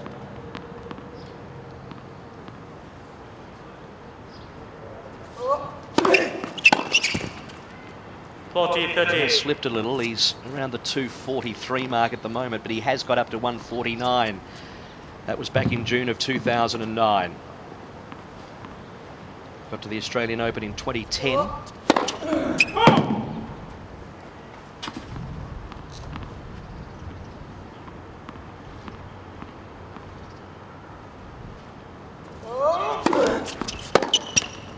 Takes the first game. Ricardo Hossova from Brazil leads Matt Reed from Australia 1-0.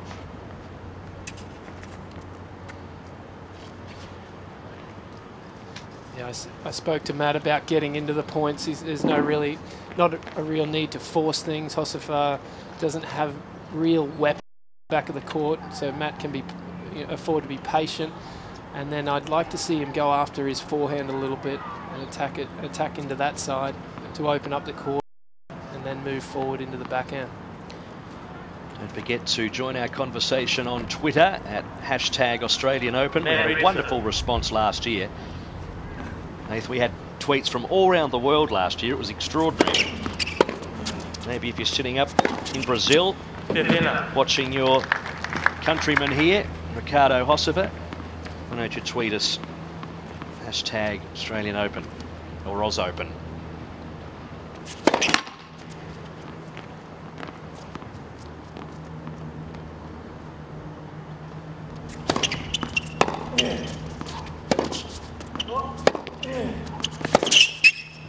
It's one of the highlights last year, getting tweets from Japan.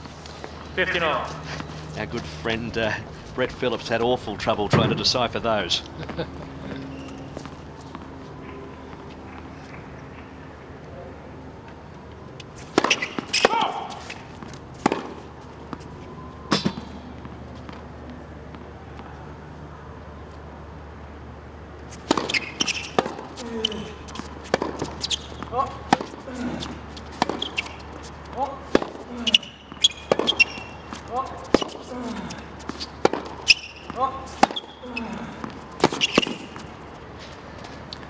Forehand cross court, forcing the error. 15-30. That's where it'll be good to see Matt dictating the point rather than Hossova.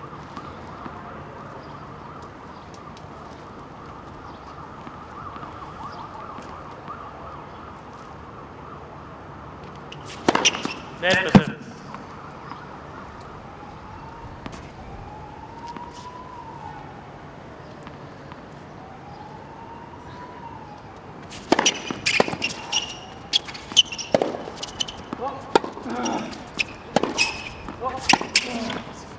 Yeah, nice assertive play there into Hossova's backhand. That's what he has to do, is take it to him. Hossova growing up in Brazil on the clay courts, very comfortable in long rallies. Matt has to, he can afford to be patient, but when he gets an opportunity, he needs to take it.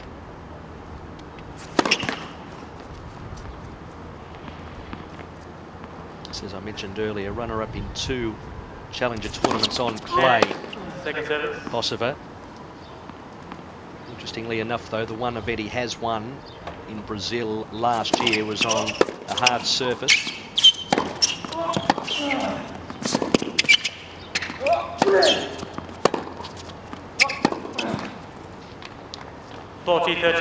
Beat the Frenchman Thiemo Dabaka there in a real slog, 7-6, 7-6.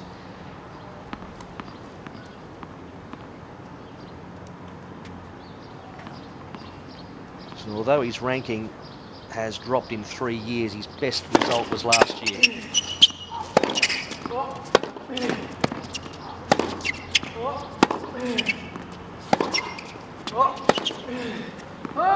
Game Reed. It's a wild one, One game and game to Australian Matt Reed squares it up at 1 game all. Encouraging signs on serve there, Nathan. No, it looks fantastic. It's you know, it's a good thing for all the Aussie guys to be part of the Australian Open playoff. Matt Reed obviously made the final of that a few weeks ago, so plenty of matches under the belt, getting used to the conditions here, and yeah, positive start out here.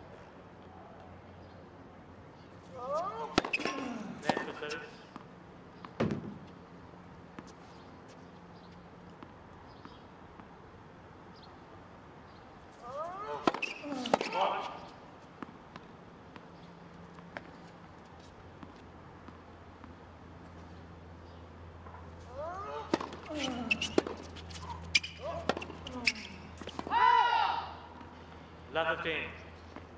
That's a serve I'd love to see Matt get around a little bit early in the match. Just get in his head a little bit, dictate right off the bat. That second serve has a tendency of sitting there.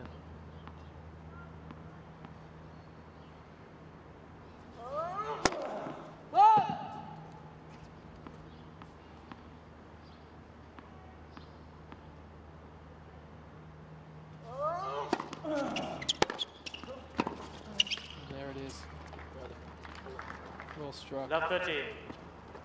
And looking to follow it in there, which is fantastic. Just pouring on the pressure.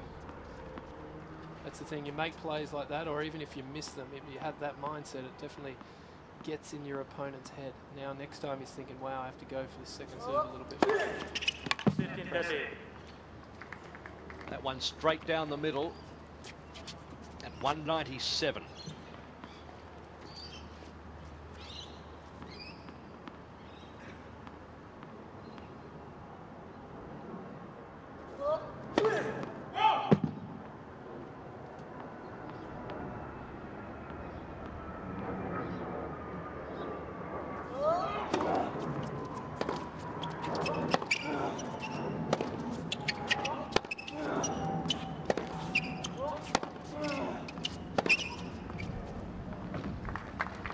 Played once again, moving forward, body weight getting through the shot, heading to his target. I think we're going to see some real hard-hitting baseline rallies in this.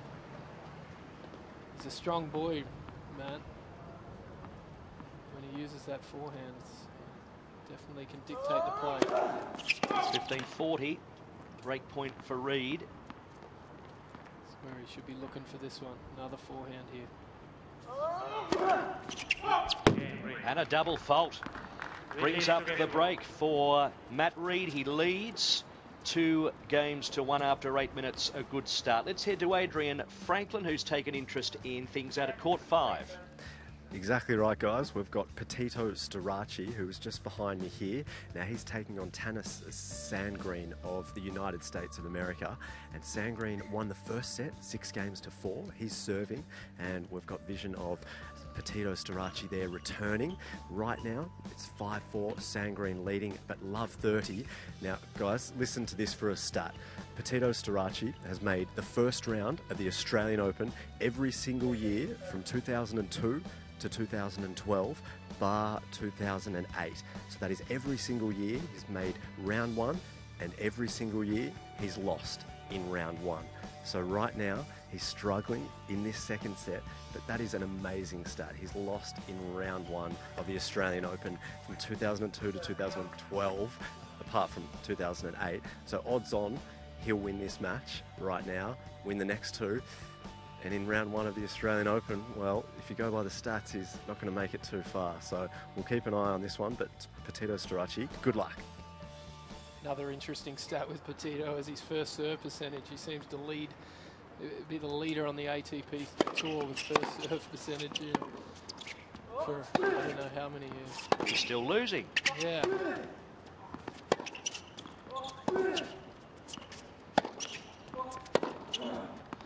So Matt Reid trying to consolidate this break, an early break in this match. And that's a good way to start at 15 love. He's looking good, nice and relaxed, and played himself in well here.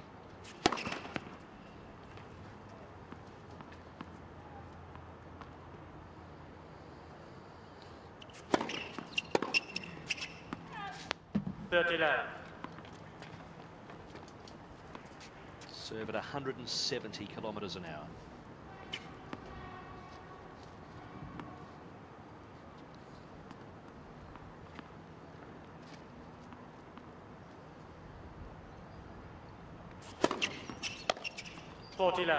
Osafat getting the racket nowhere near that. And that's the side Matt has to go after, especially on his serve. Most double-handers return better on that backhand, from that backhand lead. Much more comfortable out there.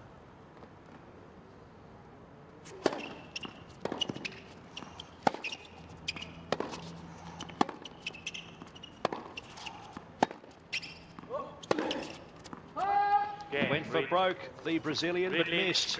And Matt Reid does get that buffer. He leads 3-1. Good start. Yeah, good start for the Aussie. He's moving well, and as I said, he's really calm. It's another thing we spoke about last week.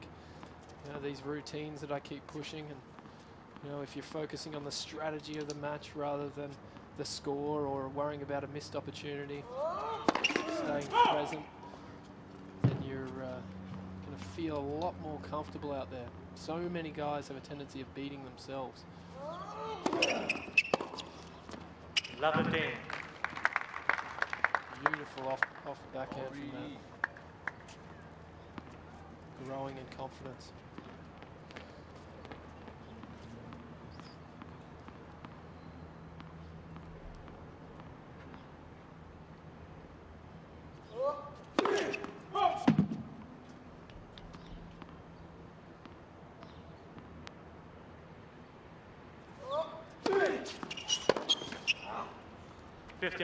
Trying to step around that one.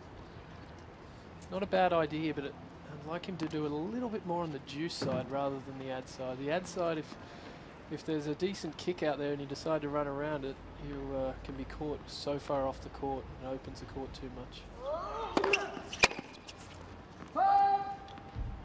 But from the juice side, your body moves towards the middle of the court, so you're in better court position.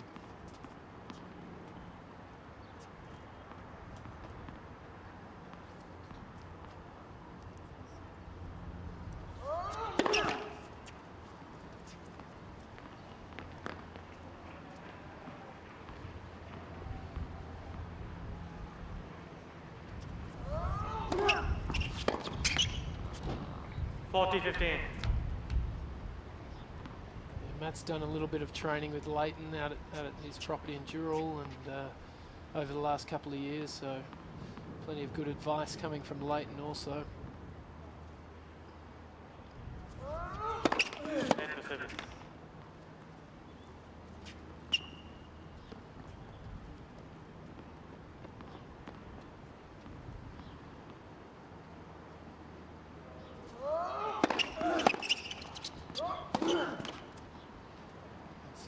Solid return up the middle of the court, getting himself into the points, building the pressure on his opponent. Hocevar, you get the feeling he's trying to hit harder and harder, sort of forcing things a little bit, succumbing to that pressure.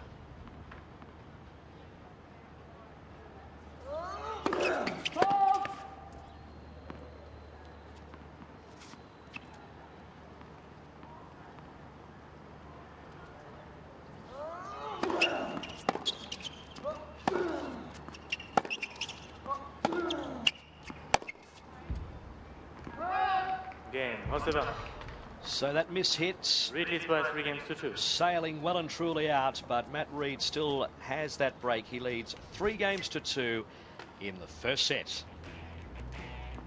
Thanks, Matt. Plenty going on around Melbourne Park still. A nice twilight evening on a Wednesday here in Melbourne. One of the last men to get in, apart from the wildcards, which were handed out by Tennis Australia. James Ward of Great Britain has taken the first set against Boris Bashensky of Serbia, 6 games to 4. So he'll looking to keep that momentum going. Schedule through for tomorrow. Of course, the women will be in action, the men as well, but the girls get their opportunity. 96 of them down to 12. We're going to kick off with Australia's Sally Peers tomorrow morning from 10 o'clock Melbourne time here on AOTV up against Cristina Mitu of Romania. Also Madison Bringle of the United States taking on Tatiana Malik of Germany. Anastasia Rodionova will be in action, of course. 19th seed in the women's draw from Australia. Fresh off winning the doubles title in Auckland with Cara Black on the weekend. She's up against Natasa Burnett of Italy. Lucia Sorenko. What a great week she had in Brisbane last week. She's the top seed in women's qualifying. Came in as the lucky loser for Maria Sharapova. Went on to make a semi-final in Brisbane. She'll take on Bethany Matic-Sands. We always look forward to seeing the wardrobe that'll be on display tomorrow. And of course, not before 2:30 Melbourne time tomorrow. Jordan Thompson, what a great win on the opening day for the young Aussie. He takes on the 21 seed Ryan Sweeting as we head you back to show court 3. Big day to look forward to tomorrow. As Reed couldn't really pick that one off his shoelaces. He leads 3-2. Yeah, not a bad day for the Aussies out there, actually. You got Adam Feeney, he snuck through 3 sets.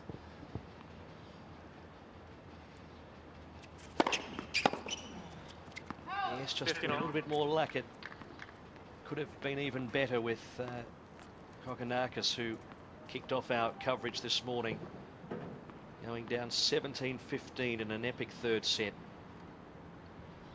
A match that swayed to and fro, could have gone either way. Steve Johnson getting the better of him from the USA.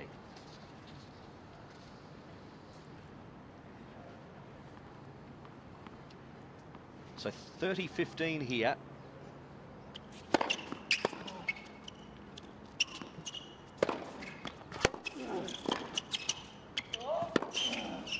Lovely work at the net from Reed, forcing the error. Yeah, Matt got down very well to that one. I love his mindset coming forward. You know, he has the lead. It's time to play assertive tennis. He's doing a fantastic job out there.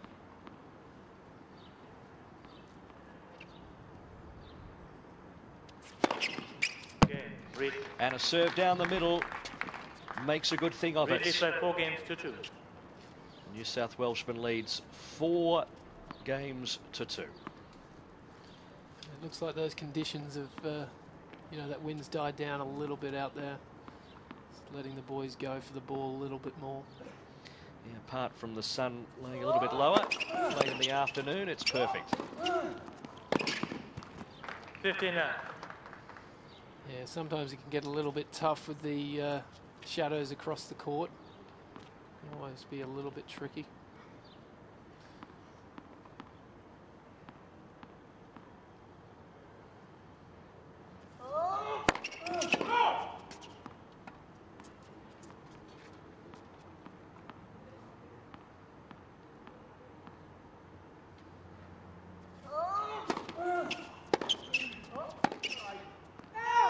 15 all. Yeah, that working well for it's working well for Matt, running around, taking advantage of his second serve. He's really sticking to the game plan well.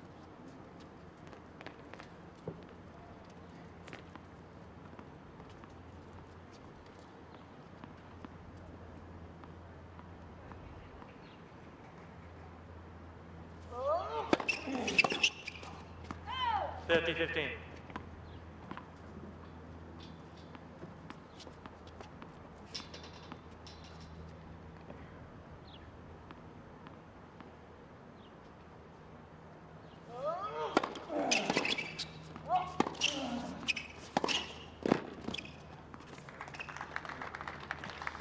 He's not the most comfortable player at the net. That's another thing we spoke about, was mixing in a short slice to drag him forward.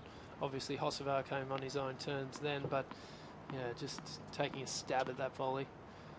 Great pass from Matty.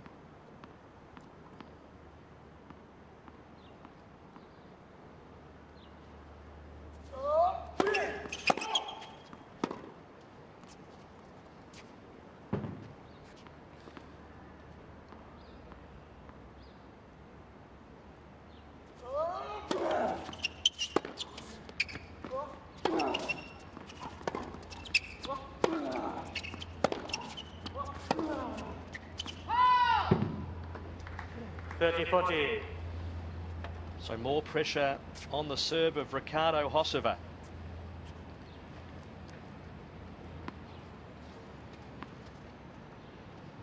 One thing's for sure, Ricardo won't back down. I've seen a few of his matches over the years, and this guy is a fighter. I've seen him play some deep into some long 3-set matches. He certainly won't stop, so Matt's got to stay on his game here.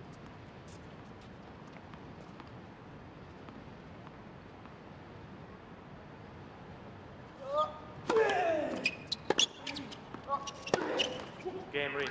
But a double break for Matt Reed. This is a very good start for the Australian. He leads 5-2.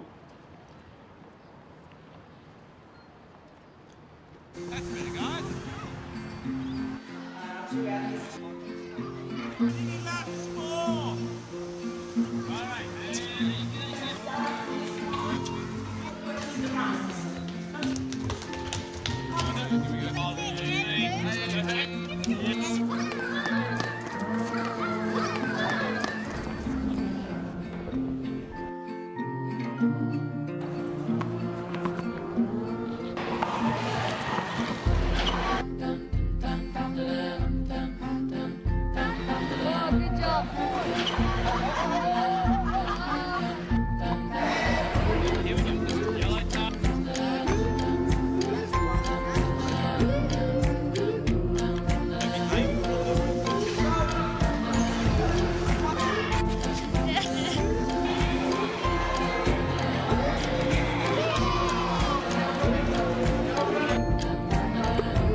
Lovely shots there from MLC Hot Shots. You can find out more online at hotshots.com.au, but I reckon there was an Australian Open champion somewhere in that group.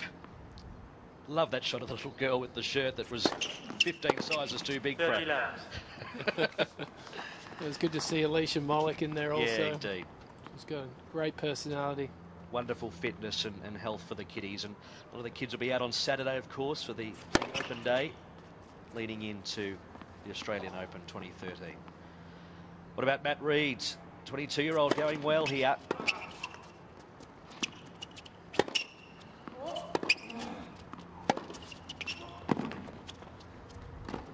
And now 3 points away after that beautifully constructed point. Yeah, very impressed with Matt's composure, and he's really looking to dictate the point with his forehand, moving well around that ball, getting his body weight moving to the targets. 3 set points.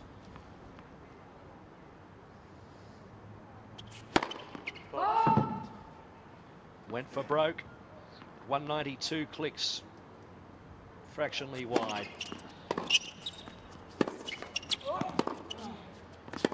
That's Yeah, out. first set, Reed. So that's a 6 dominant games to 2. first set.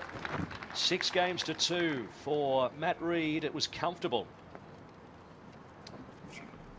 Brett Phillips, back to you. Thank you, Matt. Nice effort here by Matt Reed. Who does he remind you of? Mats Verlander, maybe? I reckon he's got a touch of the Mats Verlanders, who won a couple of Australian Opens, of course, and, of course, made the AO Wildcard playoff final only a few weeks ago. Let's take a look at some first set highlights. And Matt Reed, he's been in good form here. He's got the early jump. Very solid from the back of the court. That forehand, a real strength of his. And really had his opponent, Hossova, on the back foot for a fair chunk of that opening set. Hossova, though, was able to come up with some good serves, as Nathan has said, a guy that will stick around and certainly not go away. So not a fait accompli that he's going to win in straight sets here, Matt Reed. Hossova, you expect is going to have a good reply in this second set. When he was able to get in, he was able to certainly crack the winners. Beautiful shot up the line there from Reed. Tough one to volley there for Hossova. He certainly has improved his fitness and his game, trying to go to the next level. 311 in the world, Matt Reed, coming into this match. Hossova at 253 in the world, of course. First round of the AO back in 2010. So Matt Reed trying to become another Australian to get through today. 4 so far. He can become 5 if he can win here in straight sets. We've got some stats for you for that first set between Reed and Hossova, as we we're about to take a look as the boys come back out for the second set. First serve percentage, Reed at 58, so Hossova needs to improve that area. 7 winners off the Reed racket and 11 unforced errors for Hossova compared to just 5. And double the amount of points won for Matt Reed. Back to Matt Hill and Nathan Healy courtside to watch the second set. Good on you, Brett. Dan Ryan here replacing Matt Hill for this second set. A pretty convincing opener from Matt Reed, 6-2. Taking the first.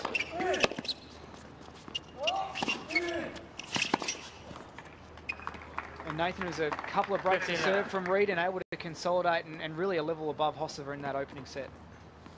Yeah, it's really, he did a fantastic job getting into the points, like you saw there, getting into the point with his return and then looking to dictate with his forehand. And I'm most impressed mentally. He's very, very composed. And really sticking to the plan.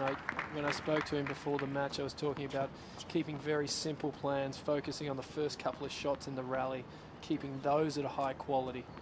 And then if he does that, then he's putting himself in a good position.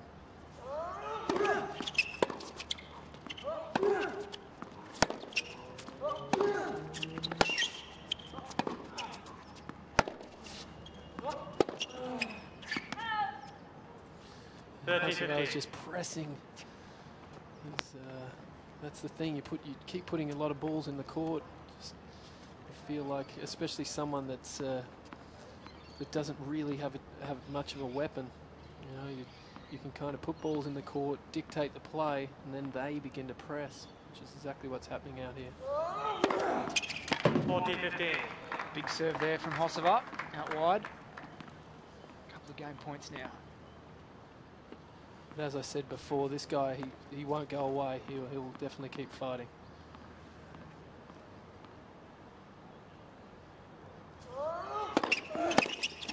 Yeah, Hossova. So Hossova first on the board in the second set, leading 1 game to love. First set, of course, going to Matt Reed in 24 minutes. 6-2, 4 minutes it took to take that first game for Hossova.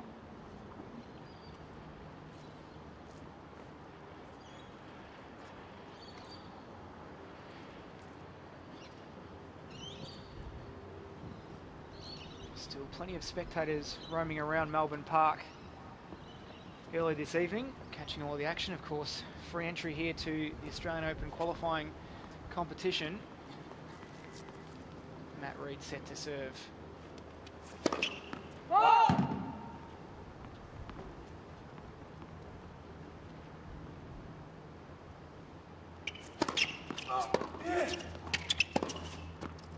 15 out. A great 1-2 combo there from Matt. That's the plan.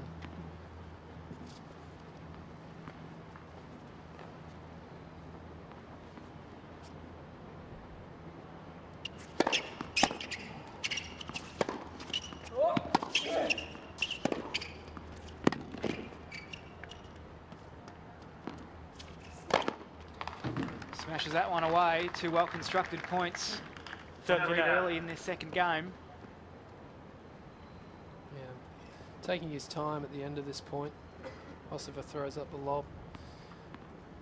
Nice and composed. Slam dunk. Beauty. Oh, 40 down. Another winner off the forehand side.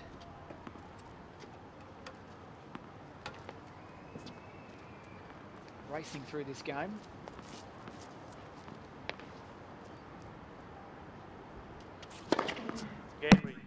One game all. Caps it off with an ace to tie it up at 1 game all as the game clock just ticks to 30 minutes.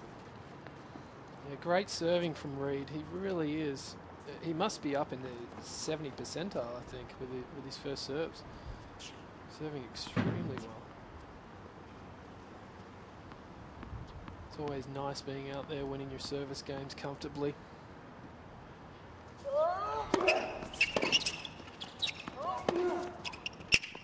Very close, good. Overruled by the chair umpire. Point will be replayed. What do you think of that, Dan? Pretty Catch close. Yeah, I don't know. Looked pretty tight from up here. Catch it on replay here. See if we can have a good look at it. Backhand cross court. Good call.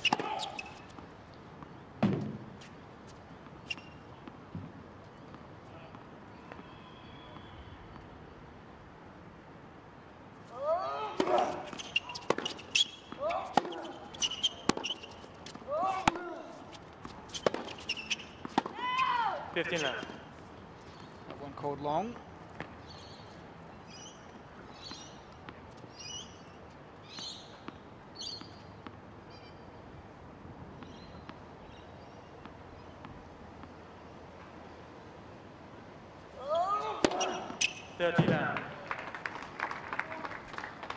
Serve from Hosova.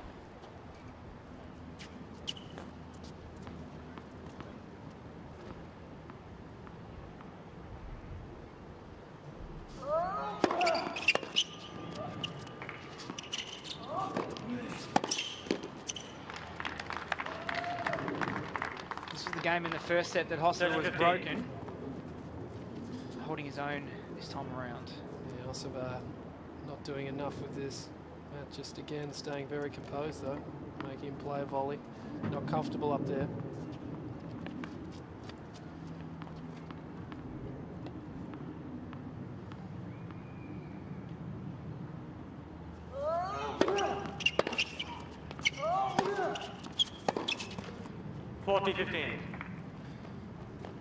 Matt just pulling off that backhand a little bit. Staying on. He's been doing such a good job of finishing his shots before he's moving.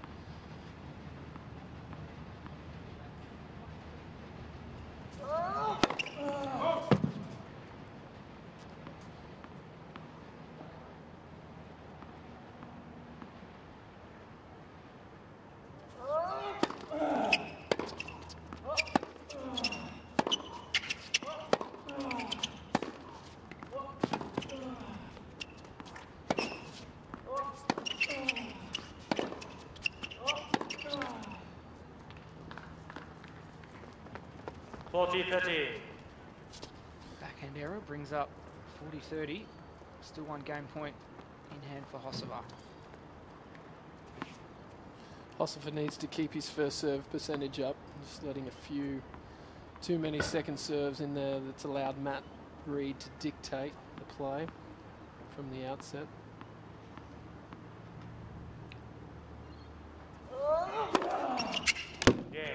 That's a good big first serve from Hosova.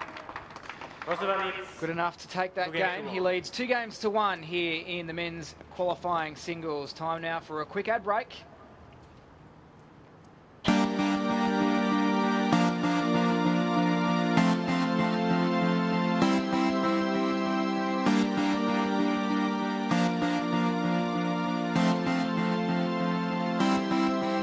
I wanna scream and shout and let it all out, and scream and shout and let it out. We sing it all, we are, we are, we are. We sing it all, we are, we are, the action.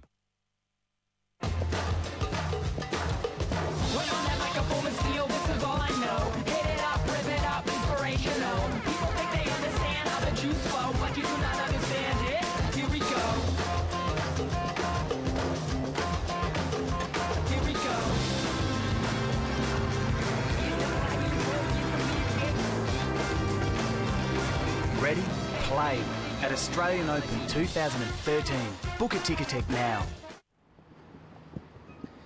So Matt Reid getting set to serve here in the second set. He's a set-up against Ricardo Hosova of Brazil. 15. Opens well in this game. He's not trying to overhit his serve. He's putting a little bit of slice on it, which is giving him that safety. 30 left. And just knocking down those targets. Fantastic. Going a lot to Hosova's forehand, which is more uncomfortable on that side when he's returning.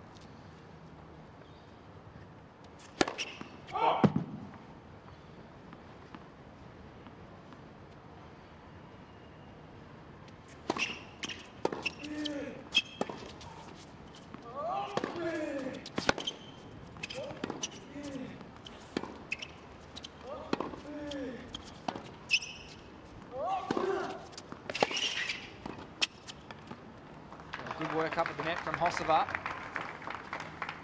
Well constructed point from Hosova. Matt just leaving that slice hanging a little bit. We worked on that a little bit last week. We wanted him to get through the ball a little bit more of a knife shot. So it skids through the court. That one kind of hung there.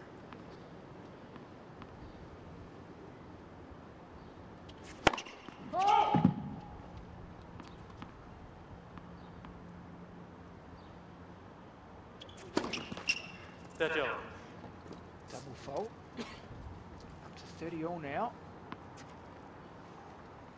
Just pulling down a little bit on that one. I noticed in the playoff, the final of the playoff, his ball toss was getting a little bit low on his first and second serve, and that was an example there.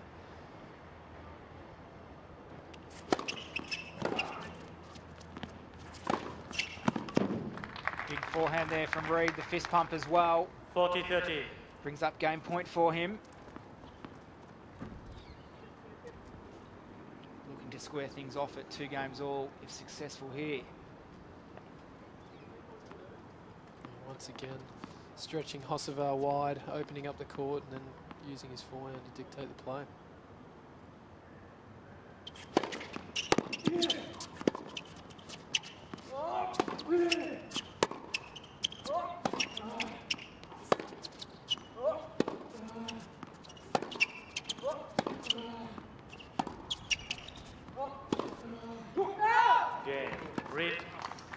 Wayward forehand gives the game to Reid. 2 games all. So all tied up at 2 games all here in the second set. 13 minutes gone in this second set. We know Reid was so close to making the main draw in the wildcard playoff. Was it hard for him to get up for the qualifiers knowing how close he was? Yeah, but you know, for a lot of those guys, once the playoff is done, they kind of know where they stand. You know, which is a relief in many ways.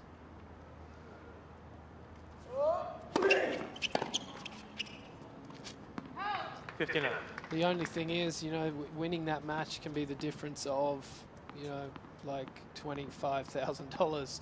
So that's always, you know, on the back in the back of your mind a little bit. It's, you know, but.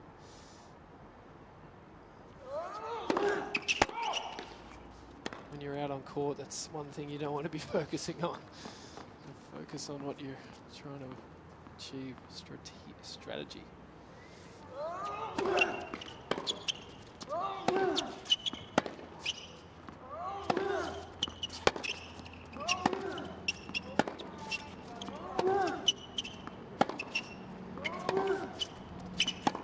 Correction. Another overrule from the chair umpire along that baseline. Linesman called it out. Matt certainly surprised with that one. Not easy to see from up here.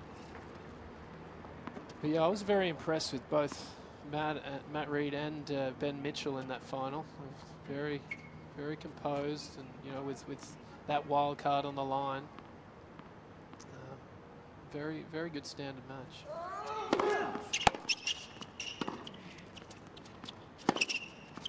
A terrific shot. The forehand down the line from Reid. 59.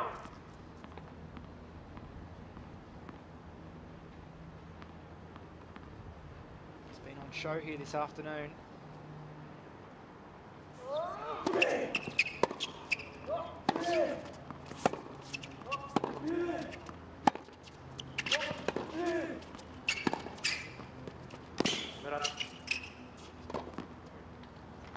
Yeah, he's really doing an exceptional job of the first two shots in the rally. He's getting into that point and then dictating off the next ball.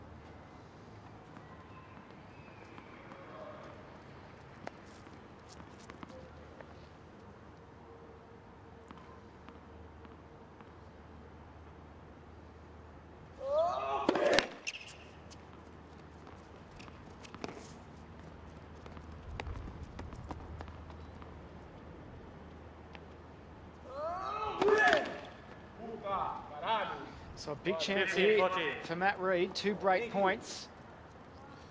And that pressure escalating for Hocevar.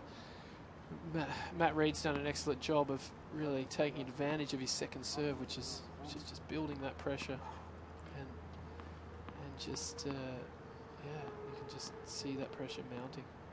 Big chance here for the Aussie.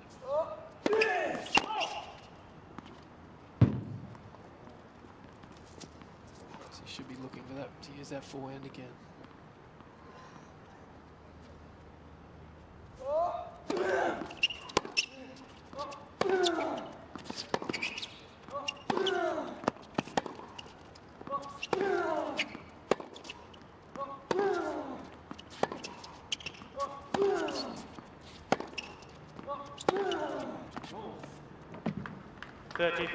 Well, that one caught the line, skidded off. Hocevar saves 1 break point. 1 left for Reid.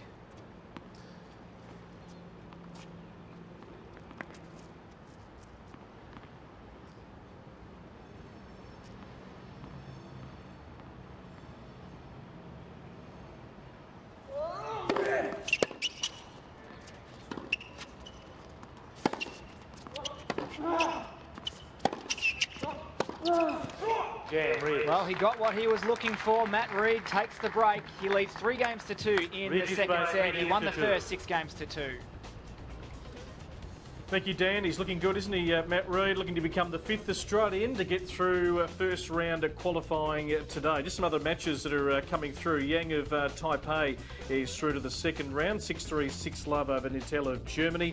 James Warder, we mentioned, one of the last players into qualifying. He's got past Pashansky of Serbia, 6-4, 6-3. Tiamo Debacka, the 13th seed from the Netherlands, also through to the next round.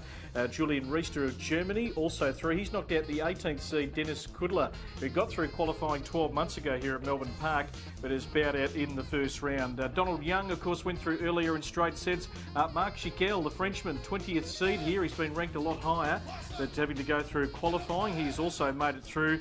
And, of course, we had Adrian Franklin watching Petito Storaci, the Italian, a little bit earlier. He's gone out in straight sets to Tennis Sangren of the United States. So plenty of tennis still being played right around Melbourne Park as we head towards 7:30 in the evening here. We're getting through all the matches. It's been a beautiful day here in Melbourne. Of course, we're going to be back tomorrow with the girls and the guys as well. But the girls start their campaign 96 down to 12 as we take you back to Show Court 3. Matt Reid of Australia looking to consolidate his break from the previous game. Here he is opening proceedings. That's a great start. Got down very low on that backhand. Yeah, very good job. More importantly, stayed on the shot. That head didn't pop up. Stayed very still throughout that shot. 30 love. Big serve. 196 Ks. Hocevar has no answer at this stage, does he? Certainly doesn't. Reid applying all the pressure. coming up with the big shots. Oh.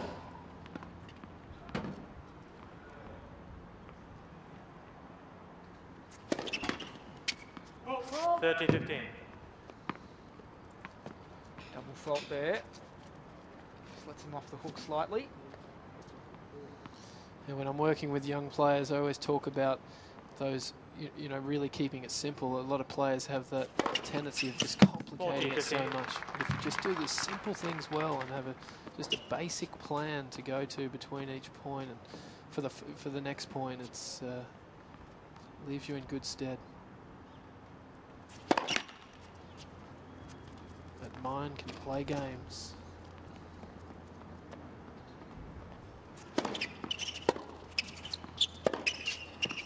Well, it's a pretty swift service game from Matt Reid, finishing it out with a forehand down the line. Consolidates the break. 4 games to 2 he leads, etching closer to a place in the second round here of the qualifiers.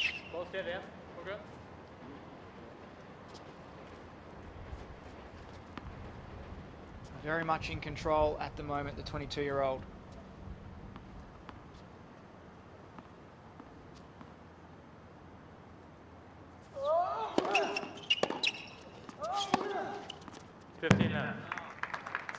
Big forehand there from Hocevar.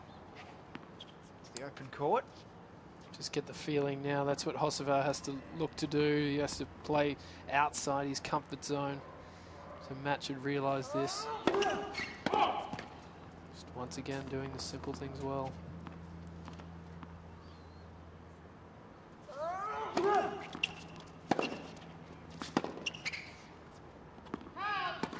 $15.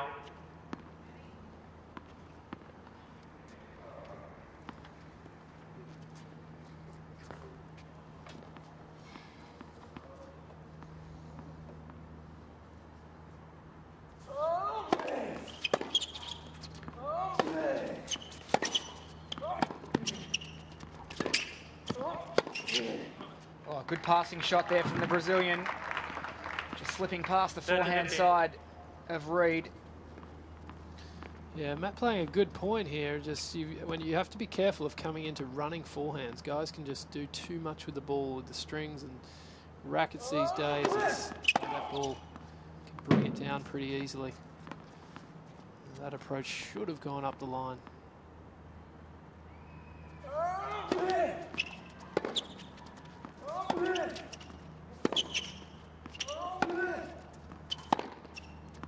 Another good backhand, struck well. Sweetly sends that one down the line. Yeah, that's a play in the men's game that can definitely be utilised a little bit more. You know, a lot of players are camping on that ad side of the court, looking to dominate using their forehands.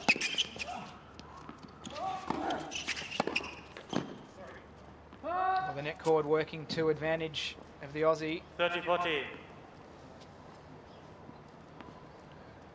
Just change the flight of the ball ever so slightly.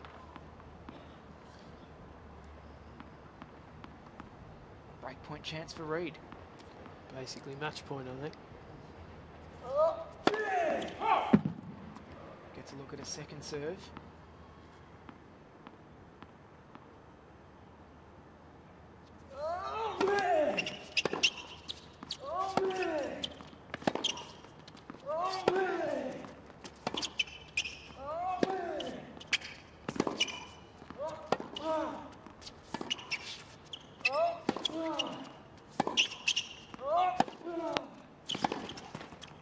Yeah, well played point from both players there.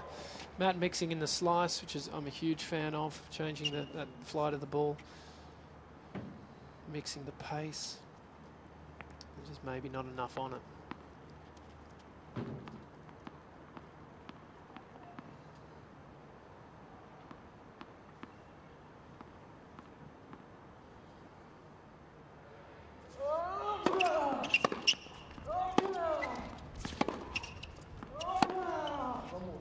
Advantage. Beautiful backhand from Hocevar. Brings up game point for him. Absolutely ripped that one.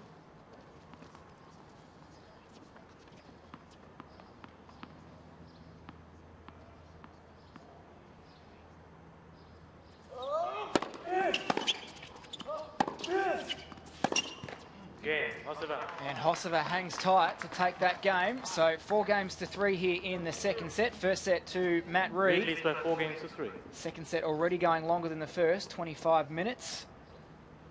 But Reid will be out to serve next. So Hossova holding serve on that occasion. Yeah, Hossova certainly going for a little bit more in that game. I mean, that's what he has to do. He has to get a little bit more on his shot so Matt Reid doesn't dictate every point with his forehand, which he's been doing incredibly well. And that being said, that backhand down the line for Hossova is a good play. There's the first serve percentage, 62% for Reid, Hossova at 56. So the Australian just marginally in front in that statistic. Yeah, impressive first serve from Reid. Really moving that ball around nicely, hitting his targets. That's 62% of targets. He's really served well. What's the aim for a player of his standard? What are they normally trying to hit in a game?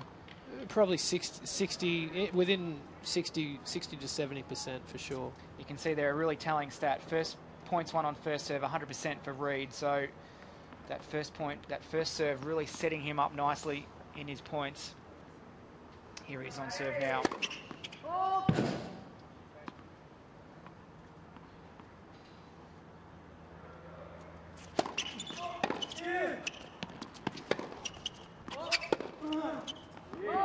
Fifteen left.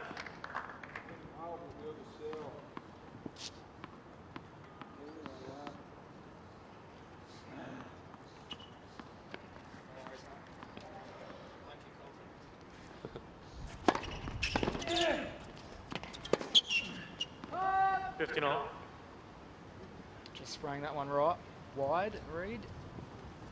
15 all. I think a gust of wind just took that one up out of his hit zone there a little bit. Had a bit of everything today in terms of conditions. We've had spots of rain, blazing sunshine, gusty wind. Yeah. 15-50. Yeah, tennis players, you definitely have to deal with a lot out there on tour. Change of surfaces, change of, indoors to outdoors, change of nationalities. Balls are a little bit different. Tennis definitely not a game of perfect.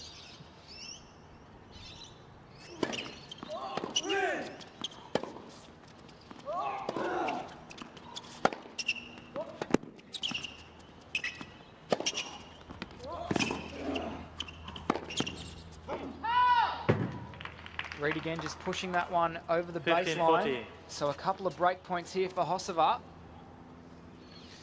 Yeah, good defense there from Hossova. Matt trying to sneak in after this ball right here. Could have got in if he committed to it. Just a little bit too late.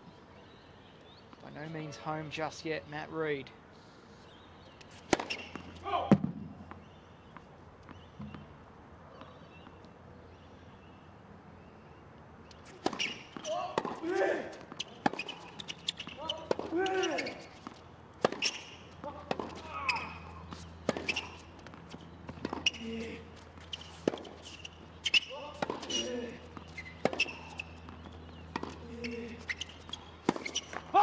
Well, that's the break back from Hossova. 4 games all now in the second set. It was looking like Reid was going to run away with it, but not the case. Hossova hanging in there. Yeah, as I said at the start of the match, Hossova is not a guy that goes away. He's an experienced campaigner. He's played a lot on the Challenger Tour. He's played a lot of matches in his career and definitely known to be a fighter. Bit of a shift in momentum here in this second set. So Hossova looking to consolidate the break. Back on serve.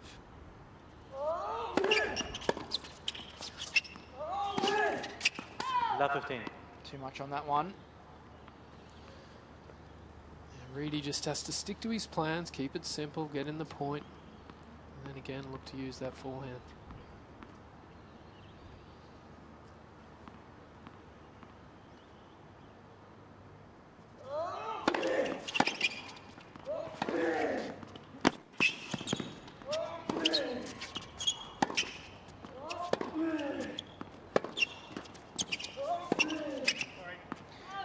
court again, helping Reed. Love 30. Love 30 here. Reedy doing an excellent job of letting go of that service break and moving on and getting stuck into this next game.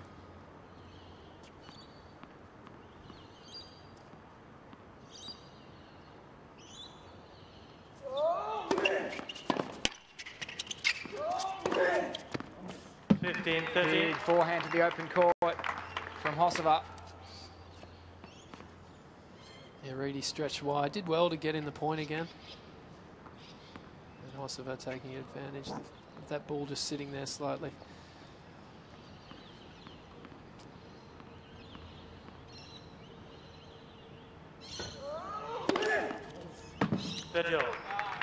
Ace 2 gets it back to 30 all. Good serve out wide from the Brazilian.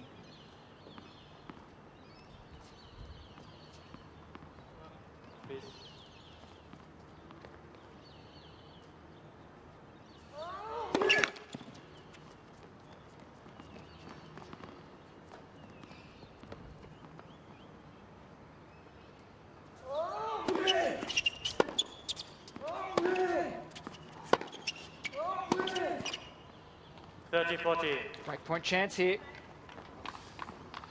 Yeah, there's that faster ball into his forehand. He just doesn't like that as much. So Matt can keep dictating the play into there. Good stead. Let's see if he can take his chances here, Matt Reed.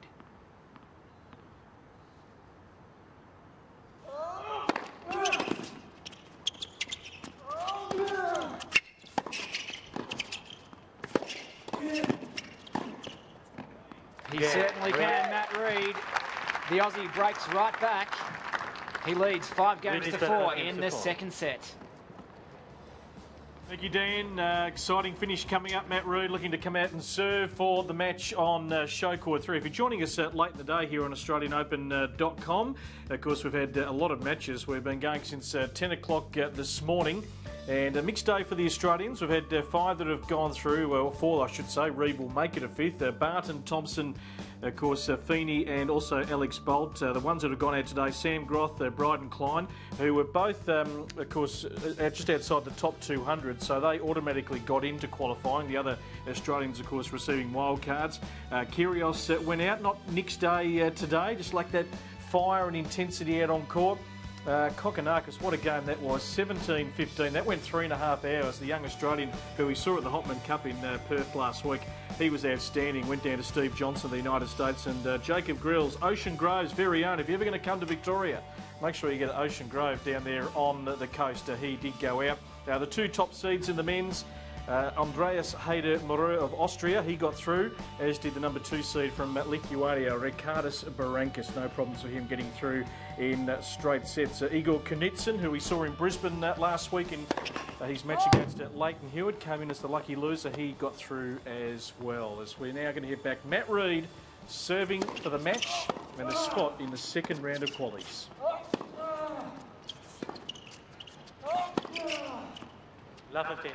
Start from Hossova in this game. As Brett mentioned, Reed serving for the match here. Getting the break back. Not a bad play from Reedy on that point.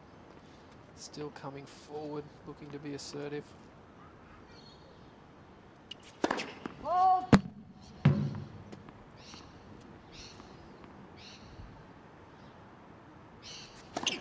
Net, second service.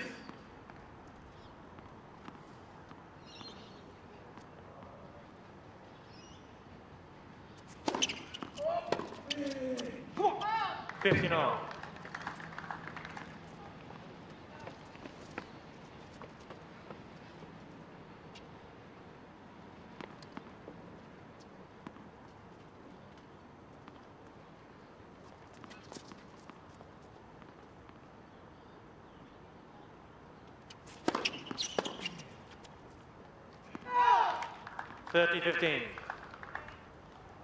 Reedy continuing to throw down a high percentage of first serves. Many to Hossova's forehand.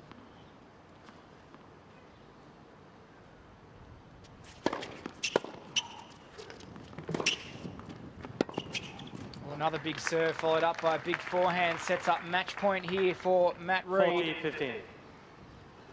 1 point away from a place in the second round. Good aggressive stuff.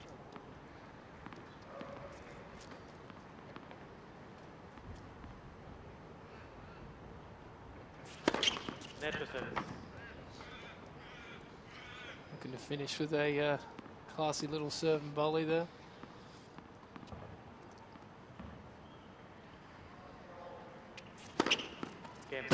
Well, he finishes with an ace instead. Matt Reid, a terrific job from the 22-year-old from New South Wales. 6-2, 6-4, 36 minutes in the second set. But a very convincing victory for Matt Reid. A slight hiccup towards the middle part of that second set. But other than that, Nathan, a very solid performance from him. Yeah, he'll take a lot out of that match. He's given the thumbs up down there, and yeah, he'll take a lot of confidence from that going into the next round. As I mentioned before, he's played a lot of tennis from, you know, with the wildcard playoff and the other Australian tournaments over the last few weeks, and that'll leave him in good stead for the second round of the qualifying. 24 minutes it took him to wrap up the first set, 6-2. Couple of breaks to serve and consolidated nicely, and then 6-4 in the second set in 36 minutes to march on through to the second round of qualifying. Matt Reid becoming the 5th Australian to move through to the next round here at Melbourne Park. Time now to go to Adrian Franklin, who is standing by with a victorious Matt Reid.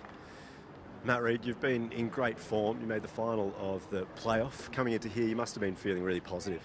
Yeah, I've been playing pretty well lately. I've been training really hard and I feel really confident coming into it. So, yeah, I was happy to get the win because I haven't won a match here at the Aussie Open, and last year I had match points and got overruled, so this year it was just good to win it. It's been a long day. Obviously, Kokkinakis in the first match. I'm not sure if you saw that, but that went for about 4 hours. So did you expect to come out on court so late today? No, I actually got the car when it was set in 5-3, so I thought I'd be on obviously a lot earlier, and then once I got here I noticed Kokkinakis won the second, and then he just kept fighting, which was good to see from a young Aussie, so obviously we've got some potential coming through. We had Nathan Healy up in the commentary box. I'm not sure if you knew that, but you've been chatting with him and doing a little bit of work recently. He was saying some really good things, so you ticked a few boxes with him. Yeah, I did a little bit of work before this on more of my mental side, and as you've probably seen in the past, I've lost a little bit, and I feel like it's helped me a lot, just kept me calm, and yeah, thanks a lot, Nathan. What sort of stuff have you done with him? Because it was really noticeable out there that you were very calm. Oh, a lot of like deep breathing and just trying to stay in a calm state, whereas sometimes I'm like a bit of a yo-yo, I'm pretty up and down, and I know it helped a lot, and especially when I got broken there, I think I would have lost it a little bit, and then who knows what could have happened, but I just tried to think about what he's been teaching me, and yeah, I think it worked. I think it worked too, mate, and we hope it works again because we love watching you play. Well done. Yeah, thanks a lot, Adrian. Thanks, Brett. A very, very excited Matt Reid, the 5th Australian, as Dan Ryan said just moments ago, through to the second round of qualifying, and got so close to knocking off Ben Mitchell at the AO Wildcard Playoff back in December. We're going to bring you some highlights if you're just joining us here on AO TV, and some stats from this match as well. But really, right from the outset, he was able to put his stamp on this game. Matt Reid got a nice early break, very strong from the back of the court, and trying to get in as much as possible to the net. That one he had well covered, and Hossova was on the back foot for a lot of this game. Good forehand. That was a nice bit of touch there from Hossova with the volley. But once again, getting in, being aggressive, forehandy strength, and nice and calm, good demeanour out on court. And he certainly has improved his game. 311 in the world, Matt Reid, at the moment. So he's looking to take that next step towards the top 200 mark. And trying to get through qualies here, being given a wild card. But playing out of the main sun of the day. This one starting just after 6 o'clock this evening. Some good rallies in the game, some good hustle from both players. The good thing about Reid, he didn't make a lot of errors today. Very consistent. Drew the errors off the Hossova racket. And he'll be pretty pleased with his day's work getting through in straight sets, because the Brazilian certainly noted for going the distance and not going away from his matches. I was always going to throw down the challenge to Reid, but Reid had all the answers. Very nice work there. Match stats, well, couldn't get any more even on the first serve, both at 59%. You want to be around that 60 to 70 mark, so not far off Matt Reid. 7 aces for the day. Nice winners count, 23 off his racket, and made fewer unforced errors, which is always the key. If you can get the balance between winners and unforced errors correct, just 14 to 20. Overall, he won 59 points to 39. Good day at the office. The 5th Australian through to the second round of qualifying here at Melbourne Park. Let's go through the schedule tomorrow. We'll be back from 10 a.m. Melbourne time. Work out your world clock wherever you are. Kristina Mitu of Romania taking on Sally Pearce of Australia. The number 4 seed, Tatjana Malik of Germany. She takes on the United States of Madison Brengel. Nastasia Burnett of Italy takes on Australia's Anastasia Rodionova, looking to get that ranking back inside the top 100. Lesia Sarenko, who made the semi-finals in Brisbane last week as a lucky loser. She takes on the beautifully dressed, as always, Bethany Matty Sands of the United States. And a men's match to end the day. Jordan Thompson, one of the success stories. The young Australian from Sydney, just 18 years of age, won his match 9-7 today. He steps up to take on the number 21 seed, Ryan Sweeting from the United States. So big matches coming up on AOTV tomorrow. It's been a fantastic day of tennis, and we'll be back to do it all again. 4 days we've got to get through. Big prize, 128 men down to 16, 96 women down to 12. More tennis tomorrow. Make sure you join us at AustralianOpen.com.